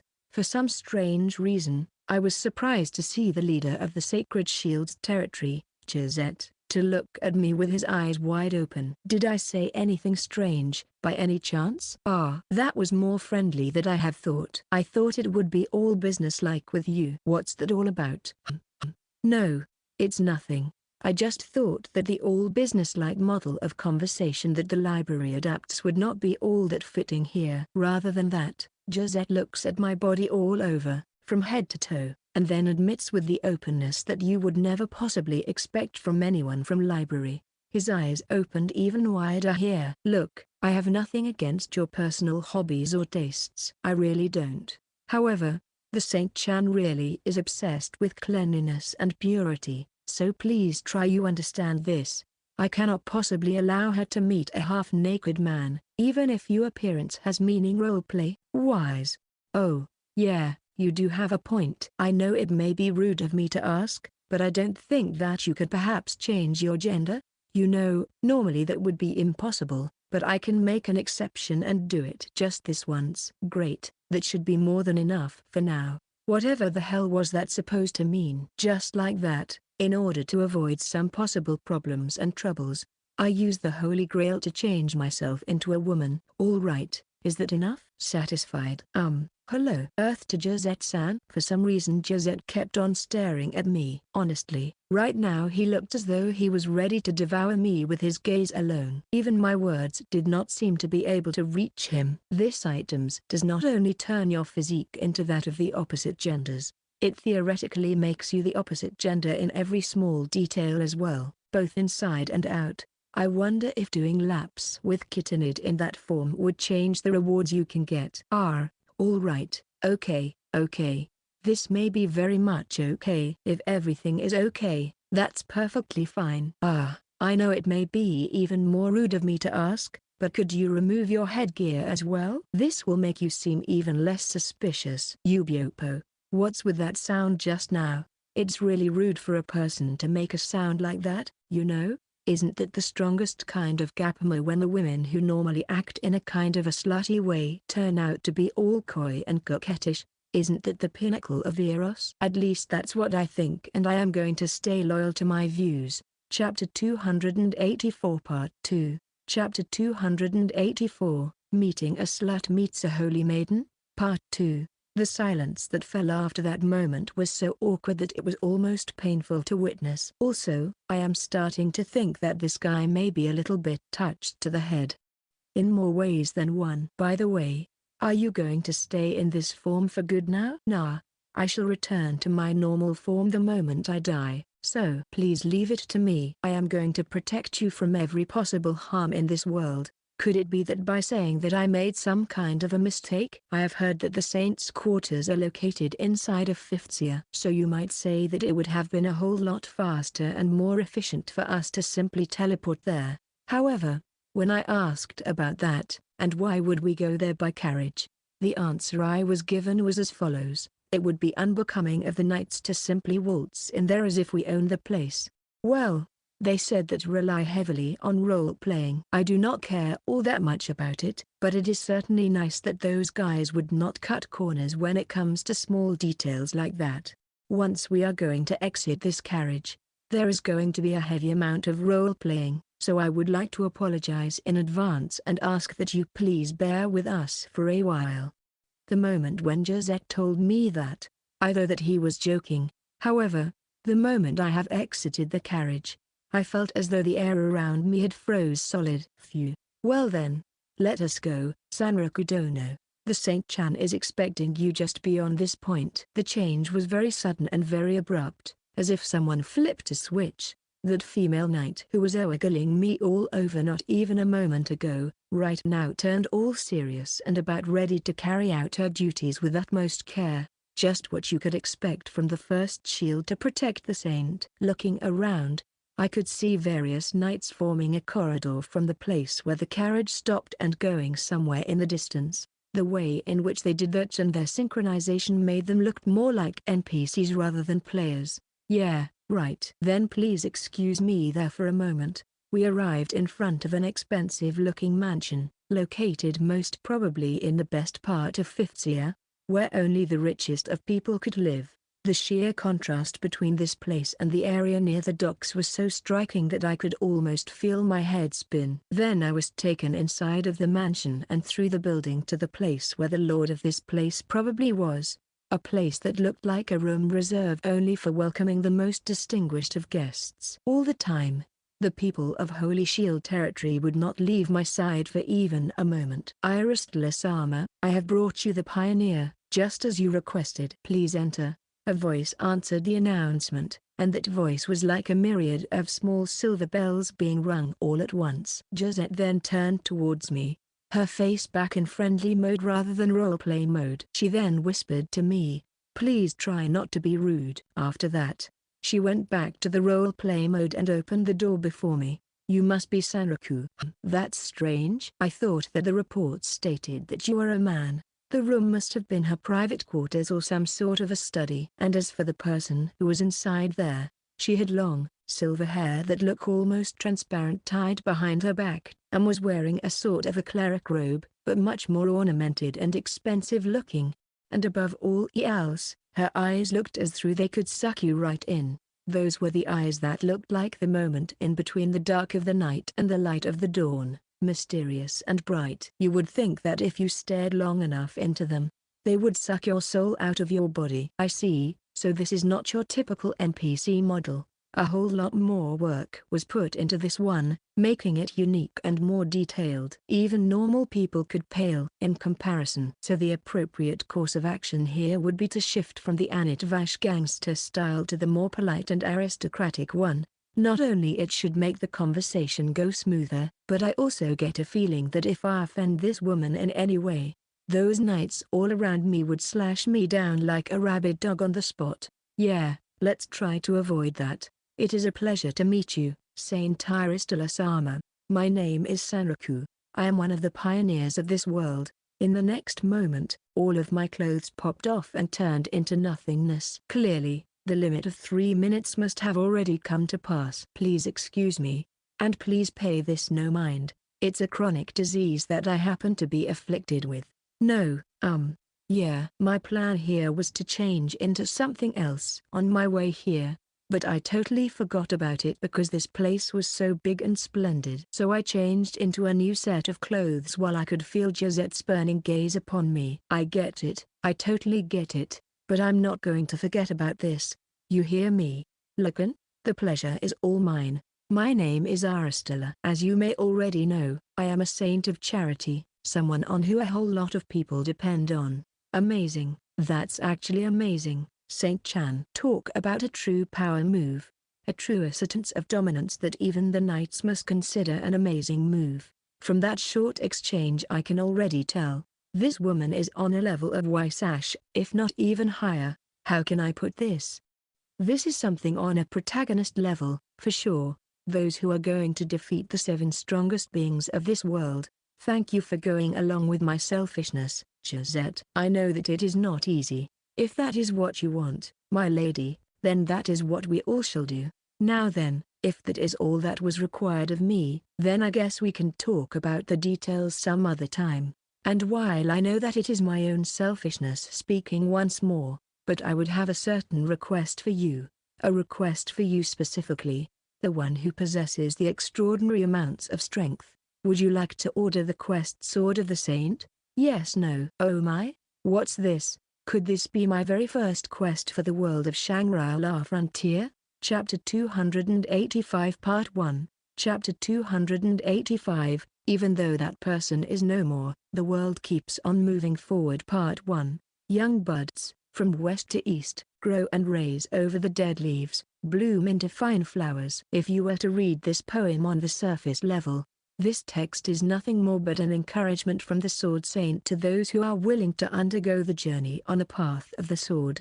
However, if Kyogoku was to be believed, it was something of a farewell message filled with the feelings that a grandfather was holding towards his grandchild. Ryugen style is the style that reduces the mistakes of your own movements based on the close observation of your opponent. However, in doing that, the user of the Ryugen style tends to fail to see the other party as a human being. The essence of the sword techniques that made my grandfather who he was, the ways of achieving the very same state, taught by the virtual version of my grandfather that I have met inside of a video game. That is why Kyogoku would come to realize the reason why her grandfather told her those specific words all that time ago. Do not become like me. She was sure that it was supposed to be the truth that she was to uncover all on her own. It was surely the truth that Kyogoku was supposed to uncover had she actually tried to learn the ways of her grandfather's sword. That was the reason why she could not dare to challenge the secret boss that was her own grandfather inside of that video game. That is why she was not ready to challenge the legacy that her grandfather left behind. Kyogoku managed to conclude that it must have been something that her grandfather realized after crossing swords with her on that one time, and that it was the result of the despair that overcame him upon realizing his flaws in his last years. This name is, well, how about Kyogoku Ultimate? Sounds about right. Although this name was very cheesy and often ended up being mispronounced by other players and her acquaintances alike, for Kyogoku there was no greater player name out there and she took much pride in it.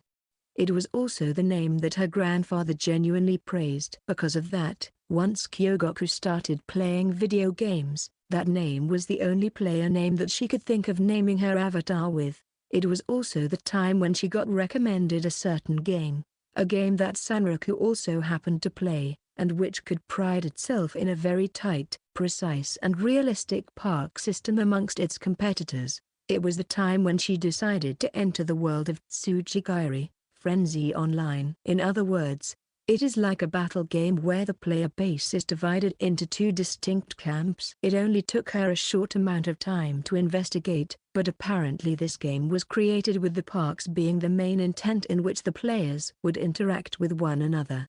And indeed, it was a kind of game where Kyogoku felt right at home. Its mechanics were somewhat inferior to those of Shangri-La Frontier, but it was nothing that would prevent her from wielding her sword to its full potential. And most importantly, it would be a good place where she could train her sword-wielding skills, so that she could one day return to the digital dojo and challenge her grandfather once more. She swore an oath that she would best him in combat once more. But Kyogoku did not know that a player named Sanraku was in fact the one who was ridiculed with the moniker of Shitty Game Hunter. Both the official website and screenshots were littered with garbage slogans like, "All players in here are good friends. All for the sake of good publicity." So you can imagine the shock of someone who thought that the game experience is going to be rather friendly but intense, once they realized that the environment stylized after the late Tokugawa shogunate Japan was not all that sweet and that it was vastly ridiculed throughout the gaming community. Alright, let us start with the tutorial for now. Welcome. Now, divine punishment. Huh?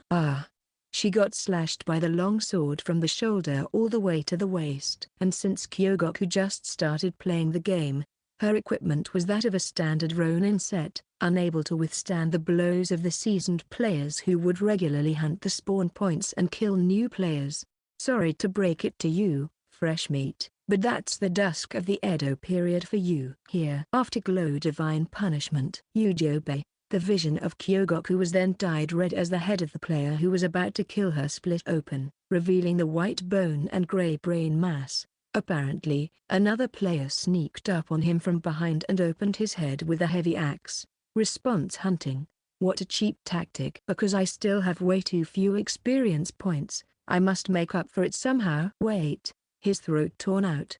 The man died on the spot. Alright. Level up. See you later. What are we going to do? Revenge divine punishment? If we surround him and overwhelm him with numbers, we can do it. Go and call on the others. All right. I'm really good when it comes to time. Should we go with meat shields type? Divine punishment. For a short while she was just standing there, watching other players discuss their strategy to fight against the one who just happened to assault them and left just like that. That's the kind of game this is. That's not all that good. For some reason, there was a sword falling from the sky just now. It pierced Kyogoku's chest on the spot, skewering her to the ground and casing her to die on the spot. Then, swords started to rain down from above onto the other players, skewering them and throwing the whole squad into a wild sense of panic. Kyogoku could only watch them scream. Wait, this is the sword rain. Speaking of which, tactics like that have their names thanks to the fact that certain weather conditions were pretty common in that particular time period. Does that mean you have come here just so that you can replenish your swords because you have run out of your own? Run away, people, or not? First, we take that guy's rare swords. Her vision was starting to become dark and cloudy, but she could still see that the group of players was thrown into chaos by the appearance of yet another new player who thought to take them all down. As for who that new player was, once she saw the face of that player who seemed absolutely confident in the middle of the battlefield, she opened her mouth and screamed his name with a mixture of slight joy and a whole lot of pure and undulated anger.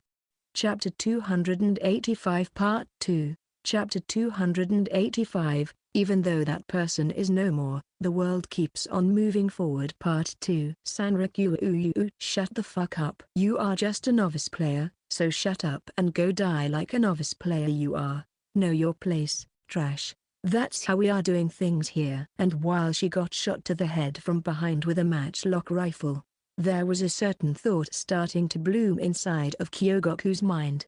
That fucking bastard. Whatever she should do about him? At a certain company, at a certain cafe terrace, there was a certain woman sitting there and drinking her coffee with a dignified expression, looking so marvelous while doing that it would gather the looks of envy of both men and women alike.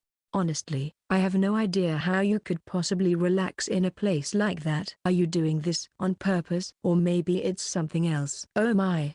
If it isn't Sega Momo-chan. Done with your work for today? More or less. And hand over some of those scones. Why don't you? Whoa. Didn't mommy teach you that it is a mortal sin to try and steal the last piece of a tasty treat from someone else? Who? Even though it was you who taught me that. As far as sweets are concerned, Everything goes. You damn melon woman. The newly arrived woman took the seat that was open at the same table. For some strange reason, the way in which Sega Momo was acting and speaking was that as if she thought she was the center of the entire world. She then took the last scone that Toa Amane had brought with her and just like that she put it in her mouth. Her shoulders then relaxed as the expression of pureness showed on her face. Nfufu. Anyways, aren't you glad that you finally managed to get yourself rid of that nasty Riberios, my dear Sega-san? Please don't say it like that. If anything, let's just call it a division of goals and responsibilities. Right now we have New Continent Exploration Group and Night Prololocan Defeat Group. I am only interested in Night Prololocan, anything else is pretty much non-existent to me at this point. So let them try and beat Sigwim. It's not that I really care, I am not saying that's something bad.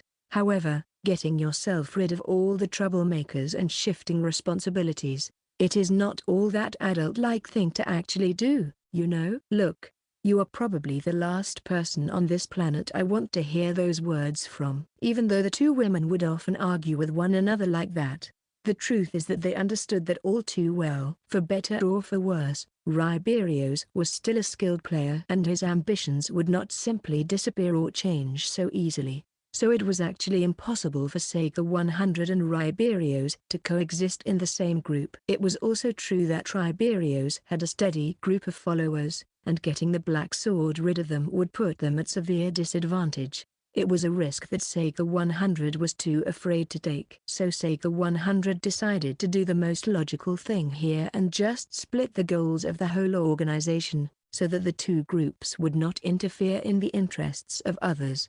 Are you really sure about this? There's a level cap release option over there, you know? So maybe you should go there before you actually face Night Prololocan so you could benefit from that as well? Phew, I admit that it was a tempting option, for a while at least, but then it was proven that you can defeat Night Prololocan on 99 Extended, and it is real, not just a theory. So, he's a little special case. He can sometimes spit out really useful information without even realizing it. He's kinda like a Dusty Tatami Mat, if you think about it.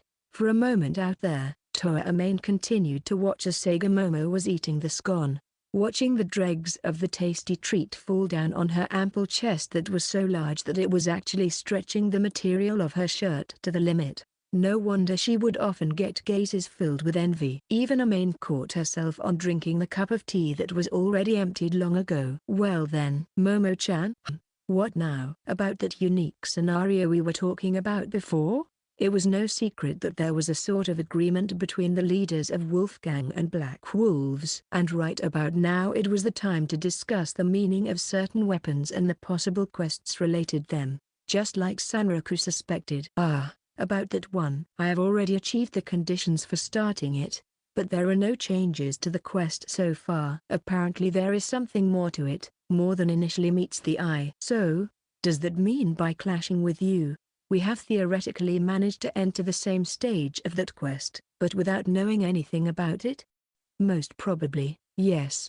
Unique Scenario Trial of Bravery. It is a quest activated upon acquiring the weapon that once belonged to a hero, and it is divided into at least several phases. One of such phases was fight between heroic weapons. It was a condition that was already satisfied thanks to that skirmish in between Sega 100 and Arthur Pensilgton during the duel. So no matter the results of the duel itself, it was a win for both of them. I've had my suspicions for a while now, but it really is like that, huh? Yeah, I mean, it was kind of obvious. I mean, don't you find it strange that there are heroic weapons in this game, but no heroic armor whatsoever? If someone was not in on the subject, it would be impossible to understand what exactly the two women were talking about.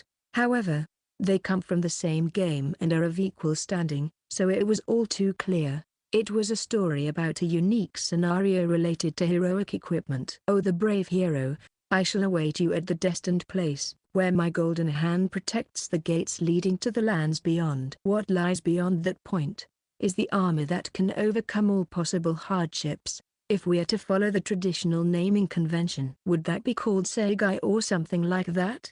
That new power that the Holy Sword was hinting towards, just for who? For what it was even prepared for? No one would know that just yet. However, it would all become clear eventually once the voices of the dragons would become extinct. Chapter 286. Chapter 286. Stupid but surefire way of blasting away the outer moat, namely, self-destruct. All right then. Right. Let's do our very best today as well. Since we are in different classes, it makes complete and perfect sense that our ways part once we arrive at school. However, being able to at least walk to school together like that makes me very happy. Recently I managed to improve my talking skills to a point at which I do not stutter nearly as much as I used to, so maybe by the end of the year I will be able to hold an entire conversation like a normal person. Let's hope for that. I could tell that Rose was strangely happy today for some reason, but then I just happened to remember something. I wanted to ask her about the unique scenario invitation to the bunny country, but it slipped from my mind and now I lost my chance to ask. And I really wanted to know since it might have turned out crucial for me in a long run. And what about the quest that Saint Aristolo issued for me? As for that, I wanted to consult with Ray, but I wanted to wait after school before saying anything. No, that's not it. When it comes to Ray, no, when it comes to Sega Zero, I have realized that I have been depending on her way too much those past couple of quests. However, there is something that Sanraku has and what Red does not have: the references left by the Goldunine of the Abyss, the future that the creators of the alarm bell had foreseen, and the words of both Wysash and words of Goldunine. If you put that together, you get a plot understanding that Ray simply could not have possessed. When Goldunine told me that, right after that I had my hands full with the escape from the waves of blue, and then there was a whole lot of other stuff that I had to take care of. So I simply had no mind that I could pay to those issues. However, right now I really needed to consult all this with someone because it was all probably about. Because I am more or less certain that this is all related to the fourth stage of the world quest. What's wrong, Ray? You keep on sighing like that while gazing to the sky. It's nothing, really. I just felt like I have forgotten about something really important. Huey, now that's rare. Ray, you are always so diligent and proper that it is hard to imagine that you could have forgotten about something. Even though one of her friends managed to notice that something was clearly bugging her, Ray still chose to ease their worries by telling them that it was not a big deal. If she wanted to be sure about that matter, she would have to log in to Shangri-La Frontier and find out.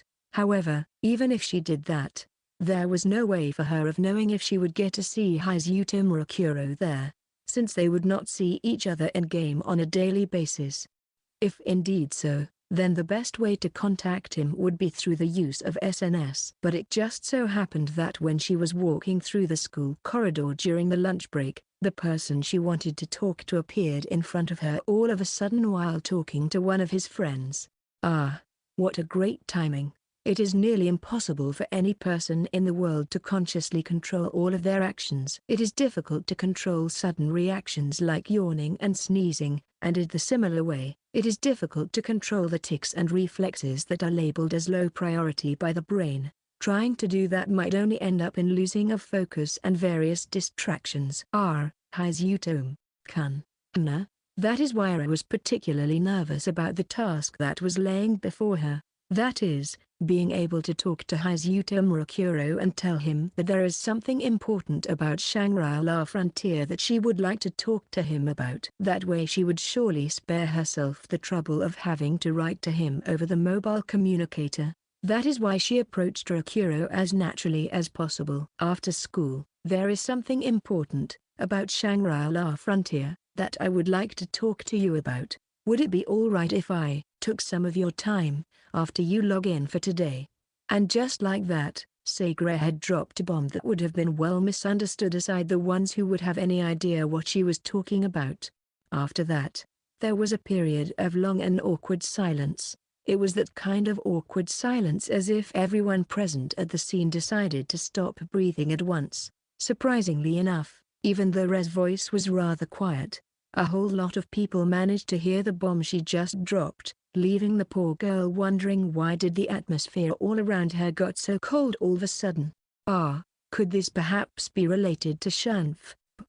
Now, Even though Ren knew that Hizuto Murakuro understood her intentions clearly, she came to realize something else, that for those people around them, her words just now must have sounded like nothing more but a prelude to a love confession. Realizing that, all of a sudden she felt as though her heart was about to burst out from her chest. She acted purely on reflex here. She shot forward and placed her hand over Rakuro's mouth, so that he would be unable to finish that sentence. That was clearly not the movement of an amateur, but the one of the absolute professional. No, that's not it. I didn't mean that in a weird way. Normal one. Oh yeah, that one. Right? Yes, perfectly normal and perfectly healthy reason. Yeah, got you. Blood rushing to her head and heat hitting her face was starting to reach critical levels. Her thoughts started to run amok inside of her head, as if there was a tornado raging in her brain. Burning gazes. She could feel a whole lot of burning gazes focusing on her. She knew that even her friend must have watched her with her mouth left agape, unable to believe what just happened. Eyes perfectly normal. I didn't mean anything inappropriate by it. And then she just ran away. On second thought, could it really be something related to Shanfro after all? And it just so happens that Rakuro was the only one who was unaware of the true nature of the bomb that was just dropped here. That, and the way in which that bomb would affect his near future. Hey, Hizuto, let me treat you for lunch today. Seriously? What gives? You now? Nothing really. However, you can only get katsudon. And why is that? You see, that is because you cannot have a good interrogation without katsudon. Now can you? Katsudon is like a cult classic in this case. Interrogation? The fuck are you talking about?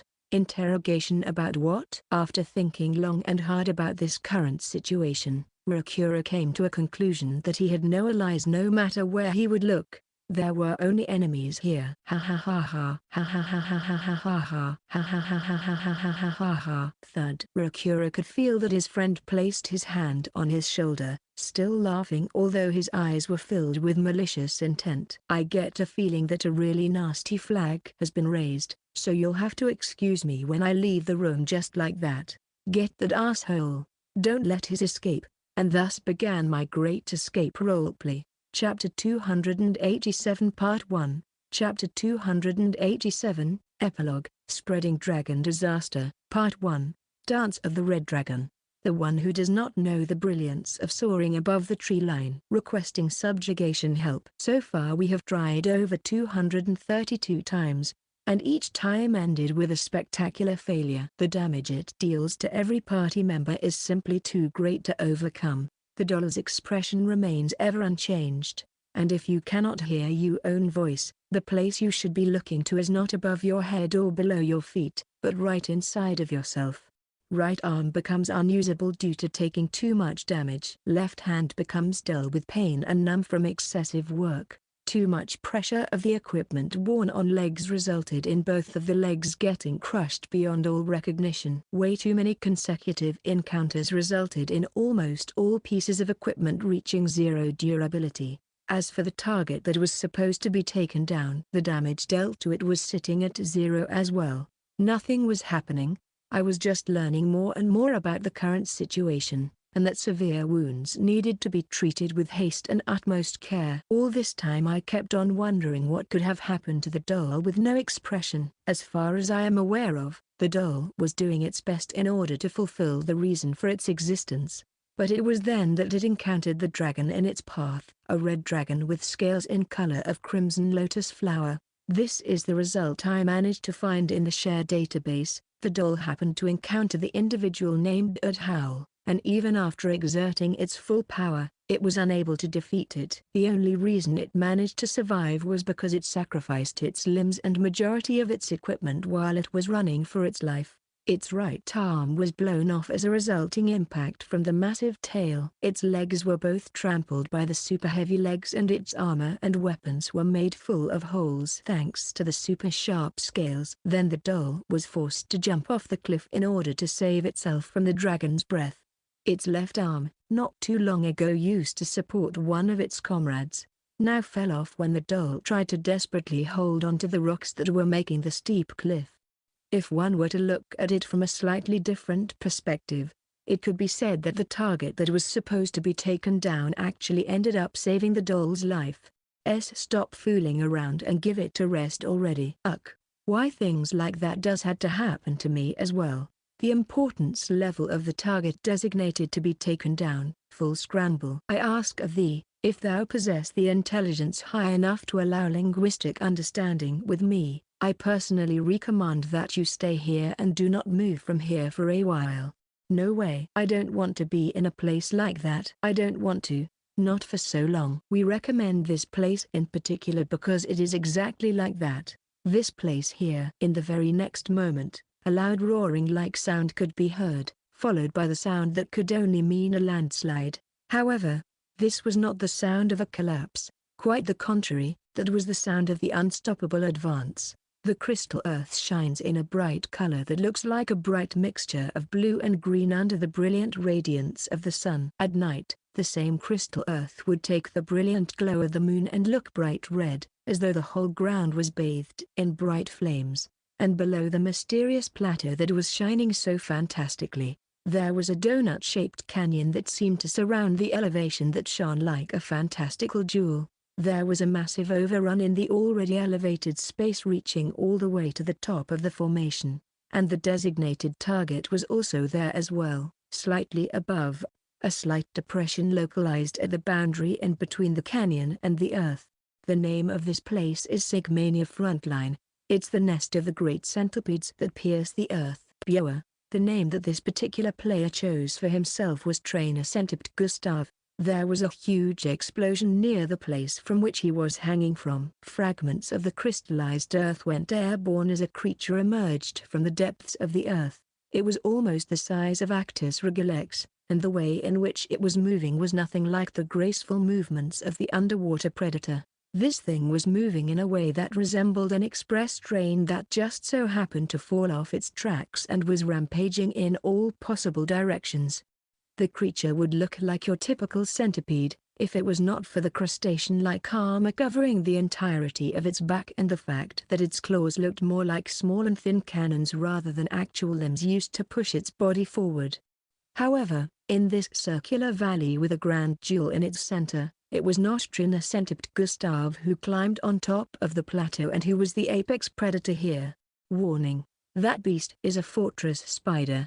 It looks as though the war had begun. Then a huge cannonball flies through the air towards where the centipede was located. There was a giant spider attached to the cannonball thanks to its sticky thread, and just before the cannonball hits the wall you could see the armor on spider's body harden considerably. Upon impact, there was a huge explosion that shook the whole wall at which Trainer Centipede Gustav was hanging. Just as the name might suggest, the figure facing the centipede right now boasted a colossal body, and that body was covered in thick hair all across its length, although each individual hair was like a grown man's arm from human perspective. The name of such vile arachno monstrosity was quite fitting here, as it was Faultless Gargantua. That monster could also spawn its own children in huge numbers on the spot, utilizing them as both weapons and defense forces. This allowed it to possess a huge mobility while also exhibit huge combat potential,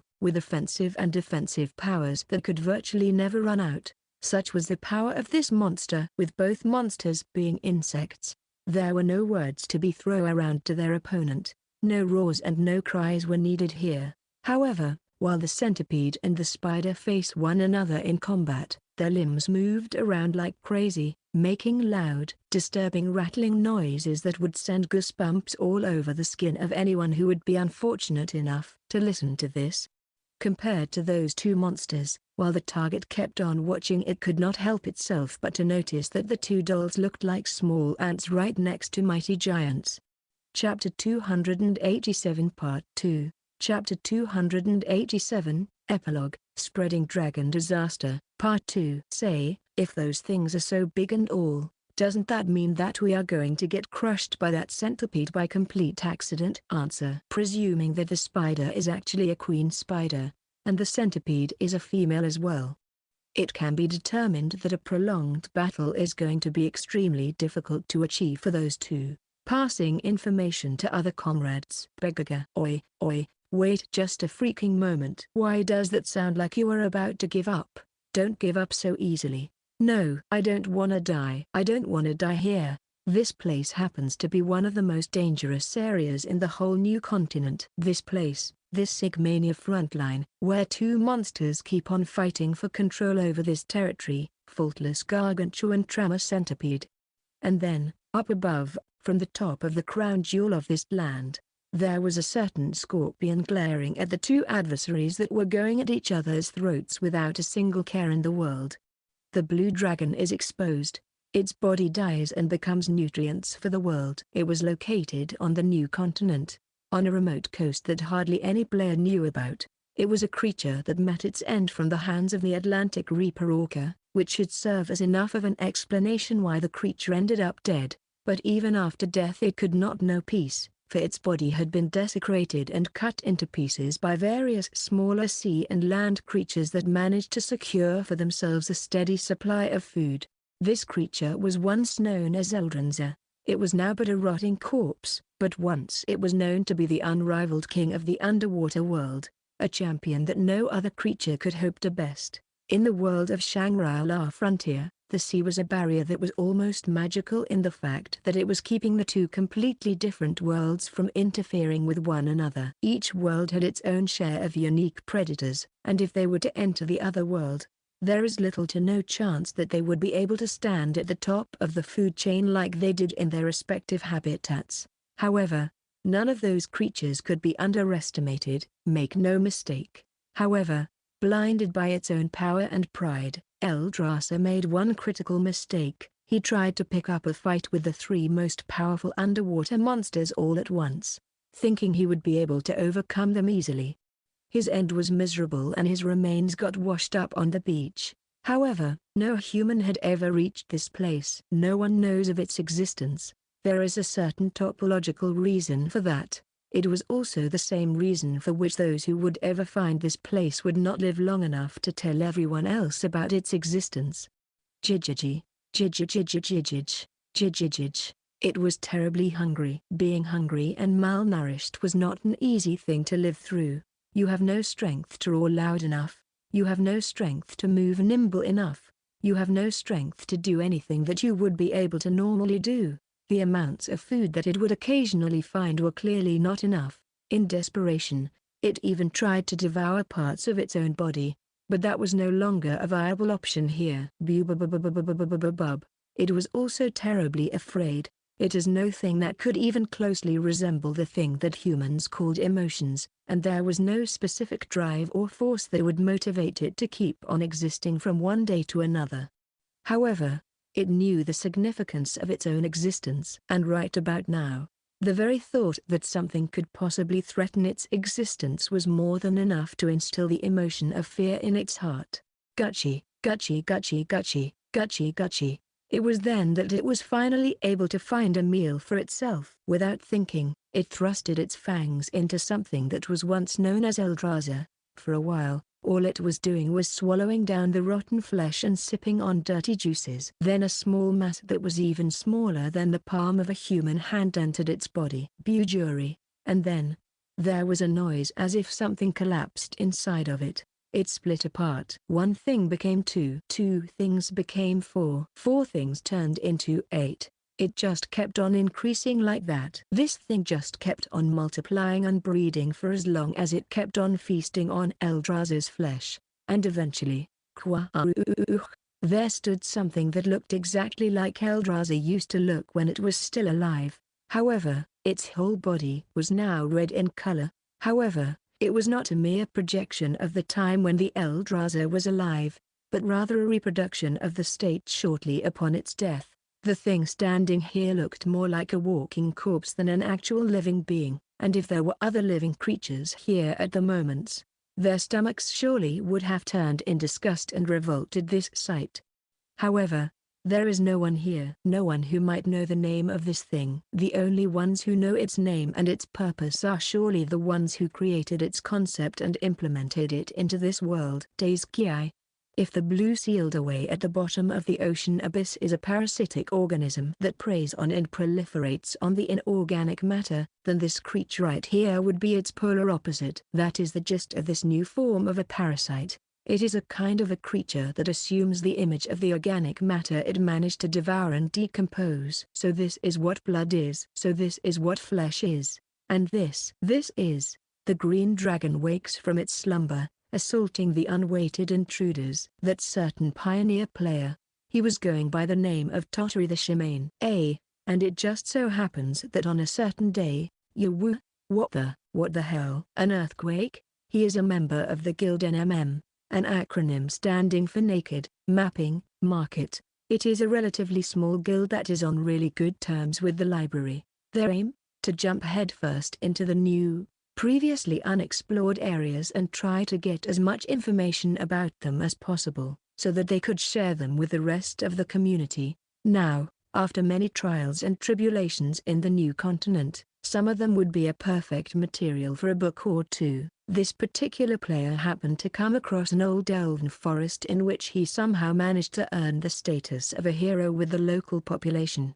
Tottery-sama. Let's run away. Still as much of a loser as always, it seems. By the way, Erina, what the hell do you think you're doing?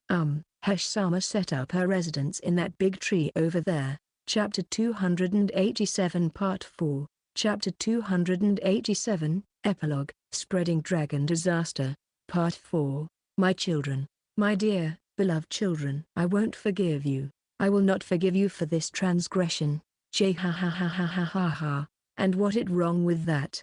Are you going to condemn the elephant for crushing the maggots beneath its feet as well? That's right, that's right. Well said, my brother. It does not matter who or what they are, or how you decide to prepare them. If they have no value to their lives whatsoever, then becoming the fertilizer for the other maggots and the ground itself is the best thing that could have happened to them. Those giants were much bigger than ordinary people, and to top it all off, they were wielding armor and weapons that were severely oversized as well, almost as huge as the giants themselves. And right about now the sheer power of their size could be seen in full display here. The dragon was all alone. There were two giants standing in front of it. Flying between the two like golden sparks was something that could only be described as pure and unadulterated murderous intent. Additionally, there was a couple of smaller white dragons crawling at the feet of the huge white dragon, all wounded and cowering in fear. It was those dragons who were the target of the two giants' attacks. My friend, gaze upon this, the way in which my partner, my Claymore Bolden takes lives away with ease and little to no effort. Is it not simply amazing? Indeed, my friend, it is quite amazing. But gaze upon this. Burn it into your brain. The way in which my own Iron Fist Sambareg does what it was meant to do is by no means worse than your own weapon. A large sword flies towards the white dragon, who had to use all of its willpower in order to stay in place, taking the blow without trying to evade it. If it did evade it, one of the smaller dragons would have surely suffered death by that weapon instead. However, at that exact same moment, the spear flew past the white dragon, cutting one of the smaller dragons, effectively cleaving it in half, and that was putting it lightly. For in this situation, the word explode into blood and viscera would have been the more adequate description. My children, my precious little children, what do you think you're doing? You wretches! I am not going to forgive you. I am going to kill every single last one of you. Huh? Ha ha ha ha ha ha. What do you mean? We are taking out the trash. Those little weaklings are trash. That is what they get for quivering in fear behind you all the time, rather than standing up for themselves. But to do something like that with nothing more but a claymore, tell me, brother, is it not hard to do something like that on your own, with a weapon like that? Now that you mention it, it really is like that. I was just about to say that on my own. But still, that is hardly going to be enough. All that hacking, all that slashing, and my weapon is yet to reach the level of a heroic weapon. Oh well, I guess it cannot really be helped. We're done here for now. Now, let us retreat and run away for now. The end of this conflict could have only been one here. Dragon Slayer giants may be powerful and tenacious, but they are just that. They have no trump card or abilities that would allow them to bring down a grown-up dragon, especially the one that was now enraged, now when there was only two of them. But even though they concluded that escape was their only option, their fighting spirit would not diminish in the slightest. So even if they were to go down here, they were not going to make it easy for their enemy. They were going to make it work for it. All right, we shall take our leave for now, but make no mistake, vermin. We are going to be back here again. Until then. Wait. I won't let you get away with this. You're going to pay. I'm going to kill you. I'm going to rip you all to shreds. And just like that, today's battle of giants against the dragon concluded, but it was going to continue, tomorrow, and then the day after tomorrow as well. And then the next day and the next day, because that was the way in which they could fulfill the ancient promise from the days now long past, and because it is only through battle that they could all feel that they were truly alive. The time that the black dragon has been waiting for so long is now at hand, for that is the proof. Now, this does not look too good. At this rate it is going to break through. God damn it, even though this thing is a dragon, it did something that a boss character would not shy away from doing during the last battle. That damn dragon surely likes to do things in an asshole kind of a way. Reinforcements are already on their way. What the, it's a freaking Cerberus Tyran coming this way. The tank players that were forming their defense lines were all blown away in a matter of seconds. Then a monster bearing a striking resemblance to the Tyrannosaurus Rex breaks through the tank players, each of its three heads bending backwards as an ear-shattering roar is being released from them all at once. In response, another line of players form a defensive line in a hurry. However, that line was something that a three-headed dinosaur Dracarys Dino Cerberus did not need concern itself with. They would be unable to stop it even if they tried. And right now it was more than willing to show that even the best trade boss subjugation party would not be enough to best its might. It's just as if this black lizard was mocking us. Like it was saying that there is no way that we are even worth of getting torn apart by its claws. Is this thing flexing on us? It is, isn't it? And besides, a monster leading a monster train? Is it not too cheesy, even for a video game? For some lowly worms, you surely like to bark a whole lot. Very well, then. If you wish to get trampled flat by me personally, I am going to humor you just this once. At the same time, the coastal city that the pioneers adopted as their base of operations here in the New World, even though well fortified and well equipped, was being utterly destroyed. And it was all because of the monsters that the black dragon Erland brought here with itself. Also, while the city was burning and players were being killed, the very same black dragon was throwing ridicules and profanities towards humans, mocking their weakness and vulnerability.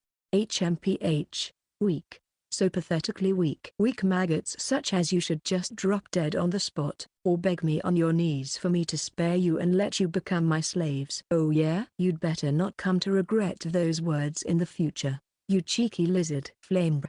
Kaya, if this attack was only a one-time occurrence by Erland alone, the players would have been able to repel it, albeit not without their share of difficulties.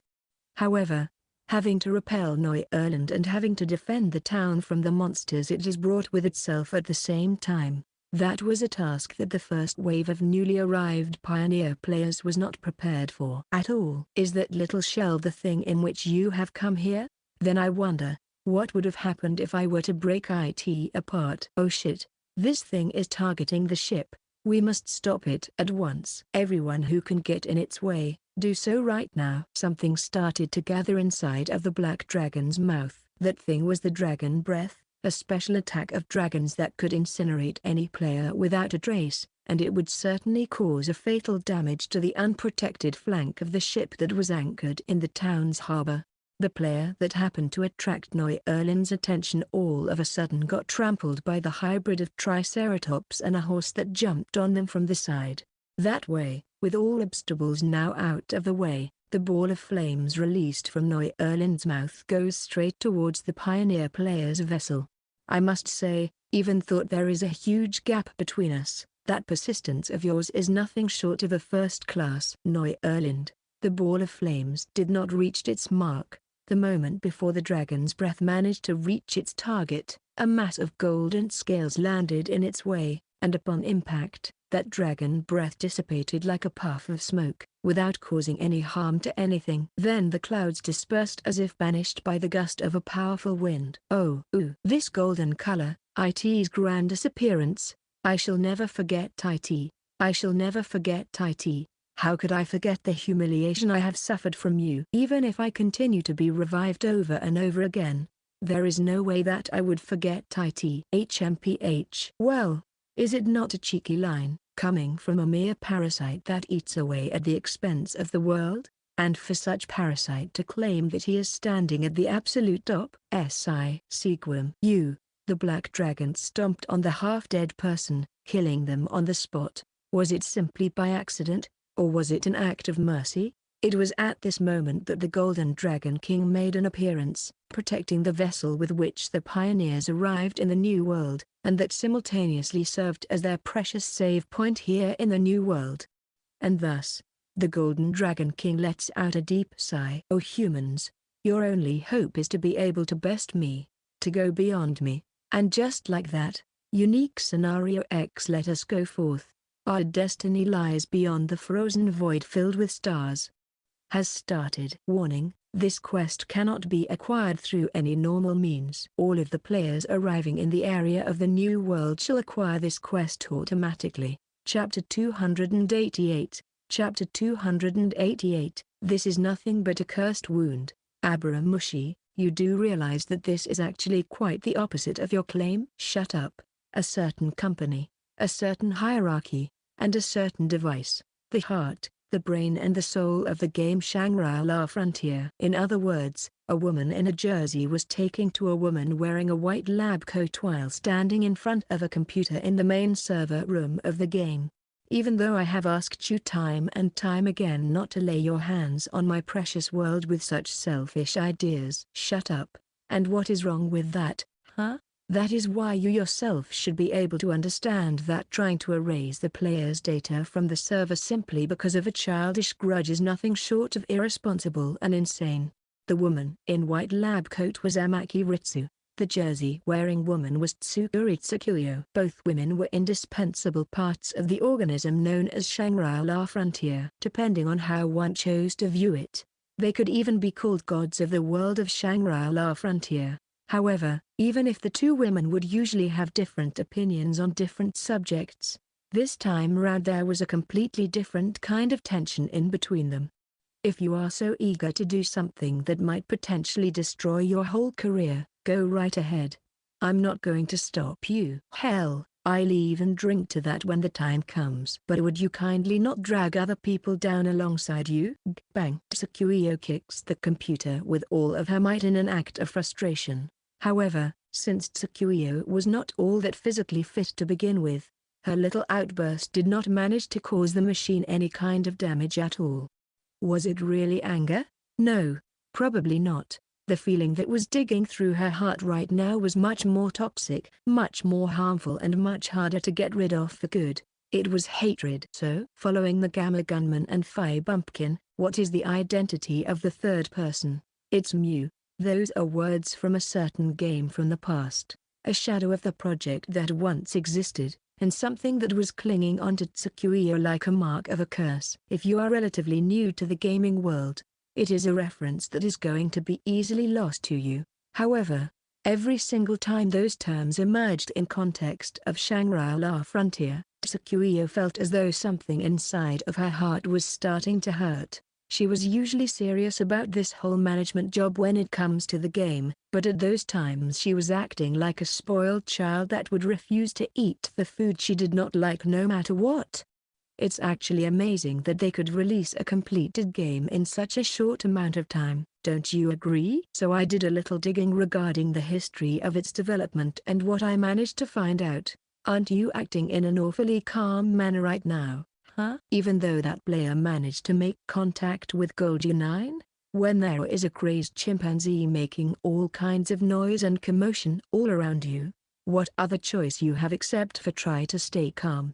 But what can I say? Even if we subtract that, I am just way more tolerant than you are. Hearing that, Tsukuyo initially wanted to retort in some sort of way, but then she realized that no matter what she would say here, it would only make her sound stupid and it would make her look like an even bigger child. So instead she chose to remain quiet and at least try to somehow bear with the anger that was seething inside of her. But there was also another reason why all of this simply could not be helped. A player that happens to be involved with the majority of the unique monsters in the game, and they had a solid grounds to suspect that he was also in the middle of investigating the identities of the other ones as well. Seeing just how many potential landmines laid before her, Amaki could not help it but to break into goosebumps. As usual, whenever your father gets involved, you start to act barbaric like an animal or a wild beast. Don't you dare mentioning my deadbeat dad here of all places. Even though I have a whole lot of respect for him,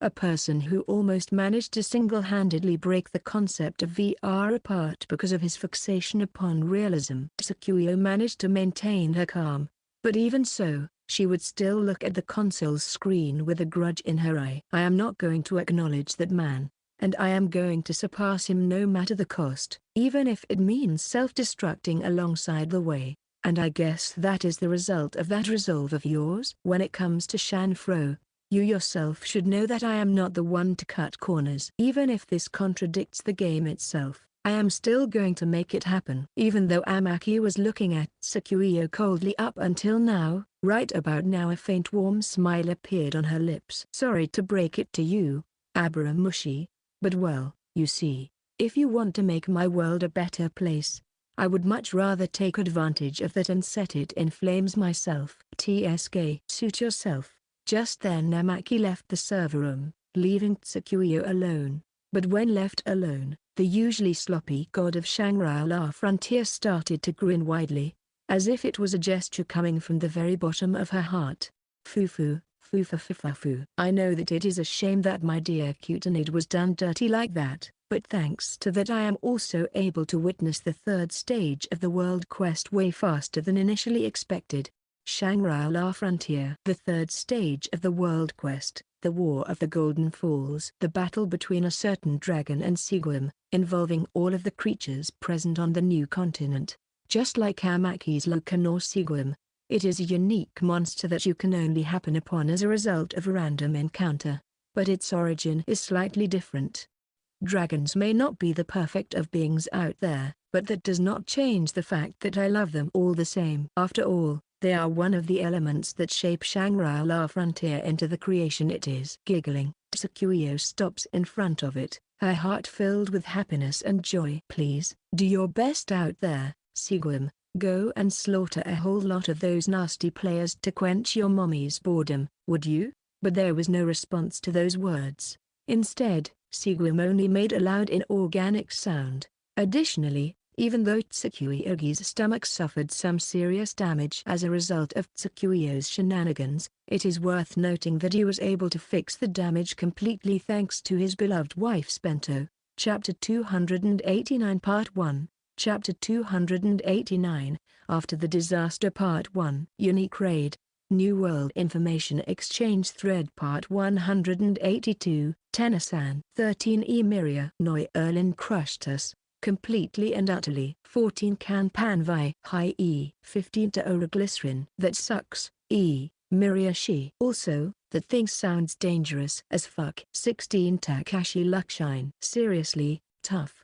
There was no way that a battle like that would turn out any other way. Who would have thought it would chase us all the way to the base and destroy it? 17 Basashi Musashi. And because your base is destroyed, you have no safe place to rest or save your progress while exploring the wilds out there. 18 Emiria. Once it stopped attacking us for a moment and ordered us to beg for our lives. I swear that I could have seen a slash-like mark somewhere around the base of its neck. Or at least a symbol that looked as such. 19 Takuan Tiramisu. There was also supposed to be one more player who would be working together with Emiria as a back row support.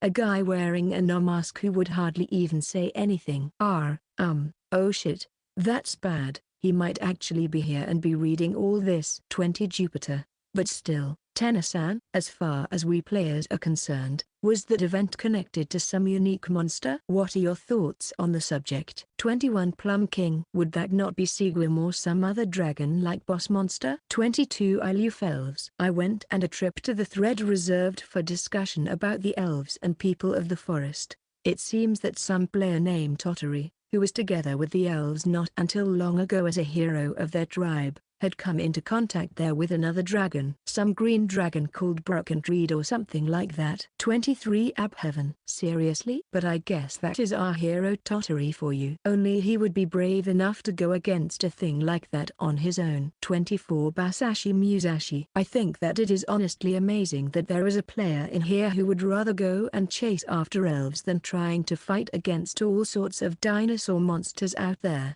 25 Plum King. You'd better watch out while you are playing with the elf ladies in the shades of the trees, man. Who knows when a triceratops might decide to come your way and spoil all of your fun. 26 Emeria. It also turns out that the armor plating from the Triceros dinner bread can be used as materials for strengthening one's base. Specifically, to enhance the base with protective barriers and platings. So if you guys can afford it, or if you simply have some of those to spare, there is going to be delivery box set at the base. You can donate materials there, right into that box. That would be a huge help. 27 Surplus Gum. I don't know why, but I somehow get a savage or caveman vibe from all of this. 28 Andoromeda. This feels almost insulting, at least to me. It makes you think as though the new world was not yet ready to be introduced, and that they want us the players to do their town's building for them. Not cool, devs. Not cool. 29 Kanpanvi. I don't know if anyone else was paying attention to this story or not, but I would like to point out a certain interesting fact. Namely that the ones who got attacked by this whole Neu-Erland in the New World were not amongst the players who were trying to defeat Schism. 30 Takuan Tiramisu. Well, I must say that the second disaster was pretty terrible as well. I mean, as you would expect from the battle between two dragons, Schism and Neu-Erland. 31 Rock Black. But at least Neu-Erland in that second battle did not manage to destroy any save points. That would have been terrible if he managed to do just that. 32 Tottery the Samain. Seriously though, back then I was cutting it pretty damn close, I won't tell. 33 Plum King. Speaketh the brave hero's name and he doth appear. 34 Iluf Elves. Ooh, if it isn't out main man Tottery himself. 35 to Oraglycerin. So, how was it fighting against the green dragon? I mean, 36 Tottery the Samain. That thing is bad news. Let me tell you, since it is green in color, it must be connected with its abilities somehow. I mean, it must be absorbing magical power from the ground and the surrounding plants. No matter how many arrows I put into it, it still refused to die and back down. 37 Basashi Musashi. Ah, I see, this really sucks when you put it that way. What about your recorder? 38 Jupiter. In fact, we can already start to see a clear distinction here. Either we are going to fight against Schism itself, or those other color dragons.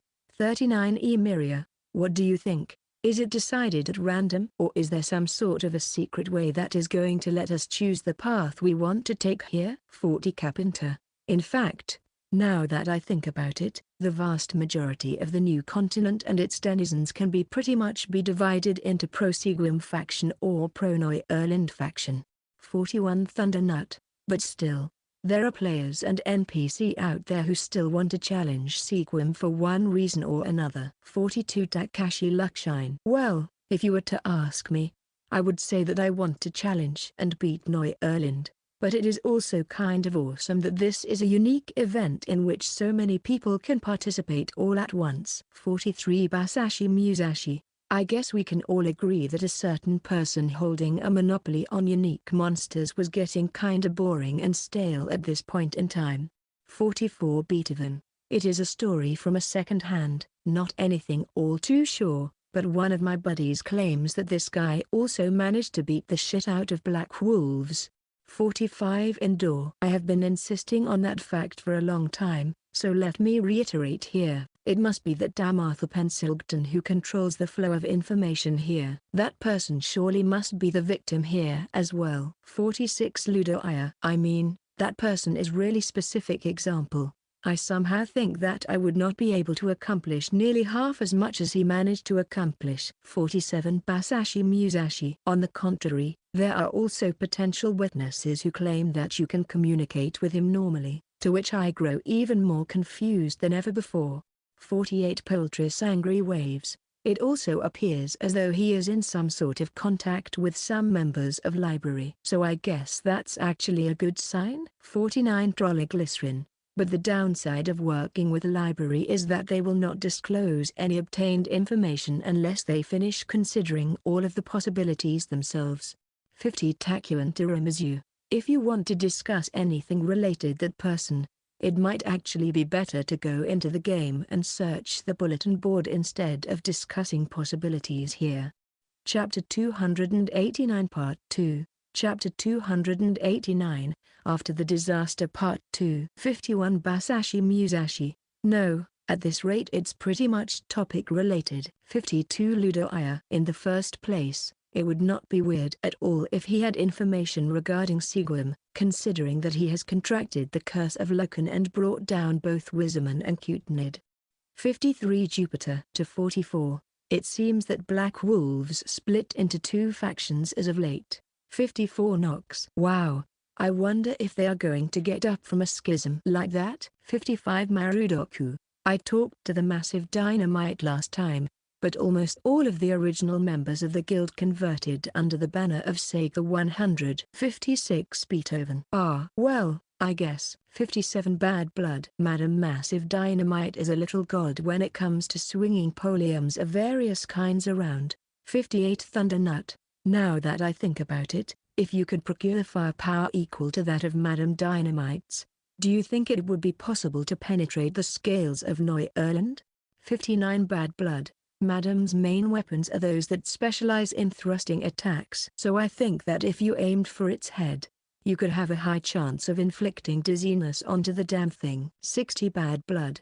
However, weapons with high firepower to them tend to be strength-based, so that leaves a huge problem. Both Schism and Neu-Erland can easily avoid attacks like that by simply flying into the air. You would have to come up with a way of rooting them to the ground. 61 Poultice Angry Waves. Then perhaps SF Zoo could do something about it. 62 Tauroglycerin. During the battle, some people took screenshots. And it is unlike any raid battle we have ever witnessed before. It was more like a one-sided massacre. 63 Rock Black. Yeah, no shit. Some of those shots looked like they were taken instant after the user was already dead. Talk about a pro screen shooter. Not that I could ever be able to do something like that. 64 Bad Blood. SF Zoo's tanks are the best out there when it comes to defense type of combat. Only the top bunch of the Holy Shield's territory can best them in that.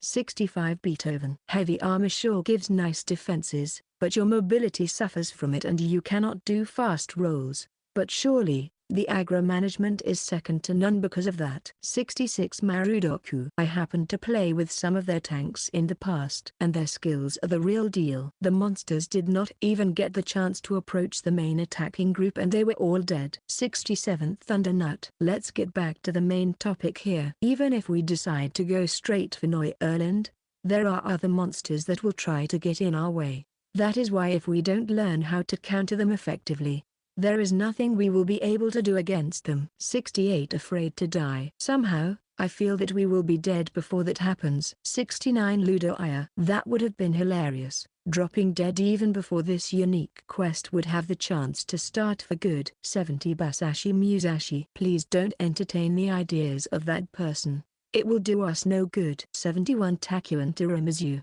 Besides, that person is still in the old world. So don't ask for the impossible. 72 Indoor. But obviously, that person must have some means of traversing the seas.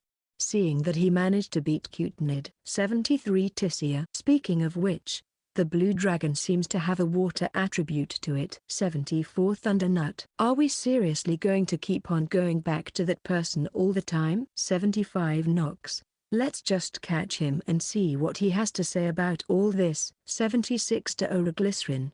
Do you know what other thing comes up when you search the boards around here with inputting that person's name? Sachinoko. 77 Rock Black. It really is hilarious that we keep treating him like some sort of creature. 78 Wombat. I'm looking forward to putting together a search party. Deep Slaughter-san, are you perhaps in here? 79 Emiria. I wonder if after so long the slaughter part is still going to apply here. 80 Plum King. It is rumored that if you commit too much park in this game, a monster is going to come and get you. You think that's true? 81 Basashi Musashi. We don't even know if it is a monster. We only know that you die so fast that it's something that you don't even know what actually hit you. 82 Thundernut. But even so, choosing the Schism route seems a whole lot easier. At least we know where it is. With the other dragons, we know that the blue one is dead, but that still leaves the locations of red, green, white, and black. 83 Takashi Luckshine. Totri-san, the brave hero. It seems that he prioritized escaping the green dragon instead of fighting it, deciding that survival was more profitable option. 84 Iluf Elves. Good choice there. 85 Wombat. Let's go to the elf-related thread and grill the guys out there for some intel. 86 Nox. Even though there were some NPCs in his party, protecting the refugees while playing solo is almost impossible of a task. 87 Afraid to Die. I think it would also be a good idea to contact other races for this. That way we might get some information that we would not be able to obtain any other way. 88 Kanpanvi. But even if we choose to fight Schism, I still want to try my luck at fighting against Neu-Erland. 89 Terrorglycerin. Are you perhaps talking about beastmen and elves living in the forests? The ones we for sure know about? 90 Thundernut. They are the only ones who witnessed the other dragons and lived to tell the tale. 91 Super Farmer. Are there any other races that resemble plants? 92 Nox. The biggest monsters are the evil we all carry inside of ourselves. 93 Poultry's Angry Waves. I think that one strike team is not going to be enough here. We would need a whole mini army for that if we ever want to stand the chance. 94 Deep Slaughter. But if this is really a raid like that, doesn't that mean that only the MVPs are going to get rewarded? Is it really alright to do it like that? 95 Indoor. Deep Slow-san, I know that you prefer to use teleportation gates. But if you don't travel the continents on your own 2 feet, one of these days you are going to be in serious trouble. 96 Deep Slaughter. This is only my personal impression, but that person in the example. I think that Sanraku might be using teleportation gates to disappear like that. 97 Deep Slaughter. And I am not getting lost, alright? Black Wolves. I am just on a little business trip on behalf of the former Black Wolves, is all.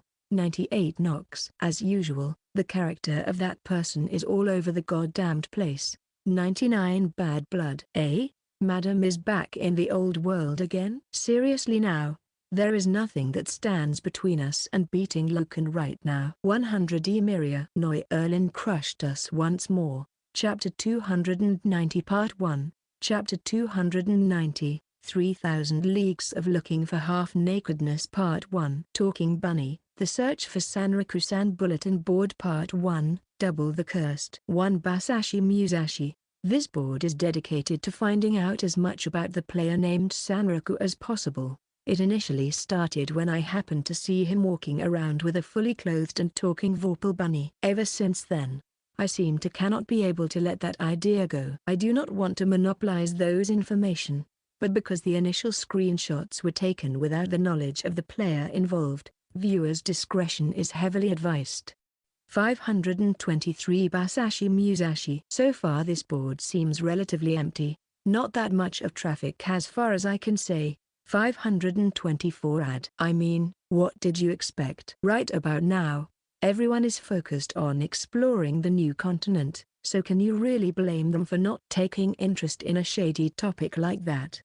525 Basashi Musashi. Well, yeah, I realize that, but still, he may not be someone as amazing or mysterious like Sega Zero or All Slot, but I still think that he at least deserves to have a board that is dedicated exclusively to him.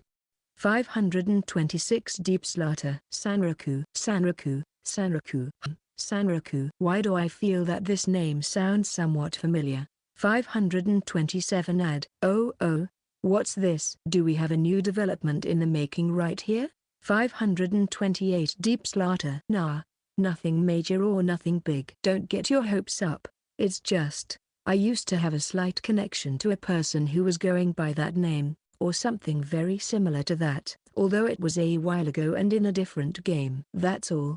529 Deep Slaughter. And I may have called that a connection, but in reality it was something more of a one-sided rivalry. Really. 530 Basashi Musashi. At least it would be good if the characters used to create that name were the same. Japanese writing system really does not make our job here any easier because of its complexity. 531 Chogokin Tofu. I think that I may have stumbled at something important, or at least pretty amusing. 532 Deep Slaughter. Since the game is so special and all that, I want to try out a variety of different characters, or at the very least that's what I used to think. 533 Add. I was also going to suggest that we go back to the main topic of this thread. But what is it? What do you know?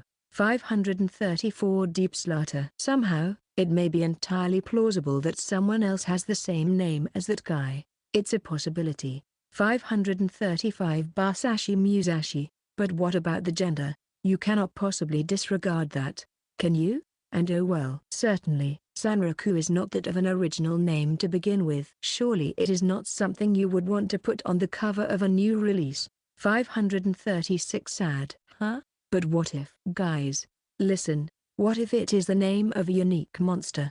537 Chogokin Tofu. I mean, everything can be possible as long as there is at least one person who believes in something like that. 538 Ludo Aya.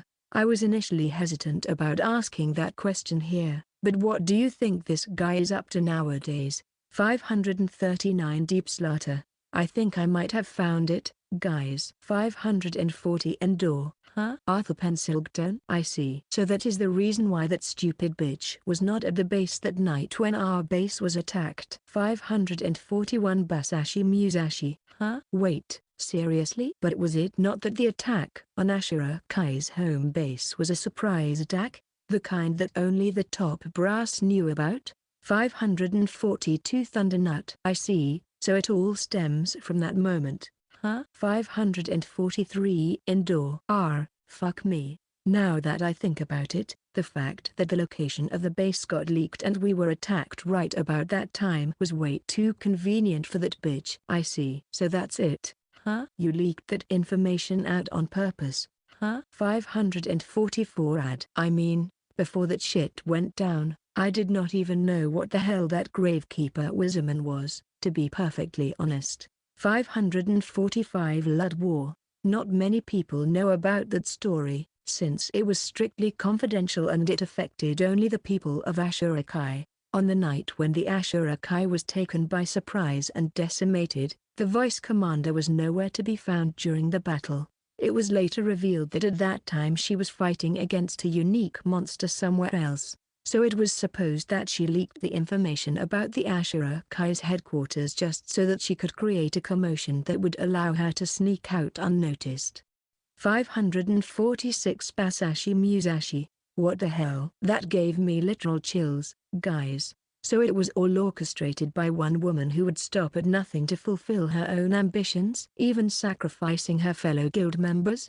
547 Curry Johns. For a while now I have been thinking of posting here, but I was hesitant. But this makes it really interesting. Maybe I will stay here for a while. 548 Beethoven. Huh? What's this? A bulletin board dedicated to the topic of Sanraku. And what are those things in the title? Was that something that the original poster created? 549 Basashi Musashi. Loken's curse is engraved in 2 different places on his body. He is accompanied by the talking Vorpal bunny. He managed to defeat the unique monster Gravekeeper Wizardman. New. 550 Chogokin Tofu. It looks to me that the search party for Sanraku is going to be formed for real, judging on how things are standing here. Can't wait to see more? Want to show your support? Click here to be a patron and get additional chapters ahead of time. Chapter 290. 3000 Leagues of Looking for Half-Nakedness Part 2 Witness Testimony Sanraku-san Search Bulletin Board Part 5 Hoax Gaka 1 Basashi Musashi. The main purpose of this board was to help us find a player named Sanraku, who was seen accompanied by the fully clothed and talking Vorpal Bunny. We were trying to uncover his secrets, but so far we have made little to no progress in that regard. Even though I am doing my best to find or contact the guy, all of my efforts seem to be fruitless. However, I am still going to try, anyway. 723 Basashi Musashi Witness Testimony. There are some people who report that he has been sighted near 8 old 724-I-50. I'm near the location. Should I rush over there? 725 Ad. I am currently at 5th Seer. I wonder if I will be able to make there in time. 726 Minstrel Wind. There was this game that I used to play where one of the strategies was to cause the enemy to go into battle formation and rush into one place on the map, only for your main forces to emerge right on the opposite side of the map and launch an attack. This could be nothing more but a diversion. 727 Cocklux. I think that I might have played that game before as well. How old are you again? Are you an old man, perhaps? 728 Minstrel Wind. Not at all. I just happened to find it amongst other treasures that my old man left in his secret stash for safekeeping. Could it be that some games are well and good at transcending the generational gaps? 729 Cocklux. Camraid. 730 South Beauty. Camporno. 731 Kubota. Tunchai. 732 Camo Fountain. Tavarishchi. 733 Basashi Musashi. Could you please stop polluting the message board with your aging sentiments? 734 Ad. Is that game you mentioned is called Armagero, by any chance? 735 Camo Fountain. It's not surprising that you would at least know about that name. It stands from Arcana Magician 6. A game that was a true legend amongst the VR games right before the era of Full Diva kicked in for good. 736 Minstrel Wind. I remember sinking a good portion of my life into that title. 737 South Beauty. The heroine dies in the mid-game, but in the end game it turns out that you can actually revive her for the best possible ending. Talk about a beauty incarnate and a masterpiece. 738 Kubota. I was really surprised that a foreshadowing of the game system like that was even possible. 739 Deep Slaughter. That kind of conversation really seems to be sucking out all of your energy out of you. 740 Ad. Sup. Deep Slow San. Cutenid. Sanraku-san Search Bulletin Board Part 8. Where the hell is this bastard? 1 Deep Slaughter. This message board right here is meant for exchanging information about a player named Sanraku, information that might actually enable us to effectively capture him. We are searching for him far and wide, and somehow not only we cannot find the guy, but he also managed to defeat a second unique monster. We need to take action, and we need to do that now. Otherwise he is going to make this game his own. 324 Deep Slaughter. Oh wow, I managed to get my hands on some really useful magic here. 325 Ad. And as usual, the flow of the conversations around these parts cut off and resume as the please. 326 Deep Slaughter. Nah, man. This one is really good. It is the long-awaited feature that everyone around here kept on asking for. The magic that enables fast travel. 327 Basashi Musashi. Right about now, I am at the new continent. So for now I have given up on trying to find that Sanraku guy. 328 Basashi Musashi. No, wait a moment. What did you just say? 329 Deep Slaughter. Exactly what I said. Fast travel. Unlike teleport or teleport gate, you can use that magic in order to quickly travel to any place you happen to discover on your travels, and you are not limited to big cities. 330 Ad. Say what? 331 Deep Slaughter. Initially I thought that the conditions for obtaining it were kind of a bullshit to deal with, but overall it was a rather enjoyable process, if I do say so myself. 332 Vermouth. I know that it may very well be a wasted effort, but I don't think you would be willing to share with us the conditions for unlocking that. 333 Deep Slaughter. I mean, I'm fine with that, really. I would do everything for my adorable little juniors, since they are asking me so nicely and all that. 334 Deep Slaughter. You see, in order to obtain that fast travel magic, the total number of teleports and teleportation gates used must exceed 1,000. 335 Vermouth. 336 Cocklux. This requirement seems just like a mindless farm and nothing else. Not to mention that this sounds like that kind of farm that only a total masochist would be willing to undergo of their own free will. 337 Deep Slaughter. Like I said, with a proper mind setting and a plan on how to do this efficiently, it is not all that hard. Besides, got something against masochists. 338 Deep Slaughter. Better be a genuine masochist than some old pervert groping middle schoolers on the trains, don't you think? 339 Ludoia. You know what is really sad about some games? Developing useless or nasty habits just for some good-for-nothing NPC to prosper out of this. 340 Deep Slaughter. I think that if we keep this up we are going to scar the delicate minds of every innocent person reading this board. 341 Deep Slaughter. Oh, for at least 500,000 money I can arrange for an intercontinental teleportation gate, no problem. How about it? Pretty sweet of a deal, huh? 342 Vermouth. You are, if it is anything. It is a rip-off if I ever seen one. But I think that I can arrange that amount of money no problem. 343 Zenith Guevara. What about paying in installments? Is that an option here as well? Or not really? 344 Deep Slaughter. That would be 20% extra. And this price cannot be negotiated. 345 Zenith Guevara. That's actually not so bad.